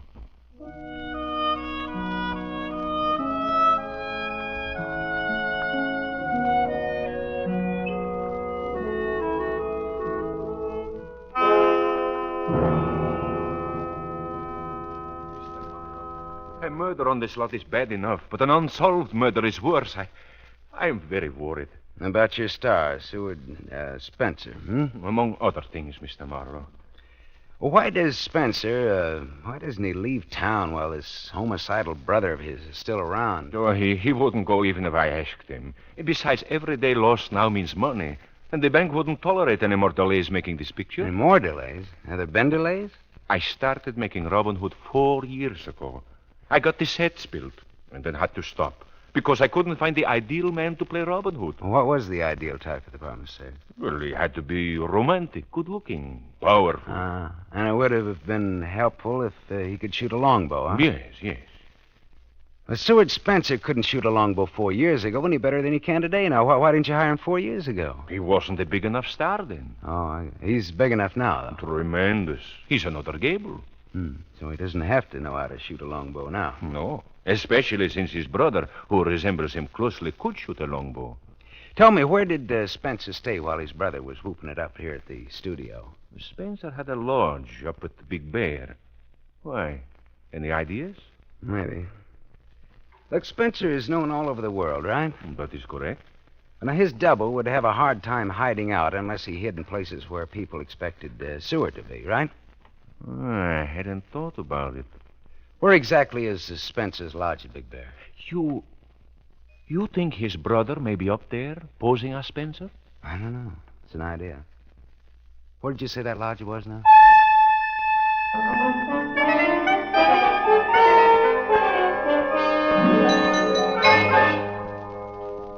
It was a peachy hunch, and I was proud of it. Proud. Only no one answered my knock when I got up to Spencer's lodge at Big Bear. Getting in without a key was relatively small punkins, but it didn't pay off until I opened a closet door under a staircase. A body didn't fall out, but something else fell out, and I grabbed it before it hit the floor. It was a beautiful example of the bowmaker's art, curved and recurved and polished like glass under the thin layer of dust. I looked closely at the maker's name because I was beginning to get an idea. And then the grandfather of all hornets zinged past my ear. A fraction of an inch from my cheek quivered the shaft of a wicked-looking arrow, its steel head almost buried in the solid oak paneling behind me. A man was standing in the open doorway. Now then, Mr. Marlowe. Hey, what's the idea? Make a move towards your gun, Marlowe, and I'll pin your hand to the wall. Caxton. Yes. Caxton Spencer, right? Yeah. He was a little taller than his celebrated brother. His cheeks were a little more sunken, and his eyes, unlike his brother's, were an icy, glassy, deadly blue. He shot that second arrow as fast as I could think. Believe it or not, that second arrow split the first one right down to the head. There was another thing about this lad that was different from Seward Spencer. He could shoot a longbow. Brother, could he shoot a longbow. Well, aren't you going to reach for your gun? Well, Robin Hoodlum of Sherwood Forest, huh? You know what might be fun? A contest. The old versus the new. Medieval archer versus 20th century gunman. You know, you're just as crazy as your brother thinks you are. I see Seward's been talking too much again. Look, Caxton, tell me just one thing. You've got your archers mixed up. I'm Robin Hood, remember? Not William Tell. What was this dusty bow doing in the closet? That's mine. Well, how did it get in this closet? I was out here 4 years ago.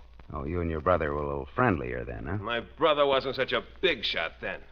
I'm beginning to get it. Your brother sent for you 4 years ago to teach him how to shoot. You were looking for someone to play Robin Hood. Your brother wasn't a big enough name then, but he figured if he learned to shoot a longbow well enough, it might make up for other shortcomings. Not bad, genius. The Robin Hood picture was shelved before Seward could learn to shoot, so now he had to send for you again. But you had to quarrel with Freddie Cole and plant an arrow between his shoulder blades. Maybe somebody was celebrating Arbor Day and planting things. That's very amusing, Caxton. But let me say this. Don't say anything. Just get off this case, understand? Else what? Else this. Only next time, 4 inches more to the left. Catch? I catch. All right, don't forget it. Just don't you forget it. So long. So long. Keep your bows clean. Hello, operator. Operator.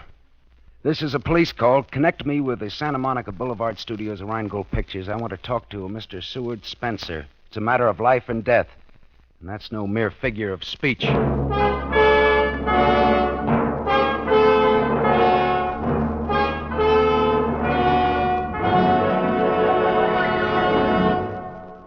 You are listening to The Adventures of Philip Marlowe, starring Van Heflin. Yes, families all over America have named their favorite toothpaste. New Pepsodent with invigorating Irium foam. New fresh-tasting Pepsodent with a new, cool, minty flavor. In a recent test, New Pepsodent was preferred 3-to-1 over any other toothpaste. It's true. Families all over America say New Pepsodent is their favorite. It's a fact. Families 3-to-1 say New Pepsodent tastes better, makes breath cleaner, and makes teeth brighter. Remember, this is not just our opinion. It's the honest conviction of the Paynes and other families who are asked to compare New Pepsodent with the toothpaste they were using at home. Get New Pepsodent, the only toothpaste containing Irium. Get it for your family without delay.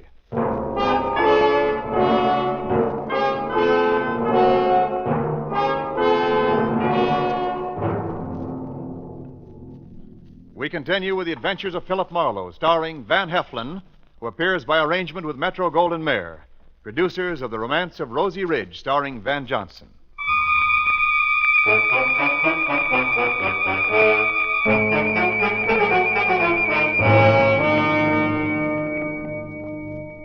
I couldn't reach Seward Spencer at the studio to tell him that his brother was around and on the warpath. I hung up for a second. And I tried something else, just for fun, just another hunch. Hello, operator. Give me Western Union, please.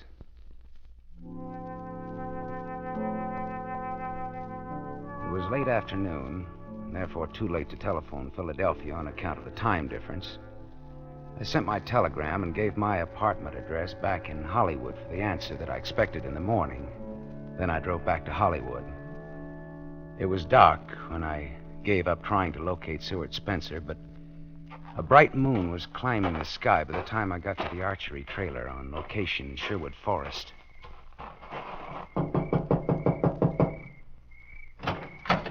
Yeah? Hello, Dad. Oh, Mr. Marlowe. Come in, Philip. Come in. Thanks. I'll leave the door open for a breath of air. If you don't mind a late visitor. Mind? I'm crazy about it. It's mighty lonely, Philip. Yeah, it would out here in this wilderness. Yeah, it does any place for old people. Oh, can I offer you some hot coffee, son? Well, thanks, Dad. I'd appreciate it, but I'd rather have some information out of you. What is it, my boy? Tell me, is it possible for an expert archer to conceal the fact that he's deaf with a longbow? I think so. Well, can he conceal the fact that he can handle a bow at all? Oh, no. No matter how clumsy he was, he'd be too clumsy. Oh, I get it. Like a guilty man trying to look innocent. He overdoes it. Huh? Exactly. Yeah. Look, Dad, I'm going to pick up a bow, and I'm going to string it, put an arrow in it, and draw it. Now, I want you to stop me at any point where you can tell that I can't shoot a bow. All right. All right, I pick up this bow here. Well, you can stop now. Well, I didn't do anything yet. You picked up the bow, and you're holding it upside down. You mean there's an upside and a downside to these things? Does it matter? It matters very much. You might at least have played along with me a minute. After all, even a detective has his pride, you know. You asked me to stop you, and I did. Oh, sure. I was just kidding you, Dad. Dad, is anything wrong? No, nothing wrong. Excuse me. It's just that everybody else calls me Pop. Oh, well, look now, if you'd rather I call you No, that, I hate it. It's what smart, strong young people call old fellas like me. Pop. Treating us like children. Old folks ain't idiots. Who says they are, Dad? No, Dad, that's different. It's got respect and love in it. Mm-hmm. Well, that's what we keep on calling you. You see, I haven't any children. Not anymore. Oh? I had a daughter, but not anymore. I'm sorry. Oh, no, it's not what you think. She's alive. She just didn't want anybody to know she had me for a father.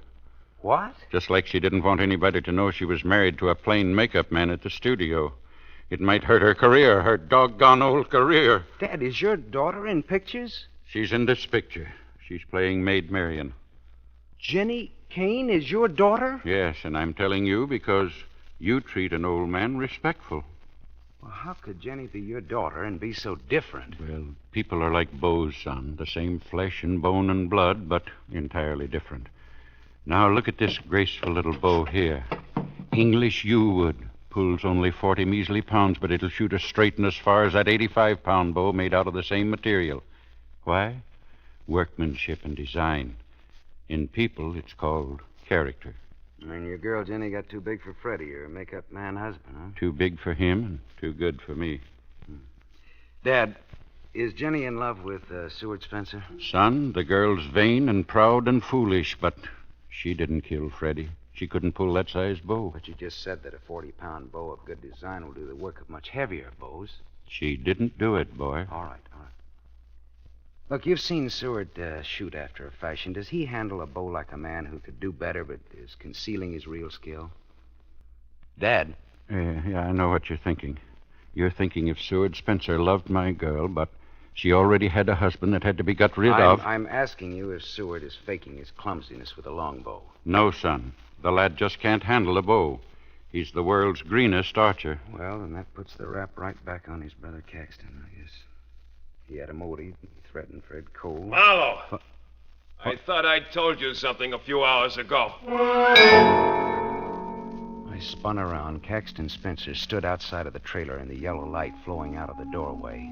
He stood there casually balancing that powerful longbow in his left hand.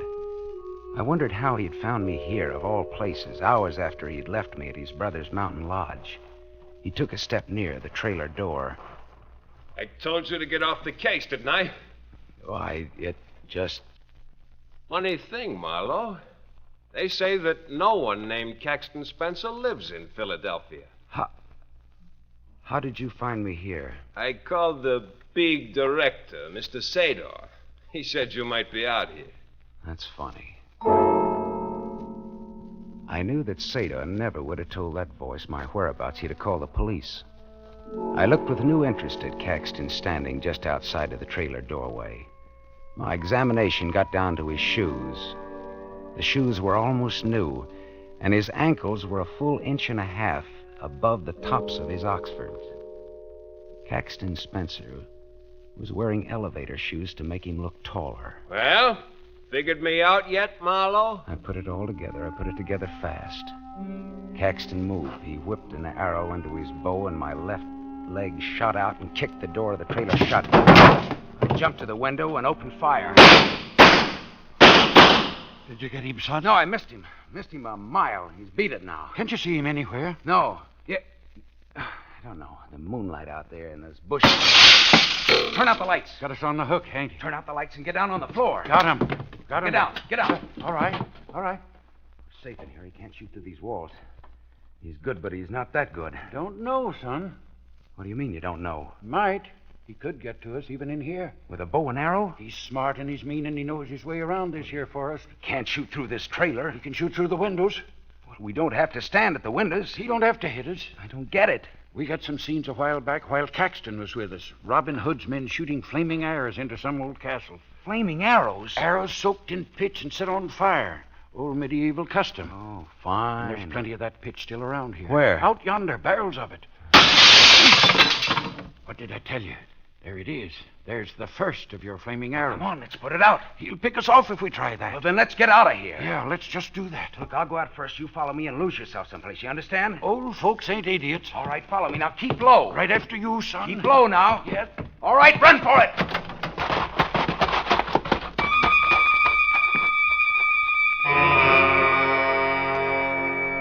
We dashed into the moonlight. A hornet clipped my cheek and whanged into the wall of the trailer. Run, Dad! Lose yourself! See you later, son. See you later. I dropped to the ground and didn't move, but my eye measured the angle of that last arrow in the side of the trailer and the direction it had come from. I raised myself on my elbow and fired back. Ah, wise guy, huh? Oh, that dirty... Reload, Marlowe. Come on, reload. Just furnishing you an extra thrill, Marlowe. You...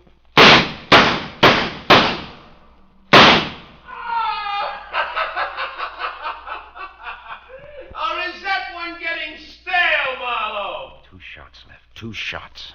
I've got 2 more arrows, Marlowe. That means 1 more is for fun, and the last one's for real, huh?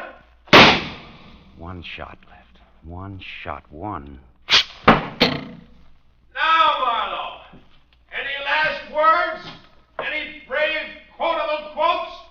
Any remarks for posterity? You cheap 10, 20, 30 ham!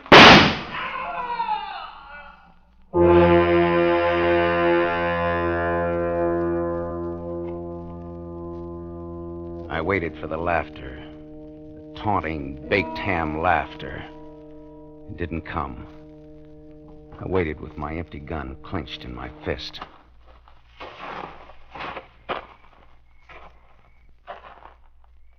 He was coming toward me. He knew I'd fired 14 shots and that I was finished. He could hit me from any distance. Why was he moving in on me? What was new? What was dirty with Caxton now? I jumped to my feet and drew back my arm to throw my gun at the first thing that walked out of those bushes ahead of me. Don't throw it, son. What? Hold it. Oh, Dad. You all right, son? Where's Caxton? Dead. I got him, then. With my last shot, I got him. Hate to disappoint a smart young lad like you, son. Oh, you said he's dead? I didn't say you killed him. What? He's got a 28-inch arrow in his chest. Looks good, too. How did you... When I followed you out of the trailer, I grabbed some arrows in that 40-pound bow. I've been hunting, son. And let me tell you, for what? There never was a Caxton Spencer. Do tell. Caxton Spencer fought against wearing brown contact lenses over his eyes for a very good reason. He was already wearing blue contact lenses. Seward Spencer never had a brother. He'd learned to shoot a longbow 4 years ago, but he kept it a secret when they finally decided to film Robin Hood. He had a better use for his skill with a bow. He was already planning Fred Cole's murder and invented a non-existent brother to pin the murder on. Clever, very clever. I knew it all the time. What? That's what.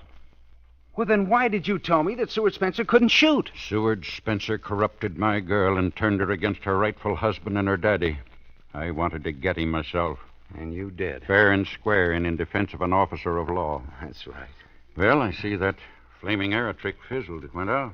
Oh, yeah, so it did. Like to step inside and have that coffee now, son? I sure would. Then come on. You know, like you said, Dad. Watch your step. Just like you told me. Old folks aren't fools. Not by a long shot, Dad.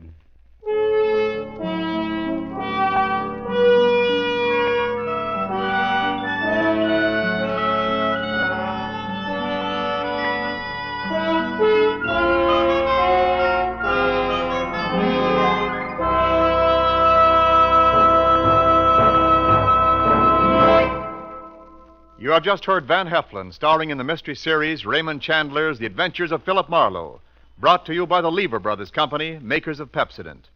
Van Heflin will return in just a moment. Men, here's an important announcement. News about a sensational hair tonic discovery. It's Trim Hair Tonic, made by Pepsodent. For the first time, science has created a hair tonic with pure virgin olive oil. There's no finer hair and scalp conditioner. Yes, because it contains pure virgin olive oil, Trim Hair Tonic conditions your scalp as it grooms your hair.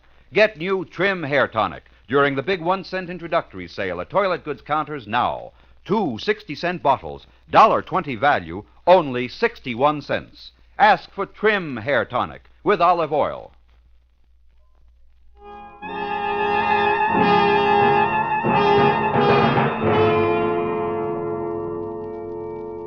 Now, concerning next week, here again is Van Heflin. Philip Marlowe paused in the stealthy darkness of the deserted brewery. There was invisible death lying in wait for him down in the bottom of the unused fermentation vat.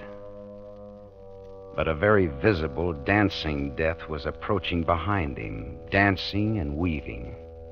And at the two risks, Philip Marlowe, unarmed and stunned, preferred the invisible one at the bottom of the great wooden vat.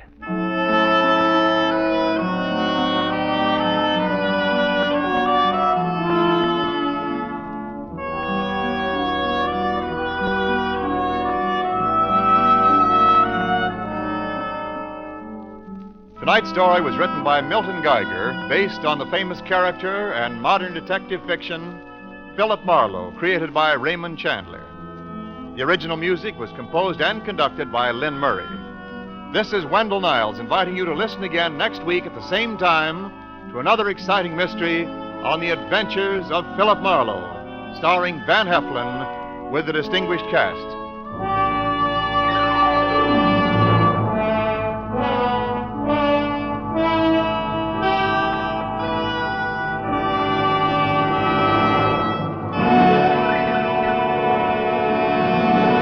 This is NBC, the national broadcasting company.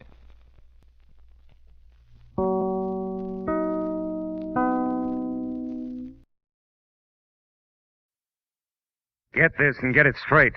Crime is a sucker's road, and those who travel it wind up in the gutter, the prison, or the grave. There was a gorgeous tapestry found under a tomb, and they were all after it.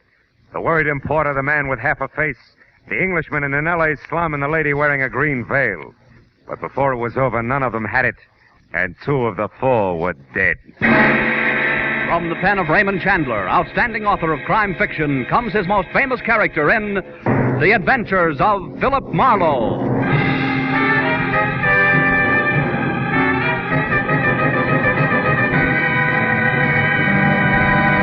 Now, with Gerald Moore, starred as Philip Marlowe, we bring you tonight's transcribed story, The Baton Sinister.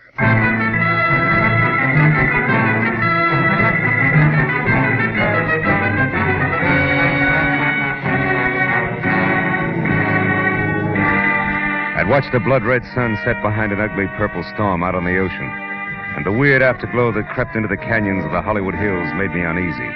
Added emphasis to the disquieting phone call I received at my office from a man named Pollard Schindler, whom I knew as a very capable worldwide broker of bizarre art objects. In words that fell over each other in urgency, he asked me to meet him at my place at once. As I drove to my apartment, I figured the trouble lay ahead, but I didn't realize how close it was until I parked and started out of my car. A bullet smashed the corner of my windshield, and I ducked for cover, then hugged the building and headed for the rear where I was sure I'd seen a gun flash. I was halfway there when the side door flew open and Pollard Schindler himself stopped me. Marlowe! He was white-faced and shaking, his eyes ringed by dark blue circles of fatigue. Marlowe, that shot. Yeah, somebody threw a slug at me, Schindler, from back there. I was afraid of this. We can't talk here, not now. Come, let's get in your car and drive. Hurry. Wait a minute. What's all this about? Who shot at me and why? It must have been that lizard, Myron Loft. Oh? He's followed me all the way from England, Marlowe, because... But I tell you all about it when we're safe. Right now, we must get away from here. Okay, but watch yourself. Come on. Well, so far so good. You see that hole in the windshield? It's lucky it's not in my head. Are we being followed? Not yet, anyway. Well, Pollard, last time it was a cloak of Kamehameha and a trip to Honolulu. What is it this time? It's worse. A tapestry, Marlowe, 15th century, and exquisite. Worth $20,000 as a museum piece alone. Hey, that's a lot of money for a chunk of cloth. It's nothing. I'm getting better than $80,000 for it from a man named Arthur Merritt in Seattle. $80,000? Yes, correct. You see, this Merritt claims to be a direct descendant from Edward, 2nd Duke of York, who fell at Agincourt. Really? Yeah. He spent a fortune tracing his genealogy and collecting family treasures, and regards this tapestry as his greatest prize. Oh, it's a gorgeous thing, Marlowe. Depicts the Duke on a gold horse, riding to battle beside the king. On such colors. Reds, blues, greens. Breathtaking. I'll bet. But I'm so tired. I don't think I've slept in weeks. For $80,000, you can afford to be tired, Schindler. But how does the guy with the itchy trigger finger fit into all this? Loft, that scum. He was after the tapestry, too. He got wind of the fact that someone was willing to pay $80,000 for it.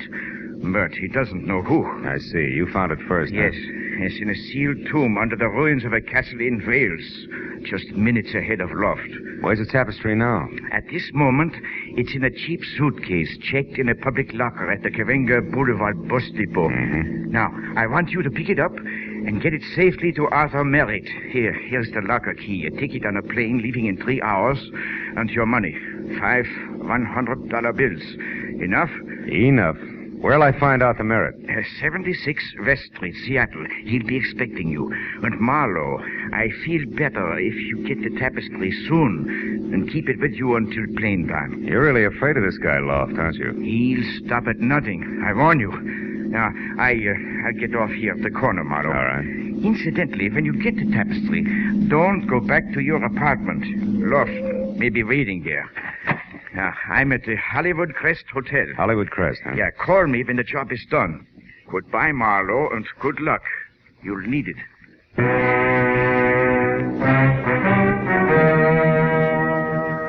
The key Schindler left was numbered 410, so I drove to the bus station and went in. A casual walkthrough showed me that locker number 410 was the last on the left.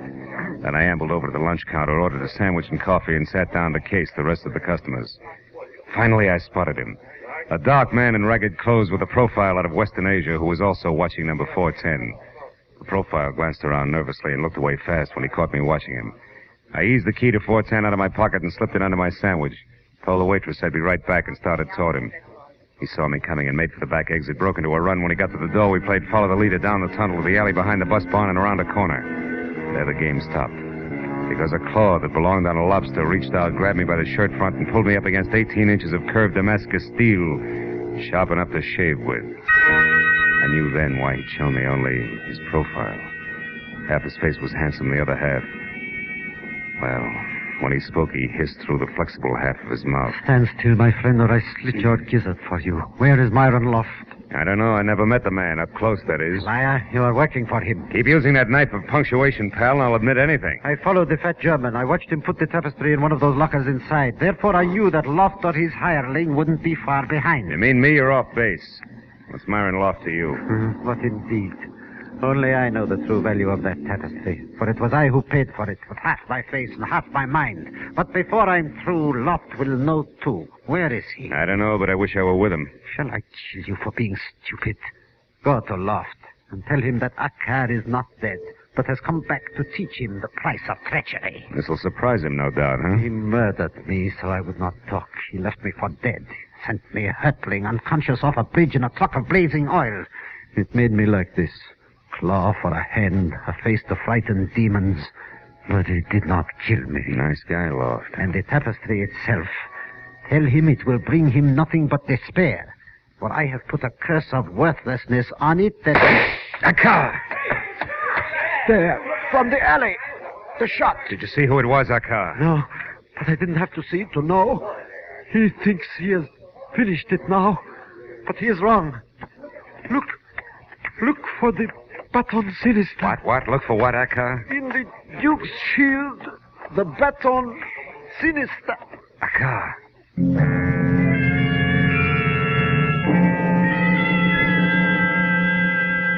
The words Baton Sinister, whatever that meant, on his twisted lips. A twisted little man died. I walked back carefully the way I'd come, but life in the bus depot was going on as usual. The waitress gave me a hard eye when I sat down at the lunch counter again, and the mirror over the back bar told me why. I was pasty green from eyes to mouth. The thought that death in an alley still did that to me was strangely gratifying. I got the key from under the sandwich, dropped a buck on the counter, and then went to locker 410 and opened it. Schindler's tattered suitcase was there. I picked it up, took it over to a stall phone, and sat on it while I put in a call to Lieutenant Matthews at Homicide. Oh, say that again, Marlowe. I don't think I heard you right. Yes, you did, Matthews. I said a man with half a face named Akkar was shot in the alley back of Cahuenga Bus Depot. Probably because he knew too much about a tapestry. Yeah, that's what you said the first time. Oh, who did it? You got any ideas? Well, it could be a guy named Myron Loft. That's all I know about him, just a name. Okay, I'll send somebody. Stick around, will you, Phil? Hey, Lieutenant. Yeah. You happen to know what a Baton Sinister is? Spell that for me, will you, Phil? Never mind, Matthews. I'll call you again before I leave.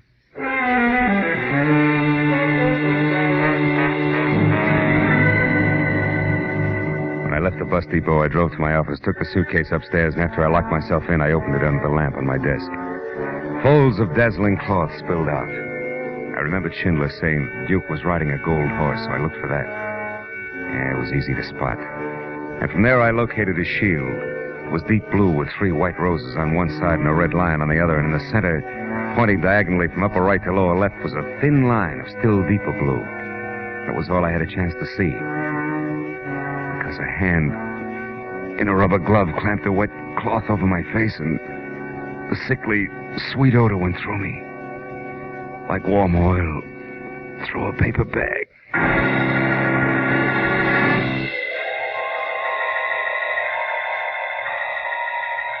100 years later, I had a strange dream.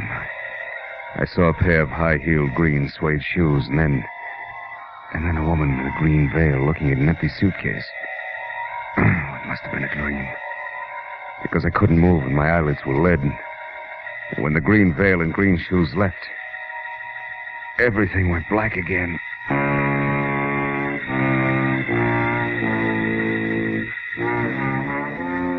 Next time, it was no dream. I was face down on my office carpet alone and very sick to my stomach. I'd been chloroformed. I crawled over to the desk and pulled myself up. The suitcase was open and empty. Somehow I got the phone off the hook, dialed information, and a minute later had my client on the wire. Marlowe, you sound sick. What is wrong? I am sick. You're going to be too, Schindler. Your tapestry's gone. It was stolen. Gone?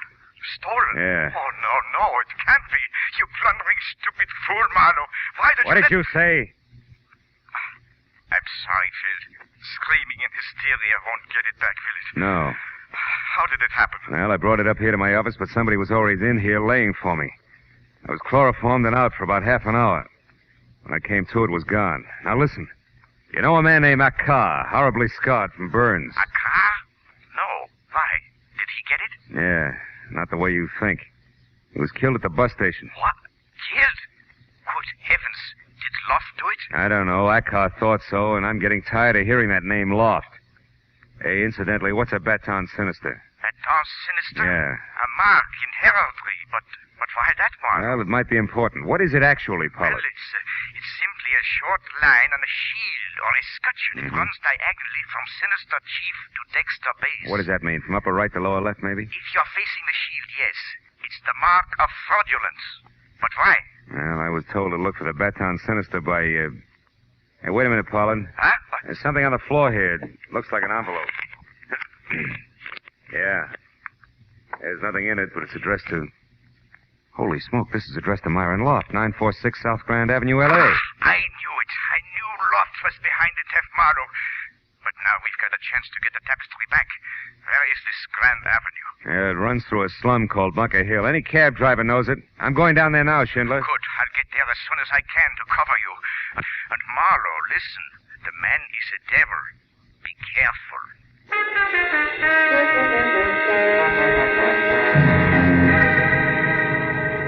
Bunker Hill stuck up above downtown L.A. like a wart on a debutante's hand. The big street that had tunneled under it or bypassed it years ago left it nothing more than a dingy, isolated attic where the city's worn-out cast-offs finally end up to die. And the big hotels that open on the swank street below had all carefully turned their backs on the hill. I parked near Angel's Flight and walked on the odd-number side of the street until I spotted 946, a crumbling, yellow stucco rooming house that clung to the hill face from habit only. And I gave the windows a lot of attention to be sure no one was watching. And I went out to the corner, crossed, and came back. An anemic nightlight was on at the end of the hall. So I pushed my way through the smells toward a door with a grimy card that said office. I was about to knock when a voice purred from the landing on the stairs behind me. When you turn round, do it slowly, understand? Perfectly. I dare say you're Pollard Schindler's man. Could be. Which makes you Myron Loft, Yes, I've been up on the roof watching you. I expected you'd come before long. I suppose you want the tapestry. Now, how'd you guess that? Then what price has Schindler decided to offer me? Price? You're kidding. Hardly. I don't enjoy humor. Perhaps you don't know much about the tapestry, Not much. I know more than I used to. I had quite a chat with Akar. Akar? That's impossible. My ex-assistant is dead. I know. But he lived long enough to tell me about the Baton Sinister and the Duke's shield. That's a lie, my fine fellow. There's no Baton Sinister on that shield, and it's... Oh, of course. That sly idiot. Akar would try something like a Baton Sinister. But for what purpose, I can't imagine. Just to make sure that you'd pay for his murder. What's that? Must have been a shock to find out he'd survived that burning truck accident you tried. So you finished him tonight with a bullet. Oh, that's strange. How much more do you know along this line? Enough to make bargaining more than worth your while, and I haven't kept it all in my head. I see. Well, my door's a second on the left. Now move along now, quickly. I see no reason to hurry. I do. See what you mean. Although the accent was Oxford, the gestures were strictly Skid Row. So as I preceded Myron Loft and gun into my lord's sagging chamber, I watched carefully for the chance I knew I'd have to take before long. But a small step toward a dark corner... No, don't try that. Told me it wasn't going to be easy. The gentleman with the flaccid voice was being very wary about me. Now turn about and face me, quickly. So wary about me, in fact, that the quiet footstep behind him went unnoticed. The footstep that had been made by a green suede pump that belonged to a lady with a veil also green. I now knew I'd actually seen earlier in my office. When she took her next step, the gun she clenched in her expensively gloved hand was raised high. It came down hard. Girl of my dreams, I thank you. That was neat, and believe me, not a moment too soon.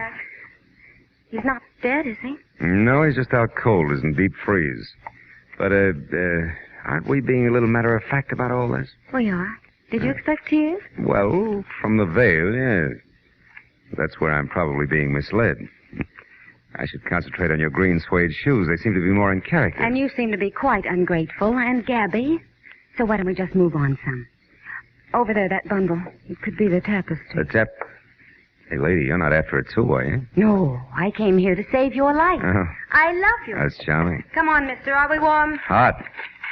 Yeah, this is it, all right. Good. Now get back. Yeah. Away from it. Oh, no. Oh, yes. Way back.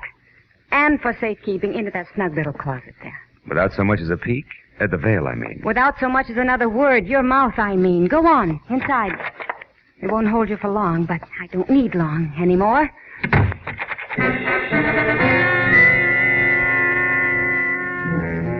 She was so right. It didn't hold me for long. Because even a misplaced hiccup could jar loose most any given segment of Bunker Hill construction. However, by the time I got to the street, it was Lady with veil and bundle tucked underneath her arm, climbing into a cab. And only a tail light skidding out of sight around a corner. So I played the only bet left. She departed in a cab. Maybe she'd arrived in one. And maybe that one was still in line at the hack stand across the street at the back of the hotel. At number 4, I connected. Yeah, sure. The doll with the veil. I brought her here. Why? What's it mean to you? Everything. She's my long-lost sister. Where'd you pick her up? I can't remember. Okay. Here's 5. Now try it. Sure. It was the Sunset Gardens Hotel, Villa 12. Witches around on the side. But you know what else? No, what else? I'll bet this 5 she ain't really your sister at all. I'll bet she's really your wife. Oh, you're so wrong. She's really Typhoid Mary, Jack. You better fumigate fast, both inside and out. Huh? Goodbye.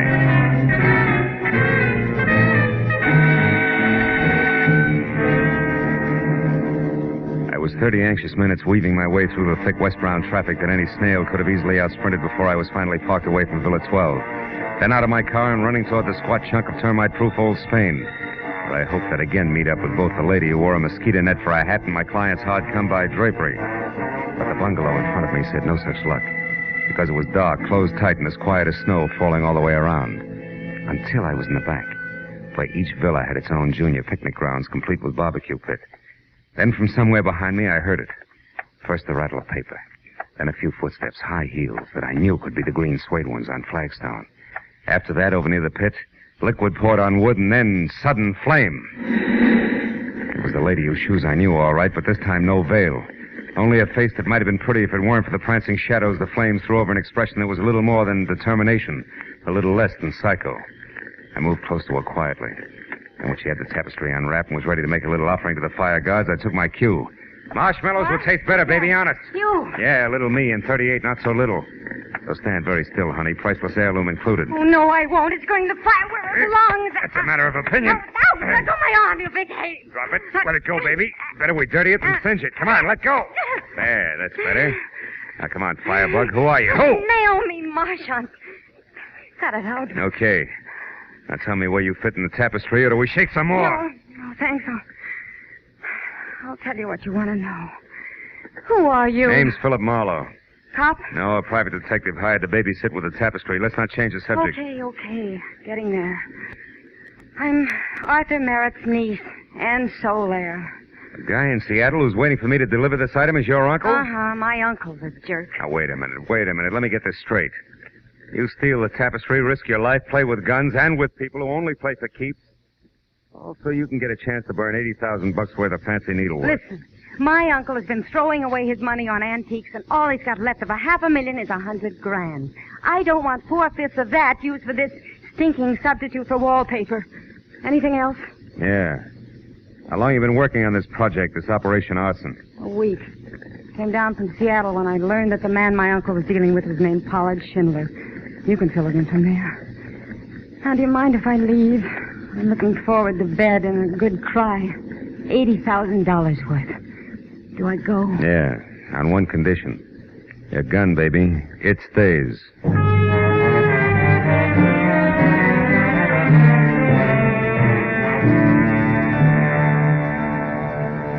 I watched her until she was around at the front of the bungalow and out of sight. And I grabbed up the tapestry, started to fold it when a sudden flare from the fire threw a crazy spurt of light over the material on my arm. And I saw that on the shield that the Duke of Kent carried, there was no Baton Sinister. This was not the same tapestry I'd examined in my office. And right then, just to make things all the merrier, I once again heard from Naomi Marchant. On the even chance that this was a trap, Naomi playing possum with healthy lungs, I ditched the tapestry in a nearby clump of trees, then gun in hand ran for the front door of Villa 12. I got there just as a gray convertible lights out roared off and Naomi was climbing back onto her feet. What took you so long? Now listen, you, the real tapestry, where is it? Oh, no, you're kidding. Baby, that number you just tried to burn is not the one I started out with tonight. It's minus Baton Sinister. Minus who? What are you talking about? Just this. Maybe you still have the tapestry and the routine with the flames was done with a phony and strictly for my benefit. And maybe you're nuts. Now you listen. What I told you before was the truth, nothing but. However, if it happens to work out that I walked off with a phony and you did likewise, I'm sorry. I'll bet. For the time being, I'll buy it that way. Now tell me what went on here. I was about to unlock the door when it happened. A hand with a rubber glove grabbed me. Wait a minute. Rubber glove? Rubber glove? Do we say everything twice? Whoever it was obviously didn't want to leave fingerprints. Oh, the smell of chloroform on his hands. Hey, come to think of it, I did get a whiff of something funny. How do you know about that? In my office when the tapestry was... Wait a minute, you were there. Didn't you get a look at him? No, there was only a single light on, and you were already out cold when I got there. Yeah, but you must have seen something. Sure, stars. After he took the tapestry, then laid an envelope of some kind next to you, I told him to reach way up. Got me piled into a heap on your office floor. The envelope He made ran. next to me. I followed, but I lost him. Hey, hold it. Back up, Naomi. What? Did you say he placed that envelope there next to me? That's what I said. See what I mean? We Cut it out, here. baby. I've got an idea, a thought. About a Baton Sinister and what's really going on. Also, it just occurred to me that Myron Loft might not remain unconscious forever. And that my client was going to cover me at Loft's place on Bunker Hill. Wait, where are you going, Marlowe? Once I pick up the tapestry I just hid, which may not be a phony, back to Bunker Hill. So long, kid.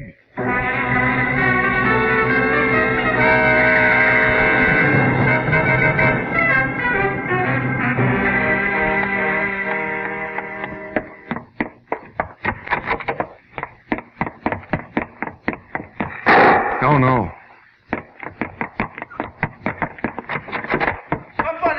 Somebody call the police. Marlowe! Oh, Marlowe. Marlowe, thank goodness you're here. I just shot Myron Loft. You did what, Schindler? Yes. Gott im Himmel. Dead Marlowe. Hey, for the love of Pete, what's going on in this joint? Nothing you can help, sweetheart. Oh, okay, Bright Eyes, but try to hold it down, will you? It was terrible, Marlowe. I came to this place after I didn't hear from you and found out which room Loft had. When I went in, he was on the floor, unconscious. So I started to look around for the tapestry. In the meantime, Loft came to, got hold of a gun and rushed you. Is that it? Yes. We struggled, and then the gun went off. Oh, Marlowe, what should we do now? Call the police? Yeah, I'll take care of it. You go back into the room there and don't touch anything and see that nobody else does. All right, Marlowe. But you have the tapestry? Yeah, I got it, Schindler. Safe and sound. Your worries are over.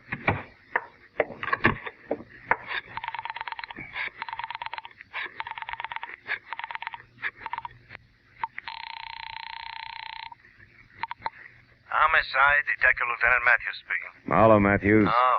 I'm at 946 South Grand Avenue, and so's another body. What? At Myron Loft, I mentioned. My client, Pollard Schindler, just shot him in self-defense. Which also clears up that death of that car out behind the bus depot, huh? I mean, Loft got him and then tried for your client, but missed. Yeah. Yeah, if you believe my client. Yeah, well, Oh, Marlowe, what are you reaching for? Few very tasty but hard to swallow facts. One, my client's a liar. Two, my client killed both Acker and Myron Loft. And three, I've been set up and used as the neatest chump, patsy, sucker, fall guy. They all fit. He even shot through my windshield for realism. Pollard Schindler never had the real tapestry, Matthews. He had only a phony. He gave it to me to deliver and then swiped it from me. After which he put me on the trail of the real one. Uh-huh. So while swiping it back for him like the good private detective you are, you'd come up with the real one, huh? That's tidy. I'll be right down, Phil. Okay. You told the police what happened, Marlowe? Yeah. I told them, Mr. Schindler. I told them everything. Now there's nothing for us to do but wait.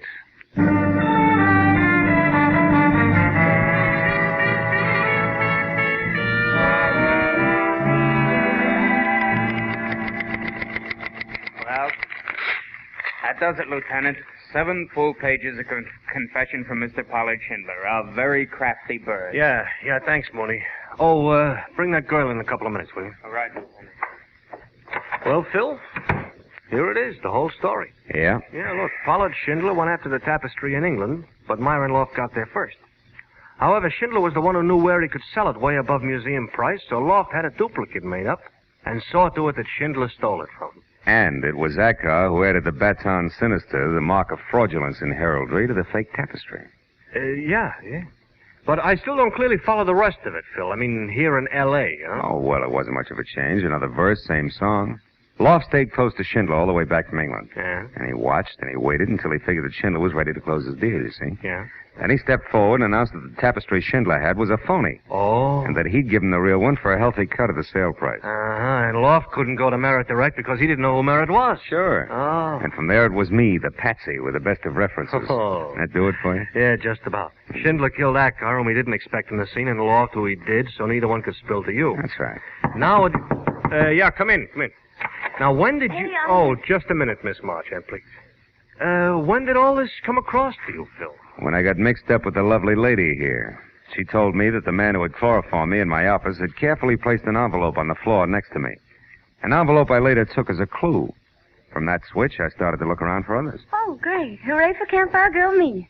What kind of a medal do I get? Yeah, you get a pretty nice one, Miss Marchand, thanks to Marlowe. You get freedom. You know, we could prefer charges against you. Like what? Like what? Like assault and battery for slugging Loft, grand larceny for the theft of the tapestry from Loft's place, attempted destruction of private property. Okay. I forgot about those things. Yeah. Thanks, Marlowe. Thanks, Marlowe.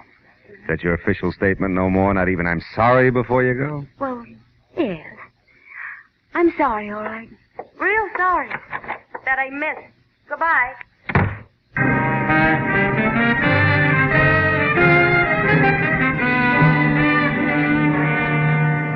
It was another hour, and my signature was on another dozen official papers before I was free to leave Matthews, who kept the real tapestry but gave me the one we got back from Pollard Schindler, the one with the Baton Sinister on it as a souvenir. So by the time I got back to my apartment, it was pushing 4 o'clock in the morning, and I was tired. Tired of a night that had been jammed full of crooked people who had taken crooked paths half across the world, chasing a buck.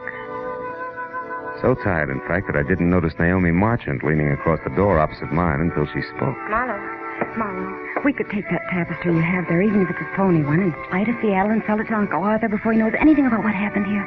Marlowe, we could... Marlowe? No. Marlowe. Go away now. There was only one thing to do.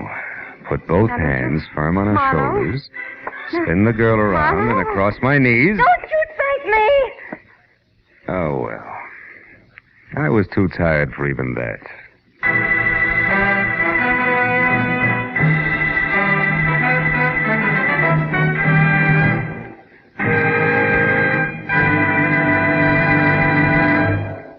The Adventures of Philip Marlowe, bringing you Raymond Chandler's most famous character and crime's most deadly enemy, star Gerald Moore and are produced and transcribed by Norman MacDonald. Script is by Mel Donnelly, Robert Mitchell, and Gene Levitt. The special music is composed and conducted by Richard Orant. Be sure and be with us next week when Philip Marlowe says... Rain slashing a glass roof, an old man's curiosity, and an imaginary imp out of place. They all became important when 2 people died violently, so a third could make a killing.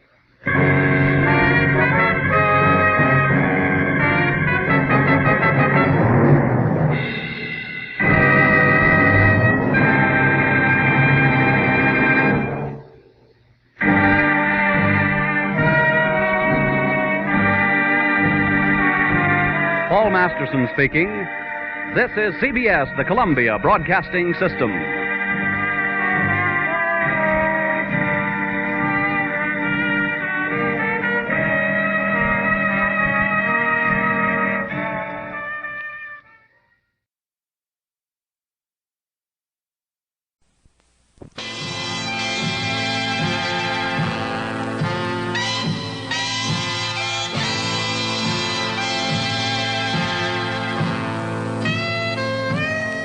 We present The Little Sister by Raymond Chandler, dramatized in 3 parts by Bill Morrison, starring Ed Bishop as Philip Marlowe.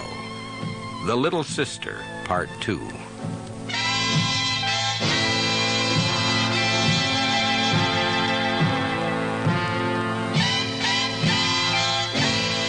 California, 1947.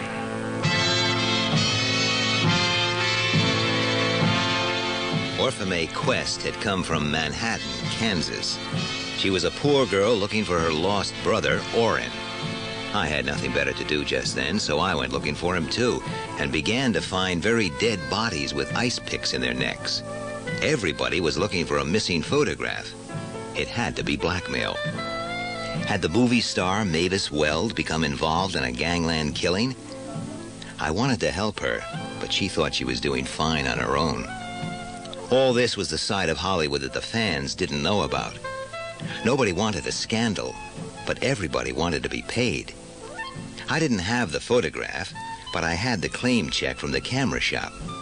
My office was dark when I went back to collect it. They put the light on. Mr. Marlowe? Who else? My name is Toad. Joseph P. Toad. Go ahead and laugh. I'm used to it. Who's the junkie with you, Mr. Toad? That's Alfred. Say how do you do to Mr. Marlowe, Alfred? In a pig's valise. Careful, Alfred, with a gun.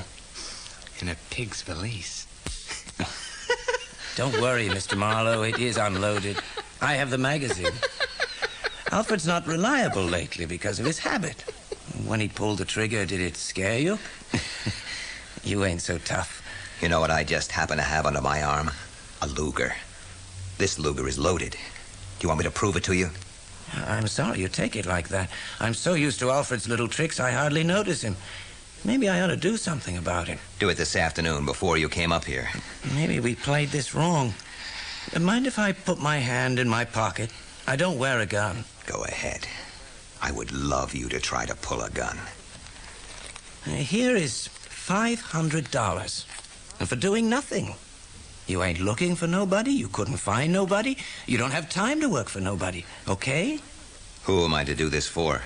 You could call me a guy that wants to help out a guy that don't want to make trouble for a guy. This guy would rather spill money than blood, but he don't mind spilling blood if that's what he's got to do. How is he with an ice pick? We're not talking about ice picks. Blondes? Maybe you're too far in. Maybe it's too late to do business. I'll check back with my principal and see how far he wants to come. Everything stands as it is till you hear from me. Keep the dough. Come on, Alfred. We're just bit players, Marlowe. You understand? Take the money, Alfred. In a pig's valise. Buy yourself a new vein. I'd had enough for one day. My brain felt like a bucket of wet sand. I wanted to go home, but the special delivery messenger came, and then Miss Manhattan, Kansas phoned to tell me, all a twitter, that she had heard from Orrin. He must have been a better detective than me. I couldn't find out where she was staying. But then she mentioned murder, so I sat down and got out the bottle and waited for her to come up. How nice of you to wait for me. And I bet you haven't had your dinner yet. I have. Oh. I am now drinking whiskey. You don't approve of whiskey drinking, do you? I certainly do not. Did anybody I know get murdered? I can see you didn't. Not yet. Orrin did phone me. I know you don't believe me, but he did. He wouldn't tell me where he was, but he said the horrid man in the rooming house was murdered. Orphan, I'm not going to ask you how you know this or how Orrin knows it. You found him. That's what you hired me for. The job is finished. But he wouldn't tell me where he was. Here, take your $20. Endow a hospital or an orphanage with it. It makes me nervous having it around. But you must find Orrin. Take my glasses off again, Philip. I smell of whiskey. I don't mind. They make quite a difference, those glasses. You're a cute little trick without them, Orphan. Cute enough to be in motion pictures. You said you had a sister, Leela, living in L.A.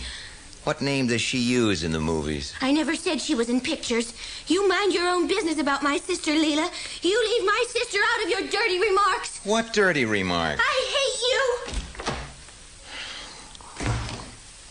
you. Marlowe, you're not human tonight. The next morning, in Bay City, I exchanged the claim check for an envelope containing a negative and 6 enlarged prints of it. It was a picture of Mavis Weld sitting in a booth in a restaurant with a man. The decor showed the restaurant to be a smart spot called The Dancers, where they are not keen on people taking candid shots of their customers. So it must have been a hidden camera trick, easy with a Leica, the kind of picture Orrin had a taste for. Hicks must have grabbed it off him, but why? Why had she come to pay him off? What was the blackmail angle? Why 2 deaths? What was the gangland connection? There was an evening paper lying on the restaurant table, and with a magnifying glass, I could just make out a headline. Light heavyweight contender succumbs to ring injuries. A friend on the paper put a date to it, February 20th. He also told me that was the night Sonny Mo Stein was shot twice in the head, not far from a block of flats on Franklin called the Chateau Bercy, while the police held a restaurant owner called Steelgrave, whom I had met last night. Yeah? Marlowe, this is Toad. Do you know a man called Sheridan Ballou? Nope. You should look him up. He's a big agent. Is he Mavis Wells' agent? He could be. Look him up. Looking up Mr. Sheridan Ballou was no easy operation. Getting past his receptionist was the hardest work I'd done for a month. I even began to feel sorry for actors. Ballou had an office that was 2 stories high. The concert grand Steinway in the corner looked a little lost. He was a big, strong guy, but he lay on a couch while a lissom blonde laid a cold white towel on his head. He lifted his head long enough to look at the photograph of Mavis and her boyfriend, and then had a relapse. I had cut off the part which showed the newspaper. The piece that's cut out would be the punchline, no doubt. How much? You don't want to buy anything. No. How much? Here's the other piece. With a magnifying glass, you can read the headline on the newspaper. All I see is Mavis Weld, a client of mine, having lunch in a public place, the Dancers, with the owner of that restaurant, Mr. Steelgrave. Hardly disastrous for the reputation of my client, which I take it is what you have in mind. How much? I always wonder why people pay blackmailers. It never ends. You always are just where you started. If I pay, I'll get what I bought, or you can get beaten to a pulp. I don't think we're going to do any business, Mr. Ballou. You're a busy man. I'll take myself off. My client tells me that a private eye named Marlowe tried last night to force her to hire him on the grounds that she was seen inconveniently close to where a murder was committed. I bet she also suggested that somebody shut my mouth. She did. Did she suggest how? I got the impression she favored a heavy, blunt instrument. But I gather Mr. Toad couldn't bribe you and didn't even scare you. They scared me plenty. Mr. Marlowe, what do you want? What I wanted from her and couldn't get. The right to act in her interest up to the point where I decide I can't go any farther. To explain why you suppressed evidence like this picture? If it is evidence. The cops can't solve this without smearing her. Maybe I can. They wouldn't care. I do. Solve what? The man who took that photograph is missing. He's probably dead. 2 other men who lived at the same address are dead. One of them was trying to peddle these pictures just before he got dead. What's so important about the photo? The boyfriend, Steelgrave. There was a tip that he was really a Cleveland Red Hot called Weepy Moyer, so the cops pulled him in. While they were holding him, another Red Hot was shot to death on the very day this picture was taken. Now, how did Steelgrave happen to be having lunch with his movie star girlfriend when he was supposed to be in jail, which was his cast-iron alibi for the murder? She knows. She knows who he is. I met him last night. He still has her door key. It seems she doesn't mind. Maybe that's her business. But if she gets fixed in the public mind as a gangster's girl, she is through in your business. Name your price. $500 and a signed letter employing my services to investigate an attempt to blackmail one of your clients. One of these days, I'm going to make the mistake which a man in my position dreads above all other mistakes. I'm going to find myself doing business with a man I can trust, and I'm going to be just too goddamn smart to trust him. I think I should trust you, Mr. Marlowe. When I went out, the receptionist gave me her Saturday night smile. I had been a whole 40 minutes with the boss. I had to be important. I also got a pass to the studios. I would get to see how it was done behind the scenes and get to see the stars. Mavis Wells was wearing a wet sharkskin swimsuit. She was climbing onto a portion of boat deck in front of a projection of sunny seas, smiling, smiling. She was going to be a star. She had it, whatever it was. After the scene, she took me into her dressing room. The pale glow of her skin seemed to fill the little room. So, ask me the questions, Marlowe. Who is Steelgrave? A man I've known for some time and liked. Where he comes from, that I don't know. Has he ever had any trouble with the police? The man is worth a couple of $1 million. How did he get it? I wouldn't know. No? Show him the photo. Ask him what it means. It's too late. You've nothing to sell, Marlowe. Except perhaps your life. Would you want to buy me? How much are you worth? $40 a day in expenses. I take 25. I've taken less. Show him the picture. The cops would love to know I hid it from them. As long as they don't find out, I have a license.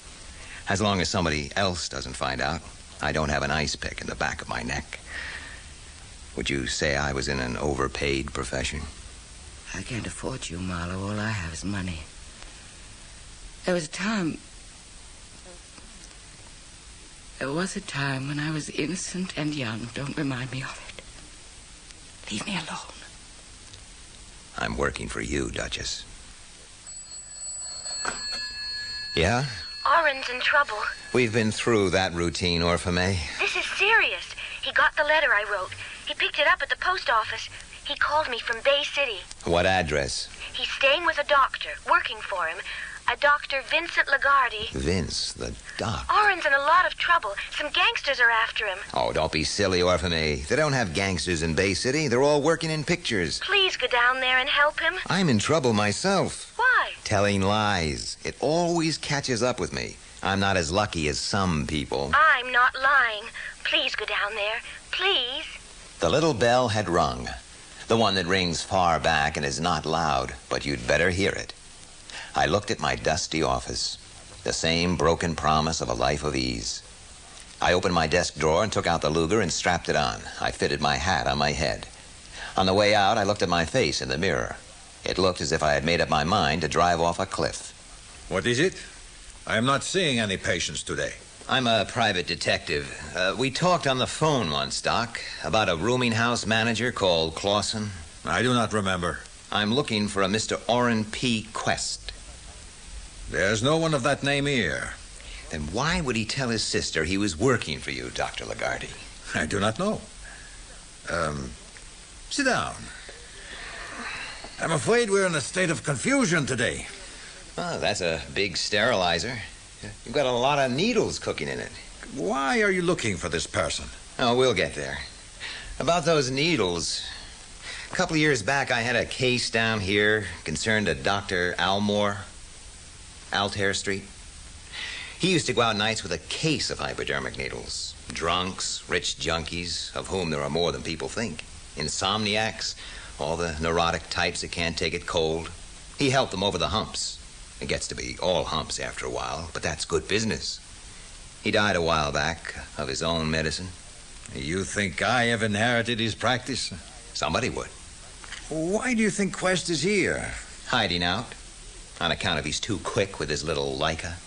Mm-hmm.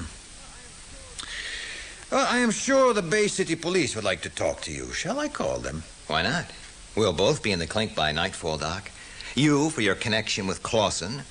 Me for doing little things a gumshoe never gets away with, like hiding evidence. Oh, but I'm through. Very much through. But there's a wild perfume in the air this afternoon. I don't seem to care. Or I'm in love. Or you have been drinking, huh? Only Chanel No. 5, Doc.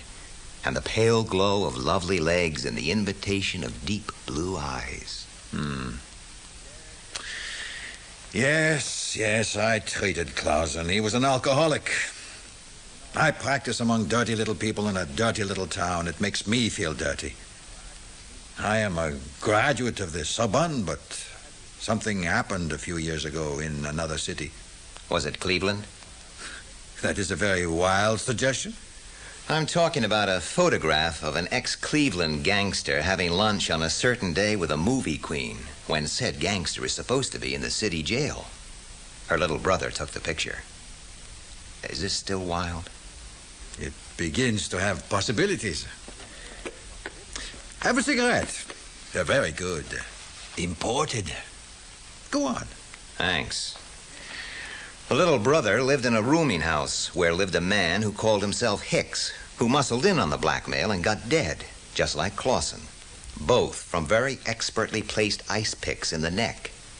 Orrin had a couple of years at medical school. Now, I'll tie you in. Why did he take that particular photograph on that particular day? It's only valuable to someone who knows Steelgrave is an ex-Cleveland Red Hot called Weepy. It had to be somebody from Cleveland. You can't change your name and keep your medical license, Dr. Lagarde. I checked. You had an office suite downtown in Cleveland. Let me light your cigarette, huh?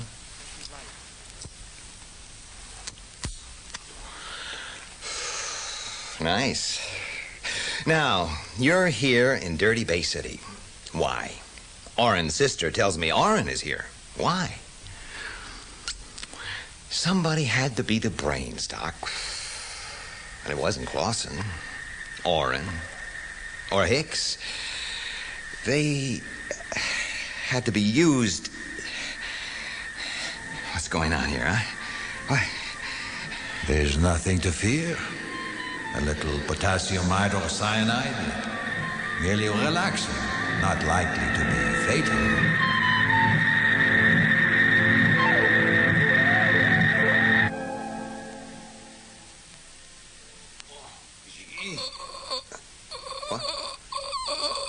Orrin. Orrin. Hey, where are you hurt? Oh, 2 wounds. How did you crawl in here with those 2 bullet holes in you and an ice pick in your hand? Where's my gun? Still on me. Hasn't been fired. Lagarde didn't do this. If he was a killer, he'd have finished me. I don't get it. What the hell is going on? Orrin? Orrin? Orrin, you're back to innocence. It was time to go. I was too far outside the law already. I felt as low as a badger's belly. It was time to stop on the way out of Bay City and make another anonymous call. Who are you? Just a lucky boy who keeps finding bodies.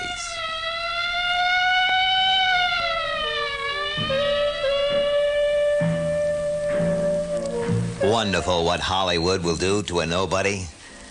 It'll make a glamour queen out of a drab little wench.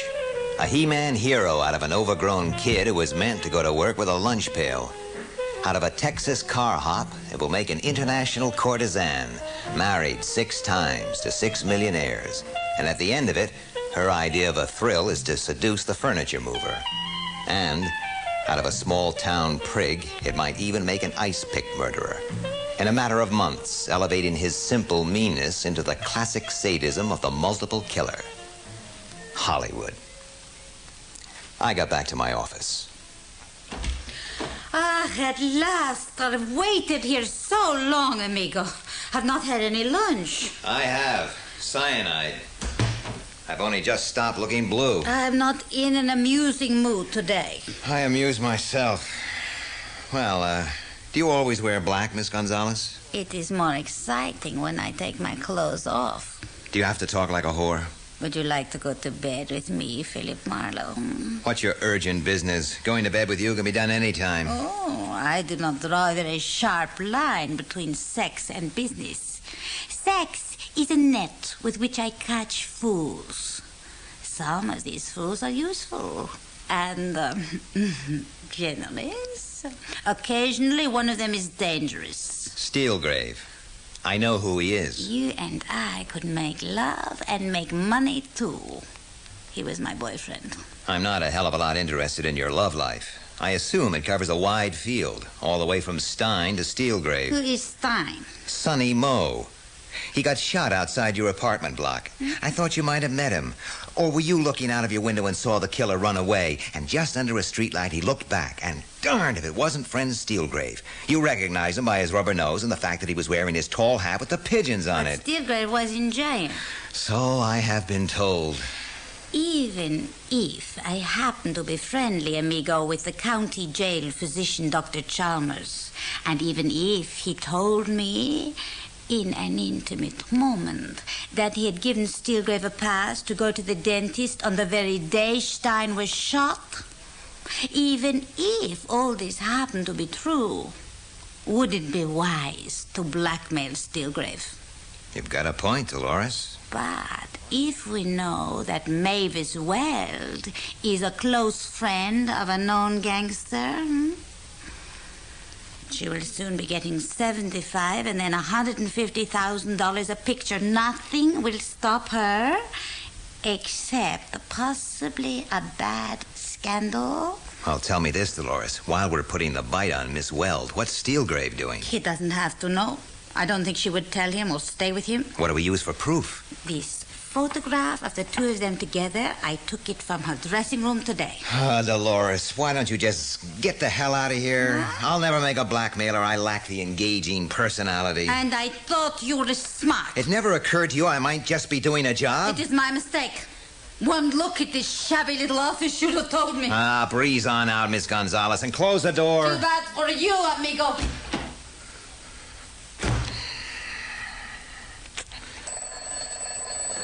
Yeah? This is Lieutenant French. We'd like to see you down at headquarters, Marlowe. Right away? Make it sooner. I drove off a cliff. Yeah. You don't have to tell me. I went down there. I saw you go in. I tried to go after you when you came out, but I lost you.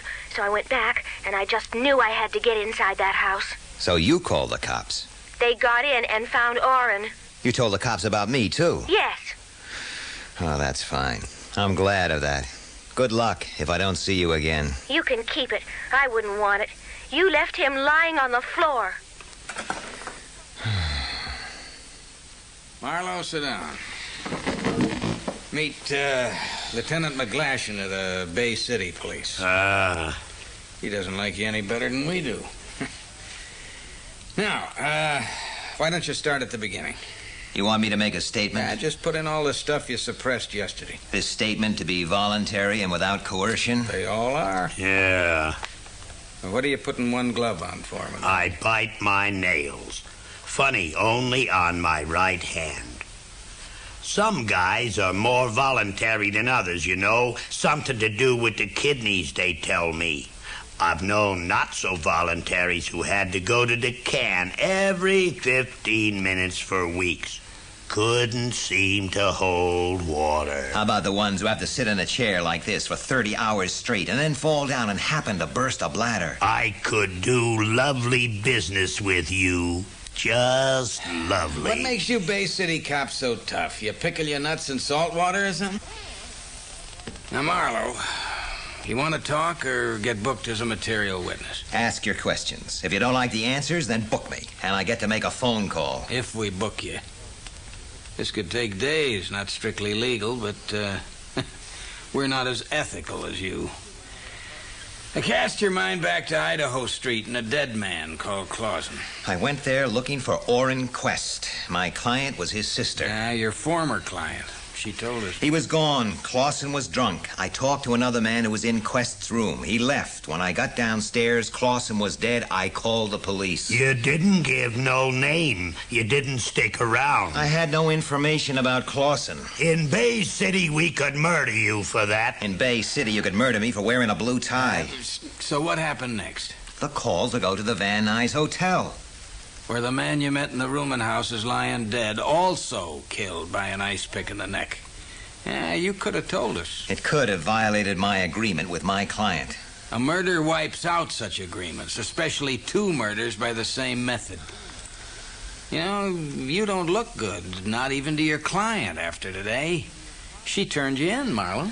She told me her brother had called her from Dr. Lagardy's house. I was to take care of him. He was supposed to be in danger. Lagardy slipped me a doped cigarette. When I came to, Orrin Quest was dying on the floor with an ice pick in his hand. All right, even if the kid had an ice pick, that don't prove he was born holding one. This one was filed down to 3 inches. They don't come that way from the hardware store. How much longer we got to barber around with this monkey? You talked to him like he was human. I think I'll put my glove on again. The captain doesn't like that. Hell with a captain. And the captain doesn't like small-town cops saying to hell with him. Now let the guy speak his piece. Clausen was probably pushing reefers. I saw account books there. Quest got wise. Now, according to his sister, he told her that some gangsters were after him. So he was hiding out at the doctor's and working for him. And what have you got on Lagarde? He used to practice in Cleveland. A big practice, downtown. He must have had reasons to hide out in Bay City. Yeah, I like the reefer angle. It explains. I'm only interested in the local angle. The rest is up to you. Thanks for the cooperation. Come to Bay City any time, Marlowe. The rest is up to us. Why the search of the room in the Van Nuys Hotel? Well, I guess to be looking for a claim check. Probably for a suitcase full of weed. Mm-hmm. It's small enough to be taped under a wig. Sounds plausible. Mm-hmm. Tell me about Cleveland. The ice picks made you think of Weepy Moyer and Sonny Moe. With those guys, there's always a medic in the background. That's a pretty wild connection. Well, would I do myself any good if I tightened it up? Can you? I can try. You got another client? I have an agreement. The next move is up to the DA. Don't leave town, Marlowe.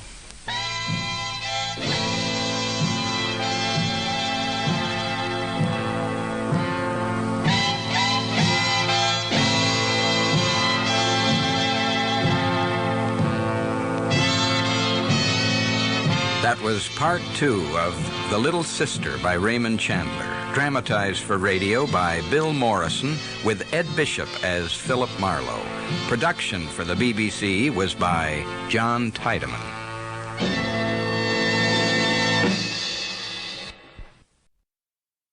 Get this and get it straight. Crime is a sucker's road, and those who travel it wind up in the gutter, the prison, or the grave. It started with death on my doorstep and got worse when I lied to a sympathetic bull, was pistol whipped by a gorilla with dimples, and fought with a kitten on the Keys. And it might have gone on that way all night if I hadn't been helped by the king of the beasts. From the pen of Raymond Chandler, outstanding author of mystery, comes his most famous character and crime's most deadly enemy as we present The Adventures of Philip Marlowe.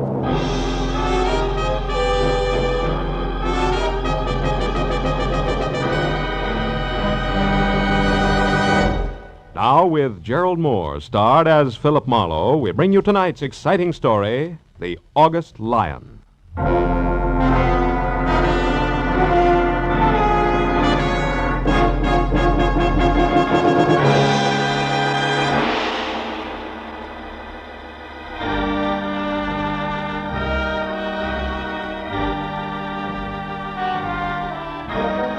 It was one of those in-between hours, along about 10 on a night at home when you don't quite know what to do with yourself. Then all of a sudden it's 11, and then 11:30, and you're in slippers and a robe and have done nothing, which is exactly where I was, except that I'd already decided on one, and only one, very dry martini, a quiet cigarette, and bed, when it came loud, insistent, and unwelcome. No improvement when I opened up. I saw less than 5 feet of excited cab driver jumping up and down. Mister, you Doc Marlowe? Yeah, I'm Doc Marlowe. That's right. Here he comes with a Doc. You better make room. Is the sofa there okay? I'll clear it off. Wait a minute, Jack. Who comes? Who? Okay, mister. Bring her on in. The Doc's here, all right. Hey, Doc, she's stiff. She's out like a light. Who? The babe. Who do you think? Sure too bad some people can't drink, huh, Doc? Yeah, it's real tough. Now tell me, do you... Hello, Phil. Judson Angel. I'm sorry to bust in on you this way. Is the sofa all right? No, it's stuffed with granite. Put her in the bedroom. Okay, will you take care of the driver, please? Yeah. How much, friend? Well, only 80 cents on the meter, Doc. A couple of bucks ought to cover it. Here. Good night. Good night, Diamond Jim. Well, Phil, I guess I'd better explain all this. Uh-huh. Here, I haven't seen you in 6 months, and when I do... Never mind the details, Judd boy. Let's talk about the problem. Who's the girl? Her name's Voss. Eileen Voss. She's kind of a stockbroker. Maybe speculator's a better term. You know, takes big chances with other people's money. I was in love with her, Phil, until tonight. When what happened? When I found out I was just one of many, It threw me, Phil. I really lost my temper. I swore I'd kill her on sight. Yeah, most guys do at a time like that, Judd. And by the way, while we're talking, I'll put on some coffee, No. huh? No, don't, Phil. Why not? Because it can't help. She had a shot too many, all right, only this one's a bullet in her head. She's dead. Oh, fine. Now, Phil, listen, please. You've got to help me. I've got to find out who did it. Phil, it started a couple of hours ago when I found out she'd been playing me for a sucker. I went to her place the first time in a week, boiling mad. The door was open. Judson's angel's eyes never left my face as he told the story from the beginning. A girl's body on the couch when he walked in, a neat hole in the back of her head. The gun he knew she owned shoved under a pillow. Then in the next second, before he could even look in the other rooms, the arrival of the cabbie somebody'd called who thought Eileen was just another drunk who had to be shown the way to go home. How he seized on that as an opportunity to keep from being placed at the scene of the murder he had every reason to commit. How minutes after he was in the cab he realized he was near my place. How to avoid suspicion he said I was a doctor. Everything except why, specifically, he was so afraid of the police. I knew that was going to be next. Now, Phil, I suppose you want to know why I couldn't possibly call the police. Yeah, that's right. Why? Because I'd surely be booked and fingerprinted. And that'd ruin me. You see, a long time ago, I served time in the state penitentiary in Illinois. What? Yes, so I've kept it quiet. Only Phoebe Hammond in my office knows. It was before forgery, Phil. It was under another name and way back when I didn't know the difference between clever business and crooked business. It's taken 10 years to work up my reputation as an accountant. So you see, if I get mixed up in this, it'll all come out and... well, smash, lots of pieces, no more. Oh, you've got to help me, Phil. You've got to find the real killer before the police get to me. Please, Phil. I can't, Judd. It'd be smashing just as many little pieces for me, too, if I tried to pull anything like this on homicide. No, I'm sorry, Judd. I've got to report this body. But, Phil, look, what if you do report the body, but you say that you don't know anything about it, that you're going out to find what you can? What about that, Phil? Oh, please. Please, Phil. Okay. What's the girl's address? 91 Hollycrest Drive. 91 Hollycrest. Yeah, the door wasn't locked, Phil. Mm-hmm. Your phone number, Judd? Gladstone 3926. I won't move out of my place until I hear from you. Now, make sure you don't, Judd. Because if I can't find the real killer, I've got to tell what I know about you. You understand that, don't you?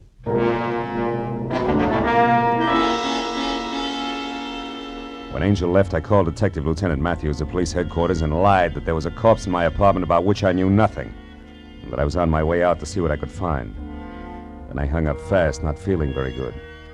20 minutes later, when I was in the plush living room at 91 Hollycrest Drive, I had zero to go on. Until I got to the bedroom where, caught in the folds of lace at the bottom of a petticoated vanity, I found a piece of male jewelry that stood out against that backdrop like Argyle socks on a turtle. It was a gold tie clasp ornamented with the figure of a lion, a little more majestic than most. I dropped it into my pocket and then moved out into a long hall that led to the kitchen. I was about to start toward it when he spoke. Don't move, buddy. Like the voice, he was thick and soft, especially in the middle where he was girdled in double-breasted gray flannel. So I couldn't tell whether he was plus or minus a tie clasp. Also, he had no hair and a pair of deep dimples that danced when he talked. The gun in his hand didn't. Okay, turn around. Let's go back to the living room, buddy. I want to ask you a few questions. Like why you're taking inventory here. Well, it's my job. You see, I'm an auctioneer. The lady of the house won't need this stuff anymore. She's not Shut going to... up. Now stop where you are, and don't turn around. Okay, where's the girl? Come on, where is she? Out. And only if you'll tell me why you want to know will I tell you where. You see, that way I come out even. Maybe. Well, Eileen Voss owes me money, buddy, and I want it now before she's flat broke. Now where is she? On her way to the morgue.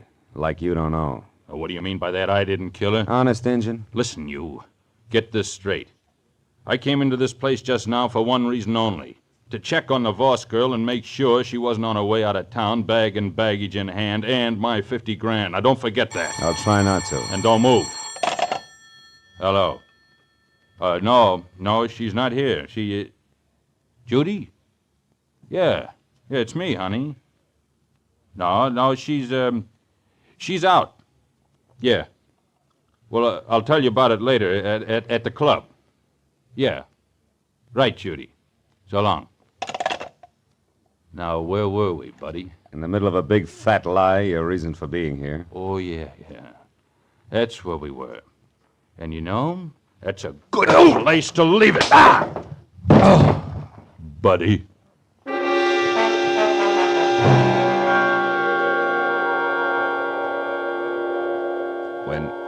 When the twin telephones, lamps, and end tables next to me got back to being one of each again, I saw the note next to the phone that said, "Call Monday at the garden room," which didn't add to much until I realized that Monday was spelled not as the day in the week, but M-U-N-D-Y.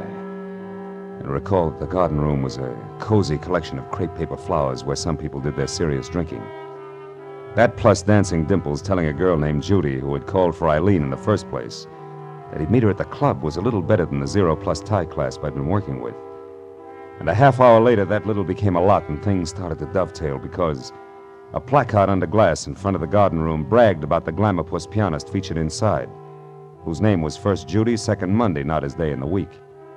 I blessed my good luck, exchanged smiles only with a head-check girl in the lobby, and found a table for one inside, not more than a half a dozen octaves away from Miss Monday's left hand. I'd ordered a drink and had a cigarette going before she paid any attention to me. I'll play anything you want. It's a rule of the house. Just name it, or hum it, or whistle. But don't croon. That's also a rule of the house. What'll it be? How about the number you always play for that fat friend of yours? You know, the one with the deep dimples? Burlesque? Sure. It's kind of corny. Remember it? Yeah. You a friend of his? Not exactly. I didn't think so. He'd crown you if he heard you say Dimples. He's sensitive. You're new here, aren't you? I've been in once or twice. Mutual friend of ours used to speak well of you. Eileen Voss. What made her change her mind? She was murdered tonight. Any idea who did it? I said I heard you. No, mister, I haven't got the slightest idea. There, that's the end of your request. Sorry, but I'm only allowed one to a customer. It's a rule of the house, I know, yeah. I'll see you, Judy.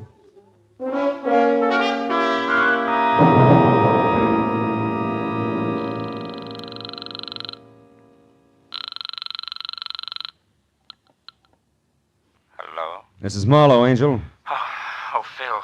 Where are you? What have you found out? In that order, I'm in a phone booth at a club called the Garden Room. And what I found out so far won't impress Detective Lieutenant Matthews of the Homicide Squad at all when next we meet. But nothing in the apartment? No lead of any kind? I'm not sure, Judd. I ran into a round man with a sleek gun who piled me up and left before very much was said. But, Phil, the garden room, the girl there's a friend of Eileen's. Talk to her. Yeah, I already did, Judd. Got me the round man's name and no more. It was Burlesque. You mean anything? Burlesque? Yeah. A fat guy with dimples and no hair? That's right. He claimed Eileen had $50,000 that belonged to him. Yeah, that must be him then, Phil. Oh? Yes, he's a gray marketeer, comes from San Francisco. I've never seen him, but the girl in my office, Phoebe Hammond, can help us. Mm-hmm. She once did some auditing work for Burlesque when she found out how crooked he was. She told me about him. I'll call her and have her meet you there, Phil. All right, but look, I'll be at a corner table facing the door, and tell her to hurry, will you? I'll call you back later. Goodbye.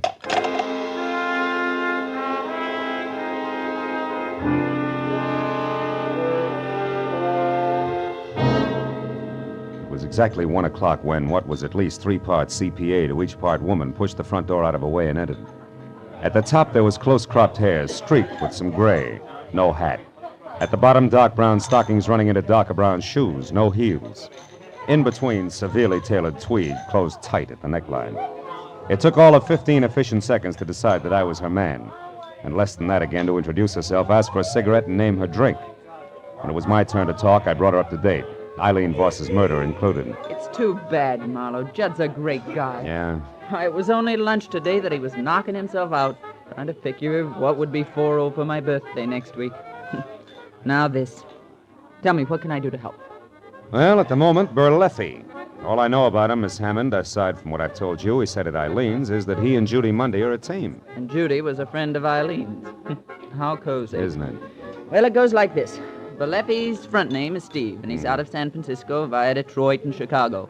And in each case, only a length of a subpoena ahead of the law. Oh? Back in the 30s, he was a mobster. The numbers game, protection racket, that kind of stuff. But after the war, he cashed in all his chips and went into a more or less legitimate business, with, of course, absolutely no change in tactics. Know what you mean. Now, look, can you tell me where he lives? No. But I'll bet my bottom dollar that the kitten on the keys here can. Only be careful. Balefi has a reputation for shooting first and talking later. I only hope he isn't after Judd, too. You know, there might be some connection between them that goes back to the days when Judd was Francis Lyon and Balefi was Phoebe, did you just say Francis Lyon? That's right.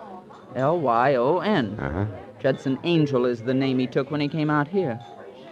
Why? What does that mean? I don't know. Here, look at this tie clasp. Oh? The ornament. It's also a lion. I found it in the bedroom at Eileen's place, and yet Judd told me that he hadn't gone past the living room. But Marlowe, that doesn't prove that Judd lied. Why, it might not be his at all. Have you ever seen it before? No, I haven't. Besides, I never knew Judd to wear a tie clasp. Okay, could belong to Balefi. But it's still worth checking after we get Judd out of his apartment. Look, where's your place, Phoebe? Mulholland Drive, 361 North. 361. About a mile up into the hills. I'll let you do the trick. Honey, you go home and stay close to the fireside. I'll get a hold of Judd and tell him to get over there fast. And then maybe we can... Maybe we can what? What is it, Marlowe? Outside, Phoebe. It's a man coming this way. Balefi? Worse. Goodbye, baby. I'll see you later at your place. I've been afraid of this all night. But who is it? What's his name? Detective Lieutenant Matthews. He's a police officer, Phoebe. First, last, and always. So long.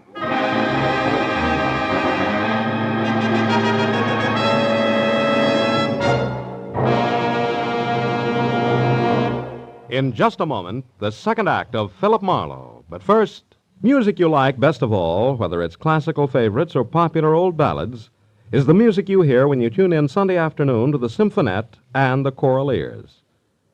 This Sunday, the Symphonette plays popular operatic pieces and has as guest Milton Kay, pianist, who will play the final movement from Rachmaninoff's Concerto No. 2 in C minor. The male choir and Lenny Stokes, featured baritone of the Choral Ears, will bring you Pale Moon, The Wizard of Oz, Alice Blue Gown, Make Believe, and other favorites. Yes, it's the music you like when you tune in the Symphonette and the Choral Ears every Sunday over most of these same CBS stations. Now with our star, Gerald Moore, we return to the second act of Philip Marlowe and tonight's story, The August Lion.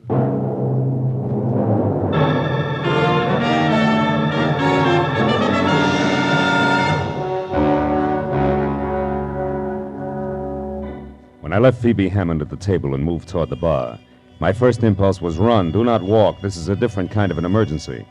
But a quick glance into the mirror behind me tagged that as suicide and pushed try nonchalance into its place, because I could see that Detective Lieutenant Matthews had already spotted me. When he was closer, I could also see that nonchalance would go over like punching him in the nose on the steps of City Hall. All right, Phil, that little game is over. Now let's have it straight and fast. Who are you working for? And don't bother with the pitch on professional ethics, or we'll try this all over again down in headquarters. His name, what is it, Phil? Judson Angel, he's a friend. Yeah. Who is what to the corpse? He was in love with her, but he didn't kill her. Oh. Now look, Matthews, I've never held out on you before, have I? Which means you want to start now, huh? What are you getting at, Phil? My client's in a jam, Lieutenant. He didn't kill the girl, but unless I can find out who did, he's an eyebrow deep in a mess that doesn't even concern him. Which has what to do with you playing bashful tipster on the phone with the body being in your bedroom and Marlowe starring like a one-man police force? Will you listen? Come on, Phil. I've been an hour and a half just finding you. Now level. Why is this Judson Angel in a jam if he didn't do it? Okay, we'll try it honest-like. He once did time in another state, under another name, way back when he had less sense. Ah. If he's booked and fingerprinted, it'll be splashed all over the papers. He'll be ruined. Why? What's his business? Well, today it's accountancy, and then it was forgery. Oh. You can see that side by side they don't make a very handsome couple. Now, come on, Matthews, give the guy a break. Will you? Take my word, he deserves it. What do you want me to do? Give me some time. If I don't have the answers, I'm out of luck, and so is Judson Angel. Please, Matthews. All right, Phil, all right. 60 minutes. And if I don't hear from you by 10 after 2, we start all over again down in headquarters, your client included. I'll be waiting for your call, Phil. Good night.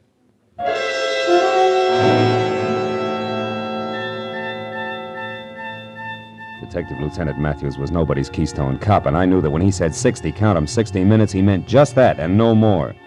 So I found a nice and public phone booth at a gas station across the street, and while I kept one eye out for Berleffi and Associates, I dialed Judson Angel's number. But in the next second, when I was through to him, I knew that I could forget about Berleffi on my end. Phil, I'm in trouble here. Outside a man and woman. They're coming up the walk now. He's fat and gray flannel? Yes. She just pulled up in a cab, but he's been out there 20 minutes watching the place. Berleffi, listen, Judd, get out the back way. Get over to Phoebe's place. He's out the door now, Phil. He's kicking it in.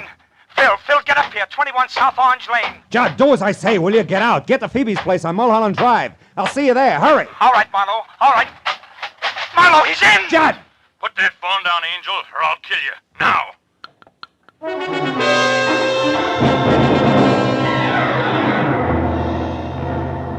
When I screeched to a stop at number 21 South Orange Lane, which was lights out, front door open, and no car parked in sight, I went inside. Just visible in the moonlight was the huddled figure I'd been afraid I'd find.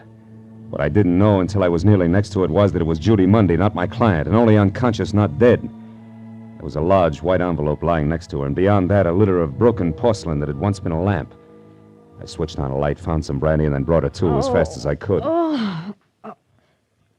Marlowe. Yeah, and with a brand new request. Here, take a drink. Now, I'll ask the questions. One, what happened here with the three of you? Where's Berleffi and, more important, Judd Angel? Come on, baby, talk fast. All right.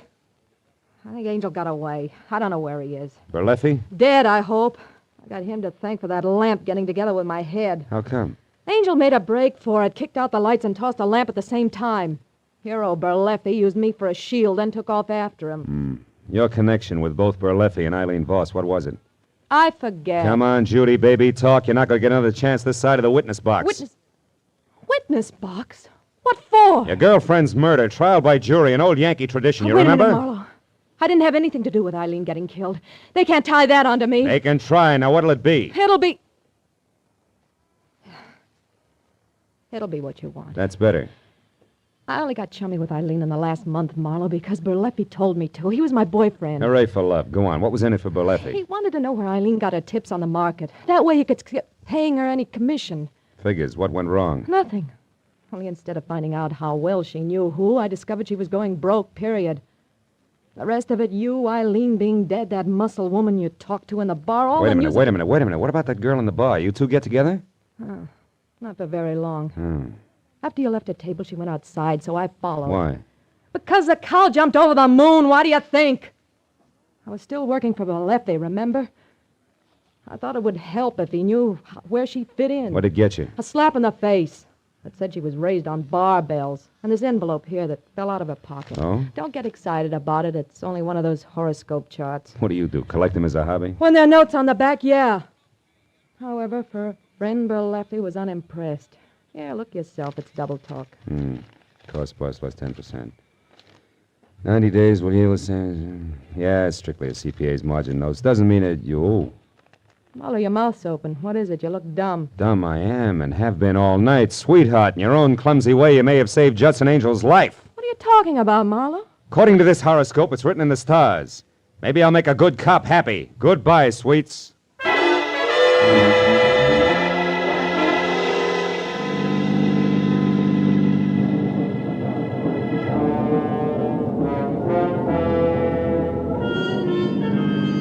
Mulholland Drive is a fancy collection of hairpin turns and deceptive curves along the top of a mountain that separates Hollywood and Beverly Hills from the San Fernando Valley.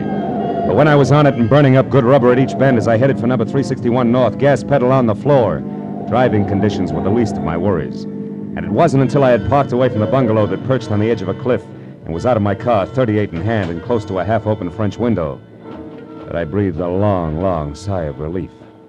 Because then I could clearly see that Judson Angel was still alive. I swallowed the sigh fast when I could also see Angel's face. It said there was nothing permanent about his good health, because on the other side of the room, and only visible to me via a corner mirror, was the reason why. Holding on tight to a short, ugly revolver was the one the horoscope had said could be Eileen Voss's killer, the CPA known as Phoebe Hammond. While she talked, I moved around to where I'd be able to take aim in one straight line. About everything. I didn't want to kill Eileen in the first place. It was an accident. I don't believe you. Doesn't matter now. You see, I'd invested some money with her, Judd. Money that wasn't mine. When I found out she was going broke, I went up to see her and demanded it back. She laughed at me. I got mad. I hit her. She took out a gun and said she'd call the police if I didn't leave. I grabbed it away from her. Then I shot her. Then you were there when I came in? Yes. And when I saw you and that cab driver she'd called earlier take the body out, I didn't know what to do. Until later, when I met with Marlowe on your behalf and learned all about Berleffi and the tie clasp he'd found. The tie clasp with the lion on it that you'd recognize as mine if Marlowe ever got the chance to show it to you. But he won't, Judd. I can't let him. Phoebe, you're crazy. You're crazy. You'll never get away with Oh, this. yes, I will, Judd. It'll be Berleffi they'll blame. He entered your room with a gun in his hand. I know. I saw him and that girl. Also, Judd, I'm the reason you got away from him. I rammed into his car when he started after you. It's too bad, Judd. Worse than that, Phoebe, it's a crying shame. Marlowe! The lights, Doug, Phil, she can see your silhouette. I can follow her footsteps. We're even. Phil, the terrace, she's trying to get away. There she is outside. She tripped Phil, the rail!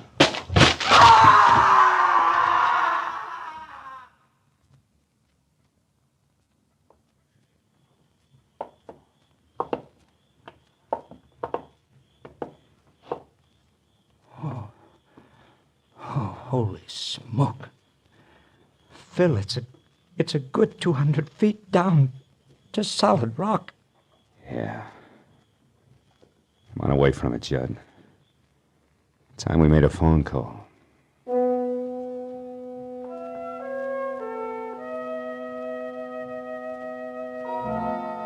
It was 4 o'clock in the morning.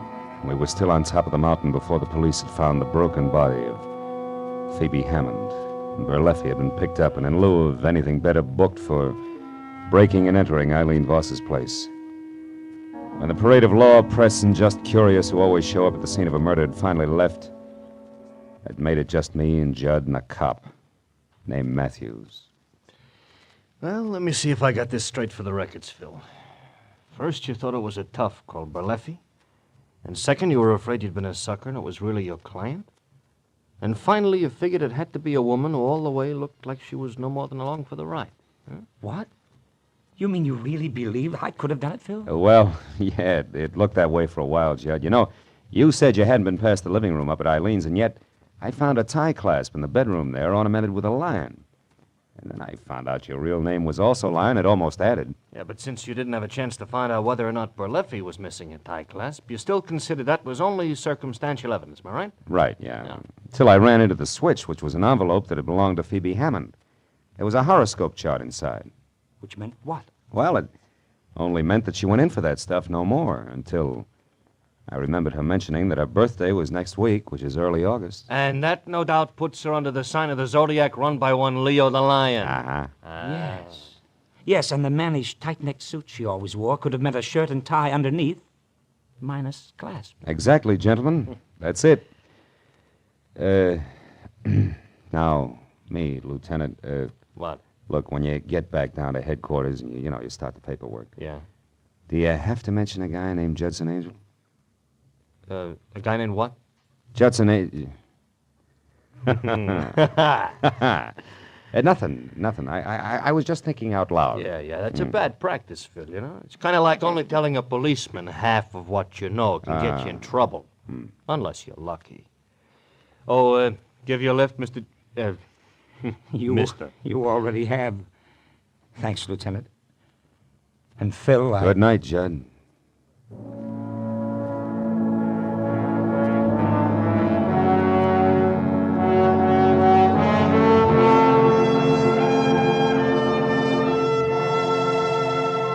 When Judd and the lieutenant left, I figured I'd have a last cigarette on the terrace.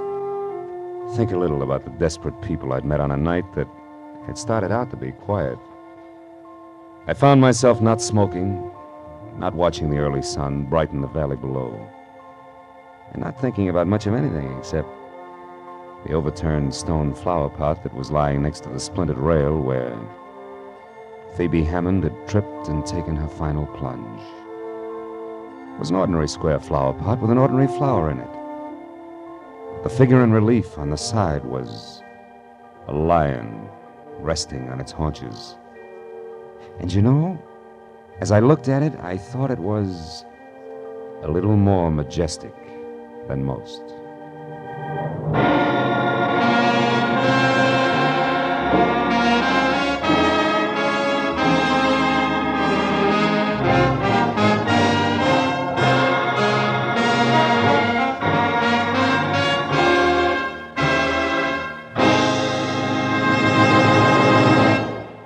The Adventures of Philip Marlowe, bringing you Raymond Chandler's most famous character and crime's most deadly enemy, starred Gerald Moore, and was directed tonight by Cliff Howell. Script is by Mel Donnelly, Robert Mitchell, and Gene Levitt. Featured in the cast were Gene Bates, D.J. Thompson, Wally Mayer, Barney Phillips, and Jerry Hausner. Lieutenant Detective Matthews is played by Larry Dotkin. The special music is written by Richard Arant. Be sure and be with us next week when Philip Marlowe says... It started with an Indian gift of a piece of pottery and led to a brown bear in moccasins, an archaeologist, much laughing water, and finally, death in an alley. But just to make matters worse, the Indian giver was a female, and 100% genuine, hot-blooded Apache.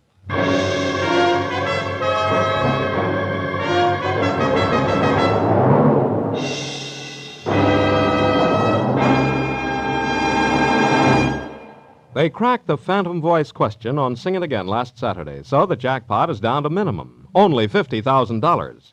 Although, looking at it optimistically, $50,000 is still the largest jackpot in radio. You get other nice prizes just for solving those gay little riddle songs, and it's one of the most entertaining hours you'll find all week. So if you like fun and riddles and good tunes, even if you don't care about $50,000, here's Sing It Again tonight on most of these same CBS stations. This is Joe Walter speaking. Stay tuned now for Gangbusters, which follows immediately over most of these same stations. This is CBS, the Columbia Broadcasting System.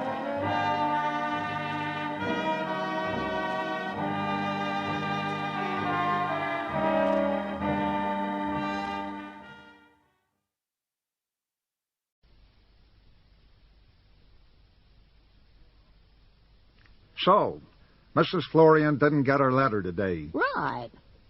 And there was people there last night in a car. I didn't see the number. Mrs. Morrison, how many mail deliveries a morning are there? Just the one. Maybe you shouldn't claim to know everything, Mrs. Morrison.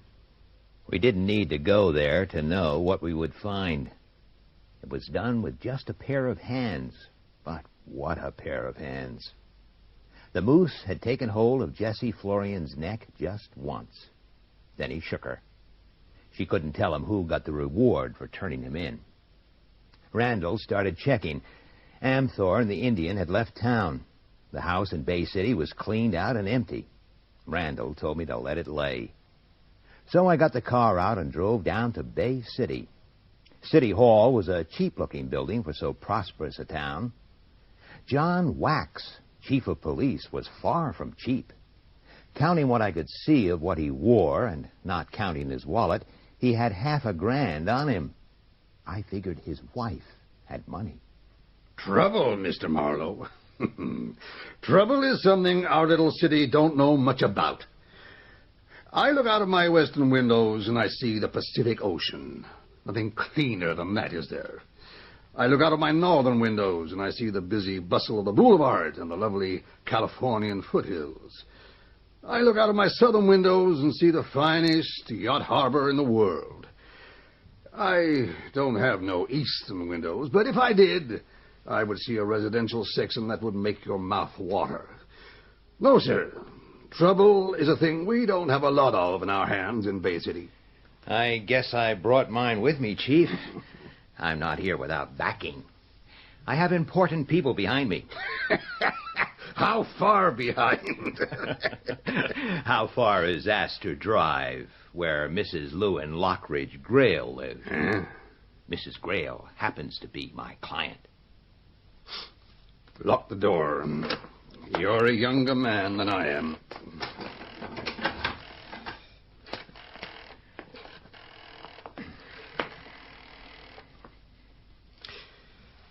You'd better be on the level, Marlowe. Hello. Can I speak to Mrs. Grail, please? This is the chief of police. We'll make a friendly start on this thing, Marlowe.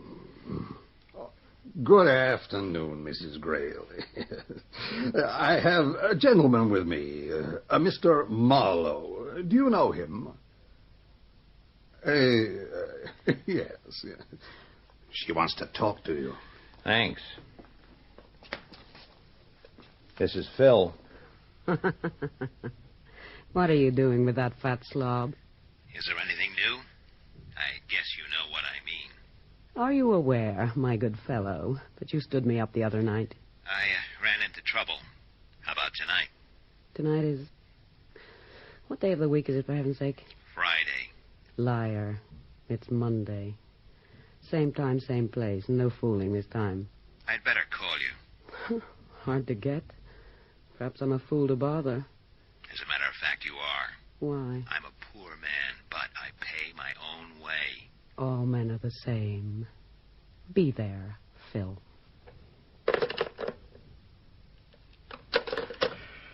So, it's like that. Sam Galbraith in here. Unlock the door. Yes, sir.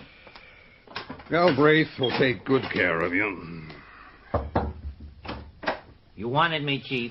Meet Mr. Marlowe. Why, Hemingway. Look after him, Galbraith. A personal favor for a friend. You've certainly been very obliging, Chief. I certainly don't know how to thank you. Welcome to Bay City, Mr. Marlowe. You played that one smart, Pally. You must have got something we wasn't told about. What do you want? What I want is why you put me in the funny house and why I was kept there. Oh, all cops get sap hungry once in a while. They just gotta crack ahead. We was just to dump you. But when Blaine swung at you, you dropped like a sack of cement. Jesus, was I scared. I told Blaine plenty. We'll run you over to Sonderborg's on account of it was close and he would take care of you. What's Sonderborg's racket? I don't know.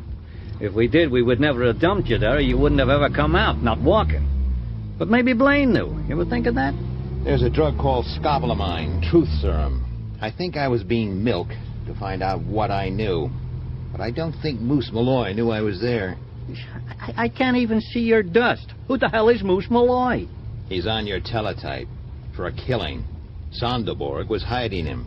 Oh, crook hideout for hot boys. It figures. I thought he was peddling reefers, just a peanut grift. Who runs this town? Why do you want to know? I heard a gambler named Laird Brunette put up 30 grand to elect the mayor so he could float 2 gambling ships. Look out to sea. I never seen those 2 ships move. Where would you make for if you lost your hideout in this town? Them ships are Panama registry. They're supposed to be outside city and state jurisdiction. You gonna get tough in our town? Not me, Hemingway. Not me.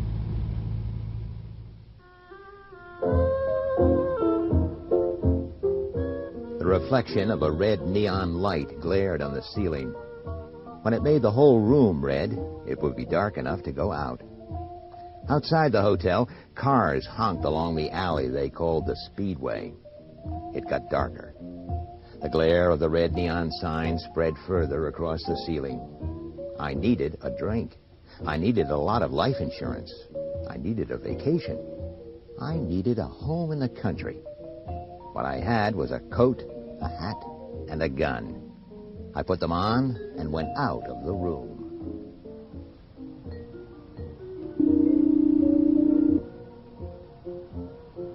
Anne? Marlowe. I just wanted to hear your voice. Well, what do you want me to say?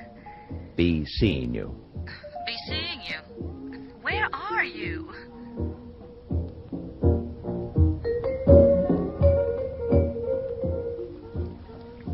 I rode the little sidewalk car out to the ocean. Out to sea, they turned on the lights in the gambling boats. The black piers glittered their length and then disappeared into the dark background of night and water. I walked around and tried to see if anybody walked behind me in a particular way. Then I took the water taxi.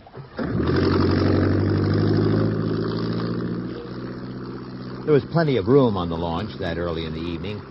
All the company I had was 3 couples and the man who drove the boat, a tough-looking citizen who sat a little on his left hip on account of having a hip holster inside his pocket.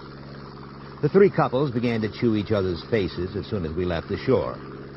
It was a long, smooth, even swell with just the right amount of heave to make me glad I hadn't pickled my dinner in bar whiskey. The Montecito began to sneak out of the night towards us. It was a converted seagoing freighter. Its landing stage lit up like a theater marquee. A lazy searchlight beam swept a circle about 50 yards from the ship.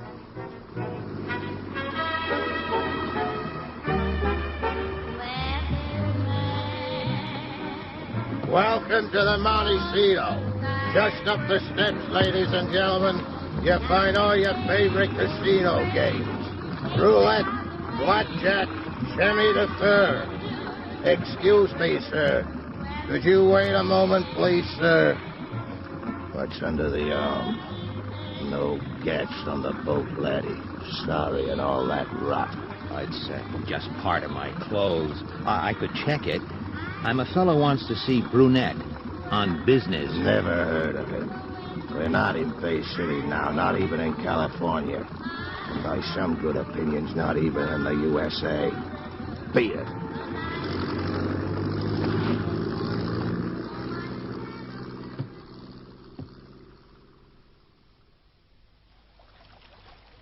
I was back on dry land. They even gave me back my fare. What's the matter, partner? No soap on the hell ship? Go darn your shirt. The gad is kind of bulgy. Now, what pulls your nose into it? You got the wrong approach. Just call me Red. Step aside, Red. The best people make mistakes. I feel one crawling up my back. If you want to get on board the Monty, it can be done, if you got a reason. How much? $50. 10 more if you bleed in my boat. Forget it. 25. If you come back with friends. I don't have any friends. What's your racket? Private eye? Yeah. No expense account? What's your racket? I was on the cops here once. They broke me, so I just hang around here now. But I'm still a cop. You know what I mean? You know a man named Brunette? You want to fix him? I'm your man. Okay, here's how it works. There's a pier down the line without lights. I got a boat there. I know a landing port on the Monty I can open up. I take a load out there once in a while. They have a searchlight. And look out. Well, we can make it. One way. Now, let's get going. I don't want this fog to blow away. Look up ahead. You can see the searchlight now. I'm scared. I'm scared stiff. Yeah? I'm afraid of death and despair. Of dark water and drowned men's faces and skulls with empty eye sockets. I'm afraid of dying, of being nothing, of not finding a man called Brunette. You had me going for a minute. You sure give yourself a pep talk. Brunette might be any place. Is that all you want? I want a man named Malloy. We're in range. We'll make our move when the searchlight sweeps past again. Or do you want to go back? No. Okay.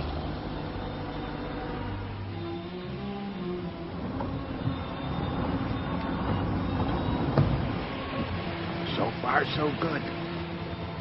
Can you see the loading doors? I see them. Okay. See if you can catch this rope. I got it. Right. That should hold us. Now we gotta climb these plates. I can hardly wait. I'll go first and get the door open. There are rungs bolted to the hull just here. Boost me up. Okay.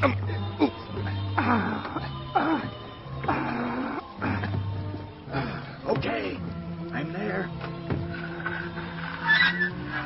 Jesus, that's a noise. Nobody heard us. Come on up. Here. I got your arm. Okay. 2 more rungs. Up. In we go. Now it's a straight walk to the boiler room catwalk. There'll probably be only one guy there. The crew doubles in brass up on the play decks. From the boiler room, I'll show you a ventilator with no grating.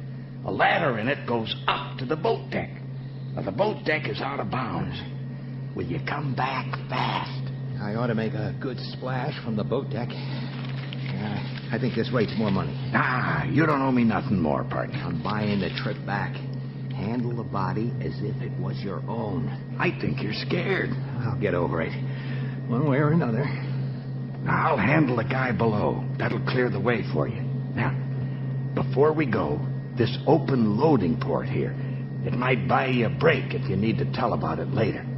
I don't mind if you use it. Okay? Let's go. The wet air was as cold as the ashes of love. It seemed a long way to the top of the ventilator. Then, through the higher layers of fog, I saw a few bitter stars. There were 2 men behind a machine gun mounted to the boat rail. They didn't see me get out. They didn't have to. All the time, he was standing right behind me. Sorry, guests are not allowed on the boat deck. Oh, I guess I'm lost. I guess you are. You come with a party? A very nice party. You ought to have stayed with them. Well, you know how it is. You turn your head and some other guy is buying her a drink. That gun won't buy you anything. You'll never get off the boat. You're a brunette. Of course. Let's go below to the playdeck. Now, who are you? That's my card. What do you want, Marlowe? To talk to Moose Malloy. I'm investigating a murder. 2 murders. Suppose you tell me how you got on my boat. Malloy was hiding out in Bay City with a Dr. Sonderborg. Malloy is hard to hide. I'm in another business. How did you get on my boat? You don't leave if you don't tell me. If I tell you, will you get word to Malloy? What word? I'll write a message for him on the card. I don't make you out.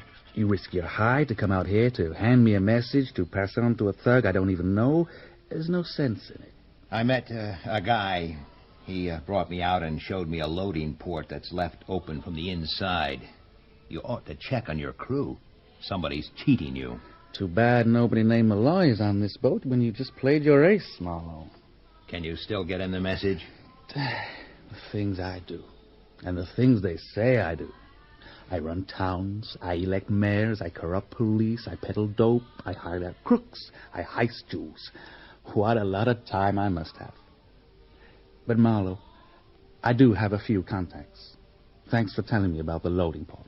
It'll buy you a launch back to the shore, and whatever else I can do.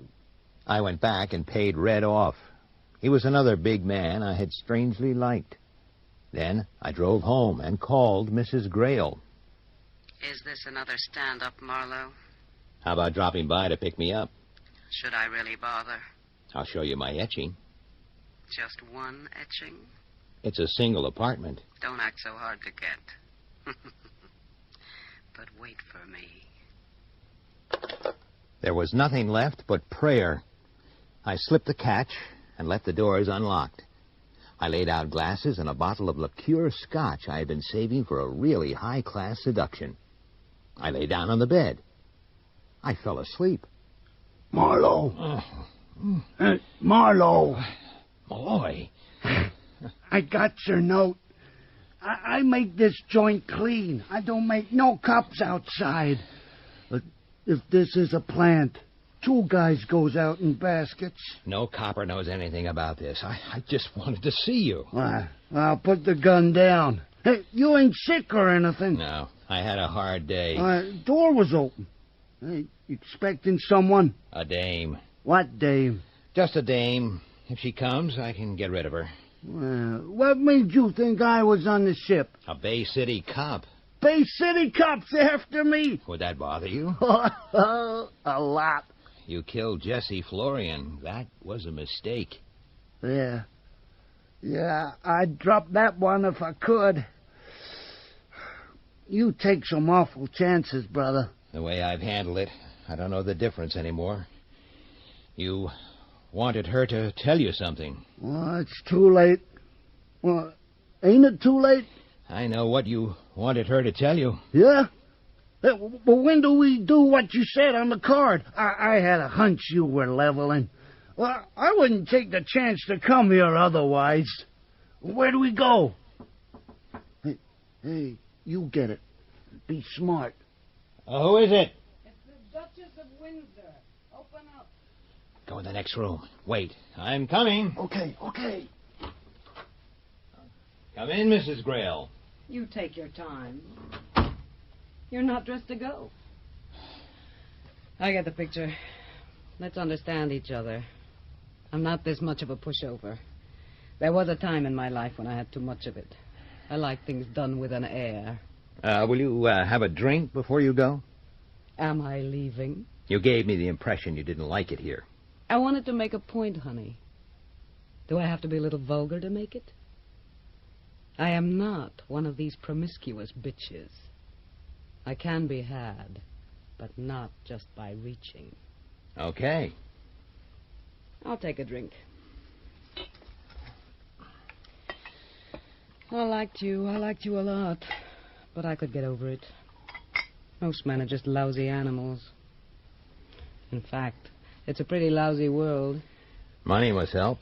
You think it's going to when you haven't always had it. As a matter of fact, it just makes new problems. I wouldn't know. No, not the way you live, honey. Let's get comfortable. Well, let's talk a little first. About what? About murder. Len Marriott was no saint, but I still don't want to talk about it. Not now. I don't think he was working for a jewel mob at the time, either. I don't think he was going to that canyon to buy a jade necklace. I don't think the necklace was ever stolen. I think he went to that canyon so he could be murdered. He thought he went there to help commit a murder. I don't understand you. Do we have to talk about it? The trouble was, he was a very bad murderer. It's like that scene in Richard III, where the second murderer had certain dregs of conscience, but still wanted the money.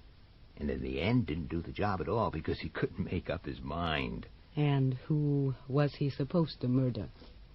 Me. Why? I was trying to trace a singer named Velma. That was the reason Marriott was given. But there was a stronger motive for murdering Marriott. Have you any proof of all this? I didn't say I had. I said I thought these things. Now let's quit kidding. We're all alone here. Just my word against yours. A girl who started in the gutter. She gets lucky and makes a little sudden money. It buys her enough class to catch a millionaire. She gets a whole new life. But to keep it safe, an old woman has to be kept quiet. That wasn't so hard. She was cheap. But the man who helped to keep her paid off, the man who held the deed on her house, he was expensive. That didn't have to matter so long as nobody else knew. But one day, Moose Malloy was going to get out of jail. How did you meet him? It was none of my business. You know what makes it funny? The big sap loved his little Velma, and he still does. So then I started nosing around. Marriott was the weak link. He would have melted under heat. So he was murdered. By you.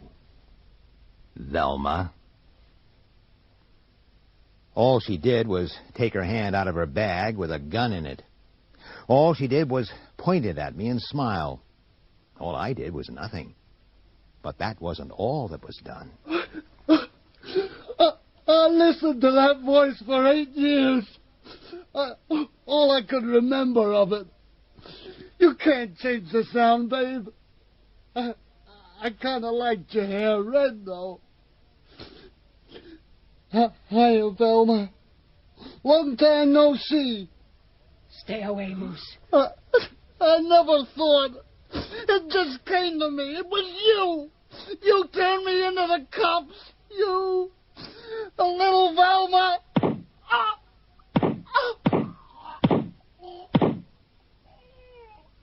The bullets made no more sound when they hit him than fingers going into a glove.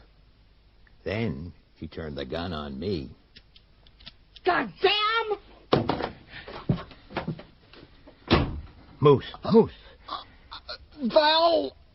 No!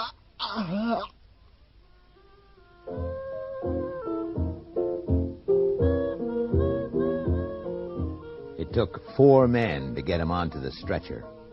He died that night. Velma was gone. They wouldn't believe Grail hadn't helped her get away, but money wasn't hiding her at all. Although the way she hid was pretty obvious once it was found out.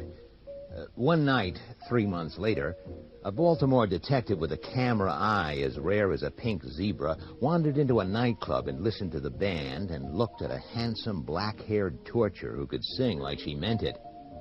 Something in her face struck a chord, and the cord went on vibrating. He went back to headquarters and got out the wanted file. Then he straightened his straw hat and went back to the nightclub. He had a good eye, but he had overspecialized. He didn't know enough about women. She stood up and grabbed her bag and got her coat from a hanger. She went over to him, holding the coat out so he could help her into it. He stood up and held it for her like a gentleman. She slipped a gun out of her bag and shot him 3 times through the coat. She had 2 bullets left in the gun when they crashed the door. They got halfway across the room before she used them. The second shot must have been pure reflex. They caught her before she hit the floor, but her head was already hanging by a rag. The dick lived until the next day. That's how we have the dope. I can't understand him being so careless unless he was thinking of letting her talk him into a deal. That would clutter up his mind. But I don't like to think that, of course. I suppose you wouldn't. You know something else? She was stupid to shoot the dick. We'd never have convicted her. Not with her looks and money and the persecution story these lawyers would have built up. Poor little girl from a dive, claims to be wife of rich man, and the vultures that used to know her won't let her alone. Oh, she did a smart thing to run off on her own and leave Grail out of it. But it would have been smarter to have come home when she was caught. Oh, you believe now she left Grail out of it? Yeah. Do you think she had any particular reason for that? I'll go for it. Whatever it is. Well, she was a killer, but so is Malloy. And he was a long way from being all rat. Maybe that Baltimore dick wasn't as pure as the record shows. Maybe she saw a chance. Not to get away. She was tired of dodging by that time. But to give a break to the only man who had ever really given her one. Hell, she didn't have to shoot a cop to do that. No, I'm not saying she was a saint. But what she did and the way she did it kept her from coming back here for trial. Huh? Think that over. Who would that trial hurt most? Who would be least able to bear it? And who, win, lose, or draw, would pay the biggest price for the show? Grail. Right. An old man who loved not wisely, but too well. Ah, that's just sentimental. Sure. It sounded like that when I said it. I said goodbye to him. I had a date with Ann Reardon. I rode down to the street floor and went out onto the steps of City Hall. It was a cool day and very clear. You could see a long way, but not as far as Velma had gone.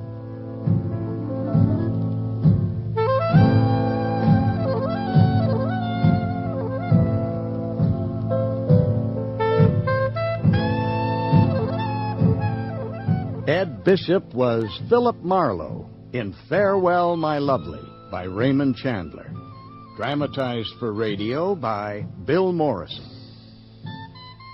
Moose Malloy was played by Clive Mantle, the bouncer and the hotel clerk, Doyle Richmond, Lieutenant Nulty, Blaine Fairman, Jessie Florian, Helen Horton, Ann Reardon, Susanna Fellows, Helen Grail, Elizabeth Bell, Red, Don Fellows, Detective Lieutenant Randall, Harry Taub, Jules Amthor and Laird Brunette, Peter Craze, Amthor's secretary, Zela Clark, Sergeant Galbraith, John Baddeley, Lieutenant Blaine and Joe, Paul Sir, Lindsay Marriott and Eddie, William Simons, Lewin Grail and John Wax, Alan Dudley, Mrs. Morrison, Diana Olson, Dr. Sonderborg and Second Planting, Anthony Jackson.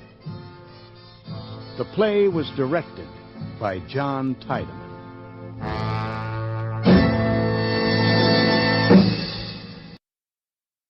Get this and get it straight. Crime is a sucker's road, and those who travel it wind up in the gutter, the prison, or the grave. It started with an Indian gift of a piece of pottery and led to a brown bear in moccasins, an archaeologist, much laughing water, and finally, death in an alley. But just to make matters worse, the Indian giver was a female and 100% genuine, hot-blooded Apache. From the pen of Raymond Chandler, outstanding author of mystery, comes his most famous character and crime's most deadly enemy, as we present The Adventures of Philip Marlowe.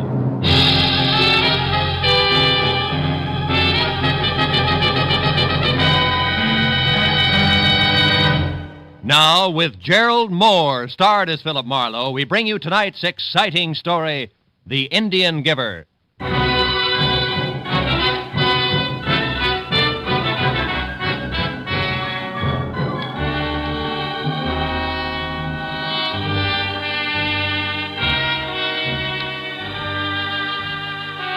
By day, the industrial heart of any city is just so much steel and stone streets, jammed full with the raucous sounds of 1,001 different machines.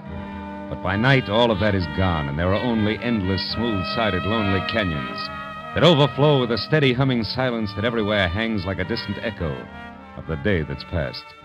And Los Angeles was no exception at 9 o'clock at night, as I pulled up and parked in front of a grace-curtained storefront on a deserted downtown street that marked the showroom of the wholesale curio dealer who had telephoned my office an hour earlier. And in a Dutch accent laced tight with worry, it urged me to call on him at once.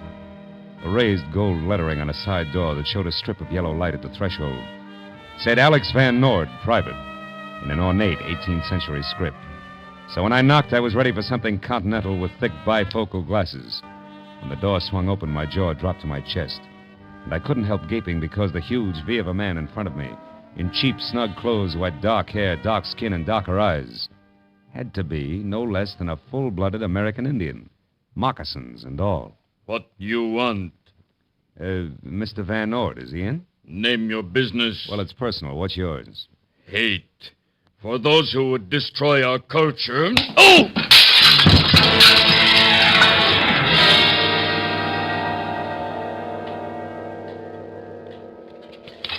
Oh. Mr. Marlowe. Mr. Marlowe, let me help you up, sir.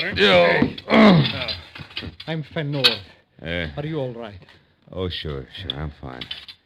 Hey, that Injun, he certainly can hit hard, Oh, huh? yes, I know. He also struck me down. Oh? I tell you, Mr. Marlowe, it's terrible. Yeah, it's also a little confusing, Mr. Van Noord. Hey, exactly why did you call me in the first place? Oh, well, it began this morning when I received a shipment of Indian curios from my buyer in Santa Fe, New Mexico. Oh? Well, everything in the crate was in order, except one extra piece of pottery, a bowl. Bowl? Indian bowl? Yes. Oh. It appeared no place on the invoice. Oh, I didn't pay much attention to it till I noticed that the 2-inch wide band of inscriptions near the top were not like any others I'd ever seen. Inscriptions, huh? Yeah. No, you mean those Indian signs, broken arrow, deer, wigwam kind of stuff? Yeah, so my curiosity was aroused, and I called my representative in Santa Fe. Uh-huh. However, he knew nothing of the bowl either, so finally, I put it in my display window there and forgot about it. Until about noon, when a frail, sandy-haired man stepped in. You know his name? No. Only that he said he was an archaeologist and that he wanted to buy the bowl. You refused to sell it, huh? Why? For 2 reasons, Mr. Marlowe. One, I could see that he was fighting hard to control his enthusiasm. And 2, I had no idea what to charge for the bowl. Mm-hmm. I told him to come back tomorrow again, and then I removed the bowl from the window. It wasn't until 5 o'clock that the second visitor appeared. Another archaeologist? No. A beautiful girl named Mona Waters. Oh. She was very sophisticated, wore an expensively tailored white, smart suit, no jewelry she wore whatsoever. Mm-hmm. She described the bowl I had placed in my storeroom perfectly, and then asked if I had seen such a piece of pottery or if I had one for sale. I said no. Same reasons? More or less. Mm-hmm. Anything else, Mr. Van Noord? Well, there isn't much more. The young lady gave me her address, the Walker Hotel on Wilshire Boulevard, room 515. Walker Hotel. Asked me to call her if I came across a bowl like the one she described. Then she left. Naturally, my interest at this time was near the bursting point. Naturally. What'd you do about it? The only sensible thing I knew of. At 6 o'clock, I closed my place and I went to the public library to borrow a book on hieroglyphics of the Indians of the Southwest. When I got back, I found the rear door forced and poof, the ball was gone. And you called me? Huh? Yes. Then this Indian shows up. He claims I would rob his people of everything, and then he hit me. Makes perfect sense to him, no doubt. Yes. No. Will you try to recover the ball for me, please? Well, if you can answer one question without stumbling, yes. Huh? Why no police, Mr. Van Nord? Because objects of art, Mr. Marlowe, aside from their intrinsic worth, and the clay bowl has none, are only valuable for resale. Create a public disturbance, such as the police, and the thief will destroy the object and another day steal again. Mm-hmm. No, please, you try, Mr. Marlowe. Huh? Yeah, I'll try, all right, Mr. Van Nord. And when it comes to our two-fisted brave who's so crazy about the preservation of Indian culture, I'll try real hard. Good night, sir.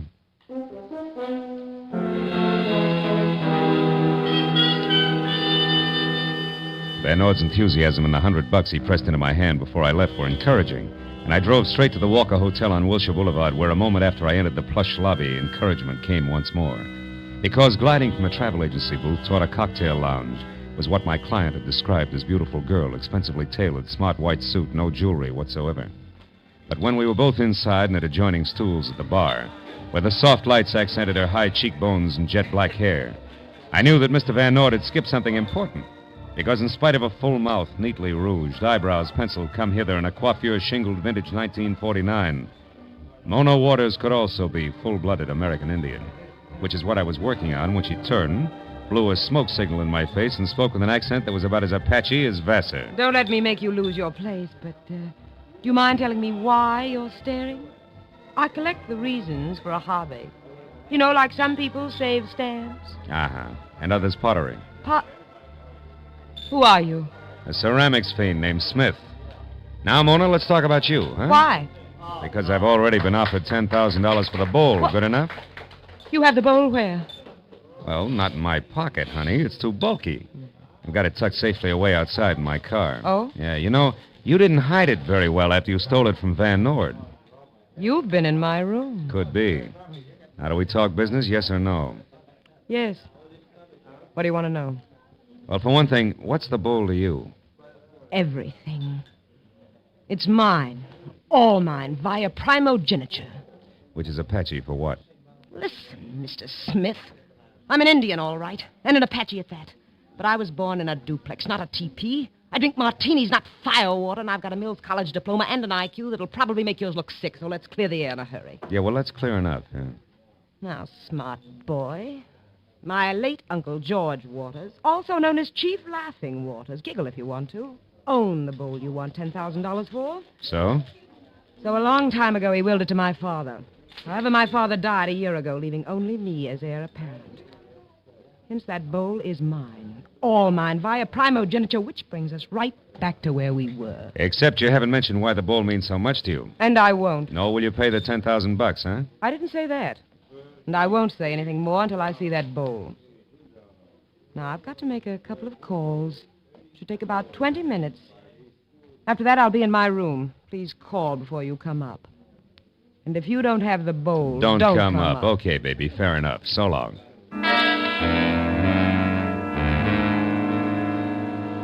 It had been the kind of conversation piece wherein each party's quite sure that the other's a liar, but not quite sure why. So a moment after I was on the sidewalk and out of Mona's sight, I darted for the side of the hotel in the rear entrance, where I made my way to a self-service freight elevator that got me to the 5th floor, just as the Apache with gloss closed the door to a room at the far end of the carpeted hallway. I was about halfway there when it came. The door to 515 wasn't locked, and when I threw it open, I found about what I'd expected. Mona slumped in a corner of the room, pride hurt only, and opposite her a wide-open window, which I figured led to a fire escape, until I was standing next to it and saw that there was nothing but sheer wall that plunged 5 stories to the sidewalk below. And on a line with the hotel's 4th floor, a rooftop that at best was a good 15 feet away. When I closed the window and turned back to the room, Mona was already on her feet. That sly jerk. He waited till I had the door closed behind me, and then he swung. Oh, brother, when we meet again. Oh, Mona, who? Did he get the bowl? Get the bowl? I thought you had that, Smith. I was kidding, and you know it. Now, once more, who was it? His name, Mona? Jimmy Brown Bear. Jimmy which? Brown Bear. Smitty, a lot of Indians have Indian names. It's a custom. Try not to fall apart every time you hear one. I will if you'll stop being persecuted. I think Indians are all good Americans. Now tell me about the big brown bear. Okay. All right. It's absolutely so. The bull's a priceless tribal heirloom the white man's trying to steal. He's plain nuts. Who else would try a jump like that from a fifth-story window? Yeah, it's quite a hop. If he actually made it. What do you mean if? Nobody fell. No, maybe nobody jumped either. Maybe you make up heap big story, baby. Hide bowl here in closet, then fall on floor. Tell Wild Tail or Screwball Apache. That'd be smart. Yeah, heap. But also smart if you take Long Nose out of Injun Girl's affairs before it gets blown off. Stand still, Buster. Oh, Tomahawk, caliber 38. How unfriendly. But effective. Now, Smith, what's your real name? Sammy Blue Ox. My father calls me... Junior, let me clear up a very important point. That Indian bowl, in some strange way, is the answer to the location of enough lost Spanish gold to keep you, me, and everyone we ever met off the bread line from here on out. Okay, I'm intrigued, but the point you were going to clear up. Just this. I've got a dandy idea where I can find both the bowl and Jimmy Brown Bear right now. That's something I want to do all by my lonesome. Now back into that closet and keep quiet. While you head where? On the warpath, via bus. I'm a hot-blooded Apache, remember? So long, baby.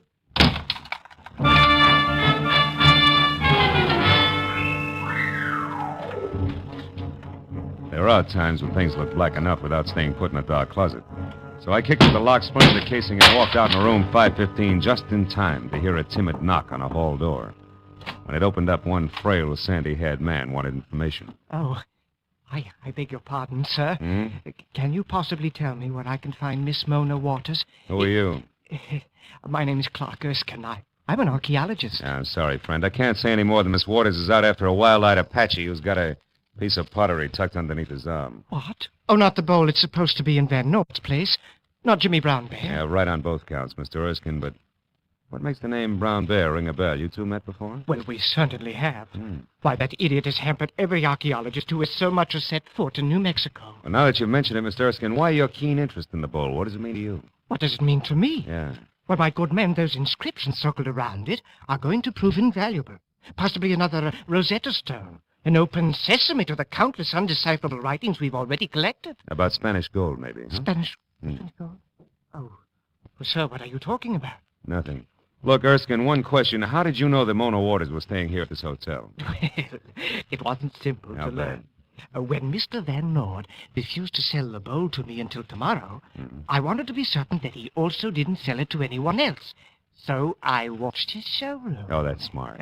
When I saw Miss Waters there, I recognized her at once as an Apache, and I followed her here, where I found out her name and room number.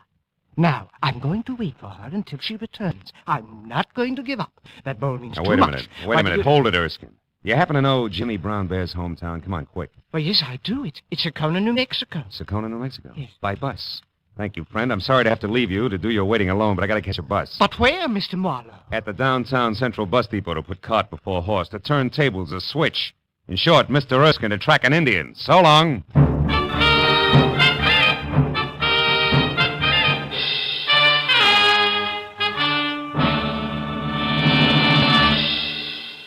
In just a moment, the second act of Philip Marlowe. But first, you meet many an old friend from the wide field of music every Sunday afternoon when the Choraleers and the Symphonette are heard on most of these same CBS stations. This Sunday, the fine voices of the Choraleers will recall such old favorites as I've Been Working on the Railroad, The Best Things in Life Are Free, and Janine, I Dream of Lilac Time. The Symphonette will bring you the overture from The Bohemian Girl, a Strauss composition, and a stirring march, among others. Be sure to hear the Symphonette and the Choraleers to find your old friends and favorites every Sunday. Now, with our star, Gerald Moore, we return to the second act of Philip Marlowe and tonight's story, The Indian Giver.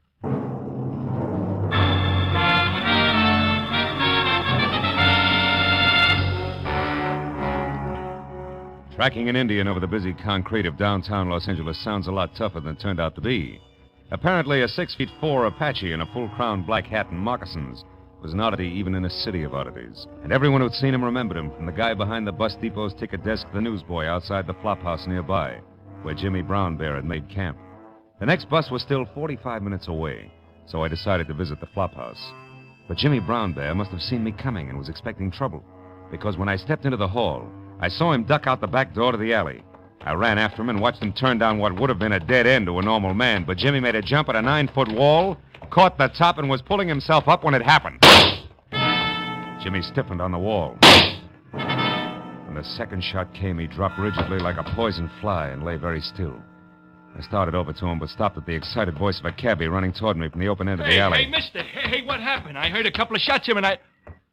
Uh-oh. Yeah, that's what you heard. Holy mackerel. Hey, wait. That's the Indian. You mean you knew him, too? Yeah, I hauled him around in my cab tonight. Who did it, mister? You? Oh, don't be silly, will you? The shots could have come from any place. Any one of those windows, his own fire escape. Oh, yeah? Yeah. Well, between those buildings there that...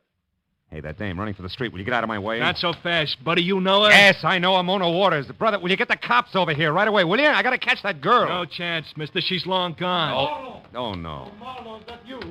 Van Nord. Well, I certainly didn't expect to find you here. What in the world is going on here? Among other things, murder. Yeah, it's that Indian, Mr. Van Nord. The same one. What? Good heavens. Mr. Marlowe, did this happen because of the bowl? No doubt. Mona Waters just got away between those two buildings.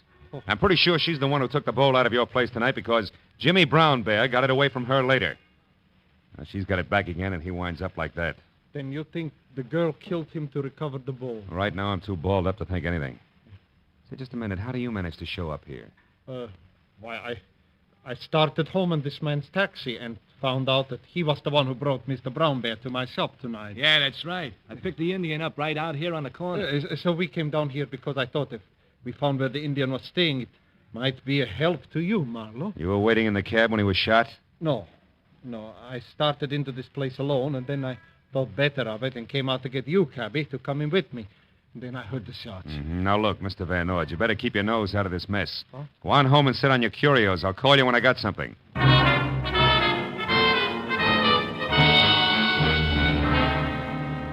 Assuming that my client's story was true and that he did have the cabbie to back him up, I got in my car and headed back to the Walker House. I parked at the side of the hotel and started for that convenient rear door again when I saw the commotion of half a dozen excited passers-by bending over a man stretched out on the sidewalk. Hey, how do you like that? It's enough to make a fatalist out of you, ain't it? Absolutely. What happened? Why, that poor guy there is walking along minding his own business and practically gets his back broke by a hunk of pottery some jerk must have heaved out of one of them windows up there. Pottery? You mean a bowl, maybe? A bowl? I don't know. It broke all the smithereens. It was plenty heavy, though. It was about... Hey, look. Here's a chunk of it. Let me see that. Oh, sure. Brown clay with symbols carved on it. Indian symbols. Listen, buddy, what window did that come out of? Anybody see? Anybody? No. They're all dark up there. We can't figure it out. Hey, what's the matter? Where you going?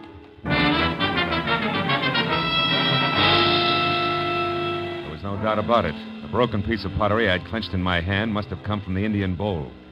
I ran inside, rode the elevator up to the 5th floor again, and beat it down the hall to 515. Sprawled out on the floor inside was Clark Erskine, the archaeologist, making a valiant but wobbly effort to get back on his feet. I dropped the chunk of bowl in my pocket and gave him a hand. Come on, fella. Up you go. Come on. Was it? All right, take it easy. Now sit over here and tell me what happened to you. Where am I? Who are you? Marlowe. Remember, you're in room 515 of the Walker House. When I left, you were waiting for Mona Waters, but I came back to find you spread out on the floor, as flat as that puddle of ink there on the desk blotter. Now, you take it. How come all this? Oh, yes, I remember now. I was struck. Yeah. But, Marlowe, the lights are out. And they're better left that way unless you want the room full of irate citizens. Who struck you? I have no idea. I was sitting at the desk there writing Miss Waters a note because I decided not to wait any longer when I was hit from behind. That explains the spilled ink. What about the open window? It was closed when I left. Open window? Where? Why, that's strange. Strange? It's screwy. Nuts. What do you mean? Mr. Marlowe, just what is your position in this business? I'm a private detective working for Mr. Van Nord, and I'll tell you something else. Whoever slugged you opened that window and sailed the precious Indian bowl right out into thin air, 5 stories high. Oh. Smashed down there on the sidewalk. Oh, the bowl is gone? Destroyed? Mm-hmm. Oh, no. Oh, yes. Why, that's hideous. The markings on that bowl were priceless. Why, Marlowe, great Scott, why was it destroyed? That's what I mean. See, it's screwy. Oh, wait a minute, I'll get it. Oh. Hello? Miss Mona Waters, please. It's urgent. Interstate Airlines calling. She's out. I'll take the message. Oh, thank heavens. Well, we want to rectify a perfectly ghastly mistake. We're afraid the relief operator may have given Miss Waters 2:12 a.m. instead of 1:12 a.m. as the departure time of her plane tonight. But, baby, it's 12:30 now. If she leaves at 1:12... I know. We're just sick about it. Can she make it? I hope not. But I'll do my best to deliver your message in person. You're a dear girl for calling. Goodbye. What was it, Marlowe? Something important? Not archaeologically. I'll see you later. Oh, wait. Isn't there anything we can do about the bowl? Oh, sure. Get a bottle of glue and a dustpan and hop to it. So long, Erskine. I'm off to the field of the Thunderbirds.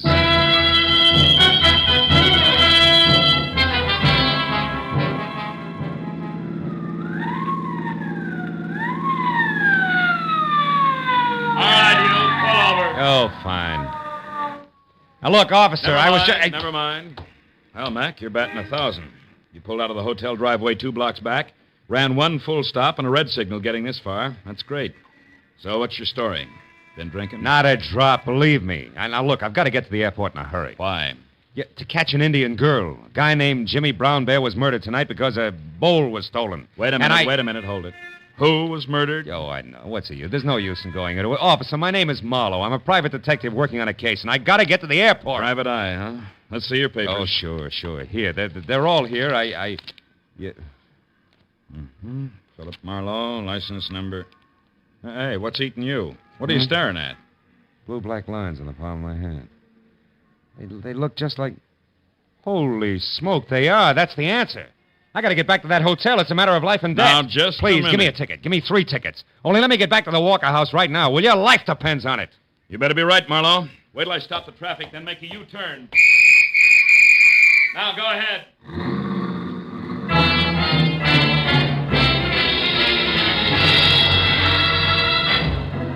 I made it back to the hotel in something under 7 minutes for the round trip. I ran for the elevator, waited for the car to come down, and when the gate opened, bumped head-on into Clark Erskine himself. I backed him into the elevator again at gunpoint and pushed the 5th floor button. I didn't say a word. By the time the elevator stopped and the gate slid open, he was beginning to sweat. Marlowe, I just don't understand this. Why the gun? Take a guess, Erskine. I want to know what happened to Mona Waters. Why, I don't know. She didn't come back. Here, this is 5:15. Remember, go on, open it up. And get inside! Now, listen, you. I know who killed Jimmy Brown Bear, and I found out plenty about the bull, so talk. Where's Mona? Behind you with a gun in my hand, so don't move. Oh, great. Well, at least you're okay. Except for a headache, yes. I just woke up in the bedroom with a heap big lump on my scalp, and I know a pale face who's going to pay for that. Drop your gun, Marlowe. Drop it. Now, who's this character here, and where's the bowl? Marlowe hit it, Miss Waters. I saw him hit you and take it. I tried to stop him, but he hit me, too. My name is Erskine. I'm an archaeologist. I only wanted to make a scientific study of the bowl, but this vandal here has destroyed it. Destroyed it. Marlowe! Pipe down, Red Wing, and listen. Before you start shooting, there's a lot of wampum at stake, if nothing else. Now keep that in mind. Okay, Big Wind, start blowing. Speak your piece and keep it straight. He's a treacherous liar, Miss Waters. I know I'm braced for that. Oh, you sweetheart, you. All right. The inscriptions on that bowl were the key to the treasure, which is probably no news to you two. You didn't know how to work it, Mona. But Erskine here did. He found out that some of the lines were etched into the clay and others were raised, like the face of type in a printing press. Do I go on? Pray do, Professor. All right, now look. If you look closely, beautiful, you'll see ink on his fingers. Also, you'll notice that a bottle of ink poured out on your desk blotter there made the same kind of ink pad you use for a rubber stamp. That ink was spilled by accident. Now, don't listen to him because... Shut up. Go on, Marlowe. Well, after he knocked you out and left you in the bedroom, all he had to do was roll that wide, flat border of the bowl through the ink. Then roll it again over blank paper and it printed. What's more, baby, if we look real close, we'll find a perfect printed map on your hotel stationery stuck in one of his inside pockets. No, you don't. You'll never get the chance. Marlowe, the gun on the floor is Duck, Mona, lights out!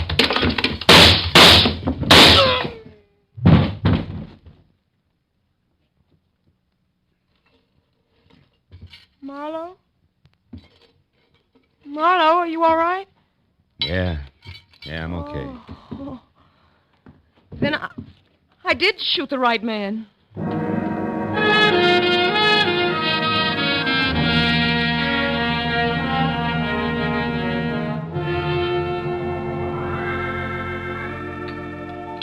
Cream and sugar, Miss Waters?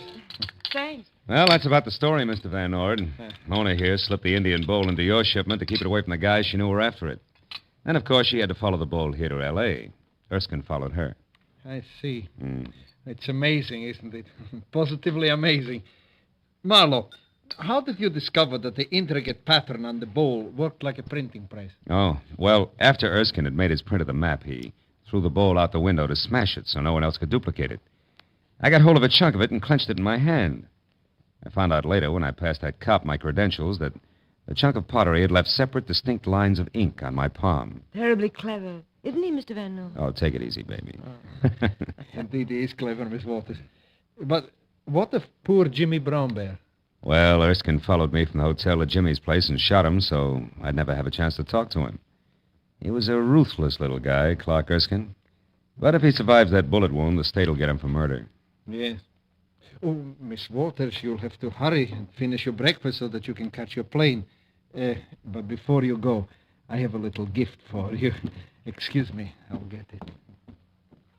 And Marlowe, speaking of gifts, I have one for you. Come here. Yo, baby, that's nice. Is it for keeps? Of course not, silly. I'm an Indian giver, remember? When I come to town again, I'll be rich and reckless and loaded with all that old Spanish gold. That's when I'll take my gift back again. With interest. So long, Philip.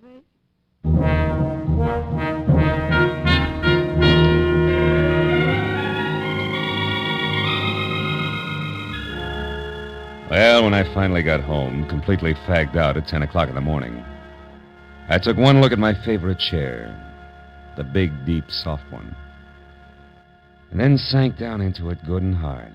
Ow! Ooh, something that felt like a broken beer bottle stabbed me.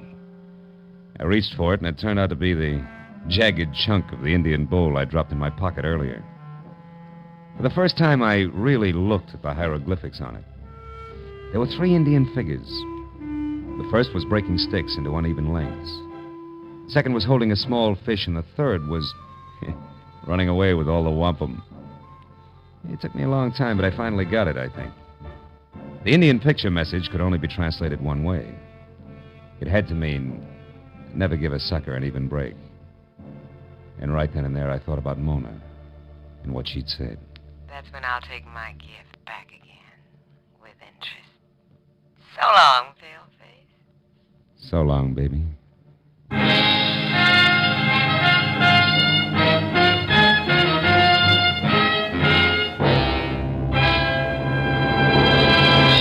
The Adventures of Philip Marlowe, bringing you Raymond Chandler's most famous character and crime's most deadly enemy, star Gerald Moore. Tonight's story was produced and directed by Cliff Howell. Script is by Mel Donnelly, Robert Mitchell, and Gene Levitt. Featured in the cast were Betty Lou Gerson, Hans Conried, Clark Gordon, Howard Culver, Peter Leeds, Jane Webb, and Jane Avello. The special music is written and conducted by Richard O'Runt.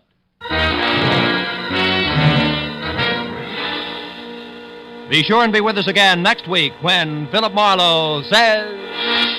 Inside of 2 hours, a lavish mansion seethed with suspicion.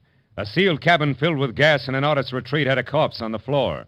All because one man was too good-looking to be true to anyone.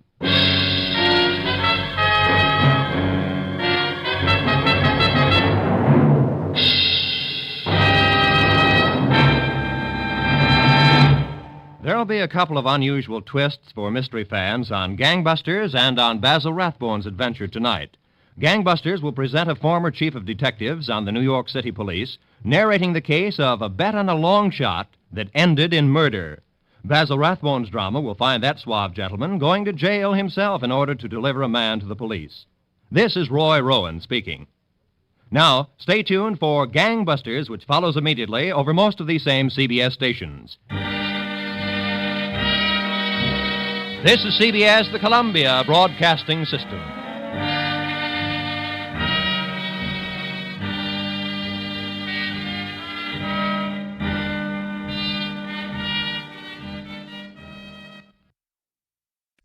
Get this and get it straight. Crime is a sucker's road. And those who travel it wind up in the gutter, the prison, or the grave. There's no other end. But they never learn. From the pen of Raymond Chandler, outstanding author of crime fiction, comes his most famous character in The Adventures of Philip Marlowe.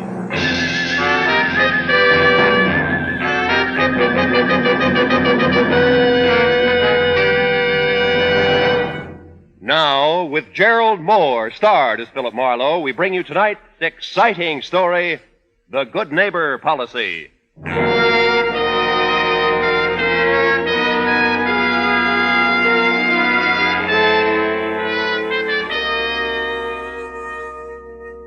The day was hot and sticky. The city wore it like a wet shirt. And to make things worse, there was a xylophone playing somewhere in the building, and that started me thinking about my neighbors. Mostly I was thinking two things about them. One, I didn't know any of them. And two, I'd like to shake the hand of the fella that banged that xylophone day and night and break it. Not a very neighborly thought, but then it had been one of those days. You know the kind that prompts the neighbors to set the dogs on each other. But now the sun had called it a day. The wind had switched from the desert to the ocean, and I was figuring I'd be a better friend to man and woman if I took a long, cool shower. Well, there's got to be some legal way to kill xylophone players.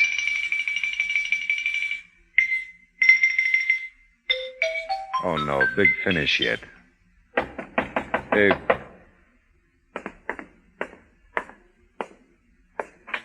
Yes? Your name Marlowe? Phil Marlowe? Yeah, that's right. I live 2 apartments down the hall. You got a call on my phone. I got a call on your phone? Look, the call's there. I'm a busy guy. You want it or don't you? Well, sure I want it. Okay, come on. All right. I didn't catch your name. No, you didn't. In here. Oh. Phone's over there on the desk. Snap it up, will you? Yeah, sure. Regular charmer, this fella. Hello. Phil, it's Ann. Oh, hiya, honey. Something must be wrong with your phone. I keep dialing your number and getting a very unpleasant little man. Yeah, he's not so little. What's on your mind? Oh, it's out tonight, Phil. Oh, no. Beanie sprained her ankle a little while ago, and I'll have to fill in for her at the hospital tonight. That does it. What? Nothing. We'll do it again, huh? Soon, I hope, Phil. Call me tomorrow? Yeah, sure. Goodbye, honey. Bye, Phil. The lady says she keeps dialing my number and getting you. I'll report it. Yeah, why don't you? That's what I said. Oh, packing for a trip? In between phone calls for you, yeah. Look, it's only been one, and I said I'm sorry. What do you want, blood? Leave. Thanks, neighbor.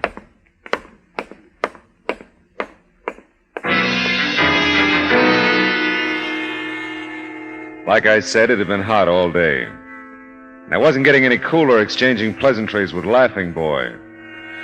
Back in my own apartment, I mixed myself a tall, cool drink and thought about Ann, who was neither. I just about decided on that shower again when I remembered about calling the phone company. I reached for the phone, and just as I did... Hello? Art, this is Rena. Listen, Ernie's crossed us. I can't talk now. I'll pick you up in 10 minutes. We'll clear out alone. Hey, look, 10 minutes, Art. Be ready. Sure. Yeah, I'll be ready, baby. Oh, my name isn't Art. And it isn't. Oh, well, one good turn and all that.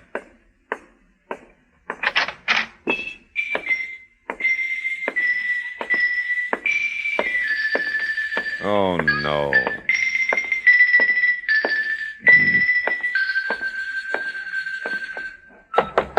Hey, Laughing Boy. Come on, open up, will you? I got a message for you. Come on, answer the door. Anybody home?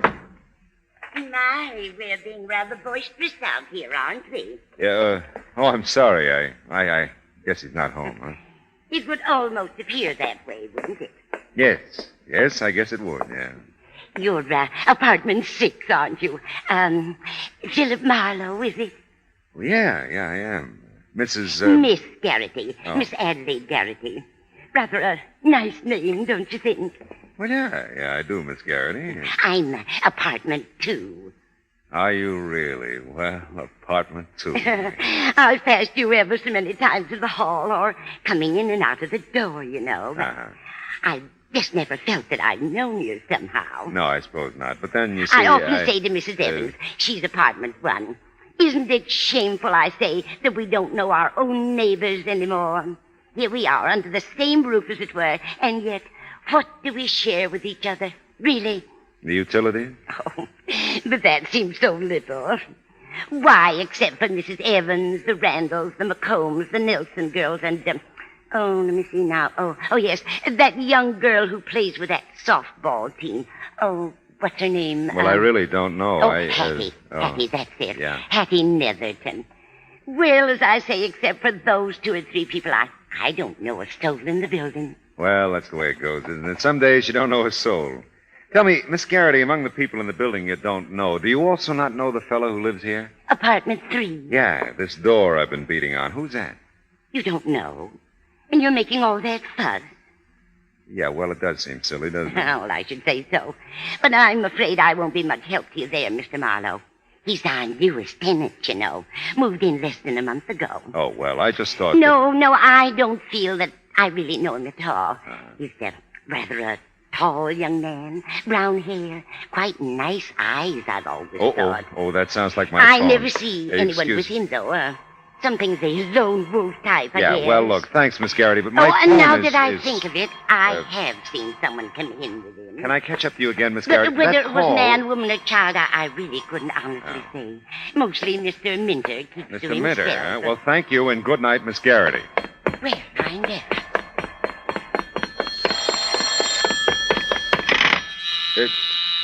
Oh, great.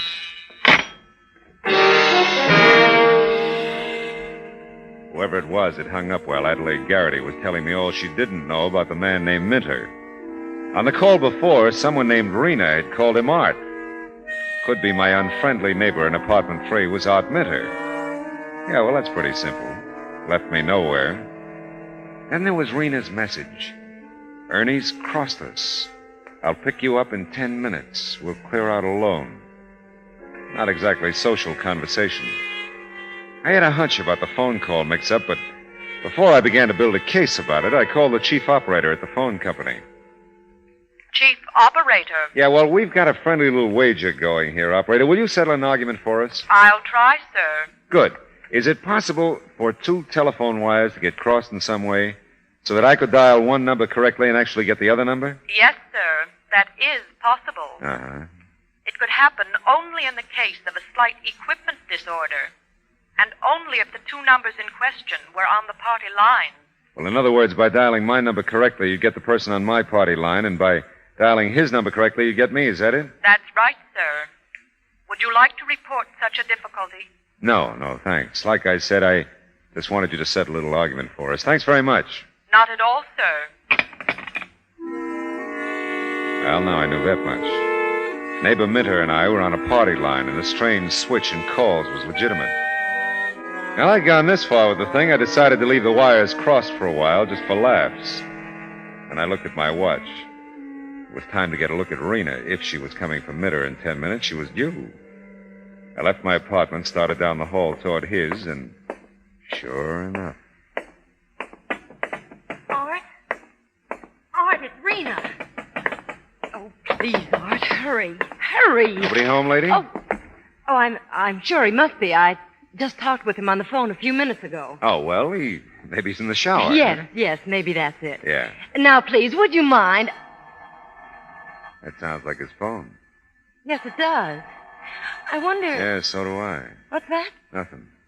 I mean, if he answers it, he'll probably answer your knock, too. Yes, I suppose he will. Now, will you please leave me alone? Oh. Got to be there, Art. Got to be there.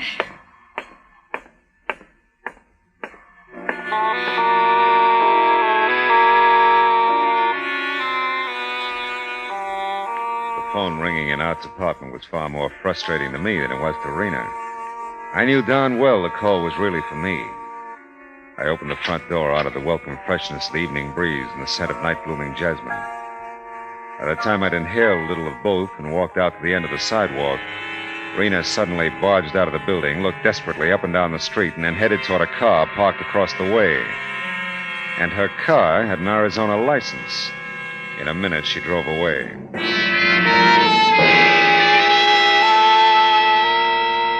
Back in my own apartment, I called the chief operator again. Only this time I leveled with her about the crossed wires on my party line. After that, I took a shower and decided to end a dull day by putting in some sack time. The last conscious thought I had was Rena's urgent voice on the phone. Ernie's crossed us. I can't talk now. I'll pick you up in 10 minutes. We're clear on load. I still didn't get it.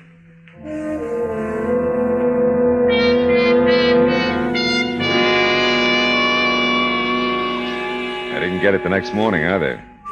But I got up dressed and was starting for the morning paper, which my newsboy with questionable accuracy always pegs in the general vicinity of my apartment door. Didn't quite get there, though, before... Hello. Mr. Philip Marlowe? Speaking. This is the telephone company calling, Mr. Marlowe. Oh? The difficulty with your phone that you reported last night has been remedied. Normal service may be resumed. Oh, fine. Thanks for calling. We hope you haven't been unduly inconvenienced. Oh, not at all. It's been grand. Thank you for your patience, sir. Yeah. Well, goodbye. Well, that's that. Okay, I'm coming.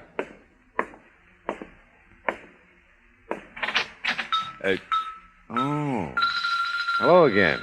Hey, I got another call for you on my phone. Same name as last night, I think. Yeah, but the phone company just Look, told you me... always argue there's a call for you on my phone. I'd come on and answer it.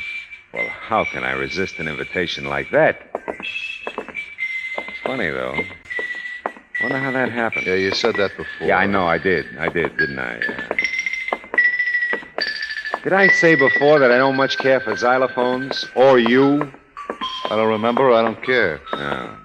In here. Yeah, and the phone's over there on the desk. Hey, Buster, that phone's hung up. There's no call for me. What is this? This? This is a gun, Marlowe. Yeah, I see it is. You know too much, Marlowe. I don't like it when you know so much. So finish.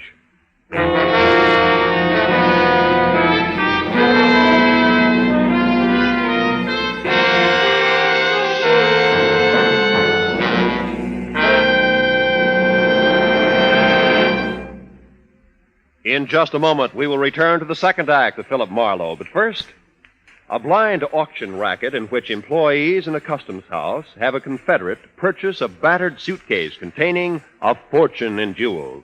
That's what CBS Radio's gangbusters have to contend with in The Case of the Nazi Diamonds, tonight on most of these same CBS stations. Don't miss Gangbusters tonight for a suitcase full of jewels and thrills.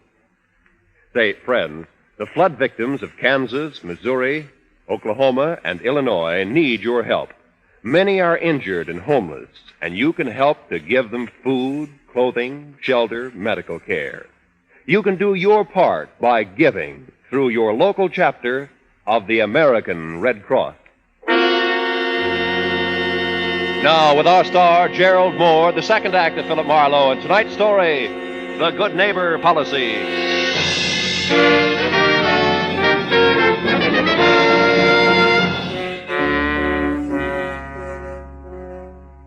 Mitter's quite nice eyes, as Adelaide Garrity had described them, were as cold and deadly as the automatic he rammed into my stomach. It was the first time I'd gotten a really close look at him. This one was too close for comfort.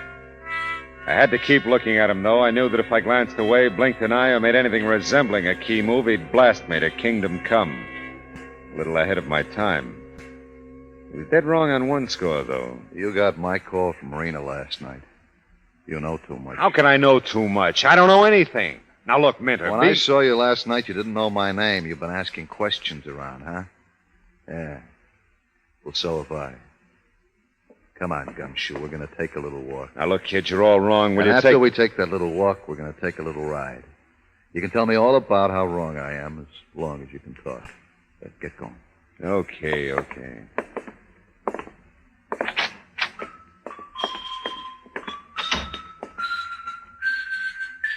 Remember, Marlowe, you're just going to walk down the hall and out of the building with me. No funny stuff. This gun staying right in your back. I see what you mean. And the dawn comes up like the... Why, it's Mr. Marlowe. Oh, Miss Garrity. And Mr. Minter, I believe. Well, we're up early, aren't we? Yes, we are. A little too early, if you ask me. Oh, have you the hiccups, Mr. Marlowe? If you do, I know the best cure. Just put your hands up high over your head. No, I don't have hiccups, Miss Garrity. Oh, then perhaps it was Mr. Minter. No, lady, I don't have hiccups either. Well, someone hiccuped, and it wasn't me. Oh, but no matter. I just came out for my paper. I won't keep you gentlemen. I know you must be off somewhere. And it's such a lovely morning. I don't believe it's as warm today, do you? Seems warmer to me somehow. No, I don't believe it is. Do you, Mr. Minter? Look, lady, we're in a hurry. Well, I'm sure I'm not keeping you. I must say I was just trying to do the neighborly thing, that's all. Yeah, I was saying to Mrs. Evans just the other day, what happened to the old-fashioned good neighbor policy? Look, lady. And this little incident this morning is certainly answer enough for me. It's gone. That's where it is. Gone. Get moving, Marlowe. Miss Garrity, you're the one who plays that delightful xylophone, Why, Marlowe. yes. Oh, you can see it from the doorway here. Yeah. Oh, dear. Well, I'm so glad you enjoy it, Mr. Marlowe. Oh, I do. I wanted to tell me, would you... Oh, I know it's a lot to ask. Play something for you. Yes.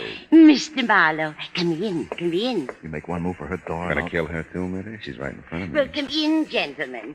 Or aren't you a music lover, Mr. Minter? Oh, yeah, sure I am. It's just that I'm Let me get your paper for you, Miss Marlowe! Garrity. Get inside your apartment, Miss Garrity, quick. Oh. At this time you won't, Minter. Stay over along that wall, Miss Garrity. Don't get near the door. Well, what on earth possessed you, Mr. Marlowe? Why, you struck him in the face with my paper. Yeah, I did. Wait a minute. Shh. Can you see the street from your windows, Miss Garrity? Yes, but... Oh, here's your paper. Sorry, it's wrinkled. Oh, thanks very much. Well, I'm afraid I still don't understand your behavior, Mr. Marlowe. Yeah, he beat it, all right. You'll get lost in that traffic in no time. What will Mr. Minter think? You're striking him that way. Well, I've got a mean streak. Hey, wait a minute. Let me see that headline. Well, I'm sure I don't know what's in it. If you remember, I haven't had Will a you let me chance to see it a read the minute, thing. please? Well, Oh, yeah. Man murdered in investment holdup. Ernest Toland, 38, employee at Hinshaw Investment Company, was found shot to death when the company opened its doors this morning. Upwards of $50,000 in cash and securities were missing from the safe. Police believe Toland worked late last night and drove the thief of thieves to lose the company safe. Officials say police were attempting to locate Toland's widow, Mrs. Rena Toland, whom neighbors saw leaving the house with a suitcase. Wow! Ernie and Rena. friends of yours, Mr. Marlowe. No, but Minter's right. I do know too much. Oh, I'm sorry, Mr. Marlowe, but I don't feel up to playing for you right now. What? You know, this morning has gotten off to such a peculiar start. I'm just not in the mood for the xylophone. Oh, I know how you feel. Don't give it another thought, Miss Garrity. Ever again.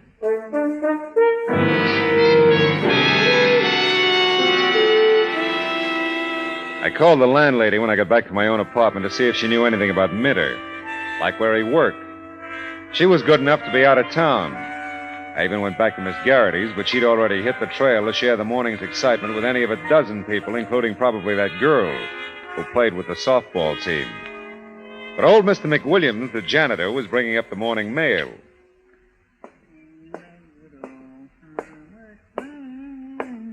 Morning, Mr. Mack. Well, morning, Mr. Marlowe. How's the mail situation? 12B has 2 packages again. Again, huh? Mhm. How about me?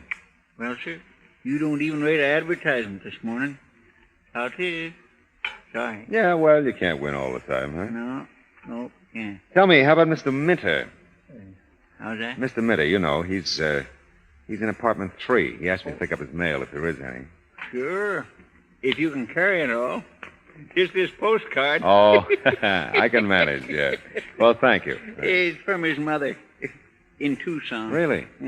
They're all well. Oh, well, that's good. That's good. Nice to see you again, Mr. Mack. Same here. Same here. Hey, oh, say, Yeah? is it hot enough for you? It was. And Mr. Mack was right. Minta's family were all well, except for the return address in Tucson. There wasn't a lead on the whole postcard. But who puts leads on postcards? I took the card back to the apartment with me and called a questionable character I knew in Tucson and told him to find out all he could about Art Minter, quick. Then I remembered about Rena's car having an Arizona license and asked him to check her. Yeah, and Ernest Tolan, too. Called back in an hour. Well, he's got no record, Marlowe. This Yeah. Minter guy asked Yeah. me to check on. Oh, only get this. What? About a year ago, he gets divorced by his wife. You hear? Yeah, go ahead. And right away, she hops over to Mexico with this Tolan fella you ask about and marries him. Rena did? Wait a minute, I got it written down here, so. Yeah, Rena, that's her name. Good. Now, Tolan was with an investment outfit here in Arizona. Yeah. Yeah, but he transferred to L.A. a month ago. Yeah, that checks. What about Minter? Find out where if he works here, will you? If he does, that is. Oh, yeah, Marlowe, listen, this'll rock you. What? He works at the Hollywood Library. Hollywood Library. Honest, his old lady told me. It rocked me, all right. The whole thing did. Ernest Tolan, now dead, had been set up as a pigeon a year ago back in Arizona. Only at some point yesterday, he got wise and decided to do the investment job alone. Trouble was, Rena didn't get to Art with the news in time. She got to me. Now even the law couldn't locate Rena. And the last time I saw Minter, he didn't act like a fellow who was heading for the Hollywood Library. Still, you never know. I started out into the hall, observed gratefully that Miss Garrity's xylophone was stilled, if only for the moment. But when I got about even with Minter's door, something happened very like a familiar song starting all over again. It was Minter's phone ringing. I listened at his door. But there was no move from inside to answer the ring. And something told me here was another lock that needed springing. Yeah? Art, it's Rena. Where have you been? Out for a while. Are you all right? You don't sound it. Yeah. I just winded. Where are you? I'm in the... You sound so funny. Is someone there? Yeah, that's right. Well, not the police, Art. No, neighbor. You talk, huh? Oh, because you can. All right, I will. I'm at the Bellflower in Ventura. If you call here, ask for Mrs. Guthrie. That's me. Got it. You got everything, didn't you? When you... Well, I mean, about Ernie. You're still going to split with me, aren't you? Yeah, sure. I was afraid after I ran out. But you understand, don't you? You weren't home. Skip it, huh? All right. Art, you get off work at 4, don't you? Nothing's happened about that. 4, yeah. Well, come up here as soon as you can after that. Well, just hurry, Art, please. I will. Bye.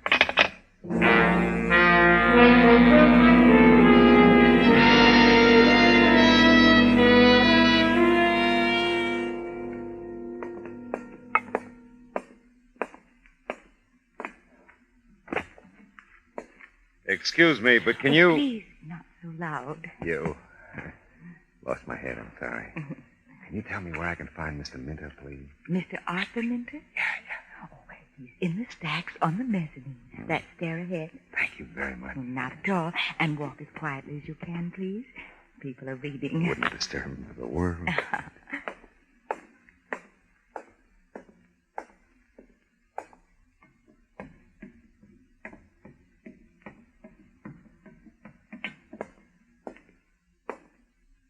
Well, no one's supposed to come up here. These are files. No one's allowed here. I was looking for something in investments. I said no.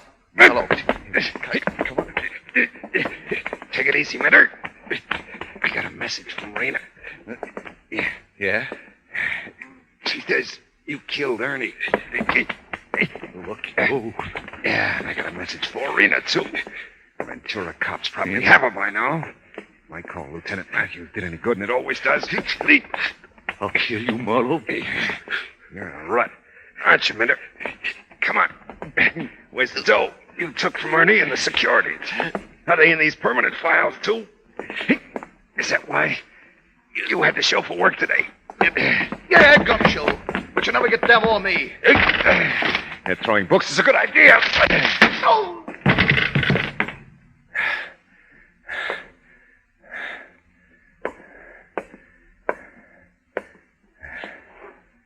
Well, this boy's really out. Yeah. Not to be said for heavy reading.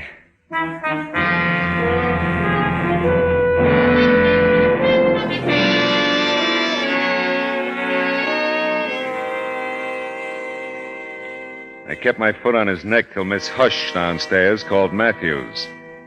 I needn't have. He didn't come to. And I waved the squad car off to headquarters from the library curb. Yeah, well, that's that.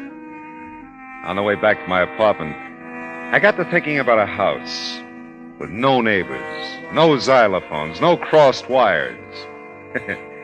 No fun either. You know, all kinds of things go on in apartment houses. All kinds of people leading all kinds of lives. What's the line? Love thy neighbor as thyself? Yeah. But most people act like they hate themselves. Oh, well.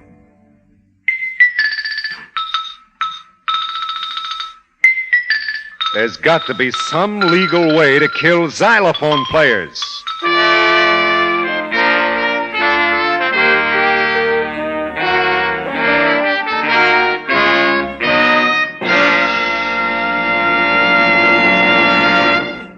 The Adventures of Philip Marlowe, bringing you Raymond Chandler's most famous character, star Gerald Moore, are produced and directed by Norman MacDonald and written for radio by Kathleen Height.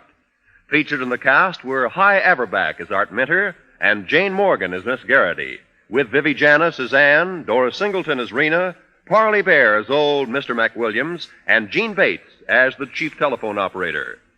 Gerald Moore may currently be seen in the Santana production Sirocco.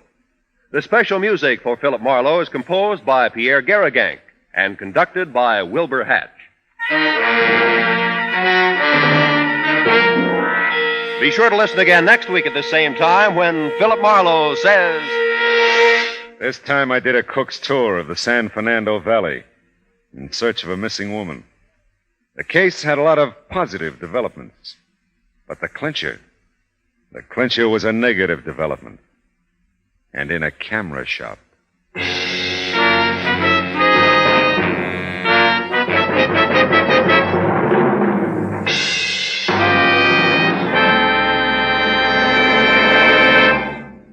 There's fine musical listening on CBS Radio tomorrow.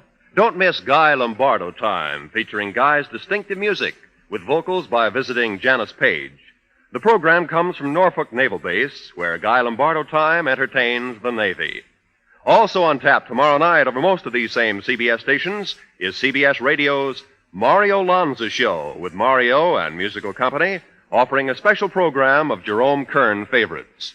This is Roy Rowan speaking.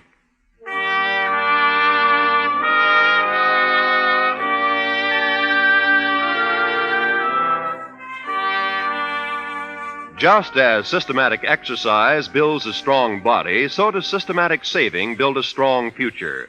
Save systematically for your future and for your country's future with United States defense bonds. There's no safer investment in the world. Defense bonds are guaranteed by your government. So for the defense of your future, for the defense of your country's future, buy your full share regularly, systematically of United States defense bonds. This is the CBS Radio Network.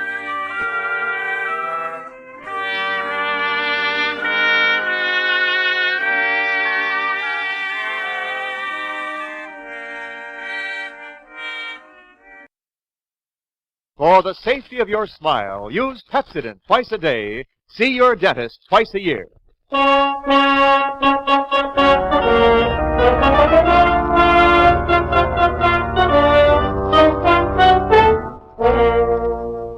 Lever Brothers Company presents the Pepsodent program, The Adventures of Philip Marlowe, starring Van Heflin.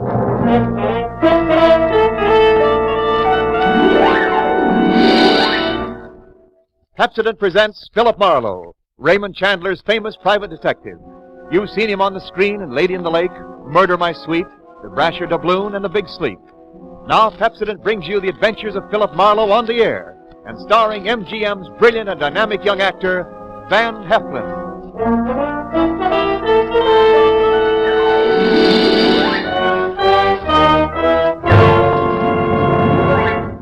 Now, families all over America have named their favorite toothpaste. New Pepsodent with Irium. New, fresh-tasting Pepsodent with the new, cool, minty flavor. It's the 3-to-1 favorite over all other toothpastes. Yes, in a recent test, families from coast to coast compared new Pepsodent with other toothpastes at home. And by an overwhelming vote, by an average of 3-to-1, these families preferred new Pepsodent over all other toothpastes on all these counts. They said new Pepsodent tastes better, makes breath cleaner, makes teeth brighter.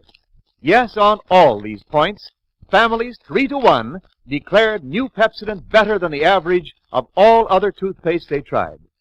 Get it for your family right away.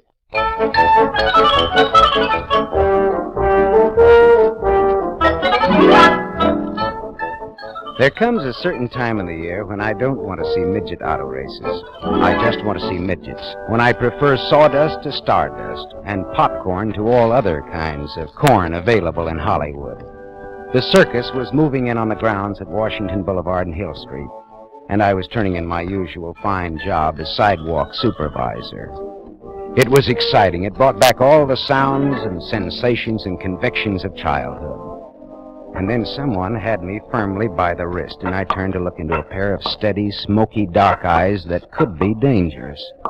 Excuse me, sir, but you are a private detective? I'm a detective, but I don't get much privacy. Yeah, my name is Ralph Tassanari. Who told you I was a detective? My feet aren't that flat. Do you know a gentleman named Alcic Canolfi? Well, I know an Alcic Canolfi, yes. He pointed you out. He asked me what was the big idea. What was my angle hiring a private detective?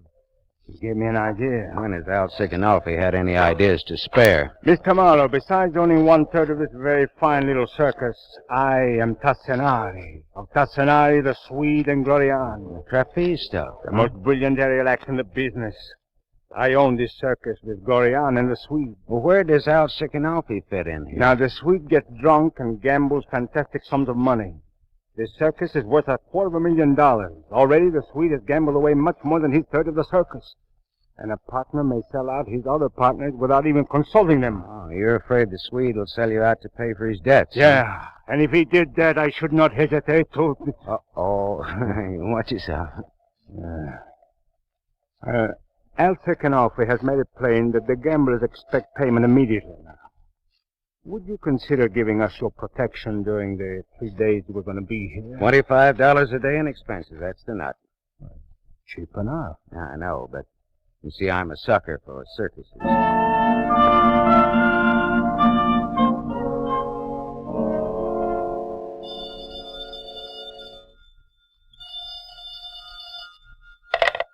Yeah? Is this the office of Philip Marlowe?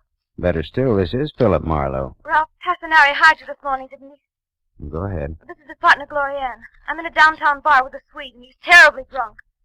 I know this isn't your job, but won't you come down and help me get him sobered up for the night? Please? All right. Mother Marlowe will be right down.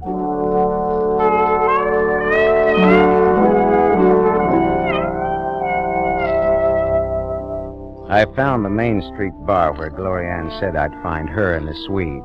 The Swede was potted like Grandma's begonia, and with the help of the bartender and 4 professional loafers, we got him into my car. I told Glorian to drive. Yeah, leave me alone, will you? I'm all right. Well, just take it easy. Where shall I drive, Mr. Marlowe? Georgia Street Receiving Hospital. I'll stay back here and wrestle the Swede for the championship. I just left him alone for an hour to do some shopping.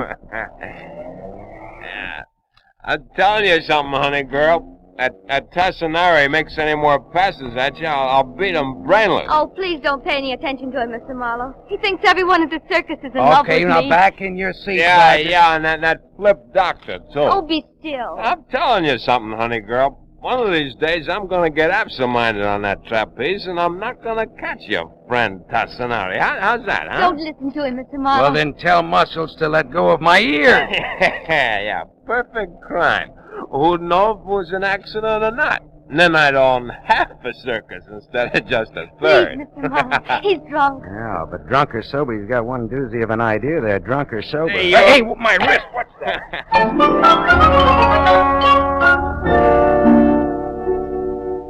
I knew some interns at Georgia Street Receiving Hospital who obliged with some oxygen and a mask. A half hour of breathing that oxygen deeply, and the Swede was stone cold sober and back in my car again. He was making certain cagey explanations.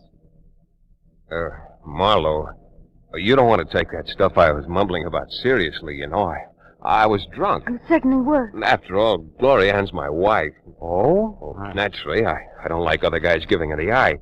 But that screwy talk about me dropping Tassanari accidentally on purpose, forget it. Yeah, the perfect crime. I was only talking, Marlowe. I wouldn't do that to Tassanari. Of course not. You'd be all broken up about it, wouldn't he?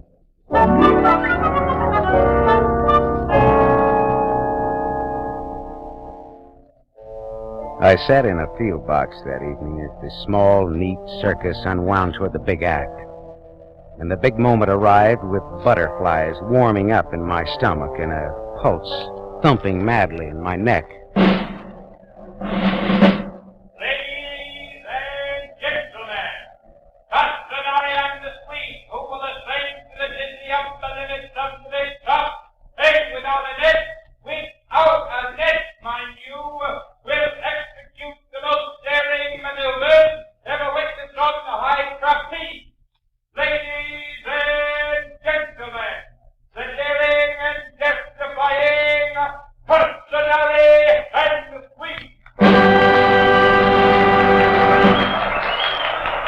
Tassanari and the Swede came bounding into the arena and over to the two spidery ladders that zoomed up into the very peak of the big tent. Up there where it was hot, high, and dangerous, two magnificently made men climbing that slim ladder, their brilliant capes flowing behind them, going up higher, smaller, higher. And then they were on their tiny platforms, removing their capes grandiosely. And they turned, faced each other across the void like divers. Not a voice, not a breath, not a sound. I began to perspire. The net was being gathered back. Then suddenly, Tassanari raised his right arm and smiled, dropped his arm, and the Swede shot out into space like a comet, and the gay, waltzing, somehow insane music began.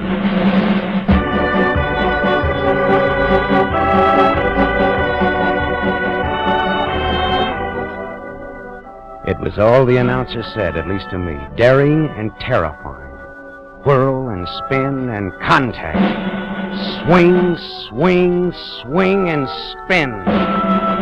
Spinning and whirling, contact and break. Hands locked to rosined hands. Contact and break. Spin, whirl, cartwheel, and contact.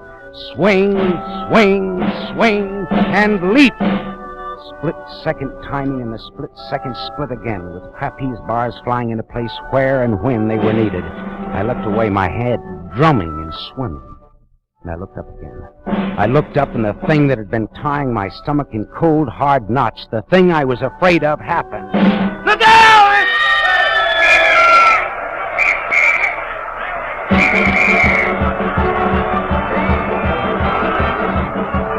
The music played a gay tune. The clowns poured into the arena, grinning happily. I saw the youngish, handsome doctor race across the sawdust, followed by Gloria Ann. Across the arena, I saw Al Sicanolfi get up and disappear into the crowd. I went out, too.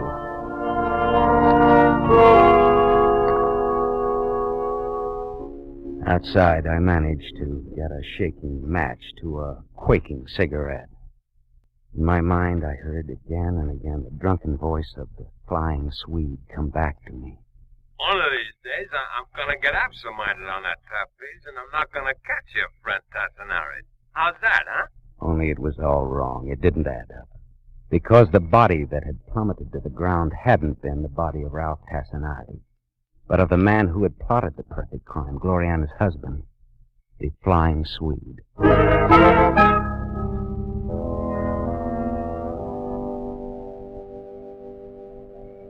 Marlowe. What? Oh. You were in there? Yes, I saw it, Gloria. I think I could kill Ralph for this. You think Tassinari dropped your husband purpose? What do you think? Look, Gloria, I took this job, you know why, and well, all this reminded me of myself when I was a kid reading Tom Sawyer and Huck Finn and believing him. Well, I still believe in him. I felt the same way about the circus. The last childish illusions a man holds on to so he doesn't get too hard. You're not tough at all, are you? I was going to like this job, and then this happened. Do you know what I'm talking about? Yes, sir. I'm sorry we failed you. No. Look, Lorianne, the Swede is dead, and you think Tassinari killed him, but it's the perfect crime. You can't prove anything. Look, maybe I didn't love the Swede very much, but he was my husband, and on the square. Did you love Tassinari? If I did, it's all over now. I'm going to prove to everybody in circus business at least that he killed my husband. Yeah, well, how? You'll see, little boy. Tonight.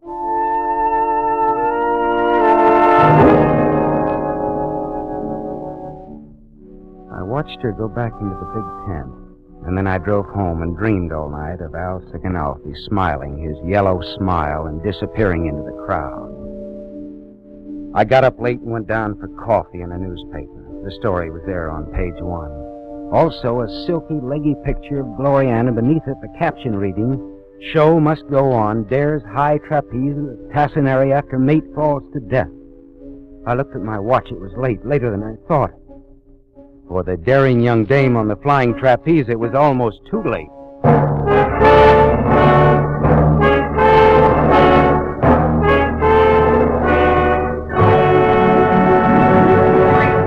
You are listening to The Adventures of Philip Marlowe, starring Van Heflin. Yes, families all over America have named their favorite toothpaste. New Pepsodent with invigorating Irium foam. New fresh-tasting Pepsodent with the new cool minty flavor. It's the 3-to-1 favorite over all other toothpastes in recent home tests. Like families from coast to coast, the James M. Sinclair family, East 2nd Street, Tulsa, Oklahoma, like new Pepsodent better than any other toothpaste. In fact, Mrs. Sinclair says, "This new Pepsodent's made a big hit with our whole family, especially my son, Jimmy. He's so crazy about that Pepsodent flavor, it's less of a problem getting him to brush his teeth now. My husband likes the way Pepsodent leaves his mouth feeling so much cleaner and his breath fresher. And as for me, I've never found any toothpaste better for brightening my teeth." yes, families from coast to coast, by an overwhelming average of 3-to-1, say new Pepsodent is better than any other toothpaste they tried. Better for taste, better for cleaning the breath, better for brightening teeth. Remember, this is not just our opinion. It's the honest conviction of the Sinclairs and other families who compared new Pepsodent with brands they had at home. So why not have your family try new Pepsodent, the only toothpaste containing Irium? Get it without delay.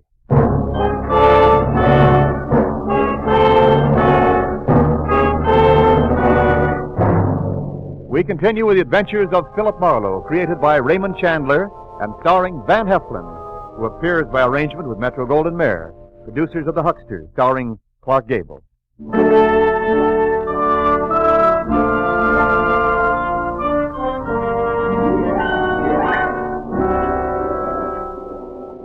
The lion act was going on when I arrived at the circus grounds and practically ran to Glorianne's tent. She was in her tights and cloak, ready to go on. Look, Glorianne, you're kidding. This is a gag. You're not going up there. 1 minute, little boy. Well, you're out of your mind. I'm going up with Tassinari to prove me to kill the Swede. You add that up. My arms are full of bundles. Tassinari agreed to go up with me. Why? Why aren't his nerves shattered after yesterday? Because he knows he didn't make a mistake yesterday. He knows he dropped my husband purposely. And not because his timing or reactions were wrong. Do I make sense? Up to a point. You're thinking he may drop me purposely. And I wouldn't like that. He won't drop me. What makes you so sure? Because Tassinari loves me. He wants me. Does that make sense? Yeah. Yeah, that makes a lot of sense. Well, go to it, little girl.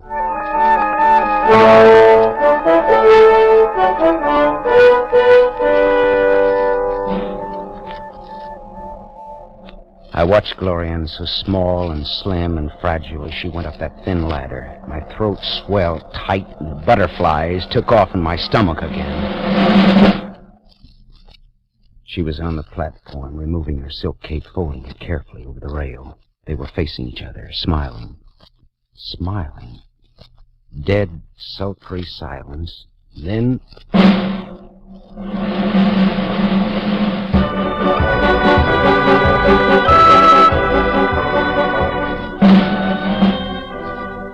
For minutes I sat there, petrified, watching her, cold sweat channeling down my back. For 10 minutes I stopped breathing. I died. Once, only once, I had to close my eyes, and in that second I heard the crowd roar. Everyone was standing up, screaming and goggle-eyed. I groped to my feet, and there she was. Bowing and laughing and throwing kisses into the crowd and at Tassinari and at me. Then she pirouetted and ran up the ramp to her dressing tent. I got there with Tassinari. Her eyes warmed for me and then froze again for Tassinari. Come in, little boy. And you, Tassinari. Tassinari? Ralph also is the name I bear. Today I talked to Tassinari. Now I want Mr. Marlowe to hear what I have to say to you. Which is first that I'm through with you. Glorianne. Not because of the accident. Yes. But because it was not an accident. You don't believe that? May I suggest that maybe Al Sikanolfi has a meaty part in this picture? No. Tassinari here killed the Swede. Glorianne, that's not true. Dr. Stowe seems to think as I do. Ah, yes, Dr. Stowe. I did pass your tent last night after the accident. Accident? I heard you and the cap-eyed unsuccessful doctor speaking together, oh, so intimately. There your insult, Tassinari. Speaking together, deciding conveniently, perhaps, that I killed the Swede. Richard never accused you. He only said No, he's the one, Richard. Get out. If I wanted to murder a man, it would be easy to take my gun from my trunk and shoot him. Yeah, but that wouldn't be the perfect crime. Why should I want to kill the Swede? Because he might have sold you out to pay his debts. Because you'd get half of his share of the circus. Because you were in love with his wife. I see. You think you have a case, huh? I hope not. Glorianne knows what I mean. Only perhaps Tassinari had better go now. Yeah. I'm very sorry, Glorianne. For all of us. Good day. Good day, Mr. Marlowe.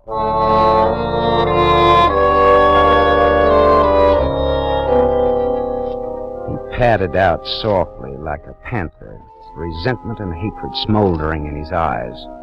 That was horrible, little boy. I better lie down now. I left wondering if there'd be a show that night, tradition or no tradition. I walked for a half an hour, and then a police squad car came screaming down Washington Boulevard toward the circus grounds. Mad dogs and Englishmen go out in the noonday sun, but Marlowe runs in it. I found a small colony of cops in one of the dressing tents.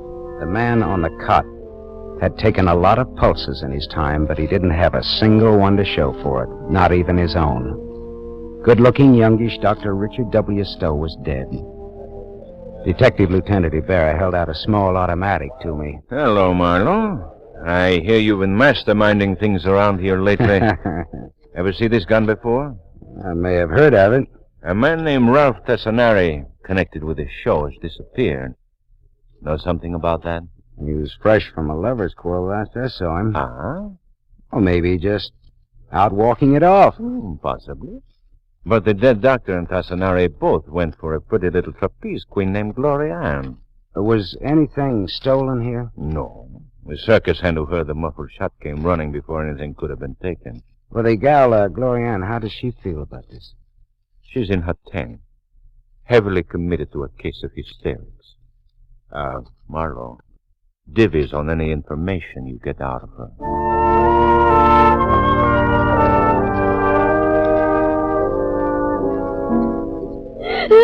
Look, Glorianne, you can't go on like this. Now let me get something for you. I'll be all right. Just a sedative to settle your nerves. Oh, no, we never take that thing.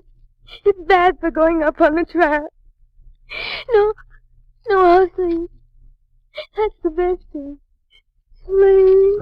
But you can't go up there tonight. Anyway, Tassineri's missing. I'll go see what I can find for you.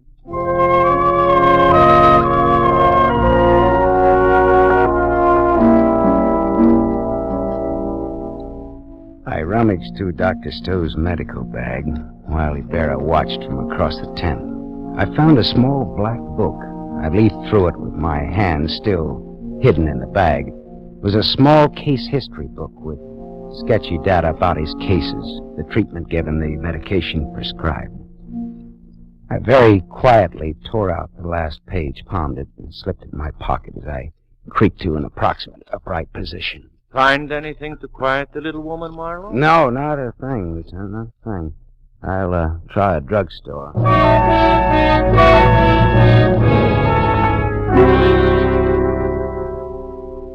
Tablets of cyclodone, grains 1.5. 1 tablet with warm water for nerves or sleep. What is it? It's a common sedative, but I can't sell you any without a prescription. Well, can you tell me anything about those drugs? Some, but you will find a lot more in Dr. Torral Solman's textbook on pharmacology. Textbook of pharmacology? It's only in the main library, I think, but it's complete. That'll tell you all you want to know, I'm sure.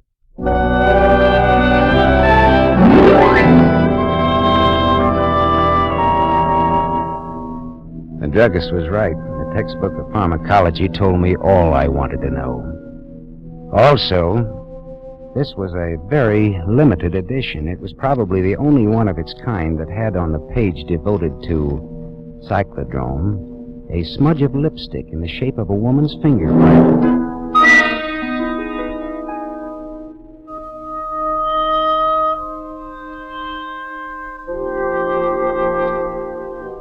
It was all and more than I wanted to know.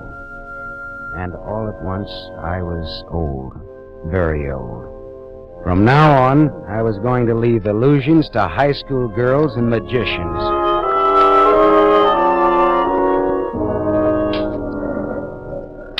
Hello, little boy. Back again. I see you're dressed for work, Glorian. Has Tassinari returned? I wouldn't know. But I think I do know who killed the Swede. Tassinari. I gravely doubt that. Well, then who? Not Elsa Ganolfi. Glorian, you're a dainty little thing, and that's a particular reason why you should break yourself of little unsightly habits, like touching your fingers to your mouth to turn back pages in books. Are you all right, little boy? Was the Swede all right when he went up with Tassinari last night? Oh, well, of course. Or was he just slightly under the influence of a sedative drug that calms the nerves? Yes, but slows up their reaction time. I don't understand such matters. You admitted to me today that it isn't wise to take such sedatives before your act. But you did get a prescription for such tablets from Dr. Stowe, and you said nothing about them. Well, I was upset after the Swede was killed. I needed something. But according to Dr. Stowe's casebook, you got the tablets before the Swede was killed. And you left him at the bar for an hour yesterday while you did a little medical research at the main library. And that night, the Swede's split-second timing didn't quite split, did it?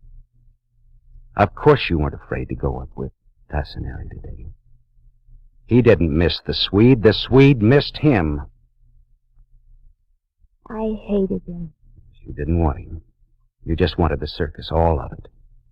So you killed the Swede with his own perfect crime. Only it was too perfect. You couldn't pin the murder on Tassinari. You had to think of something more down to earth. Go on, little boy. Make Glorianne proud of you. Dr. Stowe knew that you hated your husband. He knew that you had those tablets. He knew that the Swede didn't make mistakes. Last night, when Tassinari heard you and Stowe whispering together here, Stowe was telling you what he suspected, wasn't he? He was a doctor, and he is furious at the thought of being used in a murder. You're raising your voice. You'll upset me. No. Well, if you didn't shut up the doctor, he'd talk.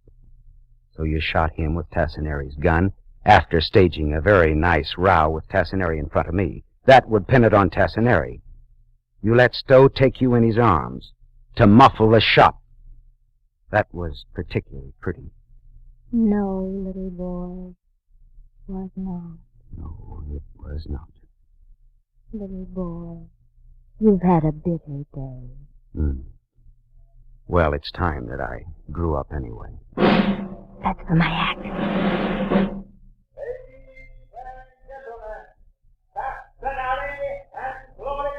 And Glorianne. I've sent for the police, Glorianne. They'll be here pretty soon. Little boy, Hasanai is there. He's waiting in the runway across the arena. He came back. He doesn't even know he's wanted, probably. Oh, little boy, I have let you down. Let me make it up a little. Let me go out there. Will you come down again? Yes, of course. By the ladder, I mean. I won't let you down again, little boy. I promise it. We circus people won't disappoint you again. Please. They're waiting. Well, the show must go on, mustn't it? All right, go ahead, lady. They're waiting. She ran out, laughing and throwing kisses, and I walked out after. Stood in the runway watching. I watched the small, delicate figure going up the ladder. Then she was at the platform. Rosin on shoes, rosin on the hands and wrists. And sultry silence, not a voice, not a breath. Then she was raising her hand in a gesture of exquisite grace and assurance and smiling at Tassinai. Smiling. And there it was. This was it. There.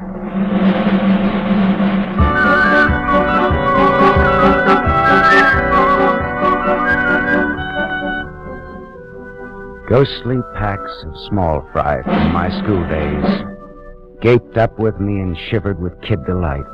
I was a kid again, gawking up at the circus guy and the circus lady, the daring young dame on the flying trapeze, Tassinari and Glorianne, for positively the last performance anywhere on earth.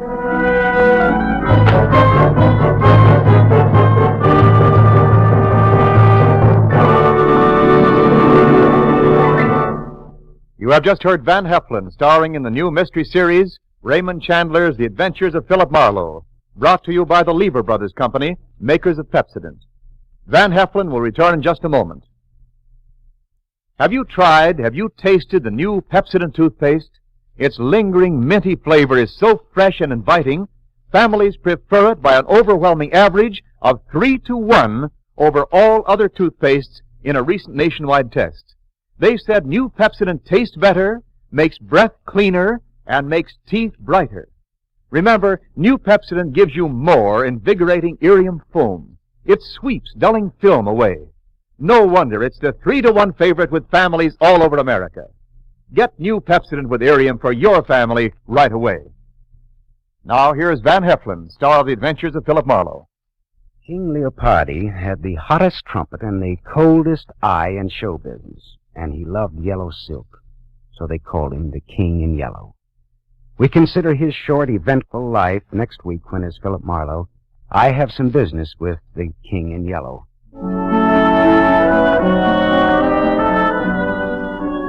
Tonight's story was written by Milton Geiger, based on the character of Philip Marlowe, the screen's most famous private detective, created by Raymond Chandler. Heard with Van Heflin tonight as Glorianne was Lorene Tuttle. The original music was composed and conducted by Lynn Murray. This is Wendell Niles inviting you to listen again next week at this same time to another exciting mystery on The Adventures of Philip Marlowe, starring Van Heflin with a distinguished cast. This is NBC, the National Broadcasting Company.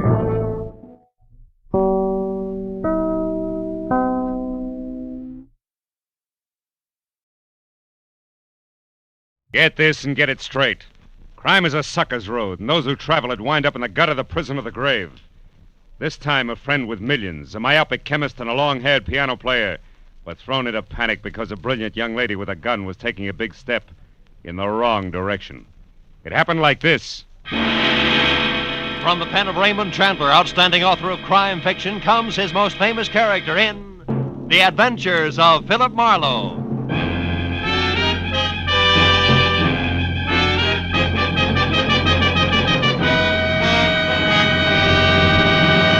Now, with Gerald Moore starred as Philip Marlowe, we bring you tonight's exciting story, The Big Step. Yes,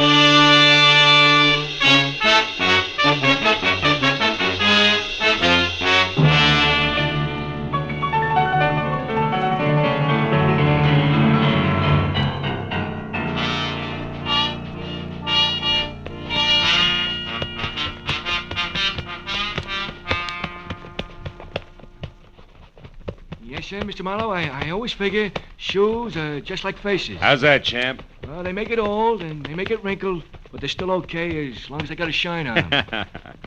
Yeah, it keeps that right in condition, huh, champ? Yes, sir. Hey, let me just spank up this one again, huh? Sure. Oh, come in. Mr. Marlowe? Yeah? Oh, excuse me. I didn't know you was busy. That's all right. Okay, champ. I guess that does it. Here you are. Oh, thank you, Mr. Marlowe. I'll see you tomorrow. Right. Well, now that my shoes have a new lease on life, won't you sit down? Miss, Cantor. Mrs. Betty Cantor. Oh. I'm a waitress at the Shelton Cafe. I need your help, Mr. Marlowe. There's something you could do for me. You free to take a case? Well, I'm free, depending on the case. What is it?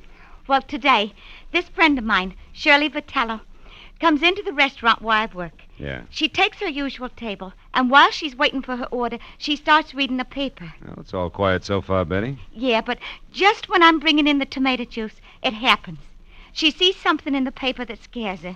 Scares her bad. What was it, Betty? Do you know? I don't know. She mutters something, and then she runs out of the place. Her face was gray like ashes. Later, I got to worrying. I called her at home, then at the lab where she works, even her husband's studio. No luck. Now, wait a minute, Betty. I don't quite get the connection. You and Shirley Vitello, I mean. Oh, I don't know her social. We're only chummy at the restaurant. She's been eating there for years. Well, that's a basis for friendship. Well, about 6 months ago, I was in bad trouble. And Shirley came through with $200 when it seemed like more money than I'd ever seen. Yeah. It kept me and my husband together. So, you see, she means a lot to me. Yeah, I see what you mean. Well, look, Bet, what was this about a lab? Well, Shirley's a technician. She works as an assistant to a chemist named Softman. Abraham Softman, out on Melrose someplace. Mm-hmm. What about Shirley's husband? Do you know him? Gilbert? Oh, yeah. He comes in with her a lot. He's a piano composer and a real nice guy. He lives for his work. He's unknown now, but he's a real genius, Oh, Shirley sure, says. sure. She'd do anything to keep him and his music going. Yeah, well, tell me, this friend of yours saw something in a paper you said that scared her. Now, that's all you know, huh? Yeah. And I want you to find out why and help her. Here's $50, Mr. Marlowe. That's what you charge, ain't it? More or less, yeah. By the way, Mrs. Cantor, where's your ring? I sometimes take it off when I'm working. You do, huh? Yeah. Or perhaps when you hock it to raise $50? Look, Betty, I'm a careless guy. You better hold the money, huh? Oh, but Mr. Marlowe... Where do the Vitellos live? But Mr. We're Marlowe... in a hurry, Betty, remember? Where's the address? Well, it's 3140 Veteran Avenue. Mm-hmm. And in case you want it, Gilbert's studio is Benedict Canyon, 510. Thanks, Mr. Marlowe. And you call me at Empire 17087, huh?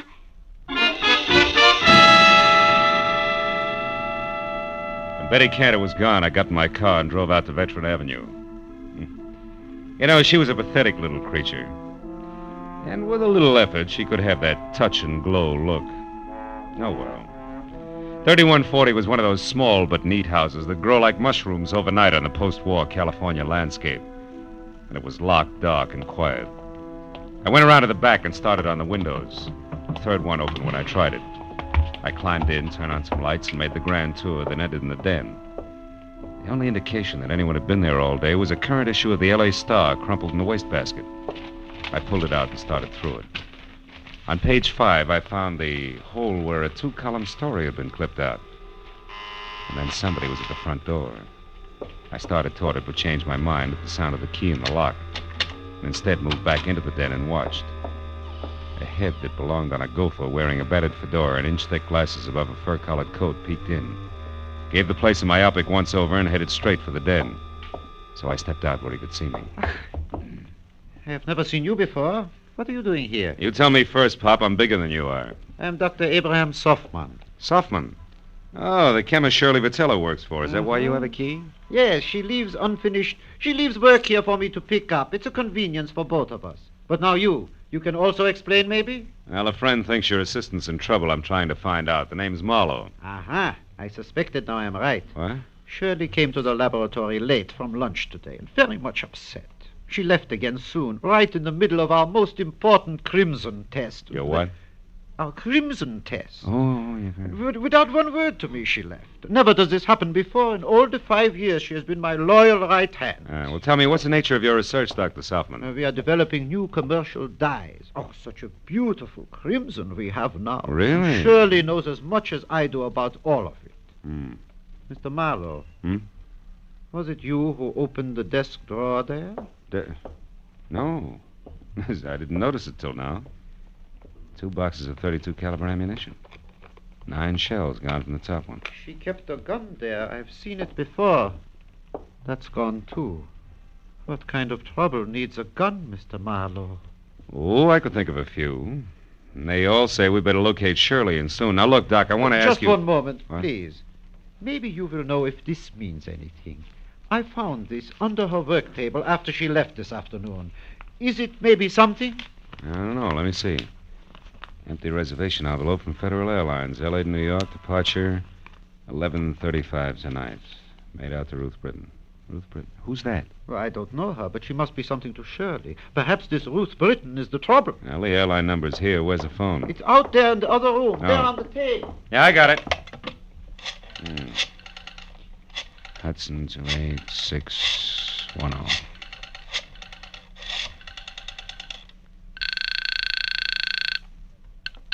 Good evening, Federal Airlines. Agent Frederick Stowe speaking. Frederick, do you have a Ruth Britton listed on your 11:35 flight to New York? Oh, just one moment now, sir. I'll check. Oh, no. Yes, we do. Yeah, well, I've got to locate her. Do you have an address or a phone number there? Oh, no, sir, I do not. And even if I did, I'm Look, afraid Freddie I couldn't. Freddie boy, this is important. I need that information. Now, describe it to me. What does she look like? Oh, dear, I'm afraid I can't. I must have sold the ticket. I'm the only agent on duty, but I just can't seem to think where Try, will you think? I am. How do you expect Oh, me to isn't that remember awful? 75 or 80 faces every day? Now, listen, Good heavens, don't you think I get confused? Yes, I every do. Time Now I 9 do. or 10 jerks come in here at once, all wanting tickets at the Never same time. mind. Don't you think I have Skip the right it. to... Fredericks. Now, look, Doc. Now, look, do me a favor, will you? What is it? Stay right here and wait for Shirley. If she comes back, hold her. I'm going to look up her husband, Gilbert.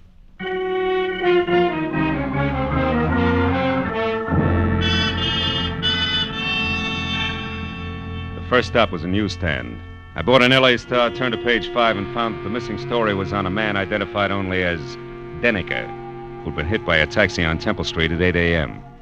The only reason it rated 2 columns was that before he lapsed into unconsciousness, he told the ambulance crew from the Citizens Emergency Hospital that he knew he was going to die and wanted to clear his conscience by confessing a crime he'd committed. It ended with police standing by. I drove on into Benedict Canyon, wondering what kind of a bridge it was going to take to span the gap between a female chemist and a downtown traffic accident. I was still wondering when I got to number 510. All I could see of Gilbert Vitello's studio over the brush around it was something pseudo-Spanish that had been stuck onto a piece of vertical real estate by an optimist in the early 20s. A path had been opened from the driveway to the house, and as I walked to the door, the piano music from inside got louder, but not better. Even in the long-haired circle, that stuff needed a haircut. Hey! Hey! Vitello, break it up a minute, will you? What's the meaning of this outburst? I'm working and I won't be interrupted. Who are you? What do you want anyway? Take it easy, Mr. Vitello. My name is Marlowe. Betty Cantor sent me here because she's worried about your wife. The waitress worried about Shirley. Why? Well, she's in some kind of trouble. Have you seen her tonight? No, not since this morning, but that's not unusual. I often work late. My music is very demanding. Now, what gives that waitress the idea that Shirley's in trouble? Your wife's reaction to a newspaper story. It scared the wits out of her. About a taxi hitting a man named Deniker. Mean anything to you? Denick, Shirley worked with a fellow by that name once, I believe, but why would that story frighten her? Well, I was hoping you'd tell me. Do you have a gun? A little .32 pistol that's at home. Why? It's gone. See here, what's this all about? Tell me the truth and be quick about it. Oh, shut up. Answer my question. All right. My wife was shocked by that item on Deniker. She isn't at home, she isn't at Selfman's lab, and hasn't been all afternoon. And what's more, she's got a gun. That's all I know, except for one thing. Who's Ruth Britton? She's a friend of Shirley's from the East. She's been visiting relatives out here. Why? Nothing. Maybe Shirley's got a plane reservation for her, that's all. Mr. Marlowe, if that's all you have to offer, why don't you get out of here so I can go to work? I'm quite certain if Shirley were actually in trouble, she'd come to me for help. And incidentally, tell Betty Cantor to take some vitamins or something. She's becoming a meddlesome busybody. You know, there was a quality about Gilbert Vitello that made me want to sock him on the temperament with the heavy end of his grand piano. When I started down the path to the driveway, I forgot about him, because a pair of headlights slashed through the foliage like a giant scythe. I ran to where I could see and watched the girl in a brown suit get out of a sleek new Hudson and start toward the house. Then she saw me. She backed away, then threw me one scared look and darted into a side path like a jittery cottontail. I followed as fast as I could, but it was home ground to her, and in 20 yards I was outclassed. I lost her at the corner of a sagging shed and stopped to listen for her footsteps. I heard something else, but not in time to duck. Oh!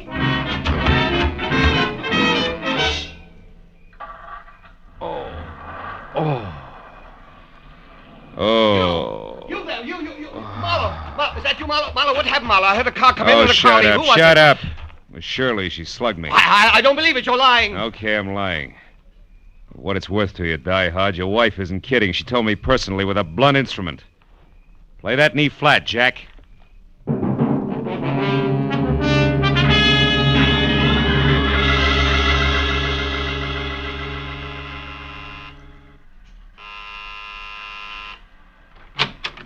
Mr. Marlowe, did you get something? Lumps. Oh, look at... How about you, Dr. Softman? No, nothing. Come in. Oh. No one has come here. You found out something? Ever hear of a guy named Denneker, Doc? Me hear of Morris Denneker? 5 times in the past 3 years, Morris Denneker in Chicago has beaten me by introducing a new dye substance or a new process just days ahead of me. 5 times this happened. He's a dye chemist, too, huh? A brilliant one. I admire him. But why do you Listen, ask this me? is beginning to fit like a rubber glove. Denneker's in a hospital right here in L.A. He may not live, and he wants to confess to a crime. Here, look. What's Now, read it this? yourself. When Shirley saw that story, it threw her into a panic, and now it only figures one way.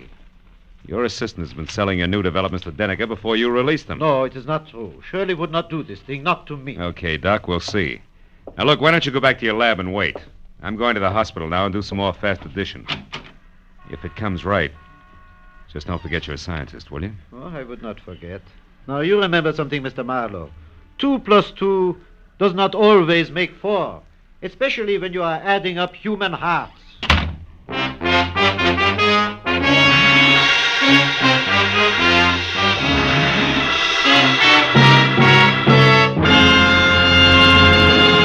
In just a moment, the second act of Philip Marlowe. But first, Wednesday's Wonderful on CBS, with Dr. Christian, Groucho Marx, Bing Crosby, and Burns and Allen all coming your way over most of these same CBS stations. This Wednesday, Brother Bob Crosby visits Bing. Gracie Allen stumps the income tax experts. Groucho will be on hand with his ad-libs and teams of opposition. And Dr. Christian makes a wily grandmother stick to the truth for once. So be listening this Wednesday, won't you? Now, with our star, Gerald Moore, we return to the second act of Philip Marlowe and tonight's story, The Big Step.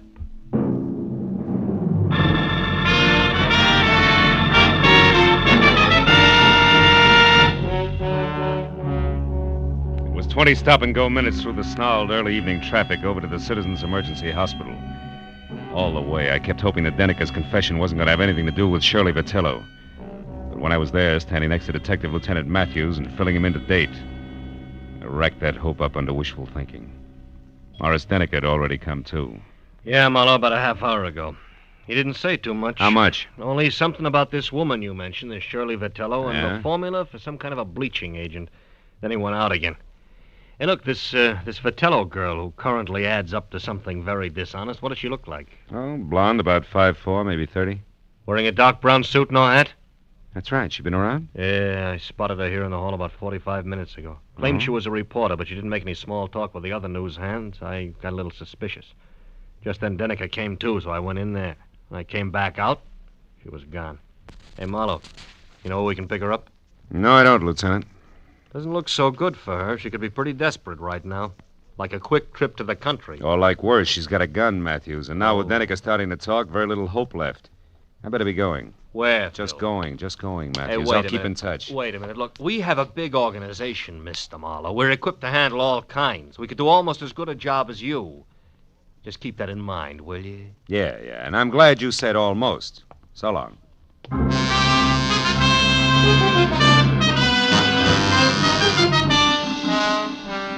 I got back into my car and pointed it toward the Vitello place on Veteran Avenue again.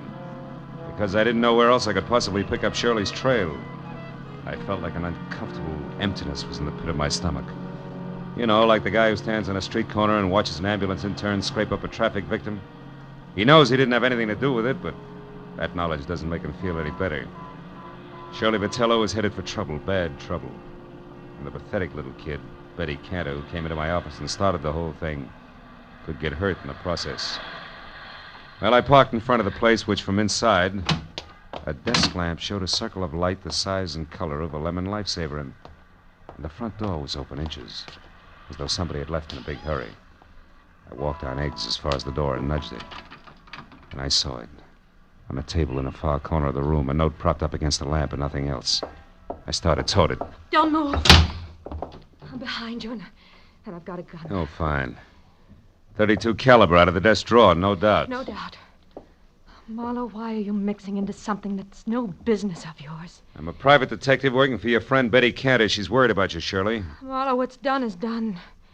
Betty can't help me. You can't help me. Nobody can help me. I stole Softman's work, and I sold it to Morris Denneker. I didn't count on a deathbed confession. Why'd you do it? I love my husband, and he needs money to go on with his work. No. Gilbert's in on this with you, huh? Oh, no. No, he isn't. He thought my wages were high, that's all.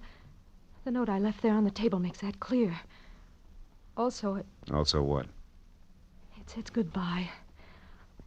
I love him, Marlowe. When I'm gone, he'll have enough money to carry on. Keep the studio that means so much to him. And nothing can be taken away from him. I've seen to that, legal-like.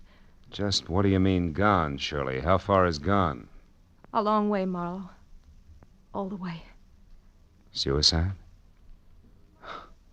Oh, no, Shirley, you Marlowe, can't mean let's that. not talk anymore. And don't bother about that phone.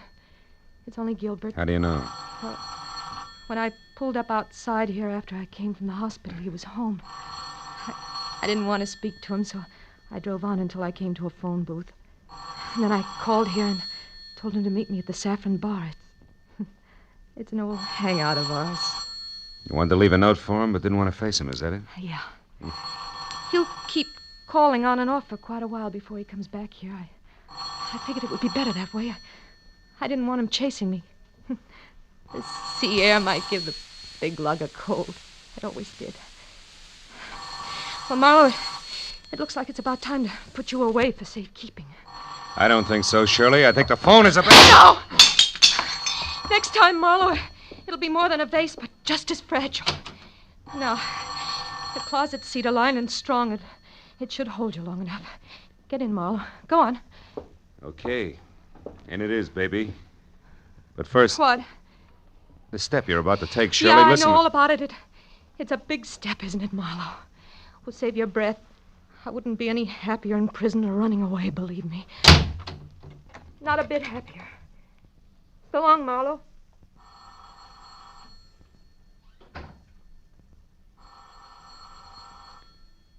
Nobody's home.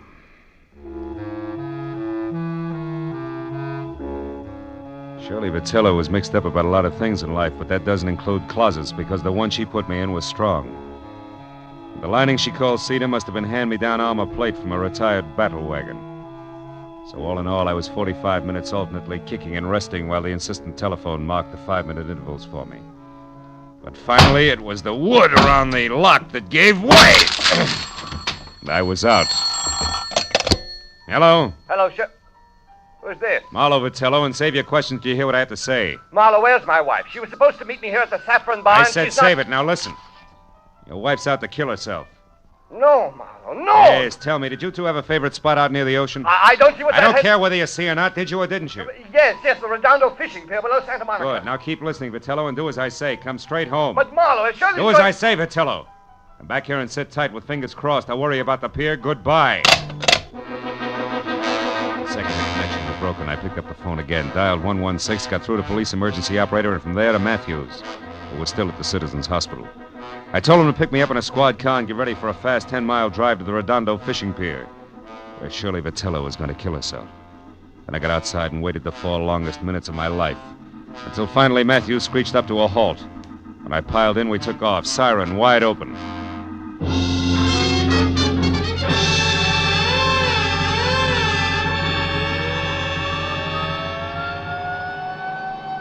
It'll be less than a minute now, Marlowe. Pier's only a couple of blocks away. Good. Better have Mooney kill that siren, Lieutenant. Jack, we want to come in quiet, Mooney. Okay, Lieutenant. Well, there she is. That power's out on the pier. Yeah, Mooney, pull up here, will you? We don't want to scare her into something. Matthews. What? That crowd there, halfway out on the pier. There's a cop with them. Yes, so there is. You better drive right up, Mooney. Looks like we're too late, Phil.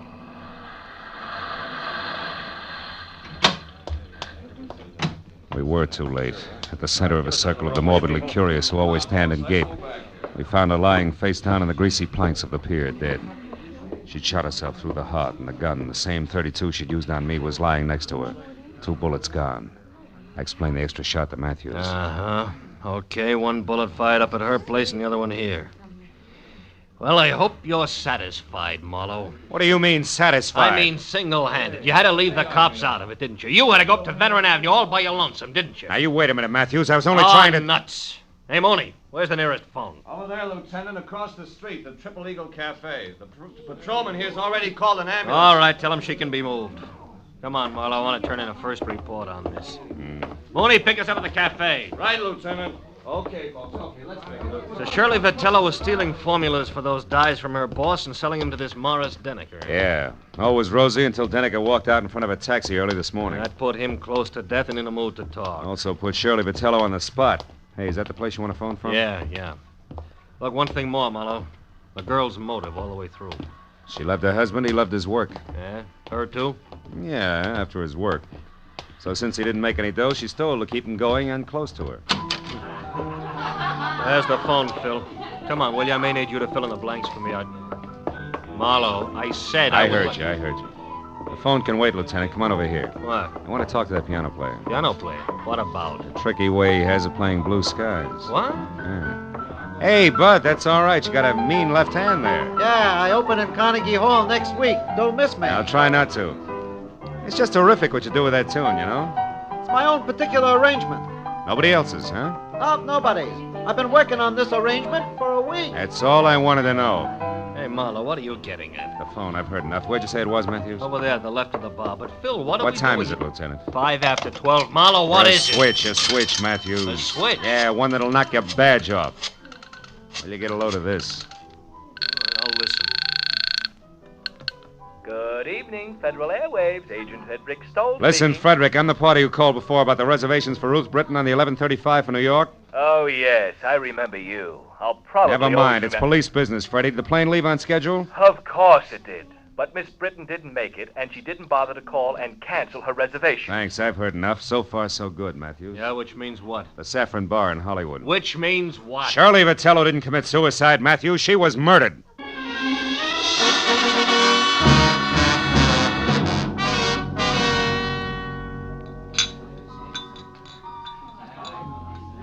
Okay, Phil.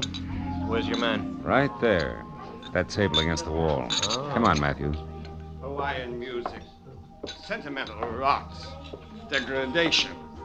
Abomination. Oh, I don't think it's as bad as all that, Gilbert, old boy.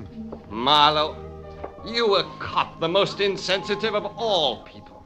What would you know about music? Just for the record, he's not a cop. My question still stands. What do you know about music? As a matter of fact, not much. But you know, I'm fascinated by what they're doing with instruments these days. Really? Mm-hmm. What are they doing that might fascinate you? Well, for example, take that picture where the score is done by only one instrument, a zither. What's more, it doesn't sound like a zither. To a trained ear, a zither is a zither. You mean you can't make one instrument sound like another? Well, for example, a guitar like a piano? Don't be ridiculous. Now, wait a minute. It's not so ridiculous. Why, only tonight I heard a guitar that sounded just like a piano. Real tricky arrangement it was, too. Sounded... You're joking. Oh, no. Oh, you must have heard it, too. It was while we were talking on the telephone. The telephone? I talked to you? Sure you did. You remember? Mom... You said you were calling from here, the Saffron Bar, but the conversation was being scored by the pianist at the Triple Eagle Cafe at Redondo Beach. A real tricky arrangement in more ways than one. I didn't mean it. I didn't really want to. All right, what's the rest of it, Phil? He didn't want to quit his work and spend the rest of his life hiding in some forgotten corner of the globe. Which was her plan? Yeah. As I figure it, once Shirley knew she was finished, she decided they should both run for it. He was in on what she was doing all along. And the suicide note? That was part of her plan. Oh. Leave hubby here and innocent with the money she got for her shenanigans. Then frame her own suicide, a trail that would lead us to the Redondo Pier, her hat and coat floating in the drink. Uh-huh. And after a couple of days of searching, we say the tide probably carried the body out to sea. Closed case. That's right. In the meantime, she's flown to New York as Ruth Britton and is heading on from there. Hubby here to join her at a later date. Yeah, fine. Only hubby double-crossed her and shot her so he can sit tight with the money right here. That's it, Matthews. Please, give me another chance. Oh, shut up. Wipe them dry, Matthews, and take them away.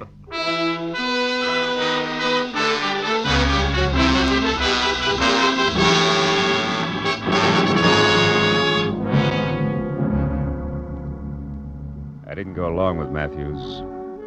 I didn't even bother about my car, which I'd left in front of the Vitello place. I'd had enough for one night. Enough of the kind of person who'd hitch his wagon to a star only if the twinkle he saw on the horizon was the reflection of a dollar sign. Oh, yeah, they were a pair, all right, the Vitellos. A pair who finally canceled each other out. You know what? I'm glad of it.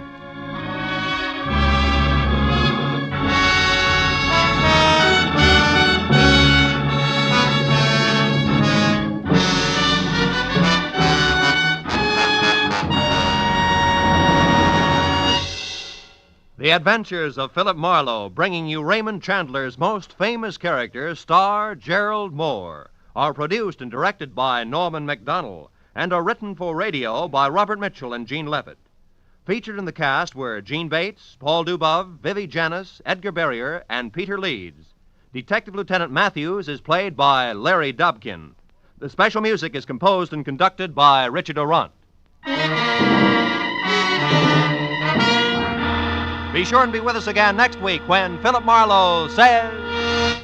This time I tangled with a mad Scotchman, a phony English lord, and a beautiful blonde corpse in a freight house. All because of a butler who walked on his knuckles.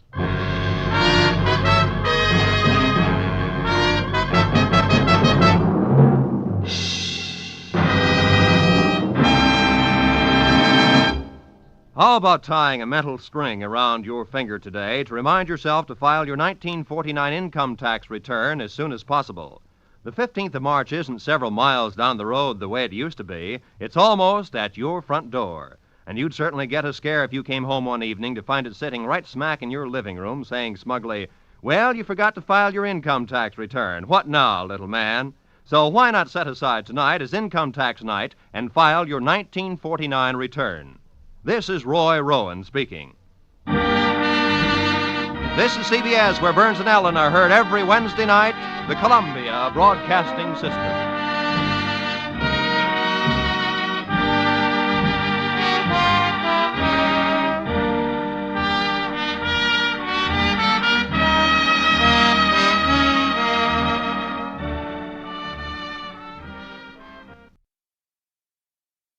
Get this and get it straight. Crime is a sucker's road, and those who travel it wind up in the gut of the prison or the grave. This time I started with a Romanian from left field, got misled in the Philippine jungles, chased a beautiful blonde clear to Venice, and wound up with a friend from Siam, all without ever leaving Los Angeles. It happened like this. From the pen of Raymond Chandler, outstanding author of crime fiction, comes his most famous character in The Adventures of Philip Marlowe.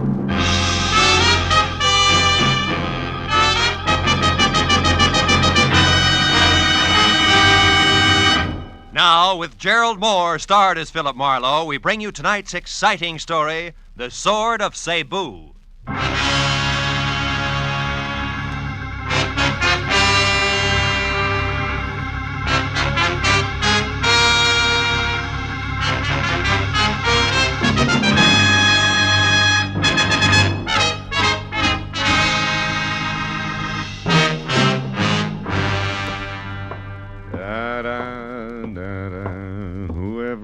Excuse me, you could tell me where is the office of Philip Marlowe, the detective, maybe? Yeah, sure. Right around the corner here to your left. Oh, thank you very much.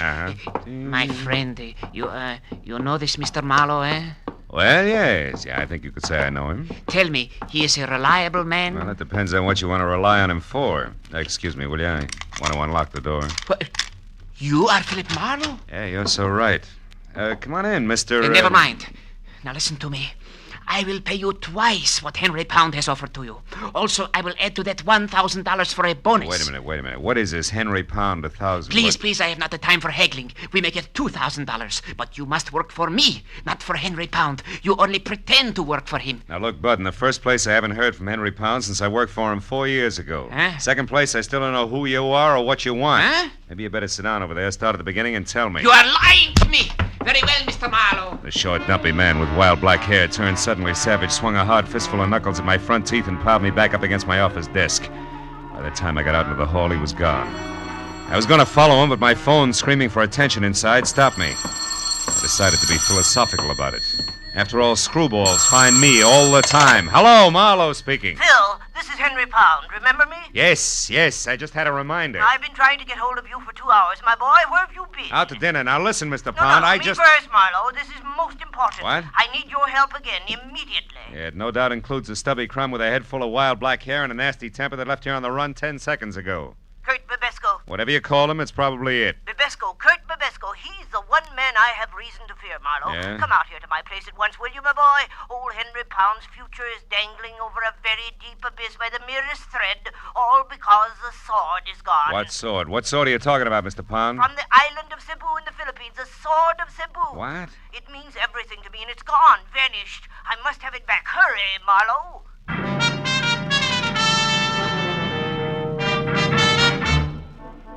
20 minutes later, I pulled up in front of the walled-in jungle Henry Pound called home and zigzagged in through an Okinawan anti-evil spirit gate.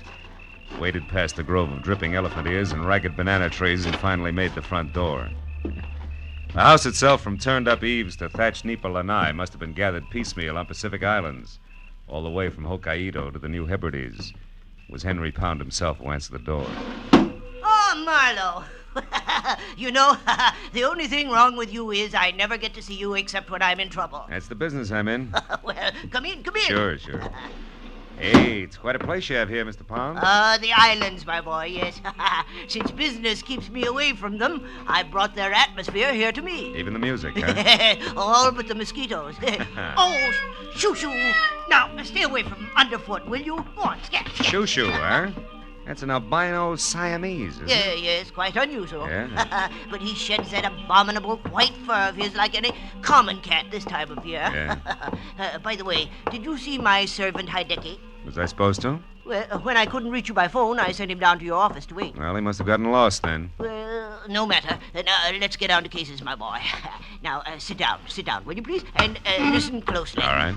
My major business, as you remember, is importing pearls from the Orient. I remember. And since you worked for me last, I acquired a partner, a fine fellow named Voss in Manila. Mm-hmm. With his contacts there and mine here in the States, we've been extremely successful. Was he the one who sent you that sword you mentioned? Yes, it arrived 2 days ago, but he sent over half the curios you see in this room.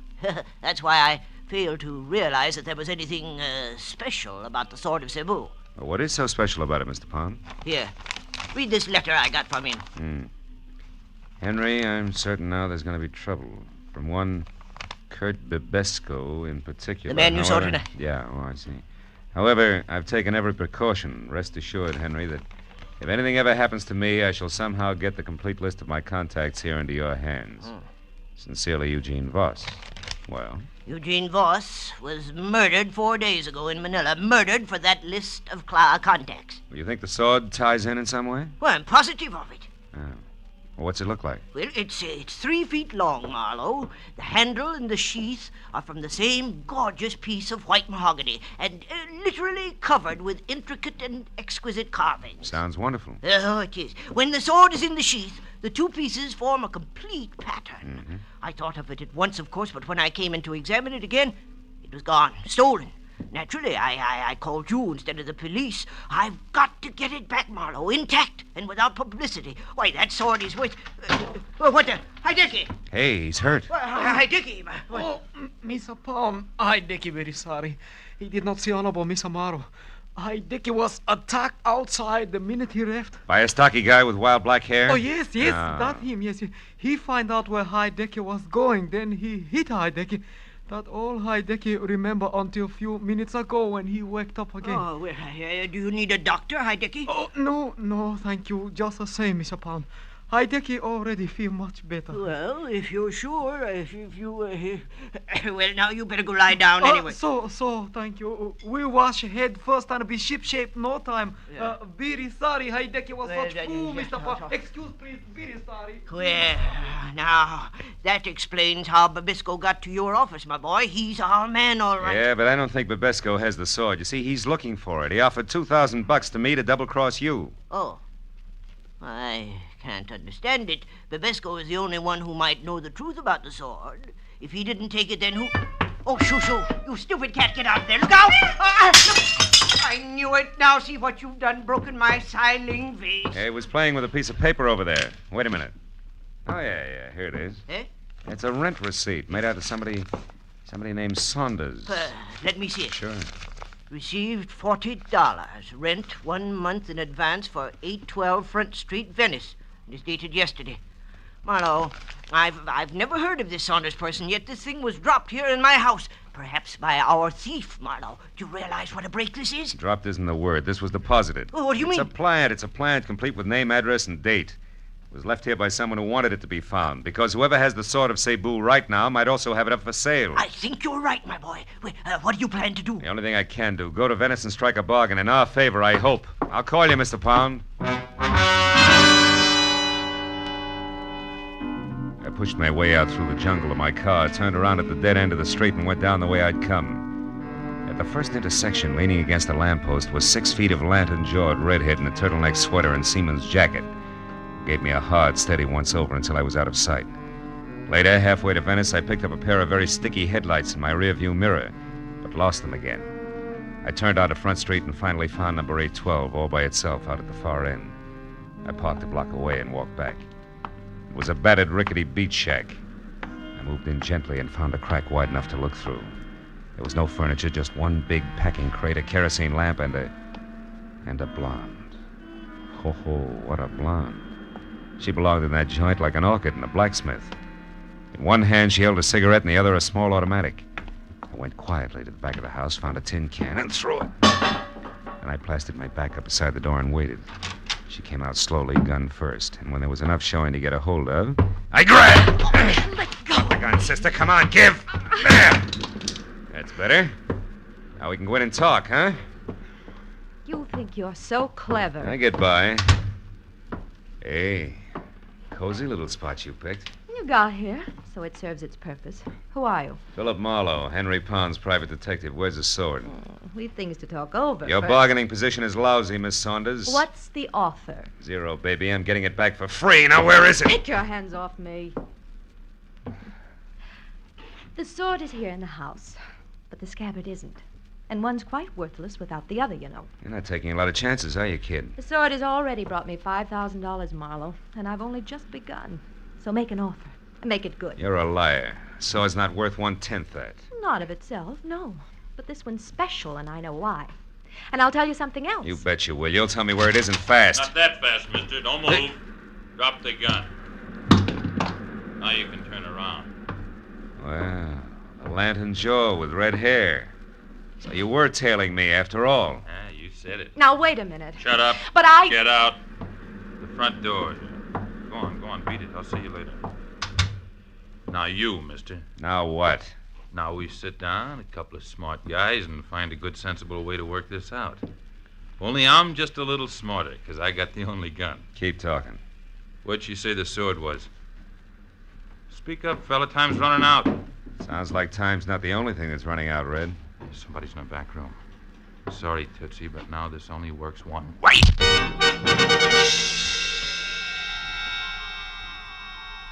Oh. I couldn't tell how long I'd been out. But I felt like I'd lost at least a weekend in somebody's boiler factory.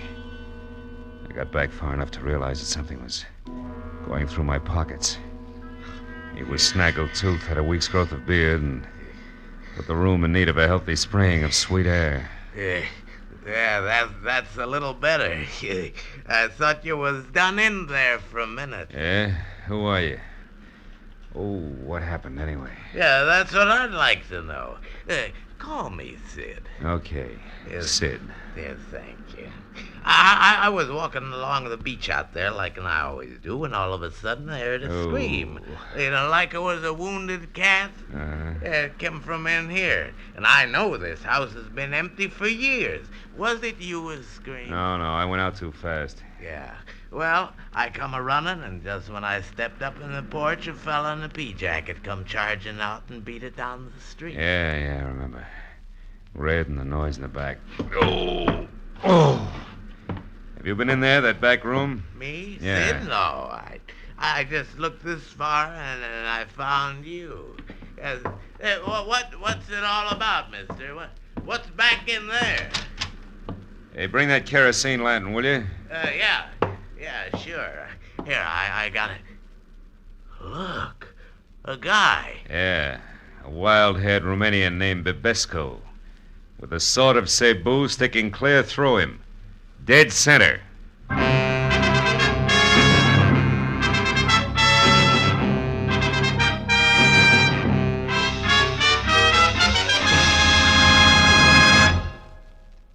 Now, with our star, Gerald Moore, we continue with the second act of Philip Marlowe and tonight's story, The Sword of Cebu.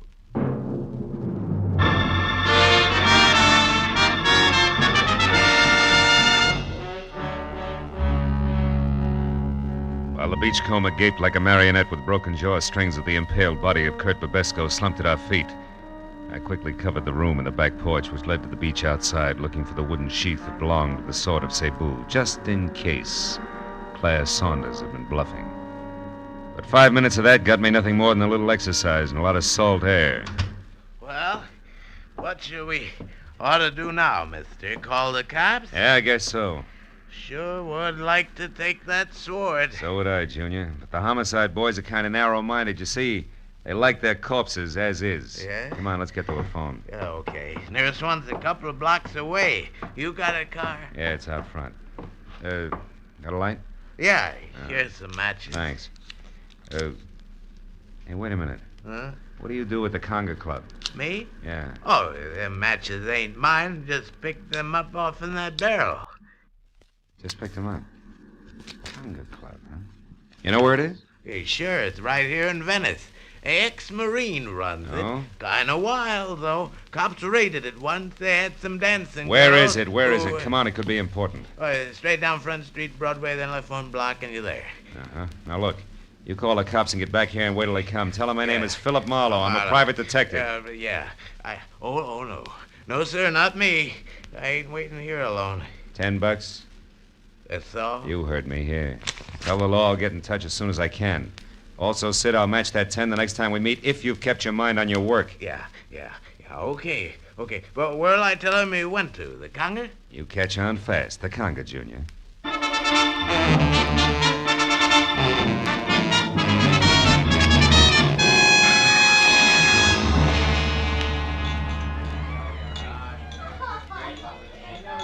What'll it be, Mac? Scotch and a little information. Girl named Claire Saunders, dressed in a white linen. I never heard of her, Mac. Oh. I see so many people, you know. Yeah, sure. Now, you get what I mean, don't you, Mac? Oh, of course, yeah. Well, you better make that a double scotch. I'm through. He should have known better. Trusting a fast dame with every cent of his war bonus, a jerk. Wait a minute. Huh? War bonus? Yeah. Who should have known better?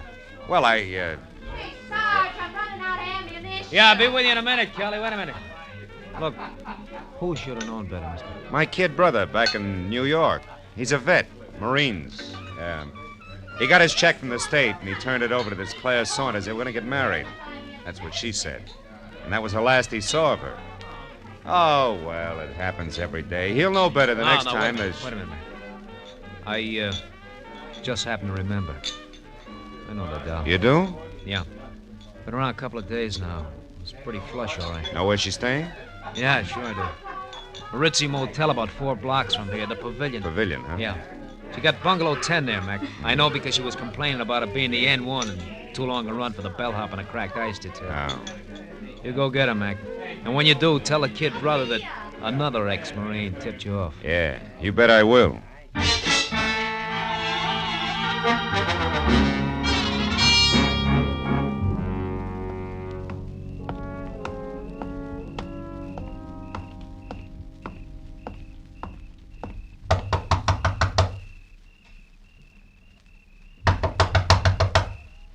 Who's there? Bellhop, ice. Oh, there must be some mistake. And you made it. Here, we're going to straighten it out right now. Get your filthy hands. Quiet down, Duchess. Now, sit down over there. Don't as much as bat a false eyelash. While you do what? Take inventory, baby. I know you're alone because I played Peeping Tom before I played bellhop. Chambermaids do a much-needed job on bedspreads. All right. So it's under the pillow. So you've got the sheath. Now, what are you going to do with it? And without the sword? Are you kidding, Duchess? You don't think I missed that back room at the cottage, do you? You found the sword there? And Kurt Babesco, who's wearing the sword the hard way, through his insides. Somebody was killed with a sword. Oh, come on. It's a little late for that wide-eyed pitch, baby. Doesn't your carrot-top partner tell you every time he kills? Marlowe, you got everything wrong. Oh, sure I am. Yeah, sure. But just for laughs, let's pass it and you along to the cops, huh? Oh, no, please don't. Please. I'll tell you everything, Marlowe. Turner isn't my partner. He hardly knows me. That's better. Now, just who's Turner? The man with the red hair. Uh-huh. Oh, Marlowe, believe me. I can explain everything. Okay, let's try it. Did you steal the sword from my client Henry Pound, yes or no? Yes. Why? Marlowe, let me start at the beginning. A week ago in Manila, please. All right, let's have it. It was late in the afternoon, and I was shopping for a handbag, just looking in store windows when suddenly I noticed a man hurrying down the opposite side of the street. A man who turned out to be Eugene Voss, Henry Pound's partner, maybe? That's right. I could tell he was afraid of something, Marlowe. He darted into a curio shop nearby. A minute later, I saw Turner. You know him? Just slightly. We'd met once. Obviously, he was following Voss. But he didn't go into the curio shop. Instead, he hid close by. And then when Voss came out, he shot him, Marlowe. Just like that, huh? He was gone before anyone knew what had happened. I ran over to Voss to see if there was anything I could do to help. But there wasn't. He was dying. Oh, it was frightful. Please, Marlowe, I'd like a drink. They're on the desk. When you're through, go on. What happened next? Well, he told me to take the money in his billfold, $5,000, to take it all for delivering a message. About the sword? Yes. I was to get in touch with Henry Pound here in Los Angeles and tell him that the sword which Voss had just purchased in the curio shop was on its way, but he should pay special attention to it. And then he died. Mm-hmm. Well, you decided that $5,000 was an awful lot for playing messenger boy, huh? Yes. So you said nothing to the police, grabbed the first plane for L.A., got the Pound's place here, and swiped the sword, right? I figured if for delivering the message was worth $5,000, the sword itself would be worth a lot more. But you had no idea why. Oh, no. Maybe a code in the pattern of the design and the jewels in the handle. Probably not the sword itself. Yeah, you figured right, little schemer. Here's your drink. Thank you. Oh, the rest of the story. The rest of the story I can fit together myself. You knew you had something, but you didn't know what, so you swiped the sword, you left an obvious clue to an empty cottage, that rent receipt, you counted on it to start the ball rolling, and it certainly did. Who would that be? I don't know. Find out. Who is it? Turner, I want to talk to you. Just a minute. You still sure you're not partners, baby? Yes. I told you the truth, Marlowe. All right, answer it. I'll wait here in the closet with the door open wide enough for the barrel of a .38, just in case you've never been to Manila. Go on. All right. Open up, hurry. Close it quick, that peeper may be around. Who? The one I slugged over at the cottage. He wasn't there when I went back. Just some bum I scared away. Went back? Yeah, I went back. After you ran, there was some excitement, Sweets. First, I slugged the peeper because I heard some noise in the back. I thought it was you. Me? I never returned to the cottage. I know it. It was a louse named Babesco. I got him all right. With the very sword he was after. The little number right here in my hand. He was competition. So were you, Sweets, except that I doped your angle a long time ago. What do you mean? Well, Voss told you something before he died in Manila. I stopped after I ran, doll. I even came back. I saw you go for his billfold. Saw him mumble something. When I ran into you again here in L.A., I knew you were swinging in the dark. It was a nice try, Sweets. But you missed. Now give me the sheath. These two belong together. Come on, hand it over. You don't want me to be rough to you, doll. No. Here it is. Oh, that's better. Like I said, they belong together. Huh. That's funny. They should fit. What are you laughing at? The answer, Sweets. A slip of paper with a list of people on it. I think it's crumpled in the bottom of the sheath here, and that's why the sword won't go all the way home. Yeah, here it is. A piece of paper. A valuable piece of paper. Sure, names and numbers of all the players. That's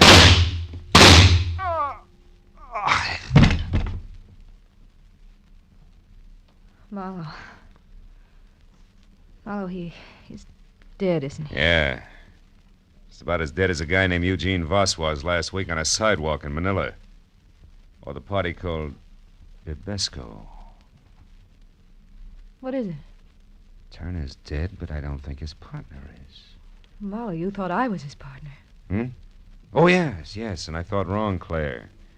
But now I got a little more to go on. I'll see you, honey. Oh, no, wait. What am I supposed to do? Call the police and explain it all away as a practical joke?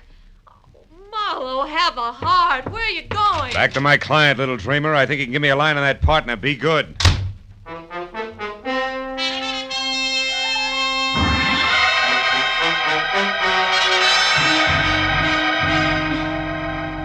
I was an hour plus driving slowly back to the transplanted world on Crestline Drive, and all the way I kept adding and subtracting all the screwball figures I'd run into, hoping that someplace I'd find a mistake. But when I was there through the junior jungle and standing at the front door, I knew that my hunch was right. Marlowe, you've got the sword? Sword and sheath alike, Mr. Pound. They're in my car. Also, I got news. Bibesco's dead. I'm not sorry. So is Turner. I don't know any Turner, but why haven't you brought the sword and sheath in with you? Because they don't count, Mr. Pound. There wasn't any code in the pattern on either one. The answer was a slip of paper jammed down in the sheath. Here. Is that what we're after? Let me see. Yes, Marlowe, this is it. Oh, I knew he wouldn't fail me. I knew Voss was loyal. I knew it. Oh, better than that, Mr. Pound. You counted on it. And don't move a finger, Happy. It's a great night for killing. Now go on. Into the study. We're going to use the phone.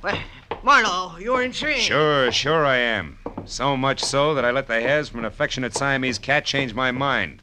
About everything. Keep moving. The cat? What do you mean? I mean the Turner who shot Eugene Voss in Manila, who murdered Bibesco out at the beach, who I just killed before he could kill me, had white hairs from a molting white Siamese cat all over his suit. The same kind of white hairs I got on mine when Shoo-Shoo rubbed against me. Now go on, open that door. In other words, Pound, Turner was a friend here, not foe, and from there on in, it all figures. Or do you still think I'm insane? Yes, No, Marlowe, you're right. You bet I'm right. Turner was in this with me. A partner, you might say. You see, I knew that Eugene Voss was worried about competitors. Like Bibesco, go on. Well, I knew that Voss would see I got his client's list, the pearl dealers, if his life was really in danger. And that gave you a brilliant idea. Put his life in danger. So you sent Turner to Manila to kill Voss once the list was on its way. Oh, how neat. But tell me, clean cut, why didn't you let Turner know about the sword at once? Because he was tricked. Voss planted a fake list at his hotel, hoping that Turner would find it and go his merry way, which Turner did. He didn't know it was fake until he arrived here this morning. Which, of course, didn't affect the scheduled murder. Nice and thorough, aren't you? Or have you left out some little detail I should know, like why you bothered having Turner get mixed up in this at all tonight? I would have brought the sword and sheath back for you without him. I know you would, Marlowe. That's why I hired you. But I also knew that there was a good chance that in finding the sword, you would also find that I deal in opium, not pearls. Oh, fine. And Turner was right behind me all the way, ready to kill me if I found that out from say, Bibesco, huh? Precisely. Turner was right behind you, Marlowe, even as Heidecky is right behind you now What in did the you... dark. You fool. Why do you think I kept talking here, kept confessing? Speak up, Heidecky. Heidecky, talk! He can't, Mr. Pound. What? Heidecky is very unconscious. He's what? I hit him with a vase. A Filipino vase. No, you're lying! Heidecky! Pound! Hold it! Pound!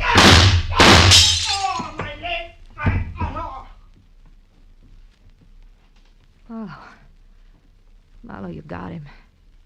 Marlowe! What's the matter? Behind the curtain. There's nothing there, honey. Nothing more than a friendly cat named Shoo Shoo.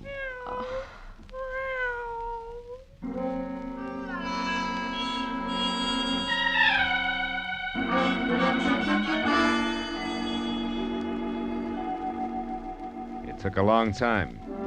It always does. But finally, the police in Los Angeles and the police in Manila knew exactly who had done what to whom and why. All of which left Henry Pound, the vicious little character who wouldn't even recognize honor among thieves, with a short, unpleasant future. And I thought about him and every rotten thing he'd done as I walked through his imported island jungle to my car. I thought about him and Babesco, about Turner, the houseboy, about Eugene Voss, and I didn't think about Claire Saunders until I got to my car. I was in behind the wheel, headlights on. The words were written in lipstick the length and breadth of my windshield. Phil, dear, I stepped out when nobody was looking. But don't fret.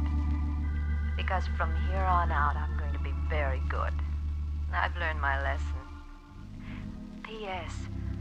My plane doesn't leave until morning. Would you like to help me Wait for it at the airport cafe. They have good food and they're open all night. Claire. Airport cafe. It's an hour's drive. Unless I hurry.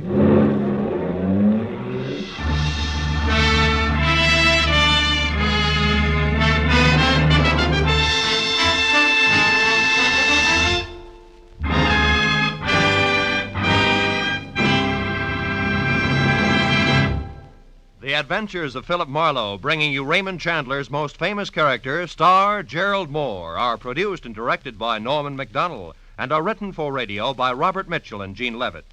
Gerald Moore can currently be seen starring in Republic's The Blonde Bandit. Featured in our cast were Gene Bates, Junius Matthews, Barney Phillips, Byron Kane, Paul Frees, and Anthony Barrett. The special music is composed and conducted by Richard Arant. Be sure and be with us again next week when Philip Marlowe says... This time, an old Spanish woman who cared, a redhead and a mink who didn't, and a green suede button beside a corpse, all led me to a wounded man with a gun in his hand, cornered on a warehouse roof.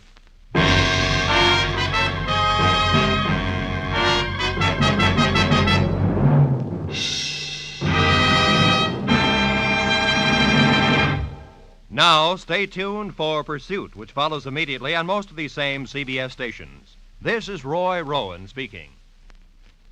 This is CBS, where Burns and Allen are heard every Wednesday night, the Columbia Broadcasting System.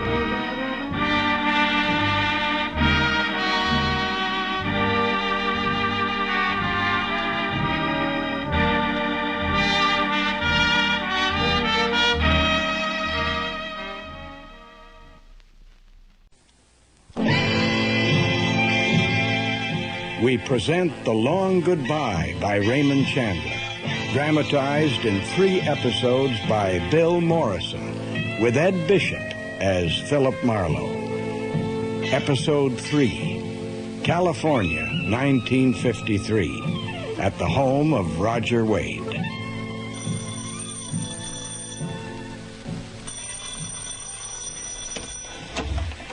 Marlowe! Oh, I'm so sorry. I forgot my keys. I thought it was Candy. Why?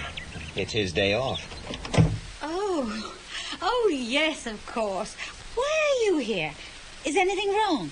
Well, there's a little drinking being done. I looked in a while ago. He was asleep on the couch in the study. I was down by the lake. It was lucky the speedboats had stopped. I wouldn't have heard your bell. Will you have some tea? I'm going to have some. Okay. Would you see if he's still all right? Well, will I go upstairs for a moment? Sure. Oh, Christ. I knew by the smell in the air. The Webley lay between his chest and the back of the couch. The side of his face was a smeared mask. He was still warm. He hadn't left a note. The shot must have been muffled by the speedboat. His final impulse had coincided with it. I didn't touch him. All I took was the papers he had written the previous night. I had some questions to ask. Well, Philip Marlowe. You're always finding bodies, Marlowe, ever since I've known you. I thought you were still on the DA's staff, Bernie. I am now Lieutenant Bernard Olds, Assistant Chief of Homicide, so be polite. I'll try, Lieutenant. How is Mrs. Wade? Too relaxed. She must have grabbed some pills. There's half a dozen kinds up there, even Demerol, and that's bad stuff. It's a pity she moved the body. She was rocking him in her arms. She said an interesting thing to me. She said you killed him. She didn't mean it literally. You supposed to watch the guy when he's alone? No. I was asked to, but I turned the job down. But things kept happening, and I kept having to pick him up.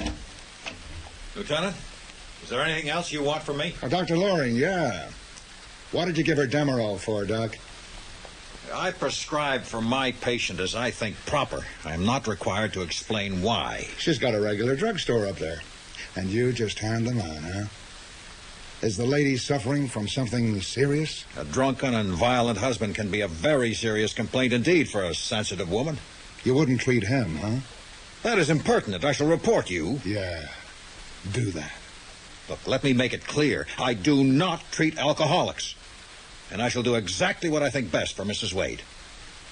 She suffers from asthma. Goodbye. Oh, you gotta be diplomatic with his kind of people. Do you know whose son-in-law he is? Yeah. I'm bleeding internally with panic. Still, it means there'll be no reporters on my back. You want to blow? If you'll let me. I thought I was a suspect. We might oblige you later. You were alone in the house with him. But so far, it's a typical suicide wound. Too much blood on the gun for prints. Oh, make sure you check the alcohol concentration in his blood. Yeah, it might be too high. But somebody would have to come along, know where the gun was, find him drunk enough to be asleep, wait for the speedboat to make enough noise. I'm assuming if you were going to kill a guy, you'd do it a little less obviously. I don't buy it. Yeah. I'll be home if you want me. Do that. You know what else I don't figure? This man Wade was a big-time writer. I mean, I don't go for his sort of crap, but I'm just a cop. He had the dough, reputation, beautiful wife, house. What the hell made all that too tough to live with? Now, if you know, you'd better get ready to lay it on the line. See ya. When I got home, I mixed a stiff one and stood by the open window and listened to the groundswell of traffic on Laurel Canyon Boulevard and looked at the glare of the big angry city hanging over the shoulder of the hills. Out there in the night of 1,000 crimes, people were dying, being maimed, cut by flying glass, crushed under wheels, being beaten, robbed, raped, and murdered. People were hungry, sick, bored, desperate with loneliness or fear, cruel, feverish, shaken by sobs. A city. Rich, vigorous, and full of pride. Lost, beaten, full of emptiness. It all depends on where you sit and what your own private score is. I didn't have one. I didn't care. Hey, Marlowe. Lieutenant. Call me Bernie, like the old days. Okay, Bernie. Join me in a cup of coffee. Yeah. And a donut, buddy. What did you think of the inquest? Kid gloves. You liked the suicide verdict, didn't you? What else could it be? Yeah. I'm past 50. I'm an old cop. And an old cop is an old bastard. Philip, I don't like a few things about this. Such as? I don't like that he left no note. He was drunk. That guy wrote letters to himself. Drunk or sober, he hits that typewriter. That guy would have left a 2-page letter. The next thing I don't like is that he pulled the trigger just when the boat would hide the shot. And the wife forgot her keys on the staff's day off. She rang the bell. She could have walked round the back. Suppose she arrives, sees you down by the lake, didn't forget her keys, went in, got the gun from wherever it was hidden, waits for the right moment, plugs in, goes out, then rings the doorbell. Yeah, you forgot the basic question. What motive? Yeah, that knocks it. If she wanted money, she could have divorced him. She had a good cause, Sylvia Lennox. And she had to arrive at just the right time. Unless you were in on it with her. What kind of a crack is that? The Mex houseboy says you were in her room the night before. He said a lot of things he couldn't prove. Oh, lay off, Bernie. You were pretty helpful to those people, and you didn't make a dime. You were pretty helpful to Lennox, the way I hear, and you didn't make a dime out of that. What do you do for eating money? You got a lot saved up so you don't have to work no more? I'm a romantic. I hear voices crying in the night, and I go see what's the matter. I don't make a dime that way. I've got a $5,000 bill that I'll never spend because something was wrong with the way I got it. I take it out and look at it once in a while, though. Yeah, it must be a phony. Except they don't make phonies that big. So what's your point with all this yap? No point at all, Bernie. Yeah? I know when I'm being kidded. And I know when a guy is holding out on me. The wise guy never fools anybody but himself. Take it from me, I know. There's my dimes. For the coffee and the donut. Okay, shake it, girls. Come on, shake it. Oh, Mindy. Oh, hello, Cheapy. Hey, sit down and talk. I'm looking over some acts for my floor show. God, you could cut your throat for one. Yeah, and what would I do for an encore, huh? Okay. Take a break, kids. You've been keeping your nose clean, Cheapy? All I want is some more information, Mindy. Like about Paul Marston. Never heard of him. That was the name Terry used one time in New York. So? There's no record in those names with the U.S. Army. So either that foxhole yarn of yours was all tamales, or it happened somewhere else. Take a kind word and forget the whole thing, huh? You mean I do something you don't like and I'm swimming to Catalina with a streetcar on my back? Don't scare me, Mindy. You ever been in England? You read the evening paper? No. Front page story about Big Willie Magoon, the vice squad bimbo. Seems he tried to shake down 4 boys in a car with a Las Vegas registration. Now he has both arms in plaster and his jaw wired in 3 places and 1 leg in high traction. Magoon ain't tough anymore. Yeah. Were you ever in England, Mindy? We weren't fighting for the Germans. We were patriots, Cheapy. Okay, yeah, it was a British commando unit. It happened in Norway on an island off the coast, 1942. Now will you lie down and rest? Terry was my pal. I got feelings too, you know. Okay, girls. Let's have you back then. And remember Big Willie Magoon. He'll never dance again. Oh, your secret is safe with me. Come on, girls! Keep it moving! Let's have some action here!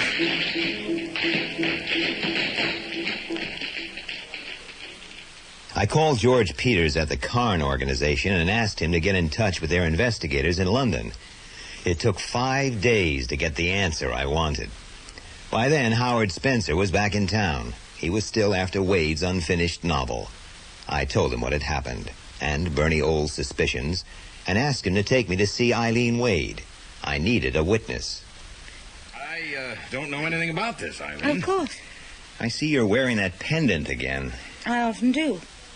It was given to me by a very dear friend a long time ago. It's a British military badge, isn't it? A jeweler's reproduction of one, yes. May I see it? Yeah. Why are you so interested? It's the badge of a territorial regiment called the Artists' Rifles. The man who gave it to me was lost in Norway in the spring of that terrible year, 1940. Eileen was in London all through the Blitz. Were you in love with this man? He was in love with me. This badge came into existence when the Artists' Rifles were made over into a special air service outfit in 1947. Oh, there must be some mistake. That's one way of putting it. Is the other way to say I'm a liar? That I never knew Paul, never loved him. He was never missing in action. He never gave me that badge, that I bought it in a curio shop. I think you did. But Paul Marston was missing in action in Norway in 1942. The war was a rough time, Marlowe. Yeah. Memories get confused. Yeah. This is a certified copy of a marriage certificate, August 1942, from Somerset House in London. Paul Edward Marston and Eileen Victoria Samsel. Was that you? Yes, it was. Marston was a fake name. In the Army, you had to have permission to get married. He faked his name instead. But I have his Army history under his real name. Howard, please understand that the man was dead long before I met Roger. I never stopped using my maiden name. Roger knew all about it. How he was killed in action. Lost me. Your husband denied knowing the name Paul Marston. Howard, must I be subjected to this? I don't understand why you lied about the dates of 1940 instead of 1942. Wearing a badge Marston couldn't have given. He did. Perhaps not this one. Oh, it's like a dream to me. Perhaps I'm lost. Perhaps I don't want to remember. So many friends were killed in the bombing. Always the kind and gentle ones get killed. Let's stop this, Marlowe. One more question. Did you ever see Paul Marston again? How could I when he was dead? Of course. Now, I think we'll get back to town. I'll just collect the manuscript and, I'm sorry, I mean... Spencer, I told you Marston was a fake name, and he wasn't reported killed, just missing. He was taken prisoner. He was in New York using that name 6 years ago. I heard about it because the scars made him conspicuous. What? Paul Marston was Terry Lennox, and he lived just down the road. Eileen? I saw him just once. He was dreadfully changed. Not my memory. He knew me. It was at a party at Linda Loring's. We didn't speak. The next day he left his wife. Then I heard she divorced him. He was down and out. I used to dream that I would find him one day, just as he was. I wasn't prepared. And then he married her again, that whore. A whore who'd also been with my husband. Did Roger kill her? Did he tell you? It was tearing him to pieces not to. He didn't know. He couldn't remember. Well, that sort of thing doesn't happen. I was there. I saw him do it. I spied on them. I should be ashamed of that, I suppose, but I'm ashamed of nothing. The time came, as it must to people like Roger, when he was no longer a satisfactory lover. She screamed at him, stark naked. Then she tried to hit him with the statuette of the monkey. Roger was drunk. He'd had sudden spells of violence before. Oh, you can guess the rest. He was my husband.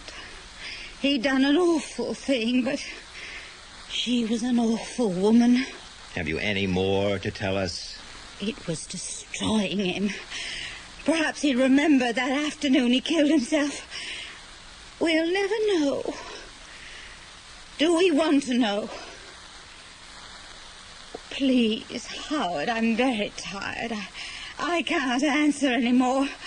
I must lie down.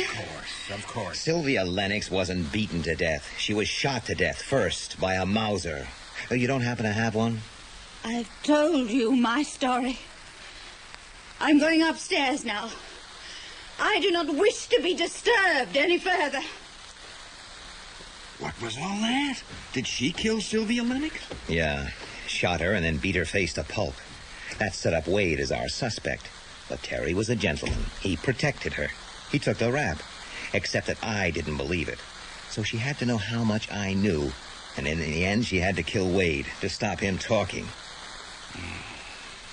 We've got to call the police. Tomorrow. Oh, but damn it, We Marlowe. haven't enough hard evidence to fill a traffic ticket. Let the boys who are paid for it work it out. Why, there's such a thing as justice. Tomorrow. Well, I suppose you know what you're doing. Anyway, she must be at least a little insane. They'd never convict her, would they? They won't try. The cops closed this case. But she doesn't know that. I was a one-man death watch through the dark hours until I got the phone call from Candy. I knew he had listened to all we said. He knew the score. And he had been loyal to his boss. He had left her alone until the morning. He told me the bottle of Demerol pills was empty, and she was dead. I told him to tell the truth to the cops, then I made coffee. Yards of coffee. Strong, bitter, boiling hot, depraved, the lifeblood of bone-tired men. Marlowe. This is Lieutenant Olds. Okay, wise guy. Get down here and suffer. You could have told us. The phones were working the whole day, all day, but you couldn't tell us. Would you have believed it? What would you have done anything about it? Now listen, I told you, a wise guy never fools anybody but himself. This time you've gone too far. Ernie, slow down. Yeah. Sit down, Marlowe. This is Captain Hernandez. Marlowe. Okay. Mrs. Wade left a confession, a purported confession. Now, there's a background of emotional exhaustion, bereavement, drugs, the strain of a clandestine marriage, and Lennox coming back, and so on. In all the circumstances, the DA's office don't feel the confession will be grounds for an indictment, even if she had lived. They see no reason for it to be published. There'll be no inquest. That's what the DA's office has told me. I was all set to put her in for questioning. I'd evidence. Wade did have too much alcohol in his blood. He couldn't have killed himself. Did you find a Mauser? The Mex found it. He says Wade never threw her downstairs. She fell. She drove the guy nuts. She was a dream girl. Some of her was here and now, but a lot was there and then. If she ever got hot, it wasn't for her husband. Goodbye, coppers. What are you not convinced about? If anybody had bothered to do any real solid work on the Lennox case in the first place, they would have dug up the connections. That's not how police investigations work, and you know it. You don't fool around with an open and shut case when you have a written confession from Lennox and a suicide afterwards. So, now you have two confessions for the same crime. I take it you believe hers. But the DA says no publicity, so I stir it up. The truth doesn't matter. Are you telling us? We have our instructions. I have to go down the hall. Before you go, you might want to read her confession. Here. And listen, there are 5 photocopies in the file. Don't touch them. I made them myself. They're not official. Come on, Bernie, it's over. We've got work to do. 1, 2, 3, 4, 5, and 6. Thanks. Thanks, Captain. I took it straight to Lonnie Morgan of the L.A. Journal. I was drinking a gimlet in Victor's when the evening edition hit the street. It was on page 1. I drank another gimlet and thought about Terry down there in Mexico writing a confession. And a bell that should have rung long before rang in the back of my head. I took a cab back to my quiet, empty house, set by itself at the top of all those steps. The door was lying open. Mendy and some out-of-town boys were waiting for me. He started giving me the treatment Big Willie Magoon got. Then Bernie Olds walked in like the 5th Cavalry. Magoon was a lousy cop, but still a cop, so they couldn't let Mendy get away with it. Captain Hernandez had set me up. The leaked confession had been the bait to flush him out. They even had Randy Starr's cooperation. He sent the boys himself from Vegas. They were cops. Starr was on the police commission there. Police business. Wonderful, uplifting, idealistic work. Marlowe. This is Linda Loring. I've just come back from Lake Tahoe. Someone up there is boiling about what was in the paper. Fortunately, my almost ex-husband got most of the blame. What do you mean, almost ex? Paris is an excellent place for a quiet divorce, and for once father approves. You should go away, too. Why? You tried so hard to do the right thing that... They've been here. What? They had nothing to do with your father. Are you all right? Do you care? Of course I care. Well, I'm a little bruised. I'm just going to have a drink to ease the pain, if you care to join me. I'm packing to catch a plane, but... Well, perhaps I could fit a drink in. Just one. Where? I haven't a car tonight. Then I'll come to your place.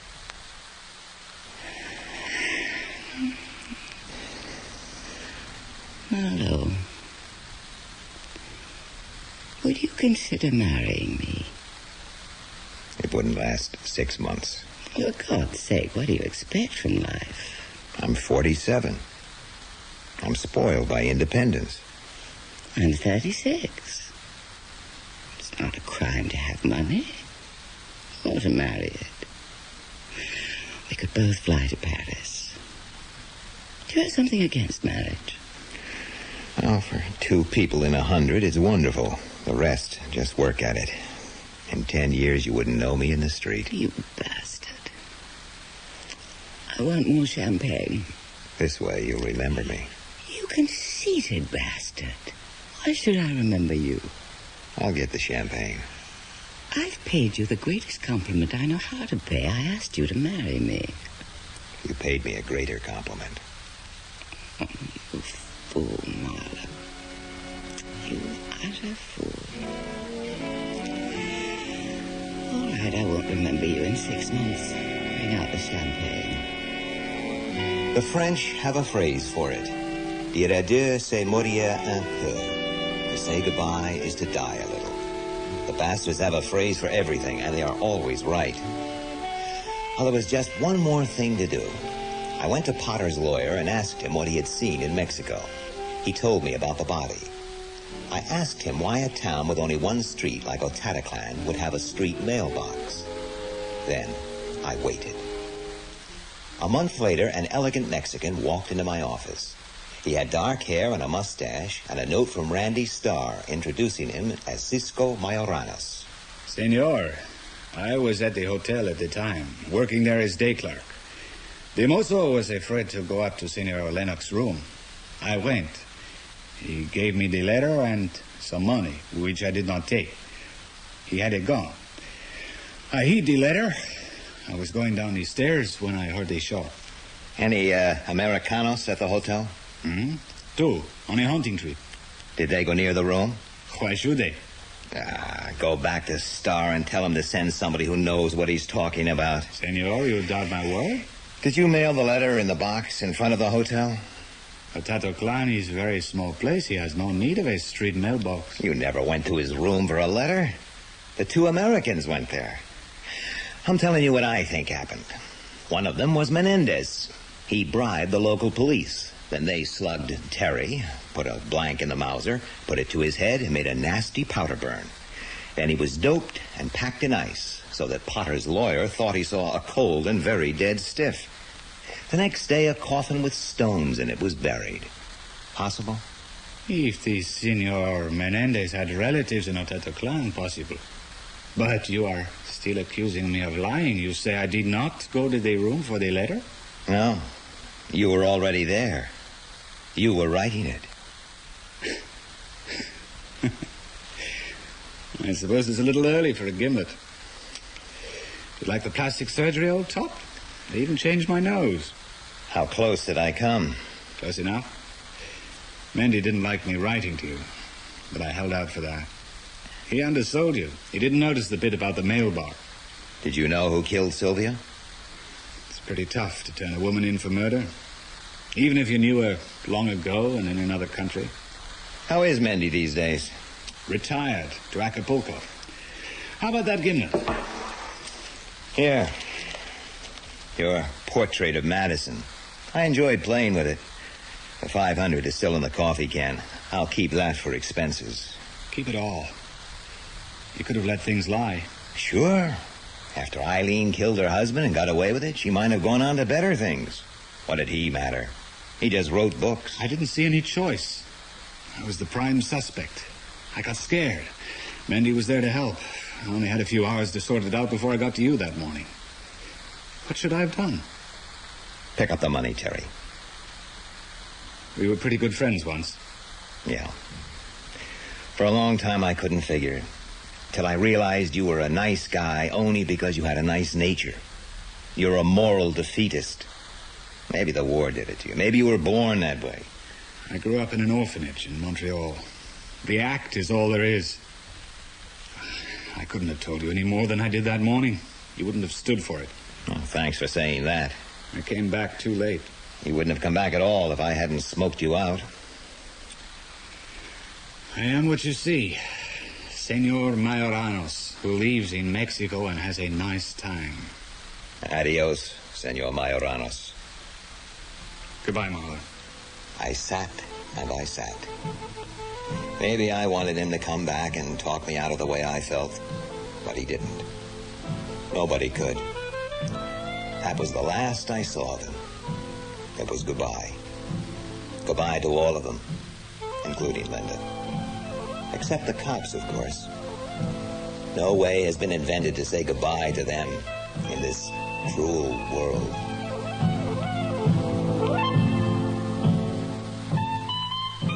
In Bill Morrison's radio adaptation of Raymond Chandler's novel, The Long Goodbye, Ed Bishop played the part of Philip Marlowe, Toby Robbins that of Eileen Wade, and Margaret Robertson, Linda Loring.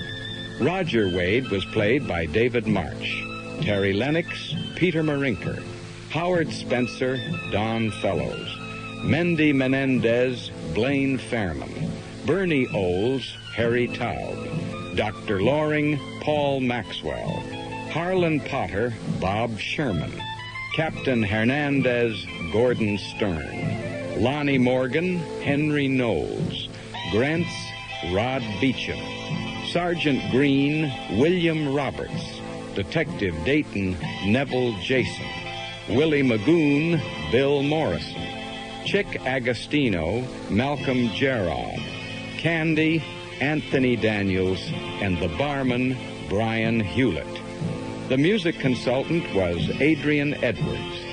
The play was directed by John Tiedemann.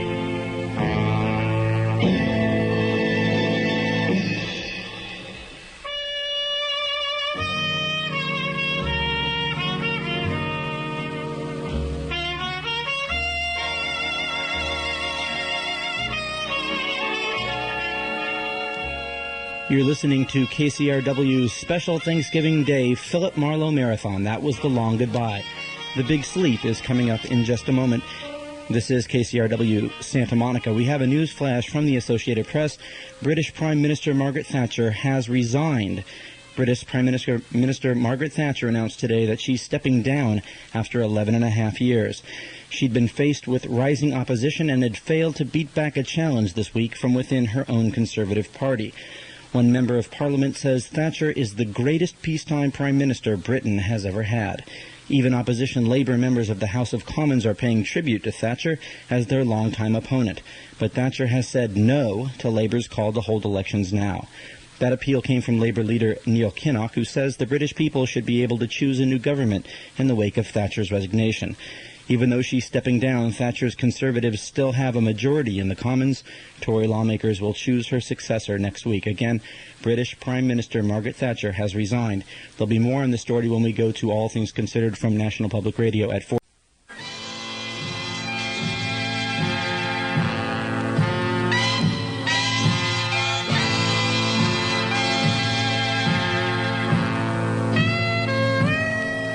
We present The Big Sleep by Raymond Chandler, dramatized in 3 parts by Bill Morrison, starring Ed Bishop as Philip Marlowe. The Big Sleep, Part 3.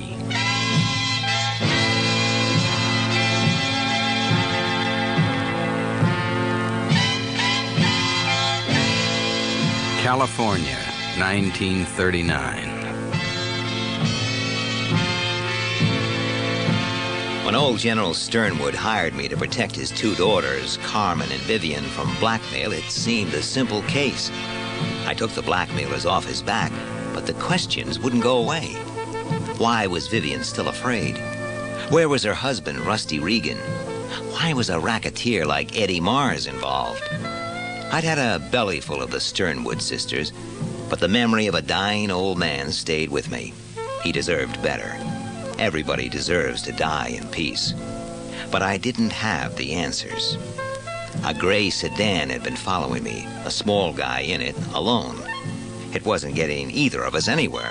I let him follow me down to the office, slid out the back, and walked around to where he was parked. He didn't see me come up till I was beside him. Hey, who are you? I'm the guy you've been following for 2 days. Well, I ain't following anybody, Doc. Then this jalopy is. Maybe you can't control it, huh? Well, I'm not going to be doing anything interesting for the next while. If you have anything that's worrying you beyond endurance, I'll listen. Oh, maybe you know me. I'm Harry Jones. I don't know you. Well, I've been around. What's your connection? Joe Brody? Key Rice? How did you know that? I'm psychic. Shake your business up and pour it out. I got something to sell. Cheap. A couple of C-notes. Who sent you? Agnes? Yeah. Huh. Well, she says to tell you, Brody had something else on the Sternwoods besides the picture. So? But that's what your $200 will buy. Agnes and me got to get out of town. She's too big for you, Harry. She'll roll on you and smother you. Hey, that's kind of a dirty crack, brother. You're right. I've been meeting the wrong sort of people lately. What have you to sell? It'll help you find Rusty Regan. Oh, I'm not looking for Rusty Regan. Says you. Eddie Mars had Regan bumped off. I wouldn't waste the oxygen arguing with you. Well, what if I told you where Eddie's wife was? I'm interested. What if she never dusted with Regan at all, but is being held about 40 miles outside L.A. so everyone would think she had? Would you pay 2 C's for that, Seamus? I think I would. Where is she? Agnes found her by a lucky break. Saw her out driving with Canino and tailed him home. Now, Agnes will tell you where, when she has the money in her hand. Well, you could tell the coppers this for nothing, Harry. Look, I haven't pulled anything. I come in talking 2 C's, and that's still the price. So we're all grifters, and we sell each other out for a nickel. But I come to you because I thought I'd get a take it or leave it. Now you're waving cops at me. Oh, you ought to be ashamed of yourself. You'll get your 200, but I have to get the money first myself. Okay. Better after dark. Anyway, now here's an address. It's an insurance office, a front for a bookie. I'll take you from there to Agnes. I'll be alone. It's a leery job bucking guys like Eddie Mars, but, well, a guy has to eat. See you then, Seamus. Somebody had got there before me. I could hear the voice of Harry Jones. It said a name, Canino. I slid into an office next door and listened. Eddie wants to know. To know what? You followed Marlowe. You talked to him. Why? What makes it Eddie Mars' business? Eddie wants to know. I went on account of Agnes. She's got something, and she figures Marlowe might pay for it. Peepers don't give dough to punks. He said he could raise it. Don't fuss with me, little man. Okay. Brody was trying to peddle a nudist photo of the young Sternwood girl. The girl tried to get it back and took a shot at Brody. Now, Marlowe was there, but he didn't tell the cops. Neither did Agnes. She figures if she did, he would lose his license, and that's worth railway fare. This ain't got anything to do with Eddie? Show me how. Where's this Agnes at? She's my girl now, Canino. I don't put my girl in the middle for anybody. Where's Agnes? Go ahead and blast me and see what it gets you. A Chicago overcoat is what it could get you, little man. Now, where's Agnes? Oh, okay. 28 Court Street up on Bunker Hill. You got good sense. I guess I'm yellow. Let's have a drink. You got a glass? All I want to find out is she dummying up on you. If not, everything is Jake-a-loo. You can put the bite on the peeper and be on your way. Let's dip the bill. Success. No hard feelings? No, Canino. Moths in your ermine, as the lady says. Why, you ain't sick from one drink, are you, pal? So long, little man.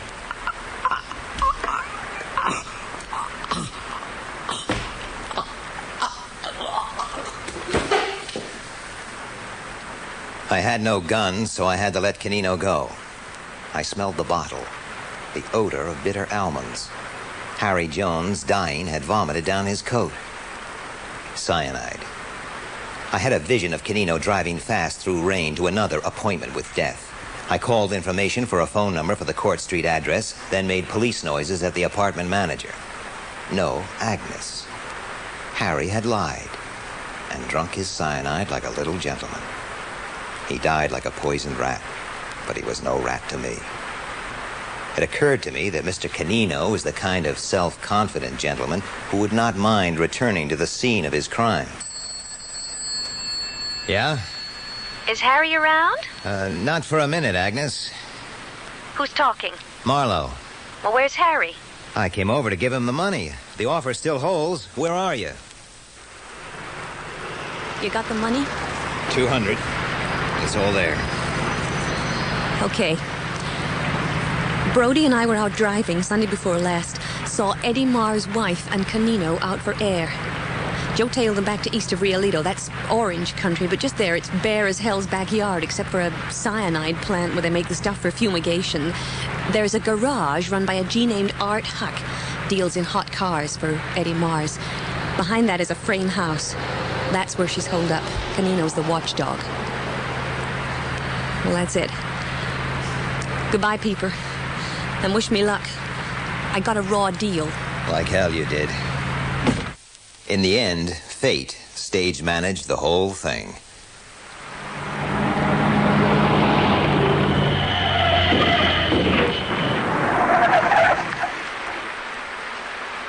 I was fooled by the dark and the rain and went off the road and burst 2 tires just beyond Rialito. And the only garage was that run by Art Huck. So I took one of my 2 guns from the hidden dashboard compartment of my car and splashed to his door. I could see the frame house beyond, light in 2 front windows. Canino's car sat in front. What do you want? I got 2 flats back on the highway. I need help. Sorry, mister, we're closed. Oh, come on. This is a hell of a night. Try Rialito. Guy's in a jam, Art. You run a garage, don't you? Okay, come in. 2 flat tires, huh? That's tough. You a stranger in town? Traveling through on the way to L.A. How far is it? 40 miles. Seems longer in this weather. Where from? Santa Rosa. Come the long way? Any law against it? Nah. Get a jack and get his flats, Art. It's raining. You might have noticed. Art, move. The teamwork was very nice. I didn't see the signal. Art picked up a tire tube and slammed it down over my head and shoulders so I couldn't move my arms. Canino came almost dancing towards me, without sound, without expression. I tried to lift my hands, but his fist went through them like a stone through a cloud of dust. I had the stunned moment of shock when the lights danced and the visible world went out of focus but was still there. Then there was nothing but hard, aching white light. Then darkness in which something red wriggled. Then just darkness and emptiness, and a rushing wind and a falling as of great trees.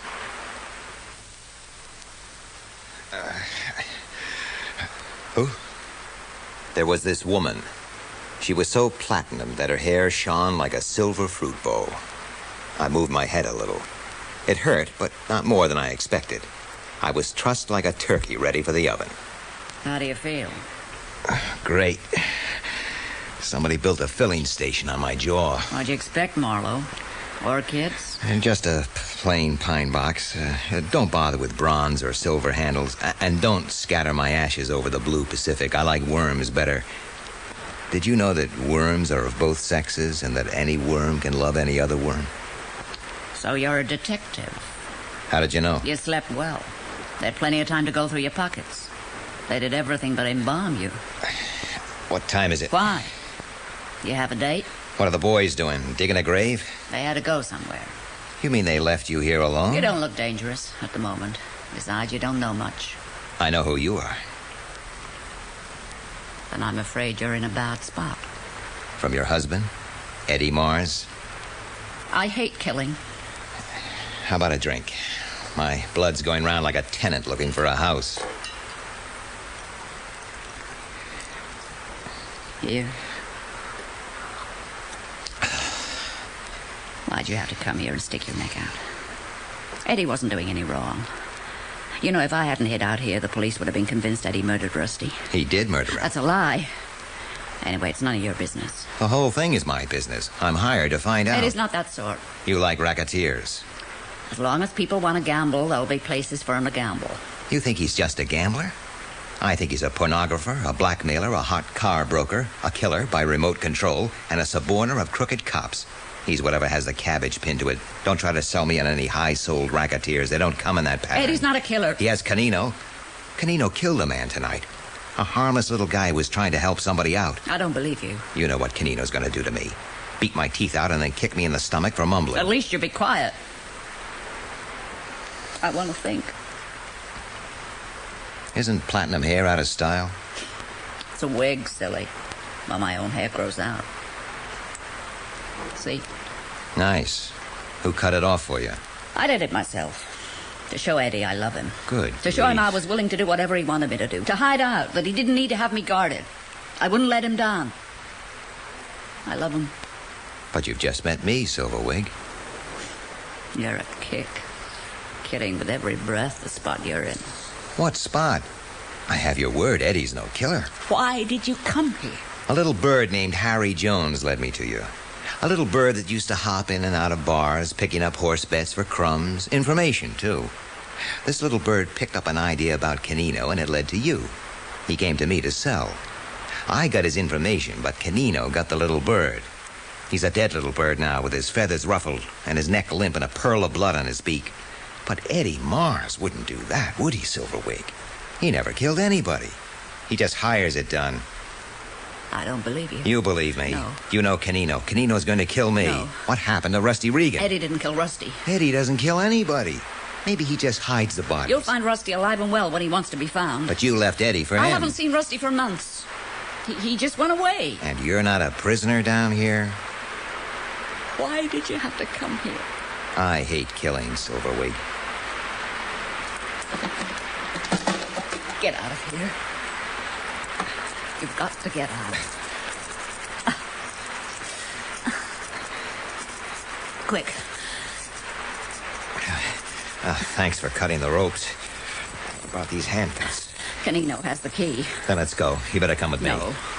You can't stay here after turning me loose. Very funny. You see, I still love him. Isn't that funny? Huh? Women. You've got to come with me. You know I'm not going. When you get away, keep quiet for a few hours. You owe me that much. You're going to wait for Canino to come back to say so sorry? I'm not afraid of him. I'm still his boss's wife. Eddie Mars is a handful of mush. Canino would take him with a teaspoon. The only time a girl like you goes for a wrong G is when he is a handful of mush. Get out. You're clear. Get out, please. Please. Kiss me once, Silverwig.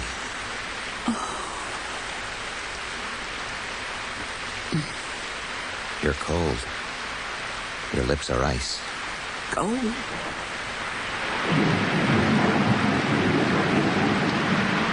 I ran through the rain. My raincoat was open in front, and I couldn't button it with the handcuffs on, even with my hands in front of me. The skirts of it flapped against my legs like the wings of a large and tired bird. I found my car and took the other gun out of the hidden compartment. I had a picture of Canino driving back jauntily through the rain, having made sure Art had got rid of the hot car in the garage. They would leave no evidence. He was sure I was in the house all wrapped up, ready to mail. I stood in the rain. All I had to do was wait in the darkness till he got out of his car and blast him. I couldn't do it. I watched him go into the house. I had to get him out again. I went over and started his car.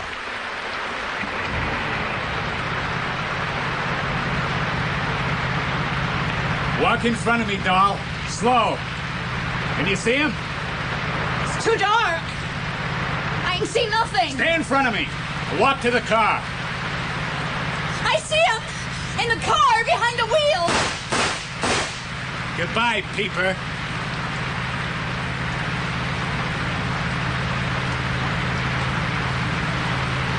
Hey, Canino, over here. Marlowe! Oh! Thanks, Silverwig.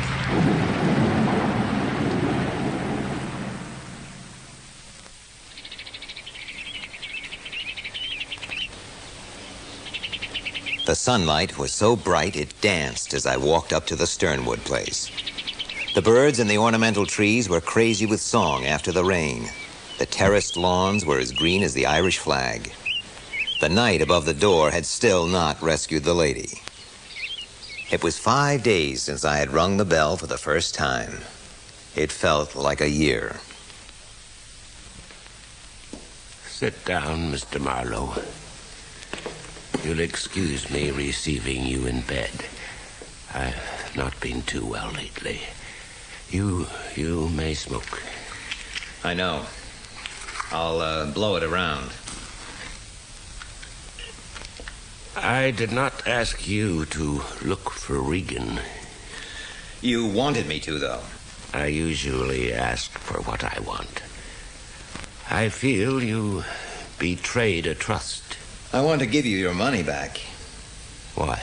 I didn't do the job. I was convinced you put Geiger up to me as a test.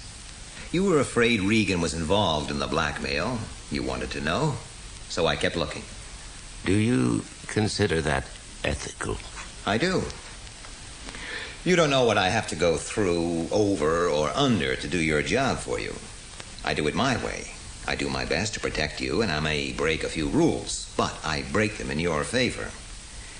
This case isn't over with Geiger. I'm not Sherlock Holmes. I don't expect to go over ground the police have covered, pick up a broken pen point, and build a case out of it. Cops don't overlook things, but they don't play hunches. Am I to understand you are still trying to solve the puzzle? No, I've been warned off. I quit. That's why I want to give you your money back. It isn't a completed job. Find him. I'll pay you another 1,000 just to know if Rusty is all right, or if he needs anything. Am I clear? Yes, General. I guess I'm sentimental and no soldier at all, but I took a fancy to that boy. Find him for me, Marlowe. Find him. He had his eyes shut before I reached the door. He looked a lot more like a dead man than most dead men look. I went to pay a call on Carmen to return her little gun. The last time I had seen her was when I threw her out of my bed, so I wasn't sure how she would greet me. Marlowe, you're not mad at me. She gave me that look that's supposed to make me roll over on my back with all four paws in the air. I gave her some advice about not using a gun to shoot at people. She asked me to teach her how to shoot. She took me to a deserted place, some old oil wells of the family's. Carmen had a secret, naughty look. The place, a secret, dirty look. This the place you had in mind? Mm-hmm. The smell from that old sump would poison goats. Otherwise, as derelict oil rigs go, it's beautiful. You're cute. Yeah. Give me my gun now. There you are, all clean and loaded. I'll put a tin can up as a target. Over on that old wheel there, okay? Now, don't start shooting until I get back beside you, remember? Okay. Now, I'm going to put the can on the hub, then if you don't hit it, the wheel will stop the bullet. How's that? Think you can hit that? Carmen? Stand there, you son of a bitch!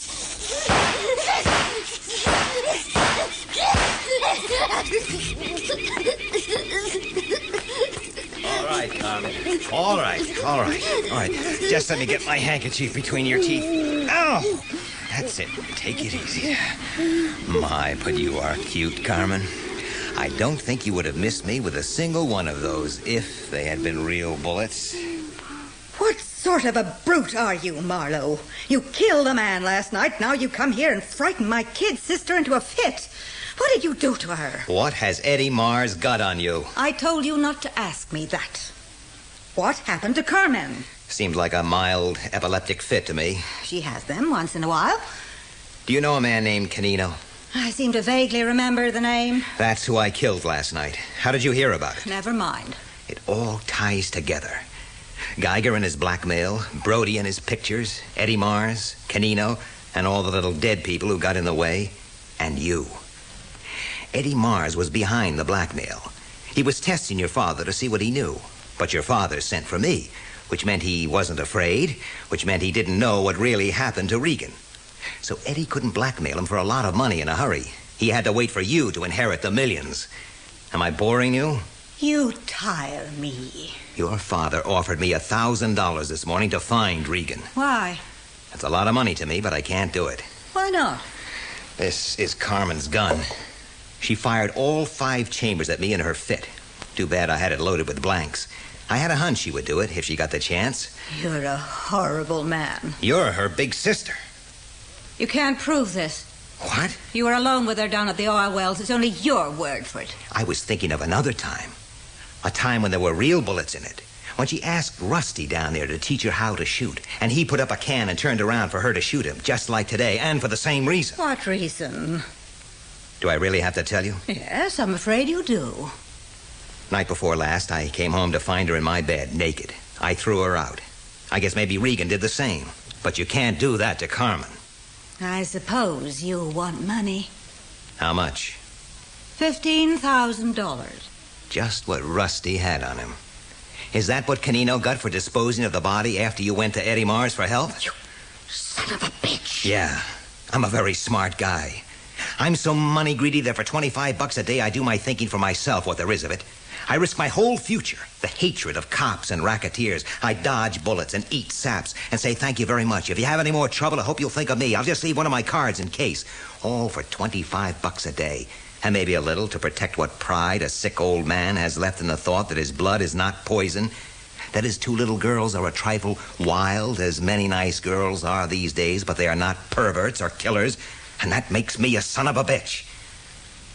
All right. I don't care anything about that.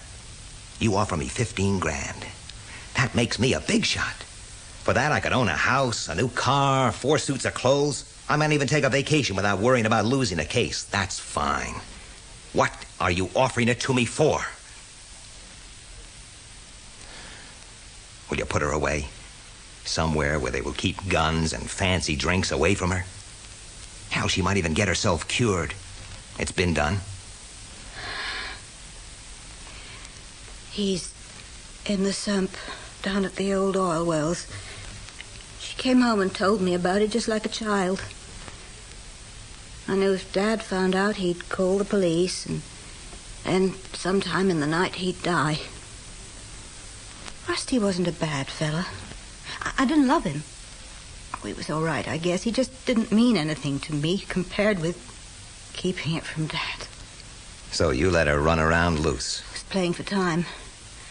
DeMars was the only one could help me. You'll take her away, and do it damn quick. I'll give you 3 days or I'll spill the story. I don't know what to say to you. I don't know how to begin. See that she's watched every minute. I promise. What about Eddie?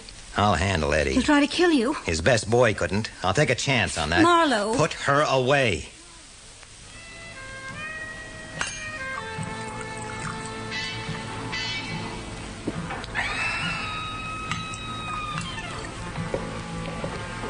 What did it matter where you lay once you were dead? In a dirty sump or in a marble tower on top of a high hill? You were sleeping the big sleep. You were not bothered by things like that. Oil and water were the same as wind and air to you.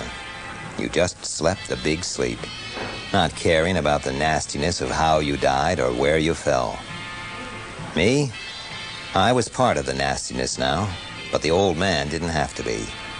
He could lie quiet in his canopied bed with his bloodless hands folded on the sheet, waiting. His heart was a brief, uncertain murmur. His thoughts were as gray as ashes. And in a little while, he too, like Rusty Regan, would be sleeping the big sleep. The double scotches weren't doing me any good. The headlines said a war was coming. Civilization was being threatened once again. I had more scotch. All it did was make me think of Silverwig, and I never saw her again.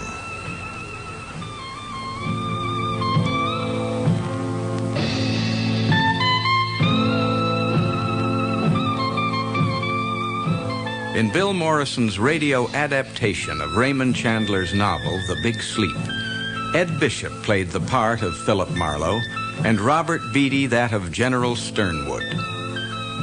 Vivian was played by Diana Olson, Carmen, Liza Ross, Eddie Mars, Paul Maxwell, Bernie Olds, Harry Taub, Agnes, Nicolette Mackenzie, Joe Brody, Blaine Fairman, Mona, Irene Sutcliffe, Carl Lundgren, Weston Gavin, Taggart Wild, Rod Beecham, Harry Jones, Don Fellows, Canino, Peter Marinker, and Captain Kronjaeger, Henry Knowles.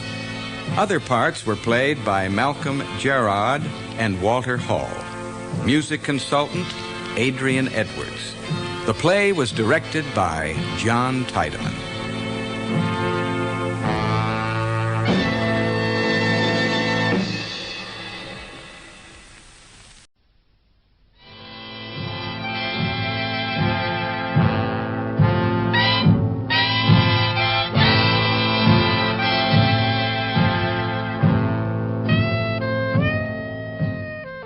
Farewell, My Lovely, by Raymond Chandler.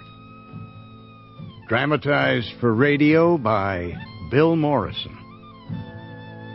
With Ed Bishop as Philip Marlowe. Farewell, My Lovely.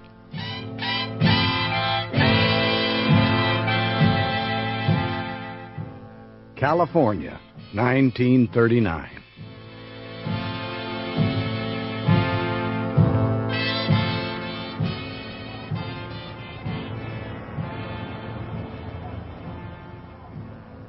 It was one of those mixed blocks over on Central Avenue, the blocks that are not yet all Negro. I had just come out of a three-chair barber shop where an agency thought a relief barber named Demetrius Alaides might be working. It was a small matter. His wife said she was willing to spend a little money to have him come home. I never found him, but Mrs. Alaides never paid me any money either. Outside the barber shop, a man was standing looking up at the neon sign of a second-floor dine and dice emporium called Florian's. Slim, quiet Negroes passed up and down the street and stared at him. He was worth looking at. He was a big man, but not more than 6 feet 5 inches tall and not wider than a beer truck. He wore a Borsalino hat, a rough gray sports coat with white golf balls for buttons, a brown shirt, a yellow tie and show handkerchief. There were a couple of colored feathers tucked into the band of his hat, but he didn't really need them. Even on Central Avenue, he looked about as inconspicuous as a tarantula on a slice of angel food. He moved across to the double swing doors which shut off the stairs to the second floor and pushed inside. The doors swung back outward and almost settled to a stop. Then they opened again, violently. Something sailed across the sidewalk and landed in the gutter. It made a high, keening noise like a cornered rat. It wasn't any of my business. So I walked over to the double doors. A hand I could have sat in came out of the dimness and took hold of my shoulder. Talk to me. There are smokes in here, huh? Tie that for me, pal. It's a Negro place. What did you expect? Don't say that, pal. Velma used to work here. Little Velma. I ain't seen her in 8 years. You say this here is a smokes joint? Yeah. He let go of my shoulder. The bone didn't seem to be broken. I'm feeling good. I wouldn't want anybody to fuss with me.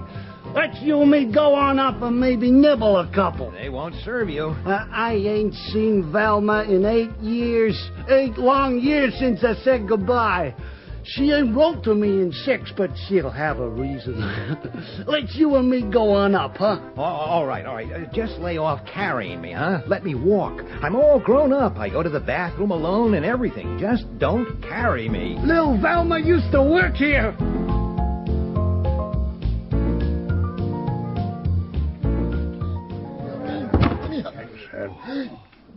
No white folks, brother. Just for the colored people. I'm sorry. Where's Velma at? No Velma here, brother. No hoosh, no gals, no nothing. Just for the scram, white boy. Just for the scram. But Velma used to work here. Sure, Velma used to work here. She don't work here no more. She done retired.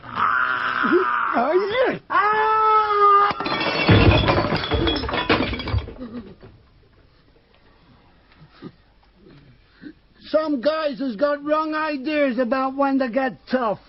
Let's you and me nibble one. A whiskey sour. call yours? Whiskey sour. Yes, sir. Coming up, sir. Hey, you know where Velma is? I ain't seen it. Well, how long you been here? Oh, about 10 months. Well, how long's this coop been a smokes joint? 5 years, anyway. And nobody here would know anything about a white girl. Who the hell asked you to stick your face in? Hey, I'm the fellow that came in with you, remember? Oh, yeah. Oh, yeah, I remember. Hey, 2 more whiskey sour. Sure. And shake them fleas out of your pants. Yeah, sure thing. There was a little stage and a band. Velma did some warbling. A redhead she was. She was cute as lace pants. We was to have been married when they hung the frame on me. What frame? Was the great band bank job. Malloy is the name. They call me Moose Malloy. On account of unlodge. Where'd you figure I'd been them 8 years? Catching butterflies? 40 grand. Solo job. Ain't that something? Well, you're going to spend it now you're out, huh? Where's the boss man? He might know about my little Velma. Oh, he's got his office through that door. 2 more the same. I'll be back and play some music like old times. Now, don't reach for it. What have you got down there behind the bar? I got me a sawed-off shotgun. That's illegal. Now, listen. You and I are together. I thought you was with him. I never saw him before. He asked me up here. I didn't feel like being thrown over any houses. Jeez. What? Don't nobody try the fancy pants. Freeze the mitts on the bar.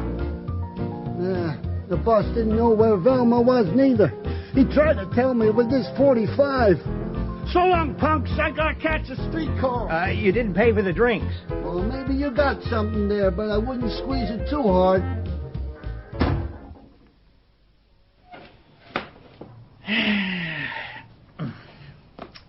Smokes. Another smoke killing. No pics, no space, not even 4 lines in the want ad section. After 18 years in this man's police department, that's what I rate. Philip Marlowe, private investigator. One of those guys, huh? What was you doing all that time? All what time? All the time Malloy was twisting the neck of this smoke. Oh, that happened in another room. And Malloy hadn't promised me he was going to break anybody's neck. Oh, ride me. Okay, go ahead and ride me. Everybody else does. Don't you pack no rod? Not on the kind of job I was on. He just picked me up. I'm kind of cute sometimes. You seem to pick up awful easy. I've seen the guy, and you haven't, Nolte. He could wear us for a watch charm. Oh, you'll get him all right. But that size and the clothes... Oh, I'll get him. About the time I get my 3rd set of teeth. It's a smoke killing. They got the call out on him now, probably at the end of the hot car list. Yeah, ain't nothing to do but just wait. Well, try looking for the girl. Well, you try her. I ain't been in a joy house for 20 years. Okay. I was only kidding. Hey, wait a minute. You might pick something up. You can work under glass. Well, what's in it for me? You've been in jams with us boys before. Next time, it ain't doing you any harm to have a pal. Is this for love, Nolte? Or are you paying anything in money? I'm needing a little credit bad myself. I wouldn't forget it, pal.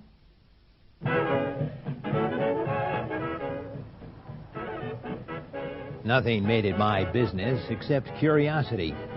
But strictly speaking, I hadn't any business in a month. I bought a pint of bourbon and walked across Central to the Hotel San Souci. The clerk seemed to be peacefully asleep. Can I help you, sir? Well, I'll call your play. I'll read you a chapter of the Bible or buy you a drink. Brother, I kind of like to read the Bible in the seclusion of my family. But I is pleased to take a light snifter in your company.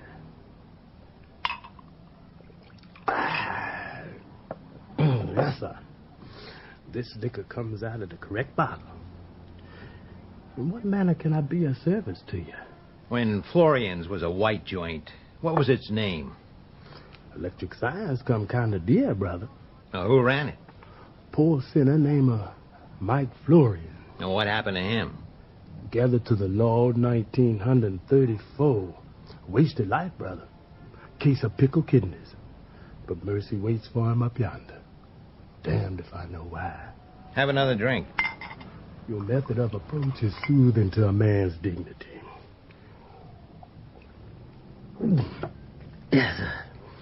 Left a widow. Name of Jessie. Oh, where is she? Try the phone book, brother. Try the phone book.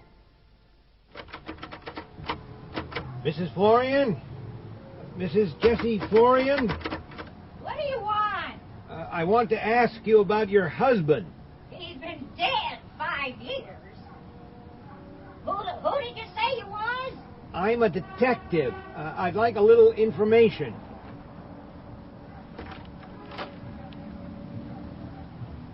Ain't had time to get cleaned up yet.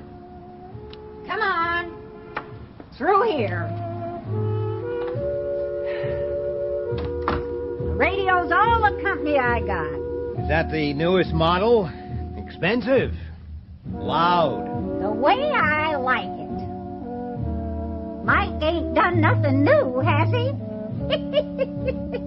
A joke, that was. I hope there's enough cheap blondes where he is. He never got enough of them here. I was thinking more of a redhead. A girl named Velma. I'm trying to trace her for her folks. Her folks taking their time getting round to it. Oh, there's a little money involved. Money sharpens the memory. So does liquor. Oh, would you care for some bourbon, Mrs. Florian? You ain't no copper. No copper ever bought that stuff. What's the gag, mister? This Velma was a singer. You wouldn't know her? Man, that is liquor. Just pour again careful, mister. This ain't no time to drop nothing. Now, what was we talking about? Velma. I remember her. Nice legs. And generous with them. I shouldn't ought to barber with you, but a guy that buys me a drink is a pal. Hold on to your chair and don't step on no snakes. A joke that was, old. Here. Now, look 'em over. All them entertainers had display photos. They're all the bastard left me. I wouldn't know any of these. Ain't you got a photo of her from her folks? No. I ain't beginning to like you again. Hey, leave that alone. Sit down. You're not dealing with a lug like Moose Malloy this time. The Moose? What about him? He's loose. Out of jail.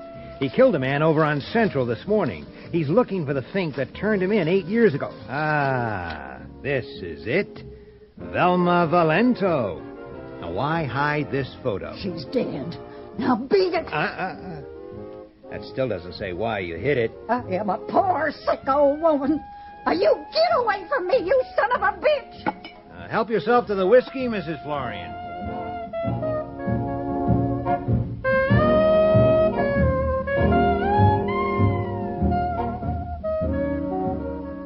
When I came out onto West 54th Place, a window curtain moved in the next house. Old Nosy, checking up on the neighbors. There's always at least one to a block. I waved a hand at her. I was a swell guy. I enjoyed being me. I liked getting old women drunk. You find almost anything under your hand in my business, but I was beginning to be a little sick to my stomach. I went back to the office and looked at Rembrandt. Well, he was on the calendar that year. His face was aging, saggy,